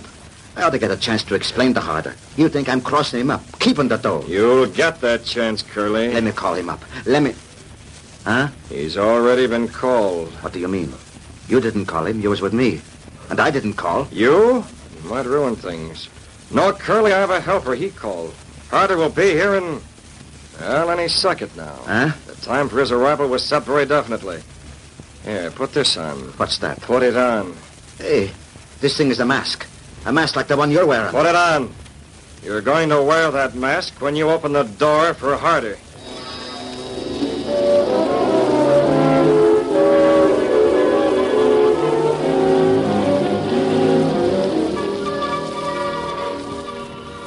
I wish something would have happened.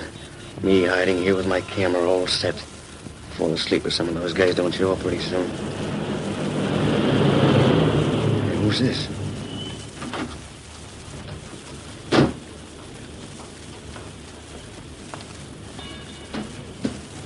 Holy mackerel, it's Harder. Come on, Curly, answer that door. Baby, is this going to be a camera shot for page 1? Come on, the door, let's hear... I get the phone call. The Green Hornet. Holy mackerel, it's the Hornet. Harder and the Hornet. Hold it! Thanks for the picture, you'll see it now. What the gas? Who are... What's going on here? That man took a picture, and then this man shot him with a gun that made no sound. If you were the Hornet, let's have the answer. Harder, I ain't the Hornet. I ain't... Curly, you. That's right, Harder. What the... Not a move. Curly is wearing that Hornet mask because I made him do it. You made him do Boss, you can't blame me for this. And who's this? That's my helper, Harder. Keep that gun trained on him. I will. Boss, I couldn't help it. The Hornet grabbed the dough. I had to tell them guys not to buy any votes. He made me. What's that? Why, you... I'll lose the election, sure. What's your angle, Hornet? My angle? I got it. You're betting on Bradford. That's it, isn't it? You're betting on Bradford winning the election, and you're making sure he does. I don't bet. Don't hand me that. Look, I've got plenty of money. I'll pay you whatever you say. Crooked money, Harder. That reporter out there, he's got a picture in that camera. We'll have to get rid of that. You didn't hear me, Harder. I've got all of your money I want. You mean you won't play ball? You're licked, Harder. Finished. So that's the way it is. And there's only one thing for me to do. That's to... Where's him, Curly? Grab that gun. Behind you, Hunter. Take him. This is for you. Boss, the little guy. Now, get your Hornet. You're not asking for it, Rat. No, don't you, don't I? Yes, can't breathe. Good work, Cato. You got Curly just in time. Very strong. Not cold. Cato, I want to make sure they stay that way until tomorrow evening when the election booths close. Can you fix it? It can be done, Mr. Wade. Good. Curly lives alone. Nobody will come in here. We can leave the two of them, lock the door, and they won't be disturbed. I'll take the Black Beauty, and you can drive Harder's cab back in front of the house. Yes, sir. Be sure you leave no fingerprints. What about the police, Mr. Wade? Police, Cato? Well, when Lowry recovers from that gas and the Sentinel prints a picture of Harder with the Green Hornet, the police will think Harder has a good reason for staying out of sight, election day or no election day. The police and everyone else. The money, Mr. Wade? It's graft money, Cato, but we'll see that it gets to some charity that won't know it's tainted. It'll do more good that way. Now, let's get busy. We have a lot to do. I've got to be at the Sentinel all day tomorrow waiting for the election returns.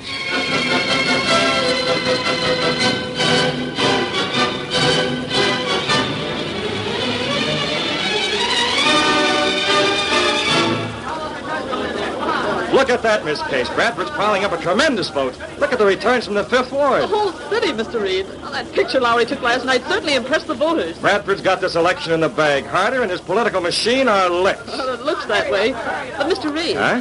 isn't it odd that no one can find Harder? Would you show your face after being taken in a picture with a Green Hornet? This election is so important. Forget it. Harder's voting machine is so disorganized it doesn't make any difference anyhow. Daily Sentinel, good evening. Yes, just a moment. It's Bradford, Mr. Reed. Hello? Oh, yes, Bradford. What? Well, that's fine. Send us a statement, will you? Right, call us back. This case, Bradford is in. He's won. He has? Yes, still a few more votes to count, but Bradford has more than a majority already. Hey, boss, have you heard the news? Oh, yes, Lowry. You mean about Bradford winning? Yeah, I checked that on the way through the office, but it's something else. Harder and Curly finally got the headquarters. They did. Well, do they have any explanation for their absence or for that picture? Boss, they aren't talking. But you know, it's a funny thing, that picture I took last night. As soon as I mentioned it, both of them started to swear a blue streak. From the way they sounded, they don't care much for the Hornet. Perhaps the Hornet wasn't working with Harder after all.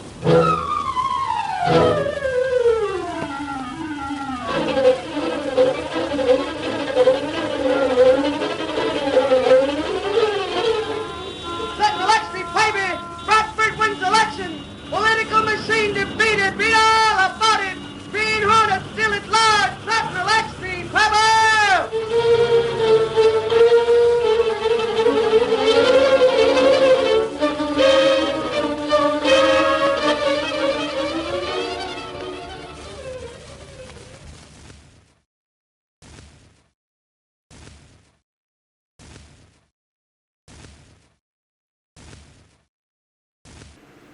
Hi-ho, Silver! Away to those thrilling days of yesteryear with the Lone Ranger.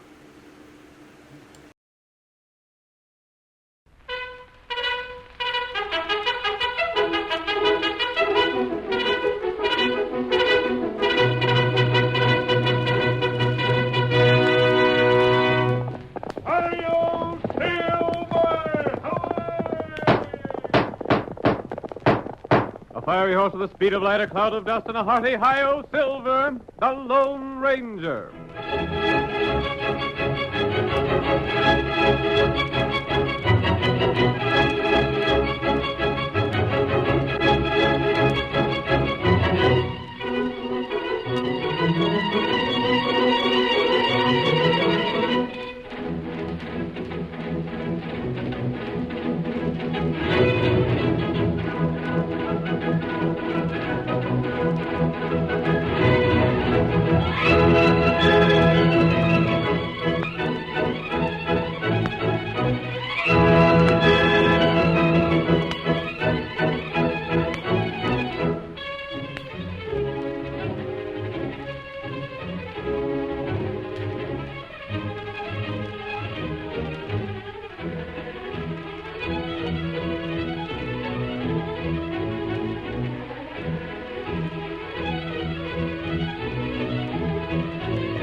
With his great horse Silver and his faithful Indian companion Tonto, the masked rider of the plains fought crime and criminals throughout the western United States. No man did more to bring law and order to a lawless frontier. Now return with us to those thrilling days of the early West, when adventure lay at the end of every trail. From out of the past come the thundering hoofbeats of Silver. The Lone Ranger rides again. Come on, Silver! We're heading for the Bar Square Range. Tonto's waiting there for us. Hi-yo, Silver!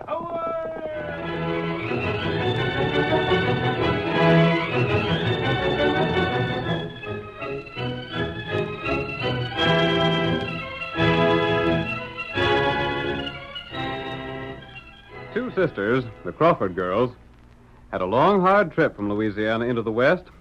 Molly, the older of the two, was rather dignified and stately, while the younger Betty was full of life and thrilled with the great new country into which they were traveling. As our first scene opens, we find the sisters on the last day of their journey.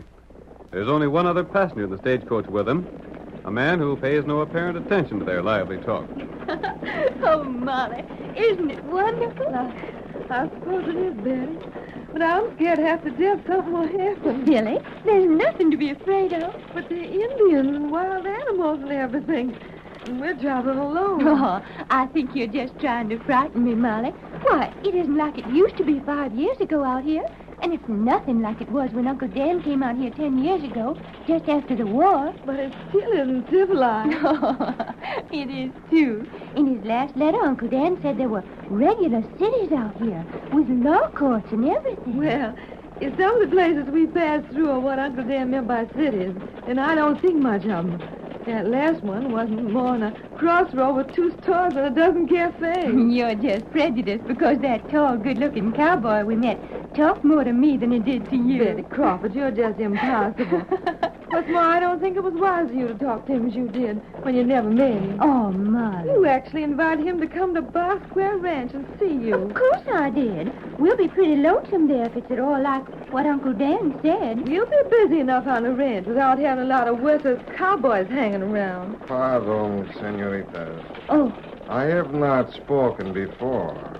Until now, I do not hear you mention the Bar Square. Yes, that's our ranch.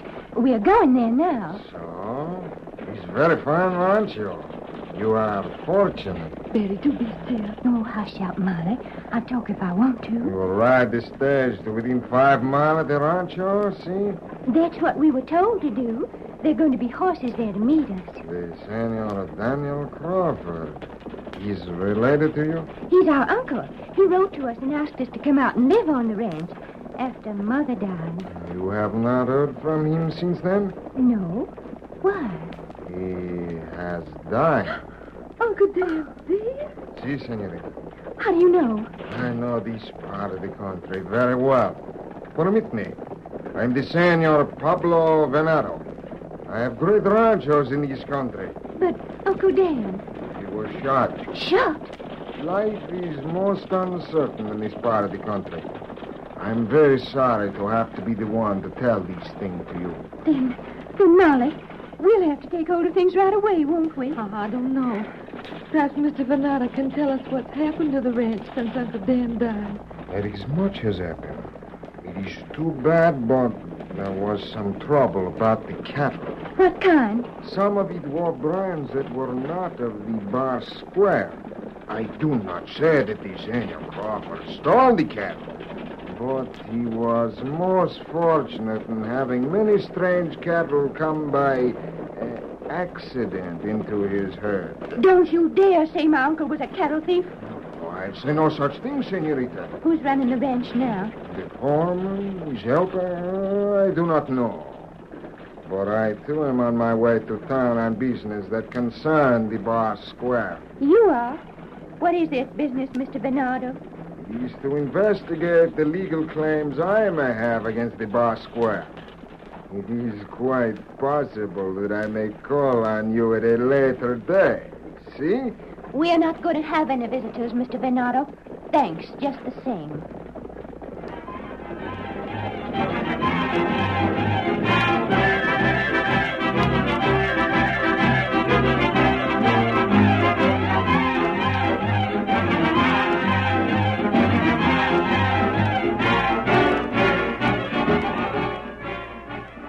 While the two girls and Pablo Venado continued their journey, the Lone Ranger and his faithful Indian companion Tonto were carrying out an investigation of their own.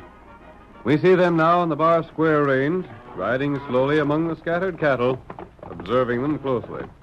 Tonto, there's another cow with Pablo's brand. We've been riding for only 2 hours, and we've seen no less than 100 like it. That heap strange. I would have sworn Dan Crawford was no rustler. Him good feller. This seems to bear out what Pablo claimed.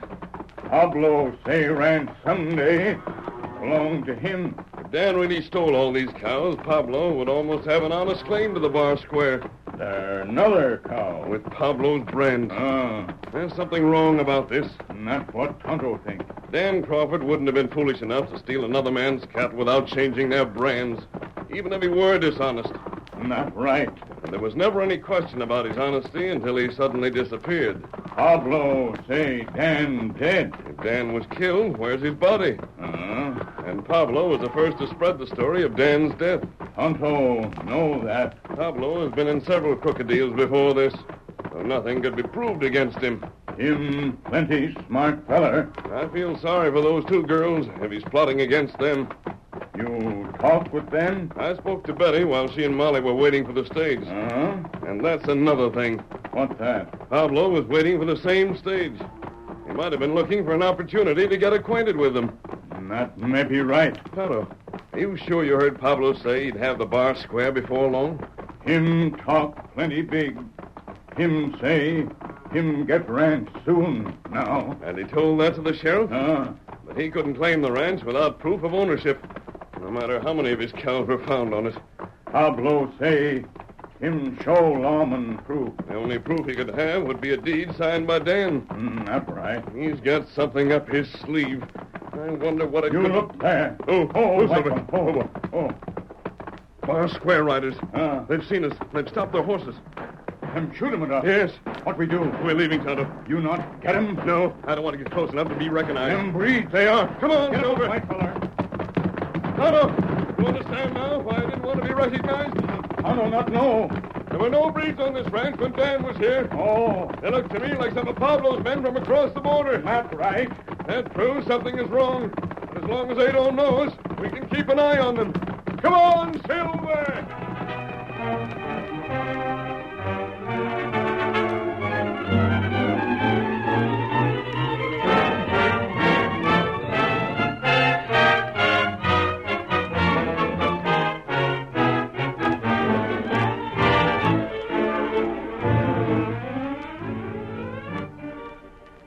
Molly and Betty, saddened by the report of their uncle's death, took up their residence in the large Bar Square ranch house.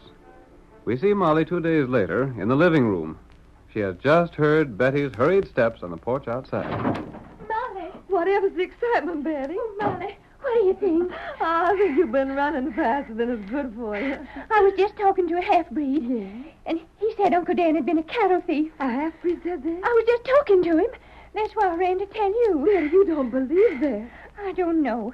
He said nearly all the ranchers around here got their start that way. Where'd that breed come from? You remember the man we met on the stage? Senor Venado? That's the one. The man I talked to is with him.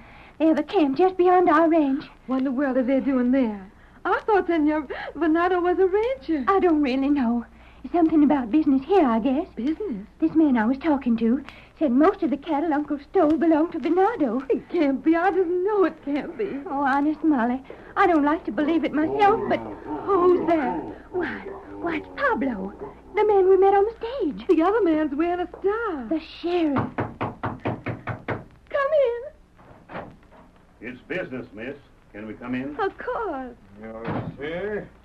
I did not believe the word of Pablo when he told you we shall meet again, huh? What is your business here? I have the paper to show you.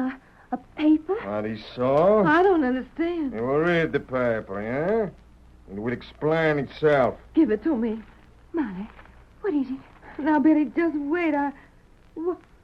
Well, this says that Uncle deeded the ranch over to Pablo Venado. As I have told you before, I am Senor Pablo Venado. No. But how? Why? It looks legal enough to me, miss. According to that there writing, the Bar Square belongs to Pablo here, all right. But Uncle wouldn't do a thing like that. I'm right sorry, but... And is it this Samuel Crawford wished to pay me what he owed me? What he owes you? He steal my cattle. He start this rancho with what is mine. Without what he steal, he have nothing. Molly, that's just what the cowboy was telling me. I don't know what to do, what to think. Look here, Mr. Pablo or Senor Venado or whatever you call yourself. How did you get that paper? Your uncle, he write it out when he sees about to die. He do not wish to die without paying the debt. But where is Uncle?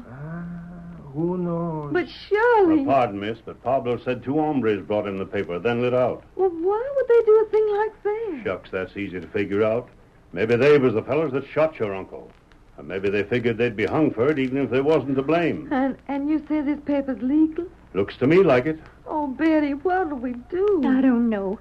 If only that cowboy I talked to when we were waiting for the stage was here. I'll bet he'd know what to do. You were pleased to leave this rancho at once. Oh, no. You will do as I say, or else Hold I'll on see there, that... Pablo. I'm backing up your play because you seem to have the right on your side. But I ain't going to stand by and let you throw these here girls off the place without no notice. Thank you, Sheriff. Well, I will give you 3 days. But on the 3rd day, you... What the... A mess, hombre. Who are you? Let me see that paper. An outlaw. Get out, or I'll... Steady, Sheriff. A gun! What is it you want? Now, look at that paper, Miss Crawford. But... There. Sheriff, he will destroy it. There ain't nothing I can do, Pablo. Here you are. I've seen all I need to. Give it to me, it is mine. There you are. Robber, you know... On your way. What? Get out, both of you. Sorry, Sheriff. We'll call the man and capture these hombres. I'm coming. You let them go. They'll call him in. You'll be captured. I'll take my chance on that. I've no time to explain. Have you a copy of your uncle's handwriting? There's a letter. That'll do. Quickly. It's on the table here. Who are you? Why are you here? Listen to me. Don't leave the ranch until I see you again. But can't you tell us what... Not now. Is that the letter? Yes, but I don't understand. I'll tell you everything later. The men are coming after you. May I have this letter? Yes. Somehow I feel I can trust I'll leave by that open window. But remember what I said. Don't give Pablo the ranch before you hear from me. Hurry. You'll be caught. Steady, Silver, old boy.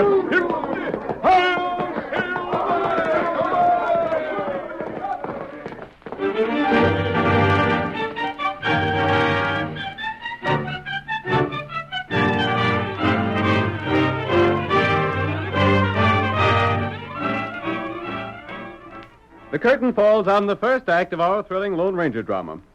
Before the next exciting scenes, please permit us to pause for just a few moments.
Now to continue the story.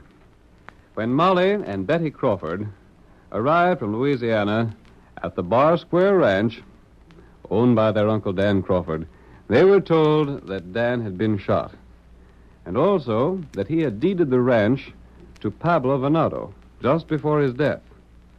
The Lone Ranger, investigating the circumstances surrounding Dan's disappearance, inspected the deed produced by Pablo and warned the girls not to give up the ranch before they heard from him again. Now, as our second act opens, we see the masked man and Tonto riding just beyond the Bar Square range. Pablo's camp isn't far from here, Tonto. Pablo not there now. No, this is the day he threatened to take over the ranch. I saw him riding to town to get the sheriff. But several of his men are in camp. They won't join Pablo until the ranch is actually his. That's right. I still don't believe that Dan Crawford is dead. Tonto think you right. If he were dead, his body would be found. And Pablo's story about getting that deed from men who disappeared right away doesn't ring true. You think Sheriff crooked? No, but he was too easily convinced by Pablo. You remember when I visited the bar square the other day? Tonto remember. I saw the paper that Pablo claimed had been written by Dan just before he died. What did it say? Just what Pablo said he did. But when I let Pablo and the sheriff leave the ranch house, I got a sample of Dan's handwriting. Why you do that? I wanted to compare it with the paper Pablo showed. I saw the paper for only a moment, but I think it's a clever forgery. Not bad. I told Pablo and the sheriff to get out of the house so that Pablo wouldn't know I was after more of Dan's handwriting. Now we're going to see if we were right about all this. Pablo camp not far now. Yes, it's just over the next hill. Maybe better you leave Tonto now, You know exactly what you're to do? Tonto? No. Ride into their camp. Tell them the story I suggested. I'll be watching to see that you come to no harm. Tonto not afraid. Here's an arroyo. I'll ride this way.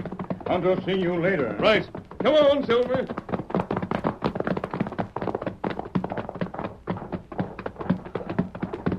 Maybe we catch Pablo feller.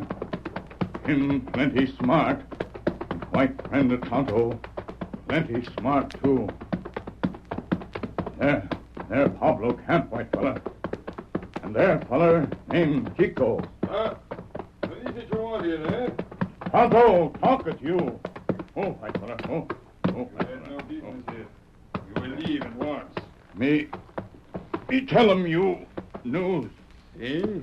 You not listen, you get in heap bad trouble. What is this news you speak of? Chico, who is this Indian? Wait one. There is something of importance you have to say. Well, out with it. You know feller named Dan? Senor Crawford? That's right. What about him? Tonto see him. What is that? It is impossible. Tonto tell truth. Listen, you try to play the trick on Chico and you will die. Where is it you see the gringo? Him ride to town. If he ever escapes... Still one. You are sure you do not make the mistake? Him big feller, wear red whisker. Senor Crawford has the red mustache. Tonto know him good. One.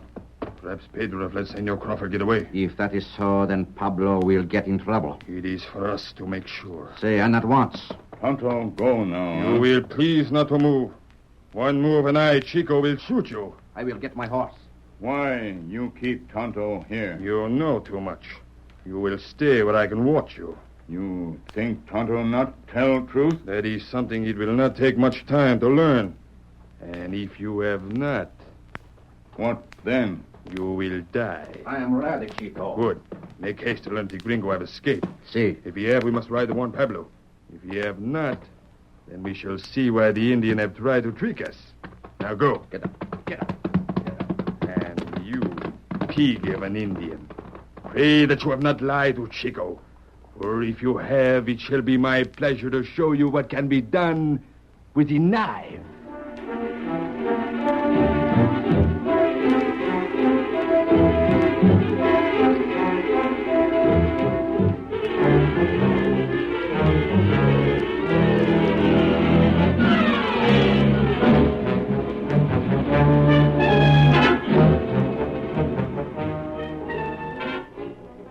While Pablo, accompanied by the sheriff, prepared to take possession of the bar square, his servant, the breed Juan, was riding away to learn whether or not Dan Crawford had escaped, as Tonto claimed. We see the other breed, Chico, as he stands guard over Tonto several hours later. Why does not Juan come? It should not take him this long to make his journey. Tonto think him come now. Eh? Me hear horse not far off. It is. It is Juan. Him ride plenty fast. Juan, what is it you have learned? The Indian, he lies. Senor Crawford is safe? See, Pedro keep watch on him night and day. There is no way for him to escape. You see the gringo with your own eyes. I saw and talk with him. Caramba. What have you to say? Tonto not talk. But you will. You see this knife? See how the blade she shines. You not scared, Tonto. And the edge, how sharp she is. One stroke, like this. And you no tell no more lies. Do not waste time talking, Chico. I waste no more time. I will... A mask robbery. Tonto plenty can't see you. Stab him. Stab him. See, I will. Oh, you shoot my knife. You're lucky I didn't shoot to kill. Tonto, get him, you now. Hold him, Tonto. Him not get away. Do not shoot me. I give up. I do not wish to die. You should die, but we haven't time to waste on you now. What we do? First, we'll tie these men safely. And then we have another ride ahead of us.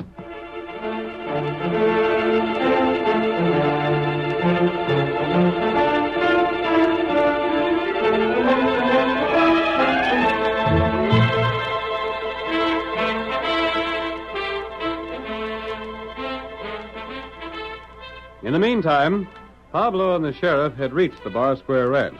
The girls, defiant but secretly without hope, did their best to postpone the time of their departure. Molly is speaking. Sheriff, do we have to leave the ranch? I sure am sorry, miss. But the 3 days is up, and I can't make Pablo wait no longer. The rancho is mine. Why should I wait? I wish I could be sure about that. You do not yet believe it? No, I don't. That do not matter. I have the paper wrote by Senor Crawford, your uncle. I have the sheriff here to see that I got what is mine. There is nothing that you can do. I'm afraid he's right, Betty. I'll see that the two of you get back to town all right. And I will be most happy to pay your fares back to where you came from. We wouldn't take anything from you. I'd rather die. That is for you to decide. We're all packed. Yes, I'll just get the bag. There's a buckboard out in front, miss. Thank you. I'm so very sorry that you come here only to meet with so great disappointment. But then, what would you have? I'm ready. I'll take that bag, miss, and then... Sheriff. Huh? By thunder, I've just seen Dan Crawford riding this way. What's that? No. Well, you couldn't have. Dan's dead. You think I don't know Dan when I see him? He's coming this way with two fellas on big white horses. I do not believe it. If it's really Dan, why... Doggone you, I tell you it is. I seen him when he was topping the rise over yonder. What does this mean, Pablo? Do not move. It's watch out. Dan's alive. You lied to us, Pablo. Something has gone wrong, but you will not catch Pablo Venado. Blast you! You will raise your arms. Good. Now, Miss Molly and Miss Betty, you will walk out of this house ahead of me. What are you doing? You're a crook. Do not hesitate. Otherwise, I shall be forced to shoot. If you hadn't got the draw on me, But I have. Not much. We'd better do as he says, Molly. Yes. I'm watching you. One false move will be the last. You can't get away with this, Pablo. I will soon be across the border. And then your law cannot touch me. But the girls. If I am safe, then they will be sent back. If I am followed, and then who can say? You wouldn't harm us. Hurry, and maybe I will not. The horses, they're just over there. I'm not very good at riding. Hurry. And I've never ridden anywhere but side saddle. Blue, it's already too late. Don't point that gun at us. I will shoot the big... What is this happened? Molly, that is your rope.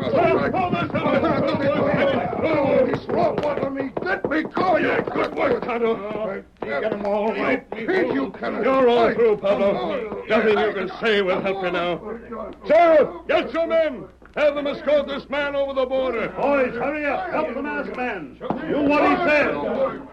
Hey, you're the same masked fellow as here the other day. Yes, Sheriff. But what's this all about? I can tell you about it, Sheriff. By golly, Dan, it's sure good to see you again. I figured you was dead a long time ago. And this is Molly and Betty. But where did you come from? Now, hold on. Just give me the chance to tell you. Please. It was the masked fellow that got me out of all this alive. Yeah? He was telling me about it on the way here. He had his engine pard tell a couple of Pablo's fellers that I'd got away. They'd been holding me prisoner in an old shack back in the hills. Well, I'll be doggone. They fell for the engine story, and one of them rode over to the shack to make sure I was still there. And then what happened?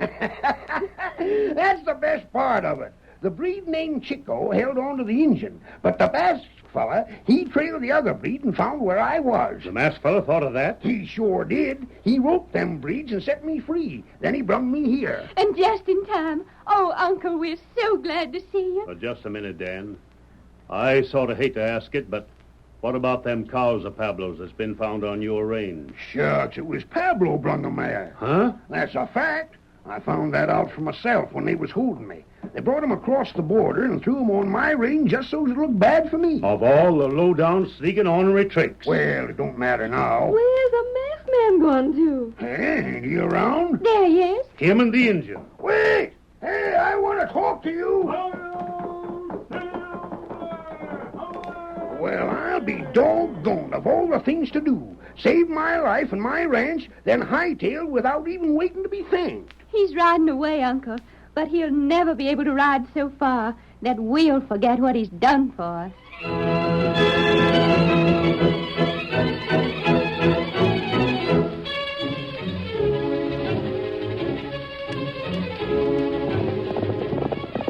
Come on, Silver, old fellow. We're on the trail of Dolph Layton. Hi-yo, Silver!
The story you have just heard is a copyrighted feature of the Lone Ranger Incorporated.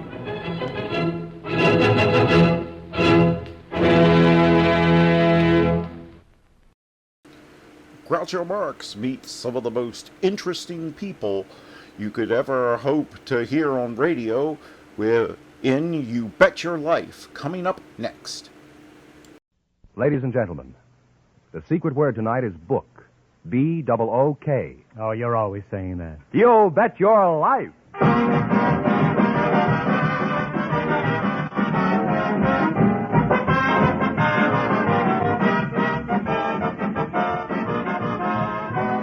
The DeSoto Plymouth Dealers of America present Groucho Marx in You Bet Your Life, the comedy quiz series produced and transcribed from Hollywood. And here he is, the one, the only... I thought he was still hibernating for the winter. Oh, that's me, Groucho Marx.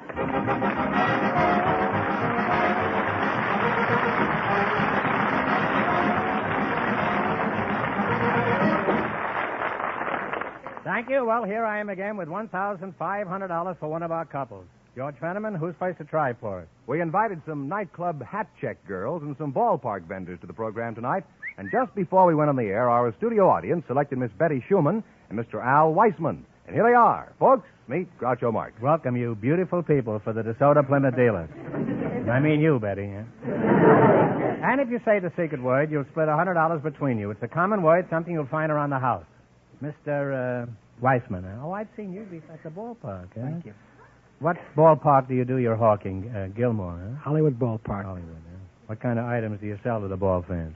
Peanuts, Cracker Jacks, soda, popcorn, cushions, programs, novelties. What kind of novelties? Flags, hats, baseballs. You mean if you get hot peanuts, that's a novelty? Huh? Tell me, Al, is there much difference between the taste of your cushions and your popcorn? All in the color. And Betty, Schumann? Schumann. Schumann, huh? You're a mighty pretty girl, Betty, huh? Thank you. At what nightclub are you employed, Betty? At Ciro's. Pretty expensive joint, isn't it? Ciro's isn't a joint. I'm sorry. Well, it's a pretty expensive honky-tonk, isn't it? Cyrils isn't no honky-tonk either. Well, at least we agree it's expensive, don't we? Maybe for some people. That's true. Some people do find it expensive. Only the people who go there.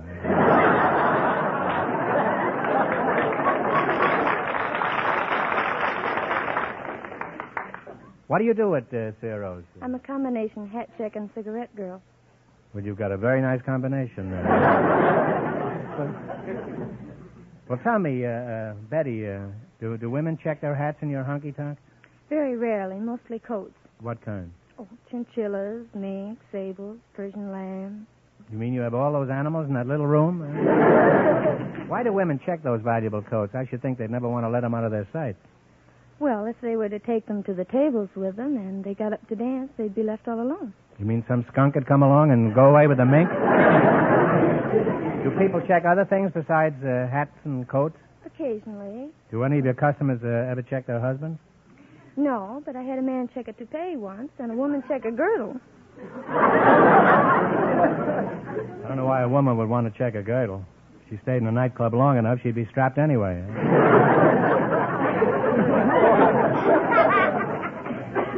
Why would a woman check a girdle in a nightclub, Betty?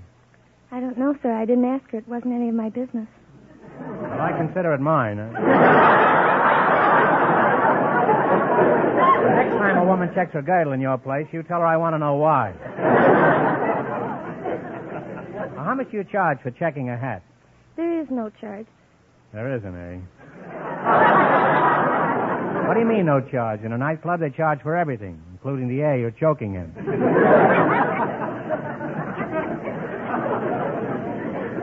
No charge at all? There is no charge. You tip whatever you wish. I see. Whatever tip I want, eh? That's right. Suppose I left an asparagus tip.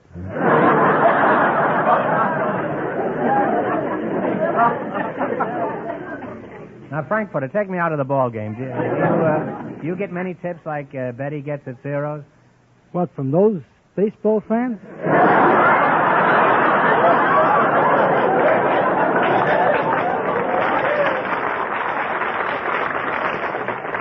I have never heard venom expressed in such simple terms. I didn't realize you were so sensitive, Al. I thought perhaps occasionally you got a foul tip. I thought occasionally you got a foul tip, you know. Now, what kind of a costume do you wear, Betty? And make it brief.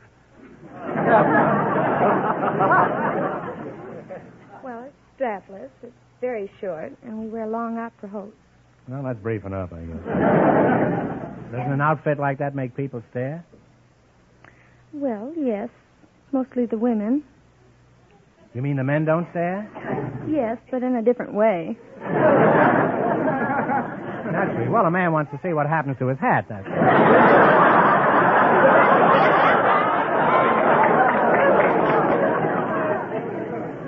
Well, you two have taught me a lot about night work. Now, let's see if you're going to be the ones who get the chance at the $1,500 question.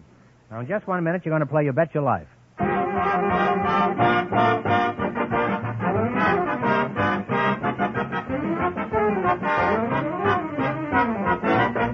When you take your car for service to a DeSoto Plymouth dealer's, notice all the special tools and equipment in the shop. The equipment that helps the expert mechanics do better, faster work on your car. Find out also about the 2 great new cars he sells. There's a brilliant new DeSoto, truly a magnificent car, truly a new car, front to back. From its impressive full-width radiator grille to its smart-looking, newly designed rear end. You'll be amazed by all of its new features. You'll enjoy driving it, for DeSoto is the car that lets you drive without shifting. And remember, all dealers who sell DeSoto also sell Plymouth, the beautiful car that likes to be compared. Now,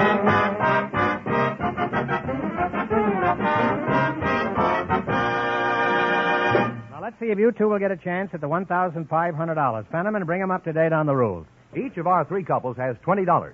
They bet as much of that 20 as they want on each of 4 questions. The couple that earns the most money gets a chance at the $1,500 DeSoto Plymouth question at the end of the show. Our other two couples are in a waiting room off stage, so they don't know what's happening out here. Here we go. Let's see how high I can build you $20. You selected drinking songs as your category. Is that right? That's right. Now, here's your first question. How much of the 20 are you going to try? 10. All right, $10. Here's a song everyone should know. Play, Jerry.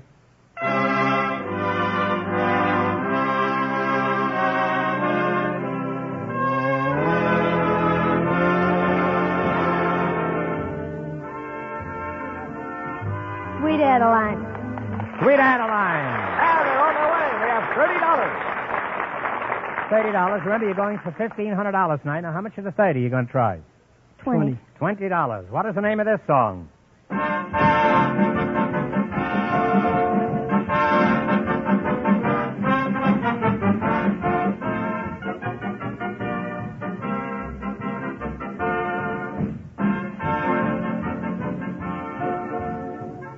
What do you think, kids? There's a tavern in the town. They now have $10. That's a shame. All right, now here's your third question. You have $10. How much are you going to try now? $5. $5? Give me the title of this song. Okay, Jerry.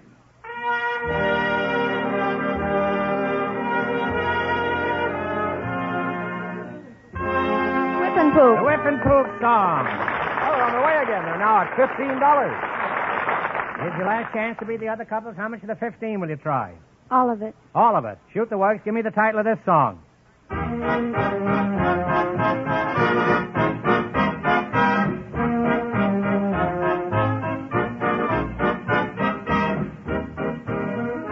Take a guess, kids. This little brown jug. I'm going to give you another chance to make some money. Get this one right, and you win $10. Now think hard. Who is buried in Grant's tomb? Grant. General Grant is right.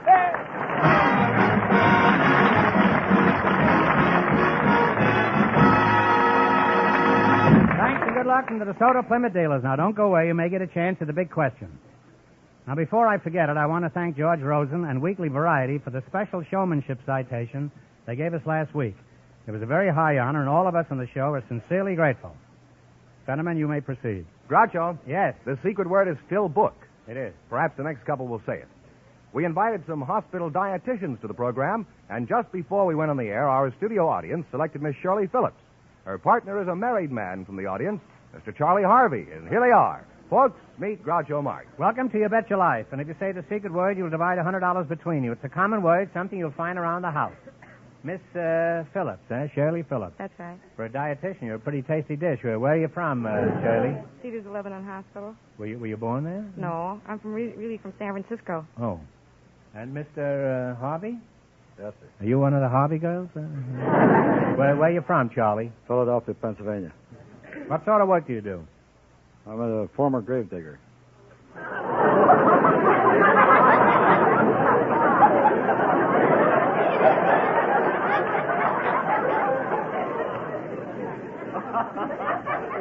Well, why did you quit? Is everybody dead? Why did you quit, huh? I had a better chance for a job out here, so I came out here. What are you doing now, Charlie? I'm a warehouse man now, sir. What are your duties as a warehouse man? Well, I'm filling crates now. Shipping clerk. Same job, but you're indoors, that's all. You are married, Charlie? Yes, sir. How'd you meet your wife? Well, she was working in Kelly's Oyster House in Philadelphia, reading tea leaves and palms. Reading tea leaves in an oyster house? Huh? Yes, sir. What happened? Well, she read my tea leaves in there one time and told me that I was going to marry a widow with 2 children. And a while back later, I came back over there and I says, well, I've looked all over town and I can't find a widow with 2 children. She says, well, you've been looking at her every time you come into Kelly's Oyster House. She was a girl. Well, did you marry her just so you wouldn't make a liar out of her? Is that Why, you're not married, huh, Shirley? No, I'm not. Why aren't you married? I'm not ready to get married. How long will it take you, huh?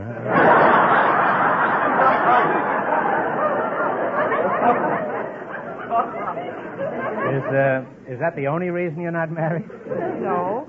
But it seems like every time I meet somebody, either they're not interested in me or I'm not interested in them. But don't be discouraged. Someday you'll meet a man and neither one of you will be interested.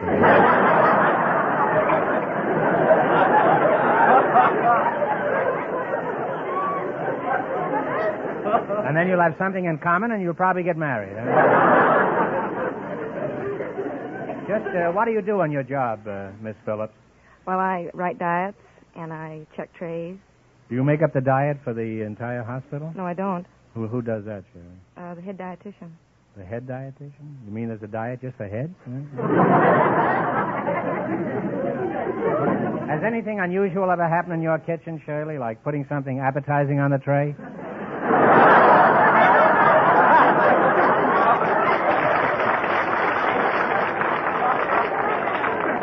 Apparently, there are a lot of ex-patients here tonight. Well, sometimes for breakfast, we've had some people order cheese blintzes and Finn and Hattie. Cheese blintzes and Finn and Hattie, huh? Well, it's the same plot as Abe's Irish Rose, huh? Has anything embarrassing ever happened to you, Charlie?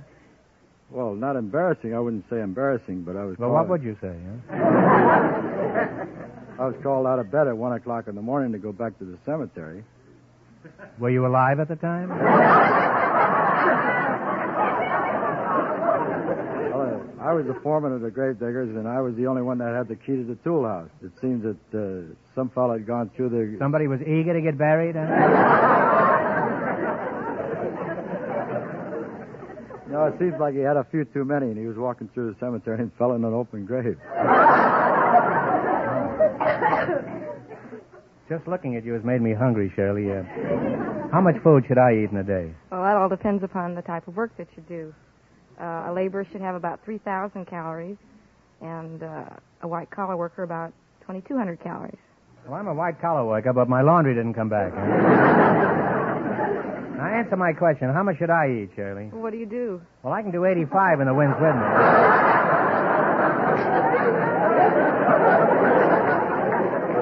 I not only can do 85, I am 85. Now, answer my question, Shirley. How much should I eat? Well, looks like you sit down most of the time, so... I'd say about 1,500 calories. That's about one meal a day, isn't it? Is there any food that's on most diets? Oh, I'd say meat or milk. In most cases, you'd say milk is good for the figure? Yes. Have you ever looked at a cow?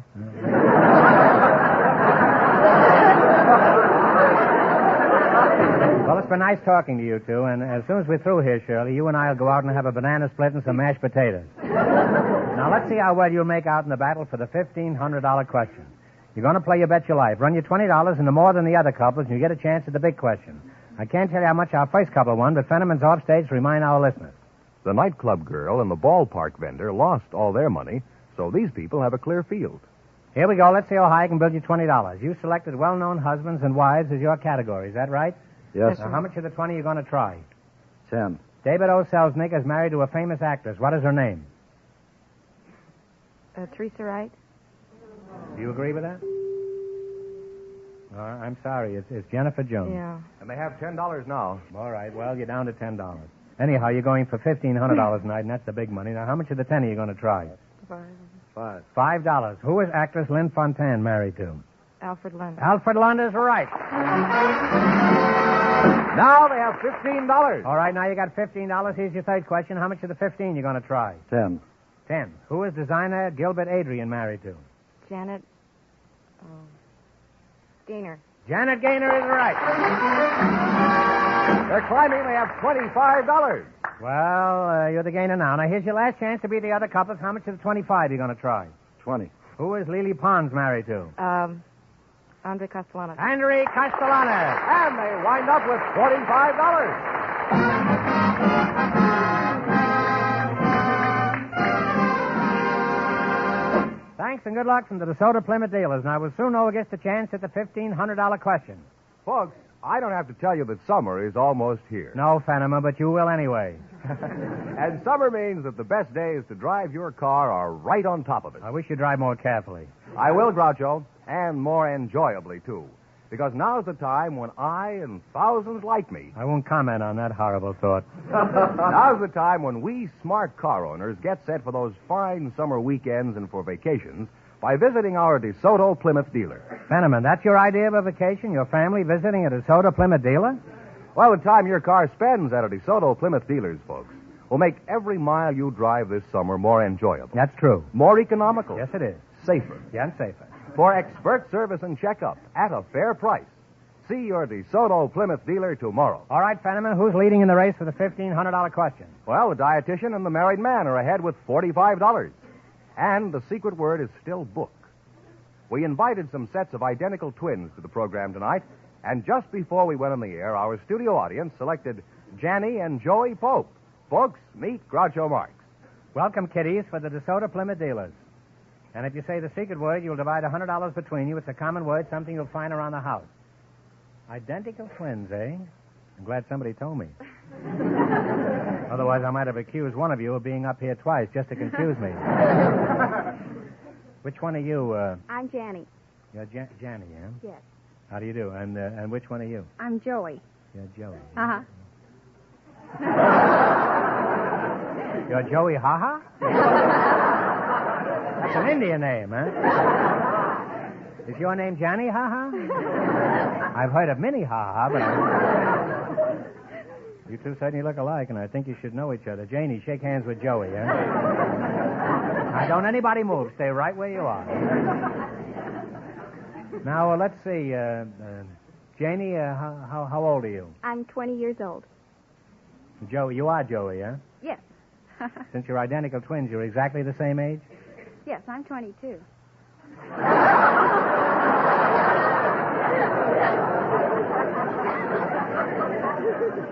You're 22 and she's 20? No, I'm 20 also. Oh, that's like Joey Ha-Ha, huh? Janie, are you working? No, I'm going to UCLA. And Joey, where do you work? I go to UCLA also. How can your teachers tell you apart? Well, when we're together, they can tell us apart, and when we're not together, they can't tell us apart. Why do I get involved in things like that? I'm not a kid anymore, and you kids are not helping either. Janie, would you mind going over what she just said, slowly and succinctly? Well, what she means is that when we're separated, they can't tell us apart, but when we're together, it's easier to tell us apart. Cocktails, anybody?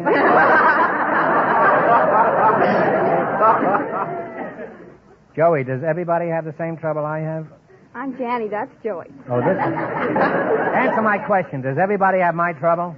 Well, yes, I guess. What's your trouble?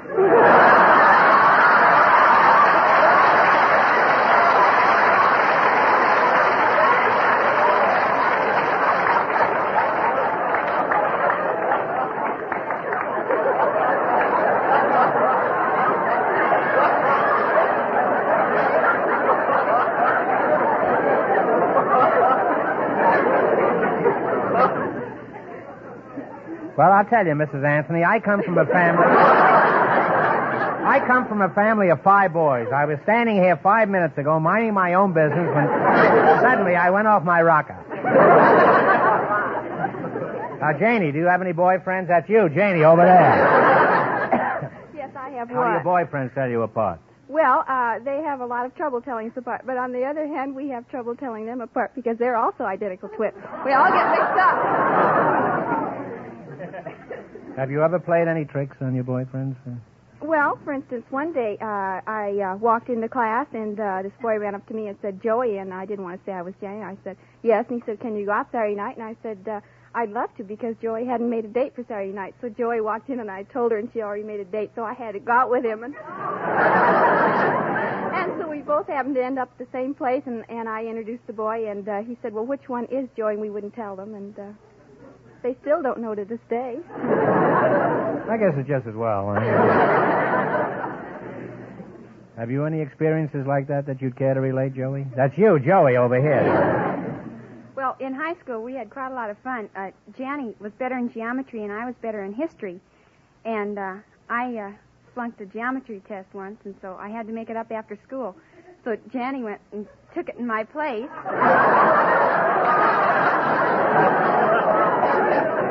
I knew all the answers, and so she brought the blue book up to the teacher.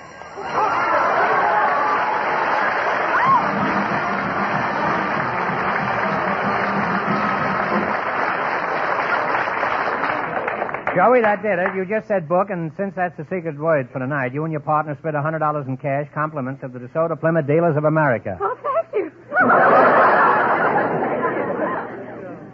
Now, where were we when you dented my checkbook?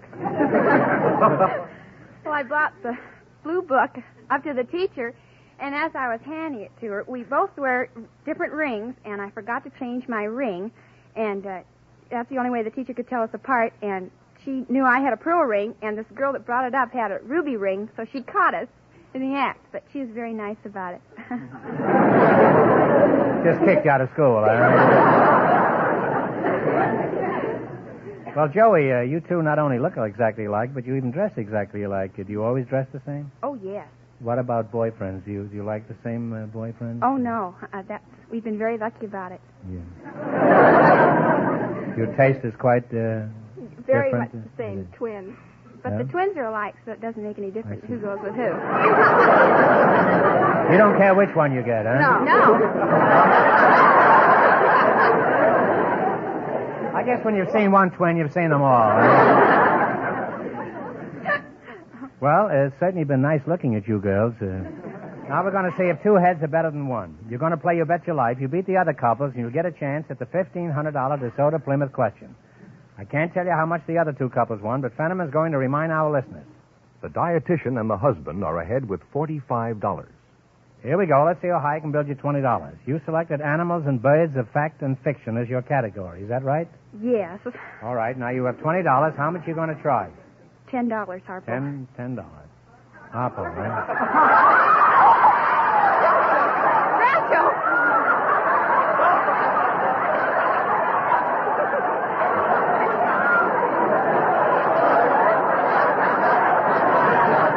My name happens to be Al Ritz. All right, Janie, that's you over here. No, I'm Joey. Oh, no, not now. From now on, you're Janie, huh? And you're one of the Dolly sisters. You're going to try $10, and what animal do you associate with Mrs. O'Leary? Cow. A cow is right. Off to a good start. They have $30. All right, now you got $30. Remember, you're going for $1,500 tonight. Now, how much of the 30 will you try? 20. What bird do you associate with Edgar Allan Poe? Raven. The raven is right. They're climbing. They have $50. All right, you got $50. Here's your third question. How much are you going to try? 30, I think. 30. All right. What bird do you associate with the ancient mariner? Oh, wait a minute now. The, seagull. Oh, it was a dove. It was a dove. No, it was a gull. We just studied that last week. Well, I don't think you had your mind on it at the time, though. It's the albatross. Yes. They now have $20. Well, you've still got $20. Now, here's your last chance to beat the other couples. How much of the 20 are you going to try? All of it. What invisible animal do you associate with Frank Fay in a successful Broadway play? Rabbit. The rabbit is right. They wind up with $40, and that means the dietitian and the husband with $45 get the chance of the DeSoto Plymouth $1,500 question.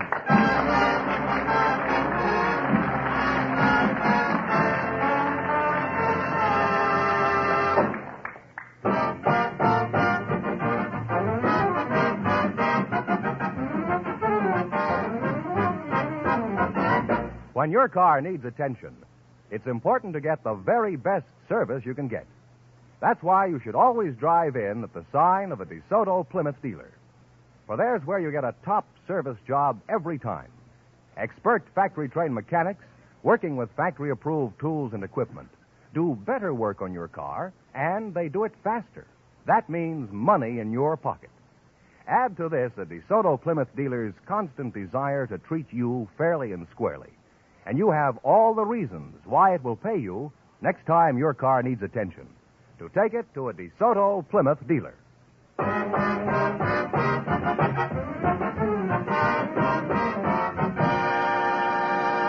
And here's the dietitian and the husband, the winning couple, all ready for the DeSoto Plymouth $1,500 question, Groucho.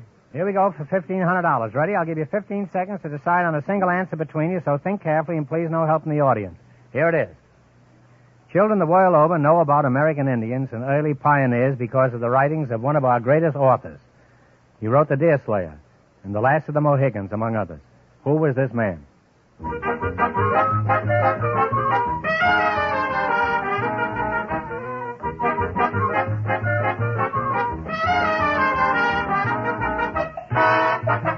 All right, what's the answer you two have decided upon? I think it's James Oliver Kirkwood. No, you had the first name right, but I'm sorry, Charlie. It's James Fenimore Cooper, so that means the big question next week will be worth $2,000. Well, you lost the big money, but you won $45 in the quiz. Congratulations, and thanks to both of you.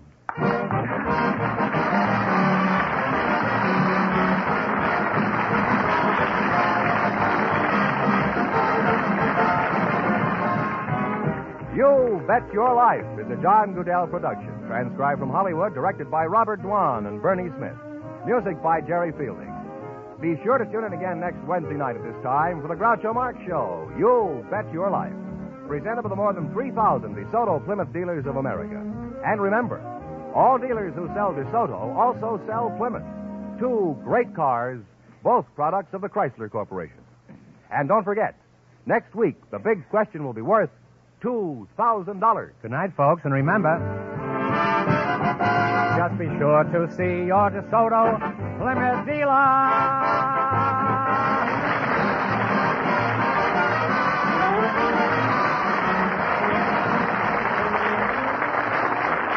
Folks, here's a tip from the National Safety Council.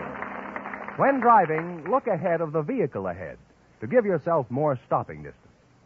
This is George Fenneman, signing off for the more than 3,000 DeSoto Plymouth dealers from coast to coast.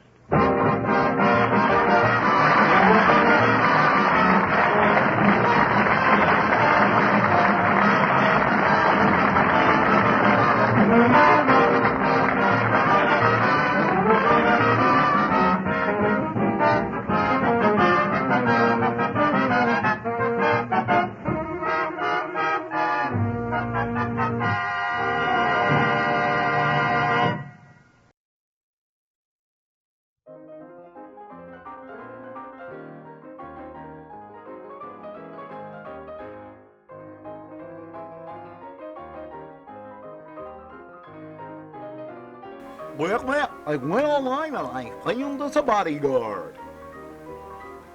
Don, hit him. It's hit them.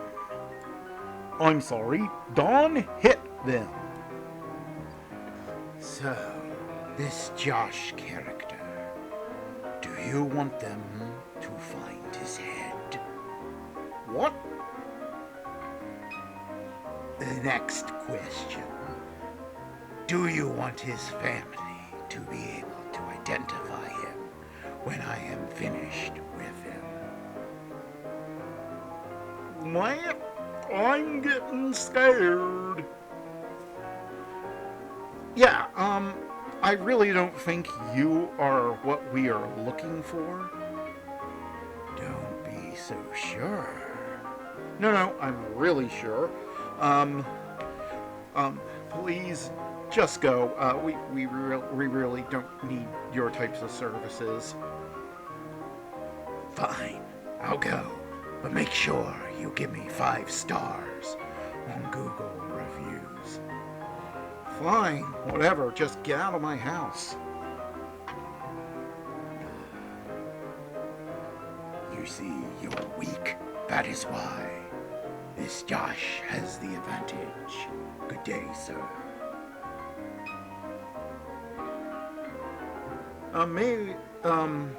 Sid?